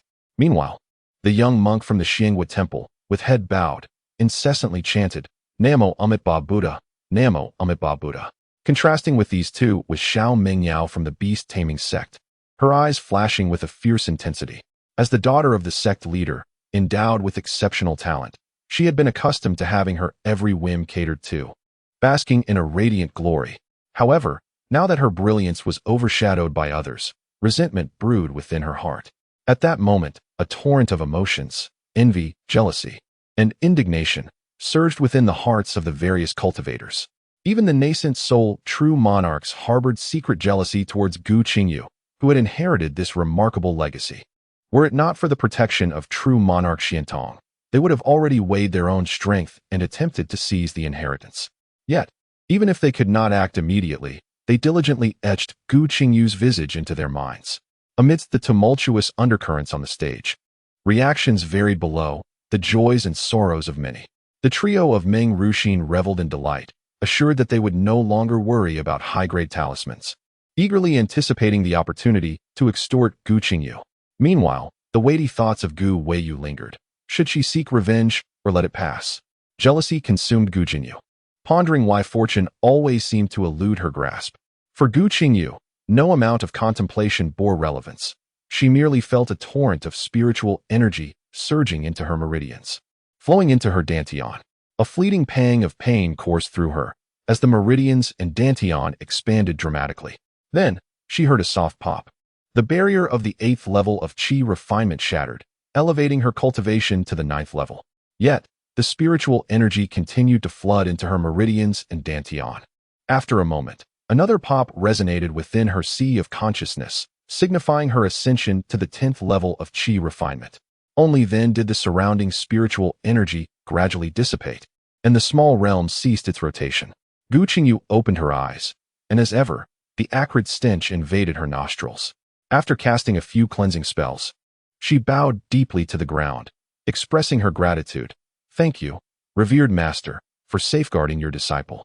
Upon opening her eyes, she beheld the figure of true monarch Xiantong seated not far from her. Without needing to inquire, she understood that true monarch Xiantong was protecting her. For exposing the void and drawing symbols in front of numerous high-ranking cultivators would have dire consequences. Without his protection, she would have been obliterated in that moment. Chapter 75. The overbearing CEO. The talisman examination on the high platform had concluded, leaving it desolate, occupied solely by Gu Qingyu and true monarch Xiantong. While the area below appeared eerily vacant. Where have all the people gone? Has the examination truly ended? How many days have I spent in this ascension? A flurry of questions erupted in Gu Qingyu's sea of consciousness, which felt strangely empty, and her spiritual awareness seemed to have significantly improved. Cautiously, she extended a wisp of her consciousness, eager to gauge the extent of its restoration. The girl's bright eyes darted around, displaying a hint of cunning. Xiantong Zhenjuan couldn't help but twitch his lips. This little girl and the sect master's junior brother were indeed a match made in heaven, both equally cunning. Clearing his throat, he remarked, "As you advance in your cultivation, your spiritual awareness progresses alongside your abilities. Thus, your spiritual awareness has not only completely restored, but has also expanded." "Oh," Gu Qingyu pondered, somewhat dazed. "It seems I am rather fortunate." Xiantong Zhenjuan continued, "Due to your advancement, the assessment has been paused for 2 days. Now that you have successfully advanced, the array examination will resume tomorrow." "Oh," Gu Qingyu replied mechanically. Yet her mind was preoccupied with the question, who is the champion of the Talisman Path? The original text offered only brief mentions of these champions. Aside from the female and male leads, she could scarcely recall anyone else, not even Luo Zijing, whom she had deliberately compared with the female protagonist. Xianxia again twitched his lips. This girl changed her expression faster than she could perform spells. Only the sect master's junior brother could endure such unpredictability. With a flick of his sleeve, he cast Gu Qingyu off the high platform and feigned anger as he commanded, "Starting tomorrow, you are to stay close to your senior sister and must not wander about." Yes, Gu Qingyu understood that Xianxia had her best interests at heart. With the ethereal symbols drawn, many in Tianshu City would be in turmoil. Although the reputation of the Su Tian sect held sway, one could never be too cautious of desperate cultivators. While staying with her senior sister might ensure safety, it seemed her senior sister did not harbor any fondness for her. Given the tension etched on her face, steeling herself, she approached Qingyu and offered her greetings, "Senior sister." She also inclined her head respectfully to Murong Zishuan behind her, saying, "Senior brother." The rules should resemble those of a primary school student entering a teacher's office for the first time. "All right, let's proceed," Qingyu responded coolly, struggling to feign enthusiasm for this bothersome junior. Meanwhile, Murong Zishuan, adopting an overly formal tone, remarked, "Congratulations, junior, on your consecutive breakthroughs." "Thank you, senior," Gu Qingyu replied in a similarly official manner. Although she often encountered these two, they remained strangers to her. The only occasion she had dined with Murong Zishuan was at the invitation of Meng Ruxin. Nevertheless, she felt gratitude towards them, as they dutifully fulfilled the roles of senior sister and brother, waiting for her to achieve success in her advancement. Upon witnessing the completion of their formalities, Meng Ruxin swiftly caught up with them, exclaiming, "Congratulations. However, you must take responsibility for my talismans moving forward. And me, along with senior sister Su." Yuan chimed in opportunistically. "This is robbery. This is thievery." Gu Qingyu shot them an exasperated glare, wanting to retort with an air of arrogance, "You can forget it." Yet, all she could muster was a feeble, "Provide the raw materials." "No problem," the three responded almost in unison, inciting Gu Qingyu to roll her eyes in frustration. A look of confusion crossed Murong Zishuan's face. Why did the junior seem to get along so well with Meng and the others, yet could not find peace with Gu Qingyu? After all, they were close like sisters. With the assessment halted, the number of cultivators in the Naxu space increased. Those with a keen business acumen set up stalls in a corner, selling various spiritual materials. Before long, this area transformed into a bustling commercial street. The shouts and calls of vendors filled the air, captivating the attention of the four, who could not resist stopping to examine each stall closely. Qingyu, the celestial being, slowed her pace and allowed them to meticulously search the items at the stall.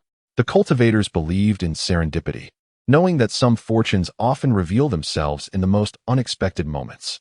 "Senior brother, look quickly. This is so beautiful." A melodious voice resonated beside Gu Qingyu, akin to a golden oriole singing in a secluded valley, crisp and delightful. Following the sound, she beheld a delicate, alabaster hand grasping an exquisitely crafted bracelet from the stall. The bracelet was composed of intricately shaped lotus flowers, each stamen fashioned from a gray jade stone, emanating a soft blue glow that sparkled under the sunlight, rendering it breathtakingly beautiful. However, this stunning bracelet was merely a crude low-grade treasure, its offensive capabilities virtually non-existent, rendering it nearly worthless. Only the beauty-loving female cultivators would consider purchasing it, while others dismissed it with disdain. "Hun Tiancheng." The words involuntarily sprang to Gu Qingyu's mind. In the original narrative, the Hun Tian chain bore an uncanny resemblance to the bracelet before her. The original Hun Tian chain was crafted from 49 pieces of Hunwu stone and the revered Buddhist treasure, the Qinglian. In the original tale, the Hun Tian chain was the protagonist's prized growth-type magical artifact, second only to her life sword in severing impurities, playing a pivotal role in her countless battles. Yet, the original work provided no insight into the origins of the Hun Tian chain, merely stating that it could only unleash its true power when synchronized with her primordial spiritual energy. Who was this female cultivator? Could this truly be the Hun Tian chain? And how did the Hun Tian chain come to be in the protagonist's possession? Gu Qingyu lifted her gaze to the owner of her delicate hands. With skin as smooth as fine jade, complemented by her inky black eyes, a petite, exquisite nose, and lush crimson lips, along with a figure fully blossomed at the age of 17 or 18, she epitomized beauty. Her attention then shifted to the male cultivator behind her, whom she referred to as her senior brother. The words cool and handsome exploded in her mind, and she stared at him, eyes aglow. revealing her unmasked admiration for his looks. The male cultivator before her possessed an unparalleled visage, with an aura of unyielding coldness lingering between his brows. His slanted, arched eyebrows seamlessly blended into his temples, and his dark eyes sparkled like stars in the night sky. His tightly pressed lips exuded an air of aloofness, his handsome face devoid of any smile, embodying the archetype of a domineering CEO. Xiao Wan, inconsequential. The sleeves of his dark robe bore the mark of a sword energy soaring across the heavens, symbolizing the identity of a direct disciple of a true monarch from the Yi Dao sect. Xiao Wan, Ding Wan, the daughter of a true monarch from the Yi Dao sect, and the beloved junior sister of the male protagonist, Mo Sui Feng, whose innocent and carefree nature ultimately transformed her into a nefarious supporting character. Her darkening was a classic trope, born of jealousy and hatred, leading her to commit a series of self-destructive acts. However, her fate was more favorable than that of Mu Jinxing. She merely lost her memories and was taken away from the cultivation world by the true monarch, never to see either the true monarch or Ding Wan again. The object of Ding Wan's deep infatuation was none other than the male protagonist, Mo Sui Feng. Based on the descriptions from the original text, the ice-cold, stunning figure she referred to as her senior brother could undoubtedly be none other than Mo Sui Feng himself. Gu Qingyu retreated several steps until she stood beside the esteemed Qing Weizhenren. Both the male and female protagonists were favored children of the Heavenly Dao, and she had no desire to seek trouble unnecessarily. However, some matters are inescapable. If you do not purchase, then I shall. A similarly melodious voice rang out as a dozen low-grade spirit stones shot towards the stall. Xiao Mingyao stepped forward, her demeanor commanding as she extended her hand, demanding, "Hand it over." Regardless of how innocent or carefree her nature might have been, she was incensed at this moment. Like an agitated little wildcat, she glared fiercely at Xiao Mingyao. Mo Sui Feng also advanced a step, positioning himself protectively in front of Ding Wan. As disciples of the Yuanian true monarch, Ding Wan had a foundation-building senior brother, and naturally, Xiao Mingyao had her own, with Qiu Zikai and Wu Cheng stepping up beside her in solidarity. Mo Sui Feng cast a cold glance at the three opposing them. "Are you attempting to seize it by force?" His words dripped with authority, exuding an icy aura. "You declared you wouldn't buy, thus my junior sister decided to pay with spirit stones. Can this truly be considered a forcible seizure?" Qiu Zikai echoed, equally unyielding. Both were at the late stage of foundation building, esteemed disciples of their sects, their status is comparable. As they each advanced a step, a tense atmosphere enveloped the scene. Unbeknownst to them, a crowd had begun to gather in the street, observing this unfolding drama from a distance. Morong Zishuan squeezed to the front of the crowd and, with a respectful gesture, addressed the five esteemed Taoists. "This Nasu space is situated within Tianshu City, where dueling is strictly prohibited. Should you wish to contest, please relocate to the arena." As the responsible and devoted disciple of the sect leader, Morong Zishuan would naturally refrain from allowing battles to unfold on the streets of the Nasu space. However, should any cultivator insist on engaging in combat, the Shutian sect has thoughtfully provided a solution: the martial arts arena. Not only does Tianshu City host such a venue, but there is also one within the Nasu space. Whether for friendly sparring or life and death contests, the choice is yours. "Senior brother, I desire this bracelet," Ding Wan said, her gaze fixed upon Mo Sui Feng, her eyes brimming with an unwavering determination. Unfortunately, my junior sister had already offered spirit stones. Qiu Zikai was equally unwilling to yield. He knew well that once his junior sister had set her sights on something, she would stop at nothing to acquire it. "Esteemed friends and seniors, perhaps I shall not sell this bracelet after all," the stall owner pondered, still haunted by the recent skirmishes in Tianshu City, wondering if this item was indeed a rare treasure. "You dare put away your spirit stones and leave." Xiao Mingyao's eyes flashed with murderous intent. The stall owner shrank back, retreating into the crowd. He was merely a fifth-tier qi refining cultivator and could not hope to contend with these elite disciples. "If you insist on snatching the bracelet from my junior sister, let us meet in the arena," Mo Sui Feng suggested coldly. "Very well," Qiu Zikai replied readily. As a direct disciple of the nascent soul stage, he inherently believed himself superior. To show weakness at this moment would be akin to admitting inferiority, a humiliation far worse than receiving a public slap. In the crowd, Gu Qingyu shook her head in disapproval, muttering, "Foolish." The male protagonist possessed a rare, thunderous spiritual root. and to engage in combat over an unattainable treasure was nothing short of self-inflicted torment. As the esteemed companions had reached a consensus, Morong Zishuan gestured for them to follow. Gu Qingyu gazed up at the esteemed Master Qingwei, calling out with a tone of supplication, "Senior sister." Master Qingwei responded with a dismissive grunt.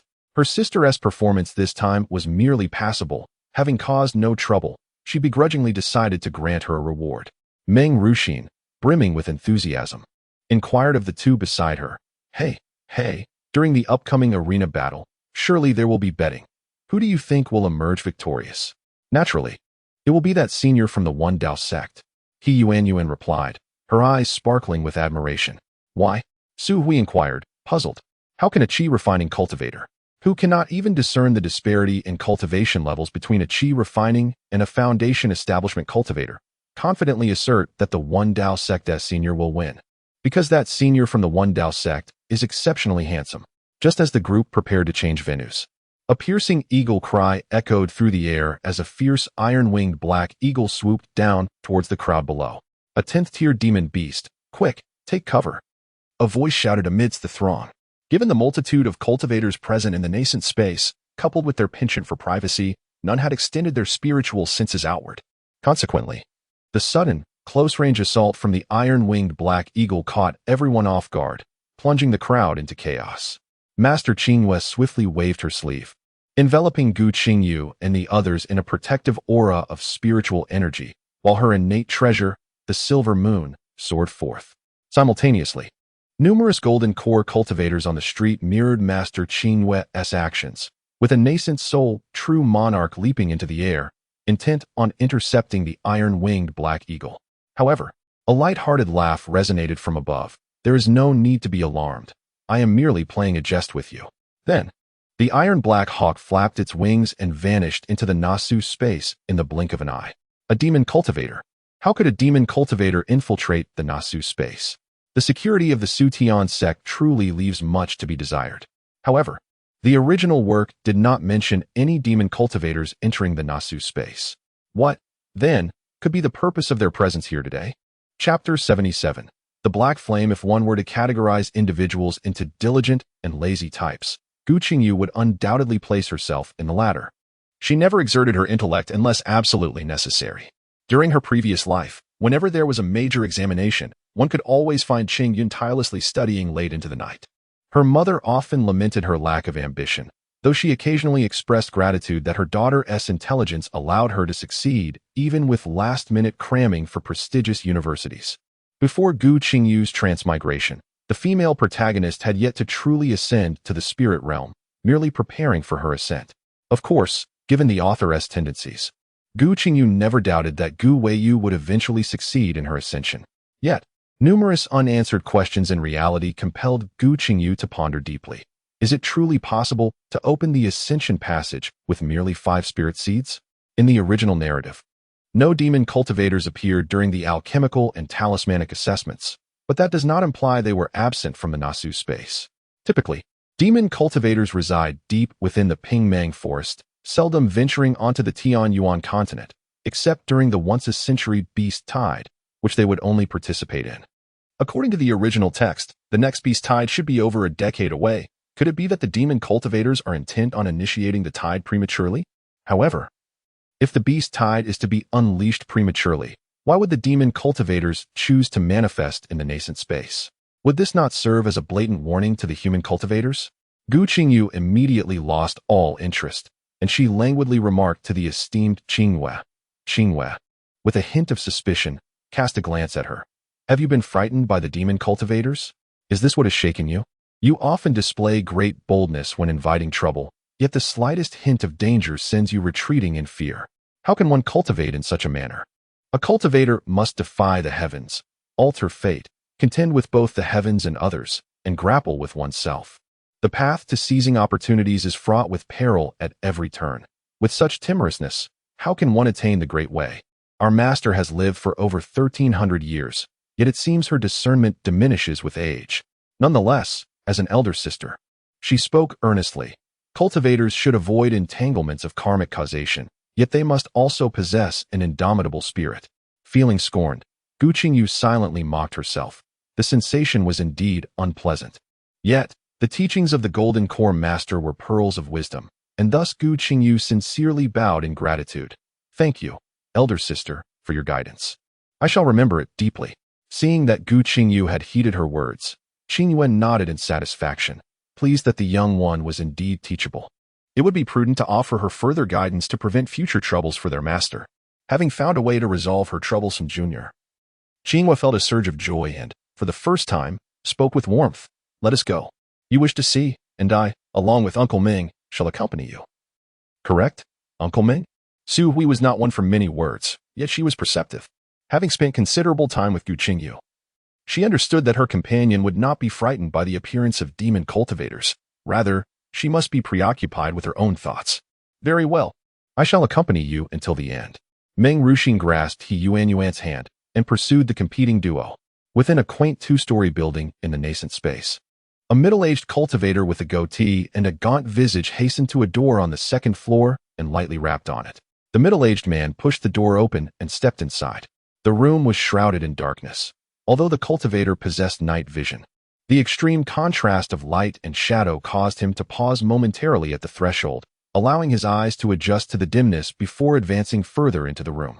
The chamber was empty, save for a solitary black flame that floated in the center, flickering gently with its faint glow. It resembled a droplet of ink upon black paper, appearing exceptionally dark. Were it not for the subtle movement of the flame and the cultivator's acute senses, its presence would have been nearly imperceptible. The middle-aged cultivator approached the black flame with brisk steps, bowing respectfully and stating, "Esteemed one, the Black Hawk has departed," but he revealed himself before leaving. To his astonishment, the black flame emitted a human-like response, a mere hum. Yet, the middle-aged cultivator exhibited no surprise. After a brief contemplation, he inquired, "Might the Black Hawk harbor any reluctance that could impede his assistance to you?" "Not at all." The black flame flickered with assurance in its tone. Demonic cultivators possess simplistic minds, valuing brute strength over all else. I have promised him that upon the completion of his task, I would aid in the elevation of his cultivation. He would naturally not renege on such an agreement, and I shall not permit him to do so easily. After a pause, the black flame continued, "What is the recent situation within the nascent space?" In recent days, assessments have ceased entirely, all due to the unexpected revelation that the young girl you directed my attention to has inherited the void symbol painting legacy and has remarkably advanced 2 minor levels, reaching the 10th stage of chi refinement. Indeed, fortune seems to favor her. The black flames flickered ominously. "Master, I have yet to discern the fated individual you mentioned. With such extraordinary luck, could this young girl perhaps be the destined one?" The middle-aged male cultivator pondered momentarily before inquiring. "She is not." The black flames asserted with unwavering certainty. "She cannot unlock the Ascension pathway." Turning the conversation, it asked, "Are there any remarkable cultivators in this year's alchemy, talismans, and array assessment?" "Remarkable cultivators?" The middle-aged man mused, lowering his head in contemplation. "The alchemy path has been grasped by a disciple of the Void Heaven sect, while the talisman path is under the purview of a disciple known as Jingkong from the Xuangu Buddha Temple. Neither of these individuals exhibits any signs of ancient inheritance, nor do they show the characteristics of the primordial spiritual root, as you described. Although the disciple from the Void Heaven sect possesses a 5-element root, its purity is inconsistent and certainly does not qualify as a primordial spiritual root." "Humph." The black flames snorted derisively. "The Heavenly Dao conceals her well. However, do not rush to seek her out. That so-called fated individual is currently no more than an ant. Allow her to live a few more decades, it matters not. I have ample time to search slowly. Let us see how long she can remain hidden, and as for that young girl, we shall refrain from intervening for the time being. It is better to let her grow stronger first." "Understood. I shall take my leave." Indeed, the black flames swayed and vanished in an instant, while the darkness of the room began to illuminate gradually. The middle-aged male cultivator turned swiftly and exited the chamber. Chapter 78. The node in hand. The emergence of demonic cultivators did not disrupt the assessments of alchemical symbols and formations. In the rounds of evaluations concerning chi refinement and foundation establishment, the first in the chi refinement array path was Gu Qingyu, while the foremost in foundation establishment alchemy was Mo Sui Feng, with Mu Jinxing securing the second position. This mirrored the results of the original narrative precisely. The star of this grand examination was undoubtedly Gu Qingyu, a prodigious talent at the tender age of 14, possessing the 9th layer of qi refinement and excelling in both alchemical formations. Such an individual was unparalleled, both in history and in the future. In a fleeting moment, the entire Nasu space was abuzz with discussions about Gu Qingyu and the Shutian sect, with many cultivators contemplating enrolling their most gifted offspring into the sect. The most sensational assessment was the Foundation Establishment Alchemy Evaluation, where two extraordinary young men faced off in a compelling display that electrified the entire Nasu space, particularly among female cultivators of qi refinement and Foundation establishment, who fervently cheered for their respective idols. The most envied individual was none other than Gu Qingyu, who not only inherited ancient legacies but also achieved breakthroughs in 2 minor stages consecutively, truly a testament to his exceptional fortune. The Shutian sect emerged from this grand examination as a dual victor in both reputation and wealth, establishing itself as the undeniable champion of the event. However, Gu Qingyu remained indifferent to these happenings, as real person Qing Yue and Meng Ruxin had been dispatched by the sect to maintain security in light of the demonic cultivator's appearance. He Yuan and Su Hui were unable to take their seats among the direct disciples, leaving him to sit quietly, lost in contemplation. In the original text, the world where the Tianyuan continent resides is not referred to as a specific realm. Hence, she, adhering to the nomenclature of her previous life, designates this place as a planet. This planet is several times larger than Earth. The footprints of Master Ziyun have nearly traversed the entirety of this planet, leaving behind a remarkably detailed map. According to the map, this planet is primarily divided into 4 major regions: the Tianyuan continent, the Pingmang Great Forest, the chaotic Chess Sea, and the enigmatic Endless Sea. Among these 4 regions, the land area of the Tianyuan continent is the most extensive, nearly equivalent to that of the entire Earth. In the era of Master Ziyun, the Taoists and demons cohabited without segregation, engaging in mutual exchanges. However, following the cataclysmic war of deities and demons, the demon cultivators occupied the western end of the Tianyuan continent, while the Dao cultivators settled in the east. The Fanji mountain range serves as a boundary between the 2 factions, perpetually ablaze with the flames of annihilation. On ordinary days, neither side dares to cross the Fanji mountain range. Only once every 300 years do the flames extinguish for a duration of 3 months, during which both Taoists and demons flood into the mountains. Curiously, despite the constant inferno of the Fanji mountain range, it remains heavily fortified, and atop its highest peak stands a dilapidated grand hall. What the cultivators yearn for the most is the opportunity presented during these 3 months. As long as one possesses the audacity to venture into the burning Silence mountain range and survives the ordeal, they may emerge with a treasure or 2. Additionally, those cultivators, who have been stagnated for centuries, may find a chance to break through their realms here. Thus, the burning Silence mountain range, which opens once every 300 years, becomes a coveted treasure in the eyes of all cultivators. When the flames of the mountain extinguish, they flock to seek their fortunes. The demonic cultivators also seize this opportunity to infiltrate the mountain range, slaying the righteous cultivators and harvesting their souls to augment their powers. However, Gu Qingyu is acutely aware that this so-called burning Silence mountain range is, in fact, the Kami mountain range. And that grand hall must be the Qingxin hall of the Qingjian sect. According to the records in the various jade slips of the scripture pavilion, this planet has not witnessed a single cultivator ascend to the spirit realm since the cataclysmic battle between gods and demons millennia ago. Yet, the accounts of this celestial conflict are merely encapsulated in the 4 words battle of gods and demons, with no elaboration on the reasons for the war, the nature of the conflict, or the ultimate victor. It resembles a myth fabricated out of thin air, were it not for the undeniable reality of their inability to ascend. Gu Qingyu might genuinely believe it to be merely a fable. Nevertheless, upon meticulous examination, the timing of the battle of gods and demons aligns so closely with the annihilation of the Qingjian sect that Gu Qingyu cannot help but suspect it is a meticulously orchestrated scheme. They are but pawns in this grand design, and the key to unraveling it lies with Gu Qingyu. At this moment, her heart feels remarkably clear, as if a beam of sunlight has pierced through the long overdue rain, banishing all gloom and elevating her state of mind to an unforeseen height. As she lifted her gaze, she realized it was the final day of the grand examination.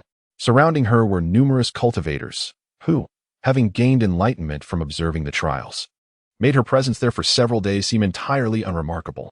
The elevated platform in the square had been dismantled, and the banquet was already in full swing. One by one, cultivators were awakening from their meditative states, joining the festivities. Gu Qingyu scanned the crowd and soon spotted the figure of Meng Ruxin, the favored disciple of the true monarch Xiantong, who naturally bore the responsibility of hosting the cultivators from the 7 major sects on such an occasion. She hastened towards her, for as the direct disciple of the sect leader, it was only fitting that she assist Meng Ruxin in receiving the disciples of the 7 sections. However, before she could take more than a few steps, a young girl clad in a yellow silk skirt obstructed her path. With a cultivation level of the 11th layer of qi refinement, the girl raised her chin slightly, accentuating her prominent nostrils. Gu Qingyu recognized her as Xiao Mingyao, the daughter of the Beastmaster Sect's leader, true monarch Qinsong, who had secured the 3rd place in this round of the qi refinement talisman examination. Her journey to Tianqiu City had been fraught with setbacks. Not only had she been overshadowed by Gu Qingyu, but she had also lost the 1st place to a certain bald monk from the Su Nf temple. What vexed her most was that the bracelet she had coveted had been snatched away, and her senior brother had sustained injuries. With her frustration bubbling over and seeking an outlet, she chose to confront Gu Qingyu. I have heard that in your quest to become a disciple of true monarch Yukuan, you shamelessly fabricated rumors, falsely claiming to be his disciple, and even after being exposed, you dared to offer yourself as a furnace for others. Gu Qingyu chuckled softly. Daoist Xiao, you merely claim to have heard it. After all, wise individuals dismiss mere rumors. I trust you have not fallen prey to such fallacies. At this, Xiao Mingyao was momentarily taken aback. If she were to deny believing it, she would appear to be unjustly reprimanding someone. Yet, if she admitted belief, it would imply her own foolishness. Seizing the opportunity during her moment of hesitation, Gu Qingyu deftly sidestepped past her. However, another voice boomed out. Hey, stop right there. Are you the infamous Gu Qingyu? Chapter 79. Admiration. This voice was all too familiar to Gu Qingyu, causing her a headache. She had evaded him for so long. Yet here he was, finally cornering her. Listen, he continued. Regardless of whether you are male or female, a servant or a direct disciple, you must change your name. That is my brother's name, and it is unthinkable for a mere girl to share it. As he rambled on about his brother, an illustrious figure, handsome and charming, adored by all, Zhang Weibao had yet to reach Gu Qingyu, but he had already unleashed a torrent of words. All the disciples of Shutian sect who recognized him could only twitch their lips in sympathy towards Gu Qingyu. The veins on Gu Qingyu's forehead throbbed. It had been a while since an irritating fly buzzed in her ear, and she found herself somewhat unaccustomed to it. However, most importantly, if Zhang Weibao continued, she would surely be cast as a monster. Turning sharply, she shouted at the approaching Zhang Weibao, "Have you finished speaking?" Taken aback, Zhang Weibao hesitated mid-stride, recognizing the familiar tone and retorted instinctively, "Yes, I'm done." All the monks acquainted with Zhang Weibao were momentarily taken aback, their mouths agape in astonishment at how he could be so abruptly silenced. This scene was familiar to Zhang Weibao, back in Dufan City, whenever he became overly verbose. Gu Qingyu would shout at him, "Have you said enough?" And, to everyone's amazement, he would obediently fall silent. He lifted his gaze to scrutinize the young woman before him, noting how her appearance and aura mirrored that of his brother.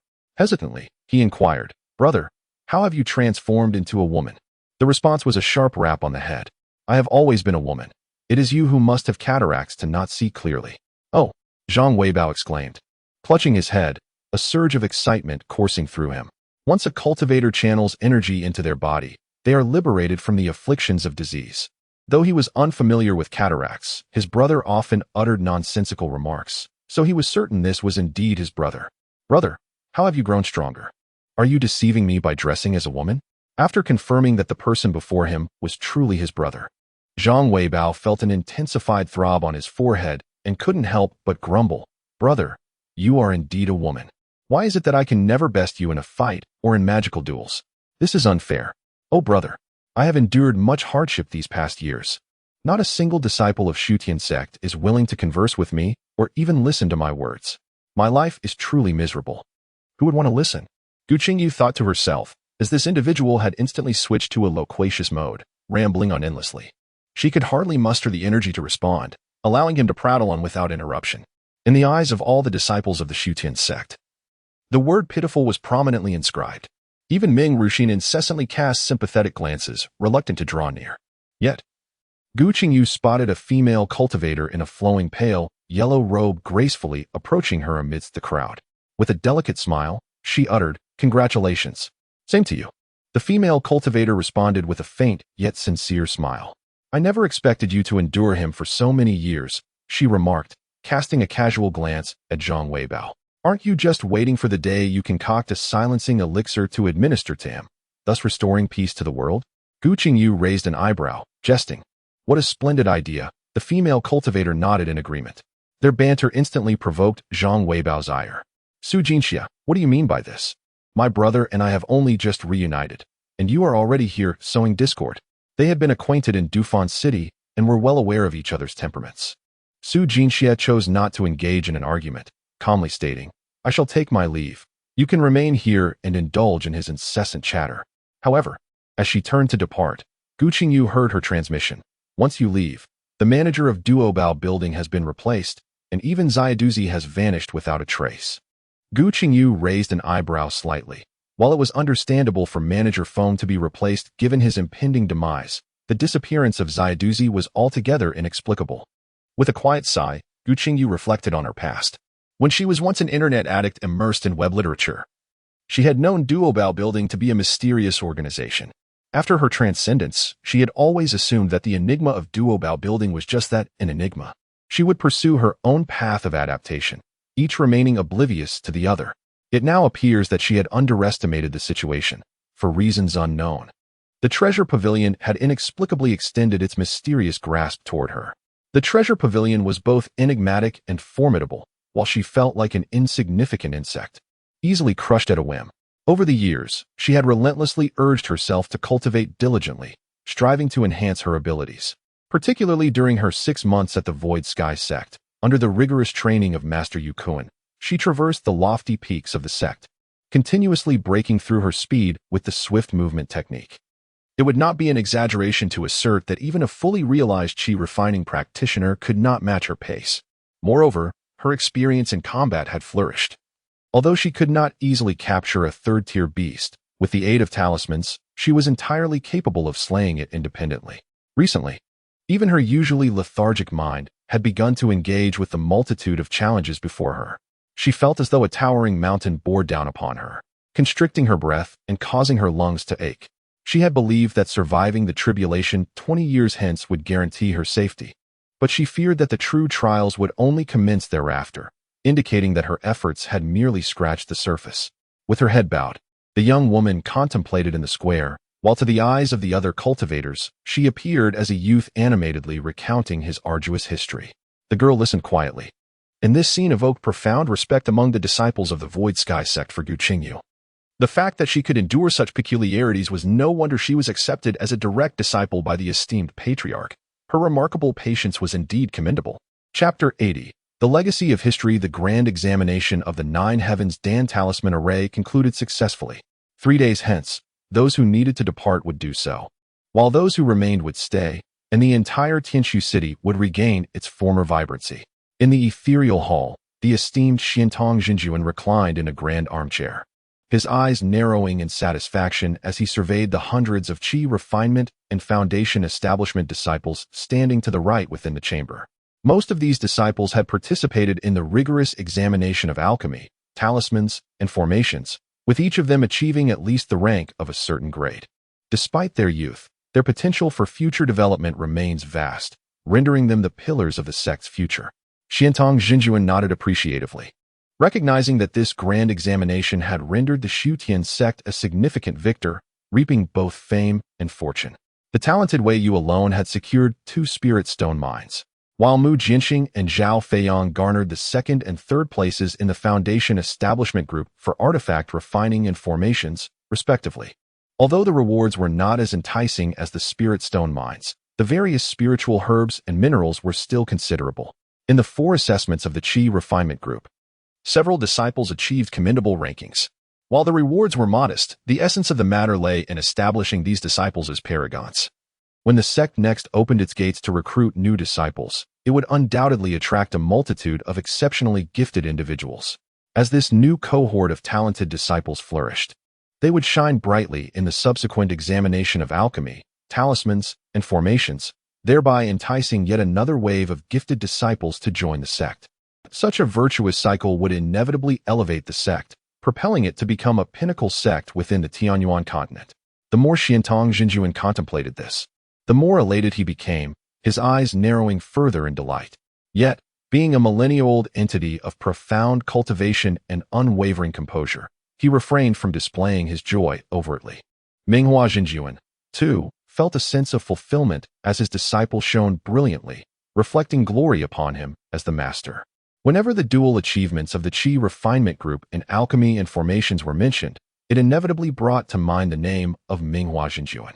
In any case, among the 9 true monarchs of the Yutian sect, aside from the 4 who were in seclusion, the 5 seated in the grand hall upon their sword-shaped wooden thrones were filled with pride for their sect, recognizing the emergence of a new generation of talent. The atmosphere in the hall was light and joyous, as all the disciples present anticipated the imminent rewards for those who had excelled. Coughing lightly, true monarch Du Heng rose to announce, "In this grand assessment of alchemy, talismans, artifacts, and formations, our sect has achieved unprecedented glory.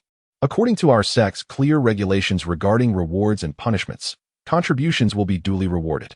Given the substantial benefits our sect has garnered from this evaluation, each participating disciple shall receive 3,000 contribution points, and those who ranked in the top 3 of their respective groups shall receive an additional 2,000 contribution points, along with other rewards."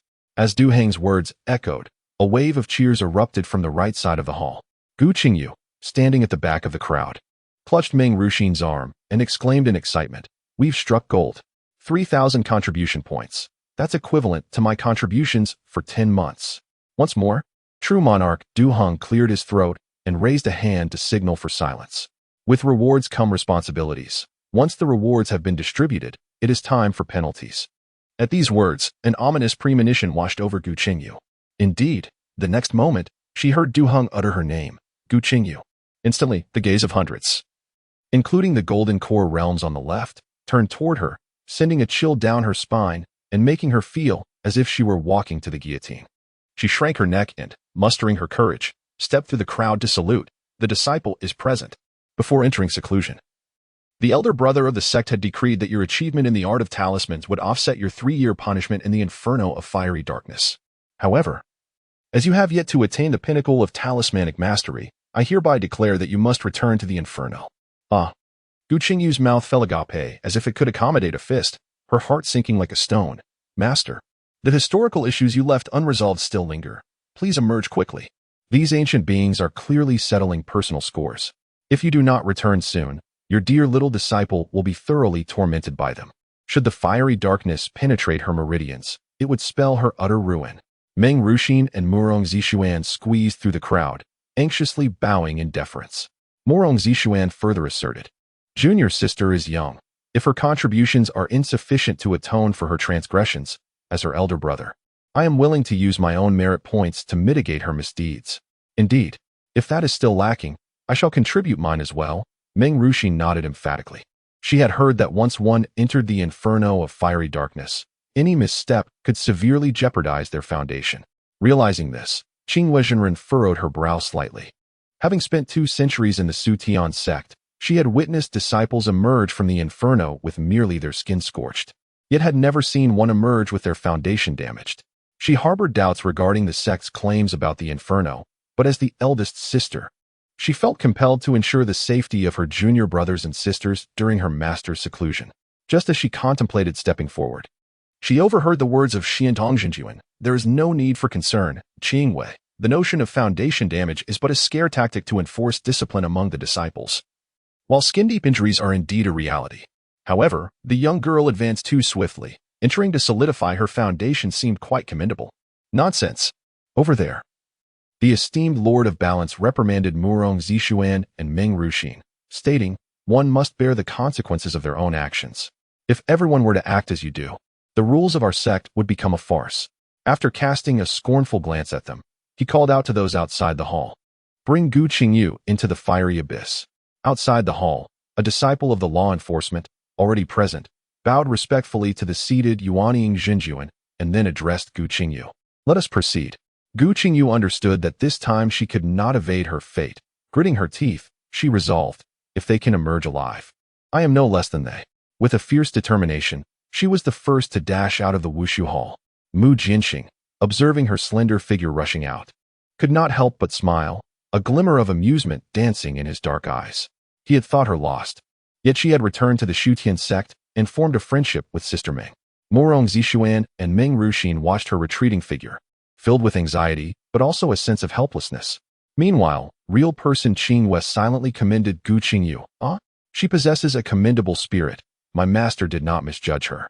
Chapter 81. The Fiery Abyss. Upon exiting the Wushu Hall, Gu Qingyu executed the speed technique to its utmost, transforming her pent-up indignation into swiftness as she hastened toward the location of the Fiery Abyss, the Tianqing Peak. Even with all her might, it was impossible to alleviate the resentment swelling within her. Snorting in frustration, she grumbled internally. They are taking advantage of my status as an unprotected child to settle old scores. What is a mere fiery abyss, anyway? Since others have managed to emerge from it unscathed, I refuse to believe that I am any less capable than they. Old monster, just wait and see. Once my master emerges, we shall settle the scores. You think you can send me to the inferno of fiery souls? Am I the kind of timid and cowardly person? My head may fall, and blood may flow, but my resolve shall never wane. What is a mere inferno of fiery souls? I shall venture in and show you. With heavy resentment, Gu Qingyu soared close to the ground, while the three individuals in the sky harbored their own thoughts. Indeed, Gu Qingyu is worthy of being the direct disciple of the sect leader. Her agility and speed are likely beyond the reach of ordinary foundational stage cultivators. This was the envious sentiment of the law enforcement hall disciples. Meanwhile, Meng Ruxin was filled with complaints. Qingyu, truly, how can you dare to charge into the inferno of fiery souls without any preparation? Isn't that courting death? I have heard there is no food whatsoever in there. She isn't afraid of starving to death. Fortunately, she had not discarded the fasting pill she had prepared during her qi refining stage, and luckily, she had chased after her. In contrast to Meng Ruxin's grievances, Morong Zishuan brimmed with pride. This is my junior sister, full of spirit. What is the inferno of fiery souls to her? She dares to confront even the Shura hell. However, the resolute Gu Qingyu felt her legs tremble as she stepped onto the Tianqing Peak. The fiery souls are the most keen and gentle of extraordinary flames, and the Tianqing Peak, long scorched by the fiery souls, is equally chilling and eerie. This chill is not akin to the drop in temperature during winter. In winter, cultivators merely need to circulate their spiritual energy to warm their bodies. Yet, the chill of Tianqing Peak arises from the malevolent flames emitted by the fiery souls. The ethereal smoke released by the infernal flames is colorless and odorless, yet it penetrates to the very marrow with a bone-chilling coldness. This frigid sensation carries the unique aura of death from the depths of hell, seeping into one's flesh and spirit, rendering one as solid as ice. Although the ghostly flames are imbued with the essence of mortality, they do not drain vitality as the reek of death does. When the accumulation of these flames within reaches a certain threshold, they begin to exude from beneath the skin, resulting in the gradual shedding of layers. Akin to the peeling of a pig's skin, an unsettling sight, especially for a girl who cherishes beauty. Don't be afraid, junior sister, reassured her elder brother, oblivious to her unique concerns, as he busily retrieved jade vials from his storage pouch. Once you enter, remember to keep your distance from the infernal flames. Find a secure corner and refrain from wandering aimlessly. 3 years will pass swiftly, and I shall come to fetch you.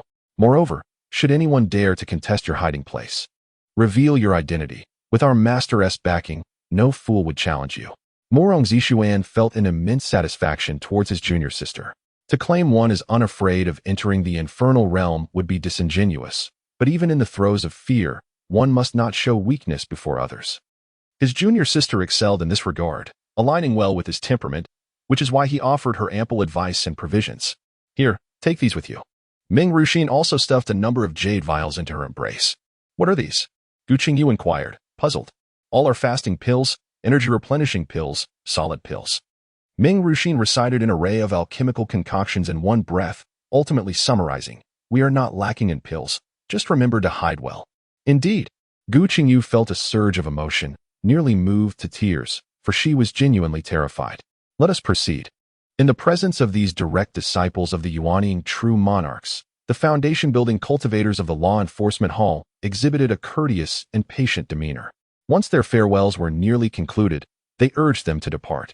The entrance to the underworld fire purgatory was a small, narrow cave, secured by a barrier personally set by a Yuanying true monarch. Thus, the Shutian sect did not specifically assign disciples to guard this location, nor was it necessary. Who would be idle enough to seek torment here?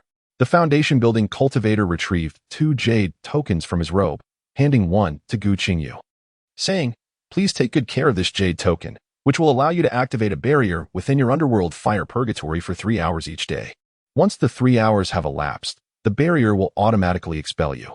Additionally, this jade token will transport you out of the underworld fire purgatory once your penalty period concludes." "Thank you, Uncle Master," Gu Qingyu replied listlessly, feeling utterly devoid of hope.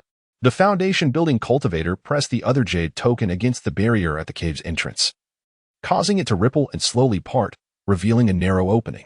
A chilling breath surged forth from the crevice, causing Gu Qingyu's muscles to tense instantaneously.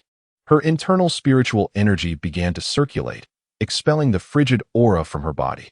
She furrowed her brow as the infernal flames entered her being. Her spiritual energy instinctively formed a protective barrier. At the moment of collision between the infernal fire and her spiritual essence, a wave of pain engulfed her entire being. Had she not undergone rigorous physical training, she would have surely collapsed. "Enter," commanded her foundation-building master uncle, his tone laced with surprise and admiration. This seemingly delicate girl stood resolutely upright even after the inferno of hellfire was unleashed. Typically, even male disciples with superior cultivation would succumb to the torment inflicted by the sudden onslaught of demonic energy, collapsing to the ground. He himself, were it not for his frequent presence near the gates of the infernal fire, would struggle against the impact of this malevolent force. Yet, this female cultivator merely frowned, her body unwavering, proving her exceptional capabilities worthy of being personally accepted by a true immortal. Gu Qingyu took a deep breath, straightened her posture, and steeled herself, then stepped boldly into the infernal fire realm. She understood that whether she advanced or retreated, the outcome remained the same. There was no need to display her fears and invite ridicule. Outside the realm of hellfire, Murong Zishuan and Meng Ruxin exchanged a sigh, silently guiding their flying swords away from Tianqing Peak. Gu Qingyu let out a muffled grunt, her steps faltering slightly. The benefits of her lightning-infused training manifested at this moment, as the Wushu sword struck the ground with a sharp clang, supporting her and preventing her from falling. Chapter 82. The Western Poison, Ouyang Feng. "Heh, Gu Qingyu. You worthless fool. You have finally stepped inside," a faint voice mocked, dripping with derision. The nether flame possesses the ability to corrode one's consciousness, rendering external projection of the mind impossible within the inferno of nether fire. Gu Qingyu, therefore, had no choice but to transfer the majority of her weight onto the Wushu sword, slowly rotating her stiff neck. Amidst a series of alarming cracking sounds, she anxiously feared that her neck might snap at any moment. In her line of sight, she beheld hundreds of chi refinement disciples clustered at the entrance of the inferno, their faces contorted in agony, unable to move their rigid bodies. Among them, some maintained a meditative posture, presumably having adapted to the nether flame after prolonged exposure, while others lay prone on the ground, appearing utterly wretched. Gu Qingyu observed the peeling skin of those around her, yet her heart felt a great relief. Her newly grown skin remained fair and smooth, devoid of the ghastly crimson hue of a flayed pig. Leaning against the Wushu sword, she painstakingly approached a motionless figure resembling a corpse, and with great effort, managed to curve her lips into a semblance of a smile. "Ji Sikong, you were right. I am indeed a useless being. But what are you really? Merely a shadow trailing behind Gu Weiyu, like a pesky insect. Do you truly believe she would spare you a second glance? With your cultivation at the 5th level of chi refinement, to her, you are scarcely worth mentioning." Gu Qingyu's rigid smile, coupled with the eerie blue light emitted by the nether fire, appeared ghostly and uncanny. The lofty scrutiny she cast created an intangible yet formidable aura, causing Ji Sikong to feel diminutive in her presence. A wave of dread washed over him as he realized he could no longer fathom Gu Qingyu's cultivation level. Bitter waves surged within him, and despite his unwillingness, he opened his mouth only to find himself unable to utter a single word. Striking at the vital point, One must inflict pain that resonates within the heart. Gu Qingyu had never contemplated yielding to such scum, nor did she wish to engage in any prolonged entanglement with him. In the moment of silence within the Netherfire Purgatory, the sound of the questioning void sword striking the ground echoed persistently. Hundreds of Qi refinement disciples gathered at the entrance of the Netherfire Purgatory exhibited envy in their eyes. These direct disciples always enjoyed a superior status, even when punished. They possessed protective treasures. Alas, the identity of a direct disciple could not be attained through mere envy. Remarkably, none among this crowd perceived Gu Qingyu as someone enduring the nether flame with her physical body. Fortunately, she was oblivious to these thoughts. Had she known, her fury would have surely driven her to the brink of bloodshed. The expanse of the Netherfire Purgatory was vast and winding, stretching endlessly before them. With only the flickering blue light visible at the periphery, no trace of the Netherfire could be seen. Gu Qingyu sought a large stone at a bend that would shield her from all prying eyes and, with great difficulty, settled into a cross-legged position. The intense pain and her forced movements caused beads of cold sweat to cascade down her forehead. She recalled the moment she entered the inferno of fiery shadows, when the kind-hearted foundation-building master from the law enforcement hall graciously cautioned her, upon entering the inferno, she should strive to suppress the flow of spiritual energy. This would mitigate the chances of a violent clash between her spiritual essence and the hellfire, thus alleviating some of the pain. Heeding the wisdom of her elder, Gu Qingyu dutifully complied. She closed her eyes and activated the Qin heart, attempting to redirect the circulating spiritual energy back into her dantian. However, the more she stifled the energy, the more tightly her brows knitted together. She felt as though she was on the verge of transforming into the infamous Western poison, Ouyang Feng. The instant the hellfire invaded her body, her spiritual energy instinctively surged to protect her. It traveled through her meridians, inch by inch, driving the hellfire outward. The excruciating pain coursed through her body, radiating to her central nervous system that governed her perception of pain. In the climactic showdown of Jean de Xia's The Legend of the Condor Heroes, Ouyang Feng, deceived by Huang Rong, practiced a counterfeit 9E manual that led him to madness. The actions she was currently undertaking bore an uncanny resemblance to those of Ouyang Feng in his descent into insanity.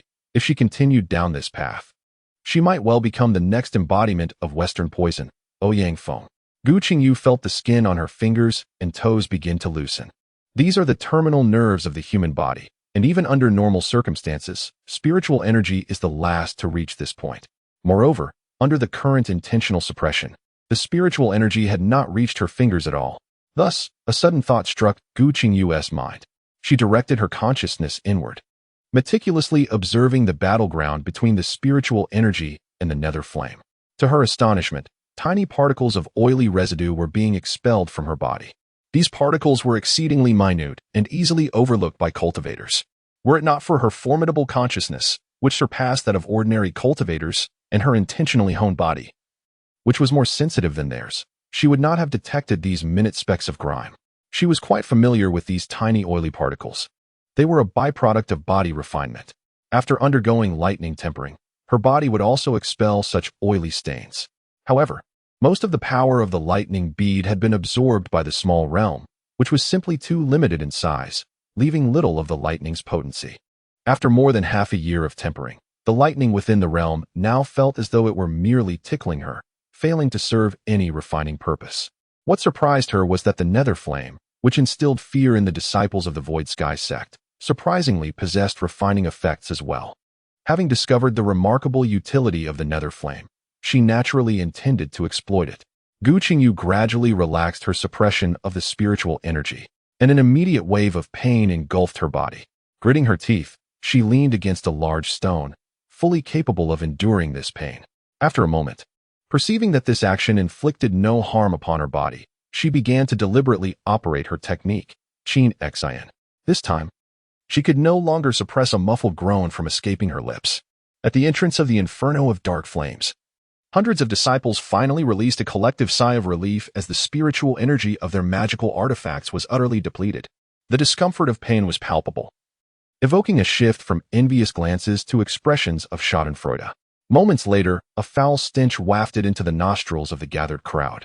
Although their faces remained rigid and emotionless, The light in their eyes transformed into a kaleidoscope of colors before morphing into a look of utter revulsion. Ji Sikong muttered under his breath, denouncing the despicable, shameless, and vulgar woman who dared to engage in such sordid acts in their midst. Disgusting. Disciples of lesser cultivation exhibited expressions of agreement, while those of higher cultivation appeared perplexed. Logically, one would expect that the higher the cultivation level, the fewer impurities within, rendering the need for such bodily functions akin to that of mortals an unprecedented phenomenon. Could it be that she was in such excruciating pain that she lost control? They simply could not fathom what could produce such a vile odor in this realm of sparse spiritual energy. As the crowd speculated on Gu Qingyu's actions, a flash of light from the jade tokens at their waists signaled the sudden disappearance of everyone within the inferno of dark flames. In Chapter 83, 100 boats compete for flow. Gu Qingyu felt an immediate release throughout her body as the pain vanished in an instant. Though the nauseating stench still lingered in her nostrils, she furrowed her brow in resignation. This oily discharge accompanied every advancement or body refinement she underwent, a rite of passage for every cultivator. It was not until one reached the foundation establishment stage that this phenomenon ceased. The more impurities expelled during the qi refinement period, the better the innate talent of the body, consequently reducing the obstacles for future ascension to higher cultivation levels. However, for Gu Qingyu, these impurities have become a nuisance. The spiritual energy in the infernal fire purgatory is exceedingly sparse, rendering it unsuitable for cultivation. Yet, with her small realm at her disposal, such matters are trivial. After 2 cycles of her cultivation, all fatigue vanished, allowing her to open her eyes and survey her surroundings. She found herself in a small space adorned with runes, each interconnected in a peculiar manner, with dozens, if not hundreds, forming a cohesive spatial structure. The runes had formed an array. Gu Qingyu's heart raced with excitement. Master Ziyun had elaborated on rune formations in Introduction to Runes. The power unleashed by a single rune merely reflects the strength of the rune itself. Even a stack of runes, although their potency may accumulate, still only demonstrates the inherent power of the individual runes. In contrast, a rune formation maximizes the efficacy of the runes while incorporating the subtlety of formation techniques, resulting in a multiplicative enhancement of their power. However, since Gu Qingyu does not practice formations, she has always been unable to comprehend rune formations. Now, encountering a tangible example ignited her enthusiasm. Gu Qingyu shifted deeper into the infernal fire purgatory until she reached the limit of her body's tolerance for the hellish flames, at which point she settled into a cross-legged position. This location was far removed from the entrance of the purgatory. Surely, the putrid stench would no longer reach their nostrils. Gu Qingyu mused, though every qi-refining cultivator endures this, she felt a twinge of embarrassment at the thought of subjecting others to this foul odor daily. Time slipped away swiftly. Aside from the occasional groan of pain echoing through the infernal fire purgatory, silence reigned like death. During these days, Gu Qingyu busied herself with body refinement, cultivation, and the exploration of rune formations with great delight. One day, an extraordinary thought struck her. The nether flame, embodying ultimate softness and darkness, contrasted sharply with the thunder and lightning of the world, which, regardless of their might, were characterized by utmost brightness and rigidity. What would transpire if these two opposing forces, the soft, dark nether flame and the fierce, bright thunder, were to collide? Would it enhance the effects of body refinement? Or would it lead to something else entirely? Gu Qingyu could not help but shudder at the thought, hastily dismissing this peculiar notion from her mind. While the nether flame posed no harm to her body, and the power of the lightning within the thunder realm could not injure her, she remained uncertain of the outcome should the two converge. Yet, once this bizarre idea took root, it lingered in her consciousness, refusing to dissipate. Each day, Gu Qingyu envisioned the myriad results of their collision, both good and bad, even disastrous scenarios, her vivid imagination rendering her somewhat unhinged. Eventually, she retrieved a dozen jade vials from her spatial pouch, arranging them meticulously before her. She then extended her consciousness gently into the thunder realm, attempting to harness the lightning, drawing forth a minuscule spark to guide into her body. However, this mere trace of lightnings might overwhelm her, leaving her no time even to utter a sound before she succumbed to unconsciousness. When she awoke once more, she found herself enveloped in a thick layer of greasy substance within a runic space, resembling a delectable beggar's chicken, coated and ready to be placed in the oven. In this instance, she managed to conjure a greater number of water columns to cleanse herself thoroughly. Upon witnessing the dirt washed away, revealing her delicate and firm skin, Gu Qingyu felt a stir within her heart. With the Wangshu sword in hand, she lightly traced her finger with it. As anticipated, no blood flowed forth, and her fingertip remained as smooth as ever. Her consciousness stirred again, and she struck her finger with the Wangshu sword more forcefully, yet her finger emerged unscathed, leaving no trace whatsoever. Gu Qingyu's eyes transformed into crescent moons, for her body had finally attained the rank of a low-grade treasure. Casually, she tossed the Wangshu sword into a corner and reclined on the ground of the ruined space, declaring, "To celebrate my body reaching the rank of a low-grade treasure, I shall do nothing today but indulge in a restful slumber." During her time in the underworld fire purgatory, Gu Qingyu trained her body and comprehended the formation of runes, while the entire Su Tian sect thrived like a fleet of ships in competition. At the sword testing cliff on Sword Peak, Gu Weiyu unleashed a formidable strike against the testing stone, delivering 10,000 sword strikes in one breath. Her master had once stated, before the testing stone, if one could cleave 10,000 swords in a single breath, following the white mark left by the first sword, then one could be deemed to have achieved minor success in swordsmanship. Just as she accomplished this feat, before she could wipe the sweat from her brow, a gentle voice reached her ears. "Congratulations, junior sister, on your accomplishment in swordsmanship." She lifted her gaze to behold a tall figure, resembling bamboo and pine, entering her field of vision. It was the object of her admiration in a past life, her third senior brother in this life, Mu Jianxing. A subtle smile graced her lips, akin to a lotus blooming in June, pure and ethereal. "Third brother, when did you arrive?" she inquired casually, her tone both relaxed and warm. "Since becoming a direct disciple of Ming Hua Jinjuan and residing at the Sword Peak, the tender care of her master and the concern of her senior brothers have brought a gentle warmth to the icy depths of her heart. Particularly, Mu Jianxing, with whom she has spent the most time, has accompanied her in practicing swordplay and has patiently resolved her doubts regarding cultivation. His gentle attentiveness has always provided her with the most appropriate support during her times of need, akin to an older brother who meticulously cares for his younger sister. This has instilled in her a sense of belonging to the Sword Peak, and even her initial reluctance towards the entire Shutian sect has dissipated. Master has instructed me to take you to the trial tower, Mu Jianxing said with a smile, his eyes crinkling in delight as he gazed at the girl with bright brows and eyes. Perhaps due to her being the only female disciple accepted by their master, the three senior brothers shower her with affection. Furthermore, this girl is intelligent, diligent in her cultivation, humble and prudent in her actions, which has garnered her universal admiration among the residents of Sword Peak. The trial tower? Gu Weiyu momentarily paused, a wave of joy washing over her. The trial tower is a designated training ground for elite disciples within the Shutian sect, accessible only to them through their identity tokens, while ordinary disciples must contribute points to enter for their training. In her previous life, she barely succeeded in establishing her foundation by the age of 40, leaving her no opportunity to enter the trial tower for training. To her astonishment, in this life, she could enter the trial tower for training at the age of 14. She resolved to seize this opportunity wholeheartedly, to live up to her master's expectations, to honor the affection of her senior brothers, and to make the most of this second chance in life. Chapter 84. The stern and strict Master Qingyue within the virtual interface of the trial tower. Meng Ruxin was drenched in sweat, wielding her golden staff to shatter the immense boulders hurtling towards her. She had long lost count of the number of stones she had destroyed, her arms nearly too fatigued to lift. Her robe was stained with blood, and her face had swollen grotesquely, yet an unrelenting barrage of boulders continued to rain down upon her. How much longer must she endure this trial? How many stones must she obliterate to succeed? With great difficulty, she lifted her arm once more, invoking her golden staff. In another facet of the interface, Zhao Feiyang was equally drenched in perspiration, while he was spared the relentless assault of boulders. He found himself in a gravity chamber where the weight was tenfold that of the outside world. The gravitational force bore down upon him like a colossal mountain, bending his spine and causing his legs to tremble uncontrollably. Even with his advanced cultivation, he gritted his teeth, using his hands to brace against his knees as he painstakingly advanced. Simultaneously, Morong Zishuan was not faring much better. Confronted by a puppet of superior cultivation, he could only endure the blows.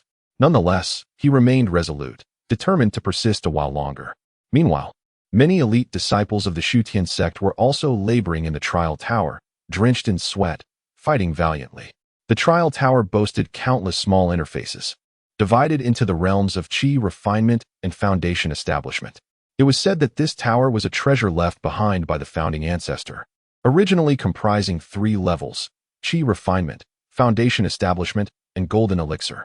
However, for reasons unknown, it had been sealed away by the sect, and now only the first 2 levels were accessible for training, with strict limitations on the number of cultivators allowed to enter simultaneously. The trials within the Tower of Cultivation are indeed harsh, yet they offer a relative sense of safety. The process of undergoing these trials is grueling. But should one feel unable to persist, a mere utterance of surrender will result in immediate transportation out of the trial tower. Even if one is rendered unconscious, the tower will automatically extricate them. Moreover, successful navigation through the challenges yields substantial rewards, including precious artifacts, spiritual tools, medicinal elixirs, and talismans, a veritable cornucopia of treasures. Consequently, a multitude of disciples eagerly enroll to partake in the trials, causing a single round to take 10 days to half a month to complete. The higher echelons of the Shutian sect are gratified by this enthusiasm, for their aim is to cultivate these disciples, and the attainment of this goal brings them great satisfaction. As autumn gives way to spring, 3 years swiftly pass. The fervor for cultivation among the disciples of the Shutian sect remains unabated. Amidst this invigorating atmosphere, Gu Qingyu is transported out of the inferno of dark flames.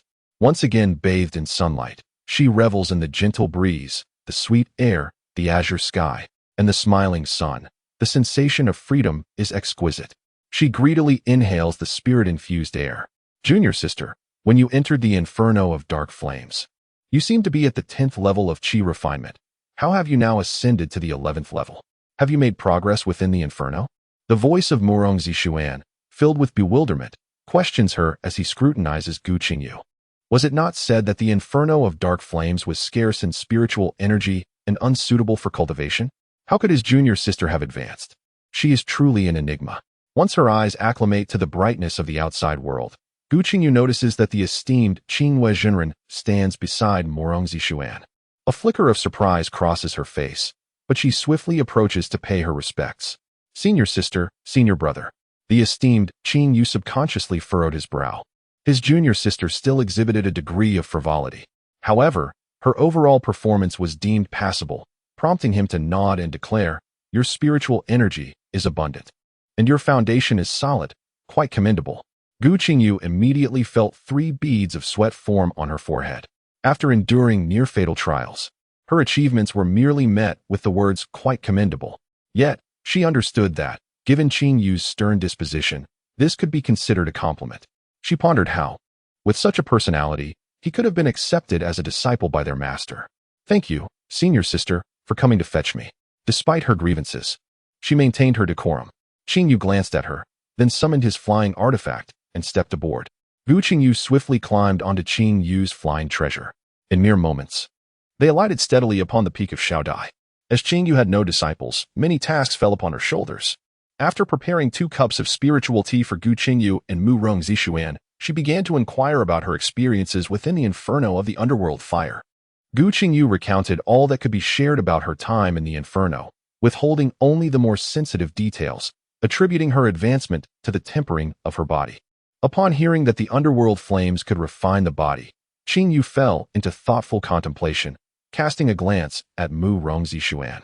The latter felt a chill run down his spine, fully aware that Qingyu might, at any moment, send him into the inferno. His senior sister was far more stringent than their master. Fortunately, Gu Qingyu, still a junior, diverted her attention. Fresh from the trial tower, his body ached, and he was loath to face the inferno once more. Murong Zishuan sensed his entire being was in disarray, yet he could only summon the courage to respond affirmatively. Gu Qingyu cast a sympathetic glance at him, and then she heard Master Qingwei continue, "The sect's trial tower has reopened, junior sister. It would be prudent for you to engage in more training in the near future."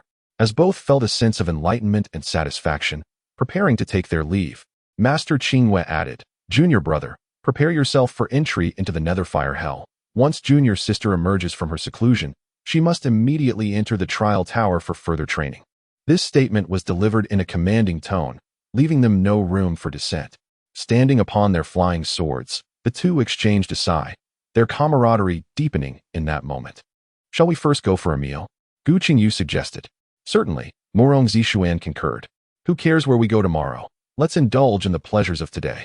Soon, on the hillside of the back mountain, a bonfire was ignited once more, and 5 or 6 people gathered together, though Su Hui, who was in seclusion for foundation building, was absent, replaced by the loquacious Zhang Weibao. Chapter 85. Accompanied by pain, the cerulean flames danced in the courtyard of Qingfeng Garden, appearing even more frigid against the backdrop of the cold snow and plum blossoms. Gu Qingyu gazed despondently at the pea-sized blue flame, which was none other than the Netherfire. The daily torment was about to commence. Back in the Netherfire hell, in her pursuit of physical refinement, she had ventured deeper, nearly reaching the area where foundation building practitioners were penalized. There, she had witnessed the flickering cerulean flames, and she recalled the original text descriptions of how Netherfire could damage one's meridians, instilling in her a persistent fear of approaching them. However, her trepidation did not imply that others shared the same fear. Indeed, this entity is not human. It is merely a spirit of a vessel, and a slumbering one at that. In the depths of her slumber, the small realm of consciousness abruptly surged forth, and to her astonishment, a portal was unveiled. A flickering, ethereal blue flame, seemingly summoned, surged into the shallow green door. Following this, Gu Qingyu hesitated to contemplate what might ensue. However, the pain that arrived on schedule served as a stark reminder of reality.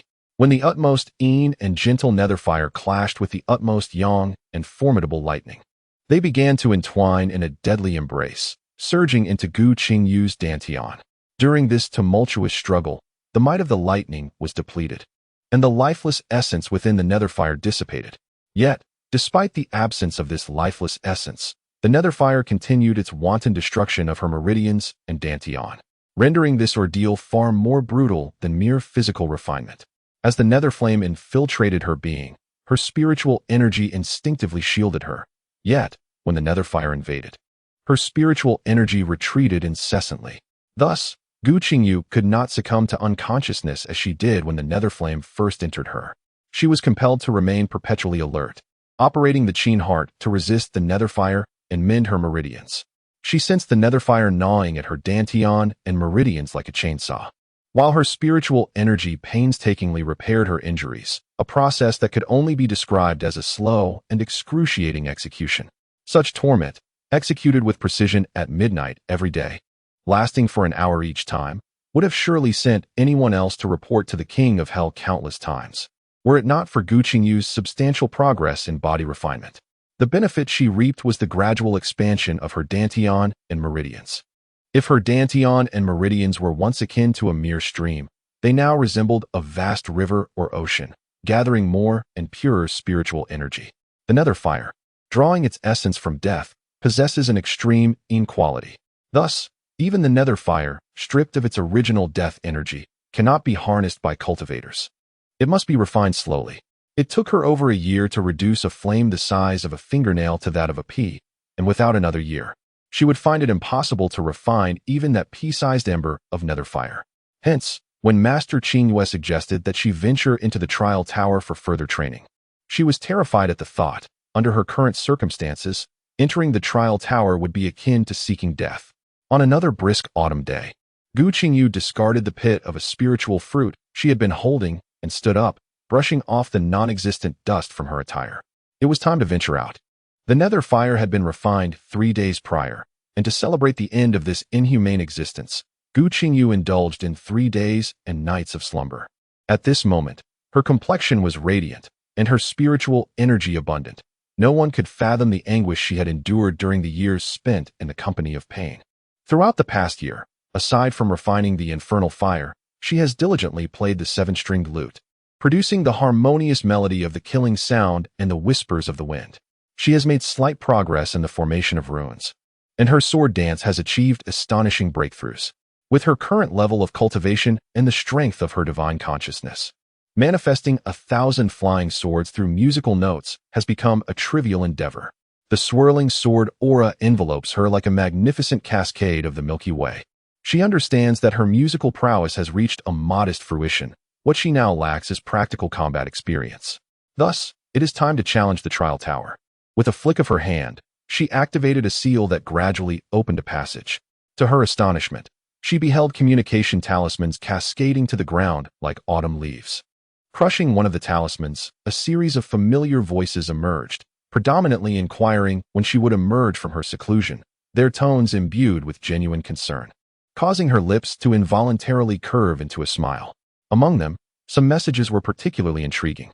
For instance, Yuan chattered about how the flowers she nurtured had evolved into second-tier spiritual beasts, and she herself had advanced to the 8th layer of qi refinement.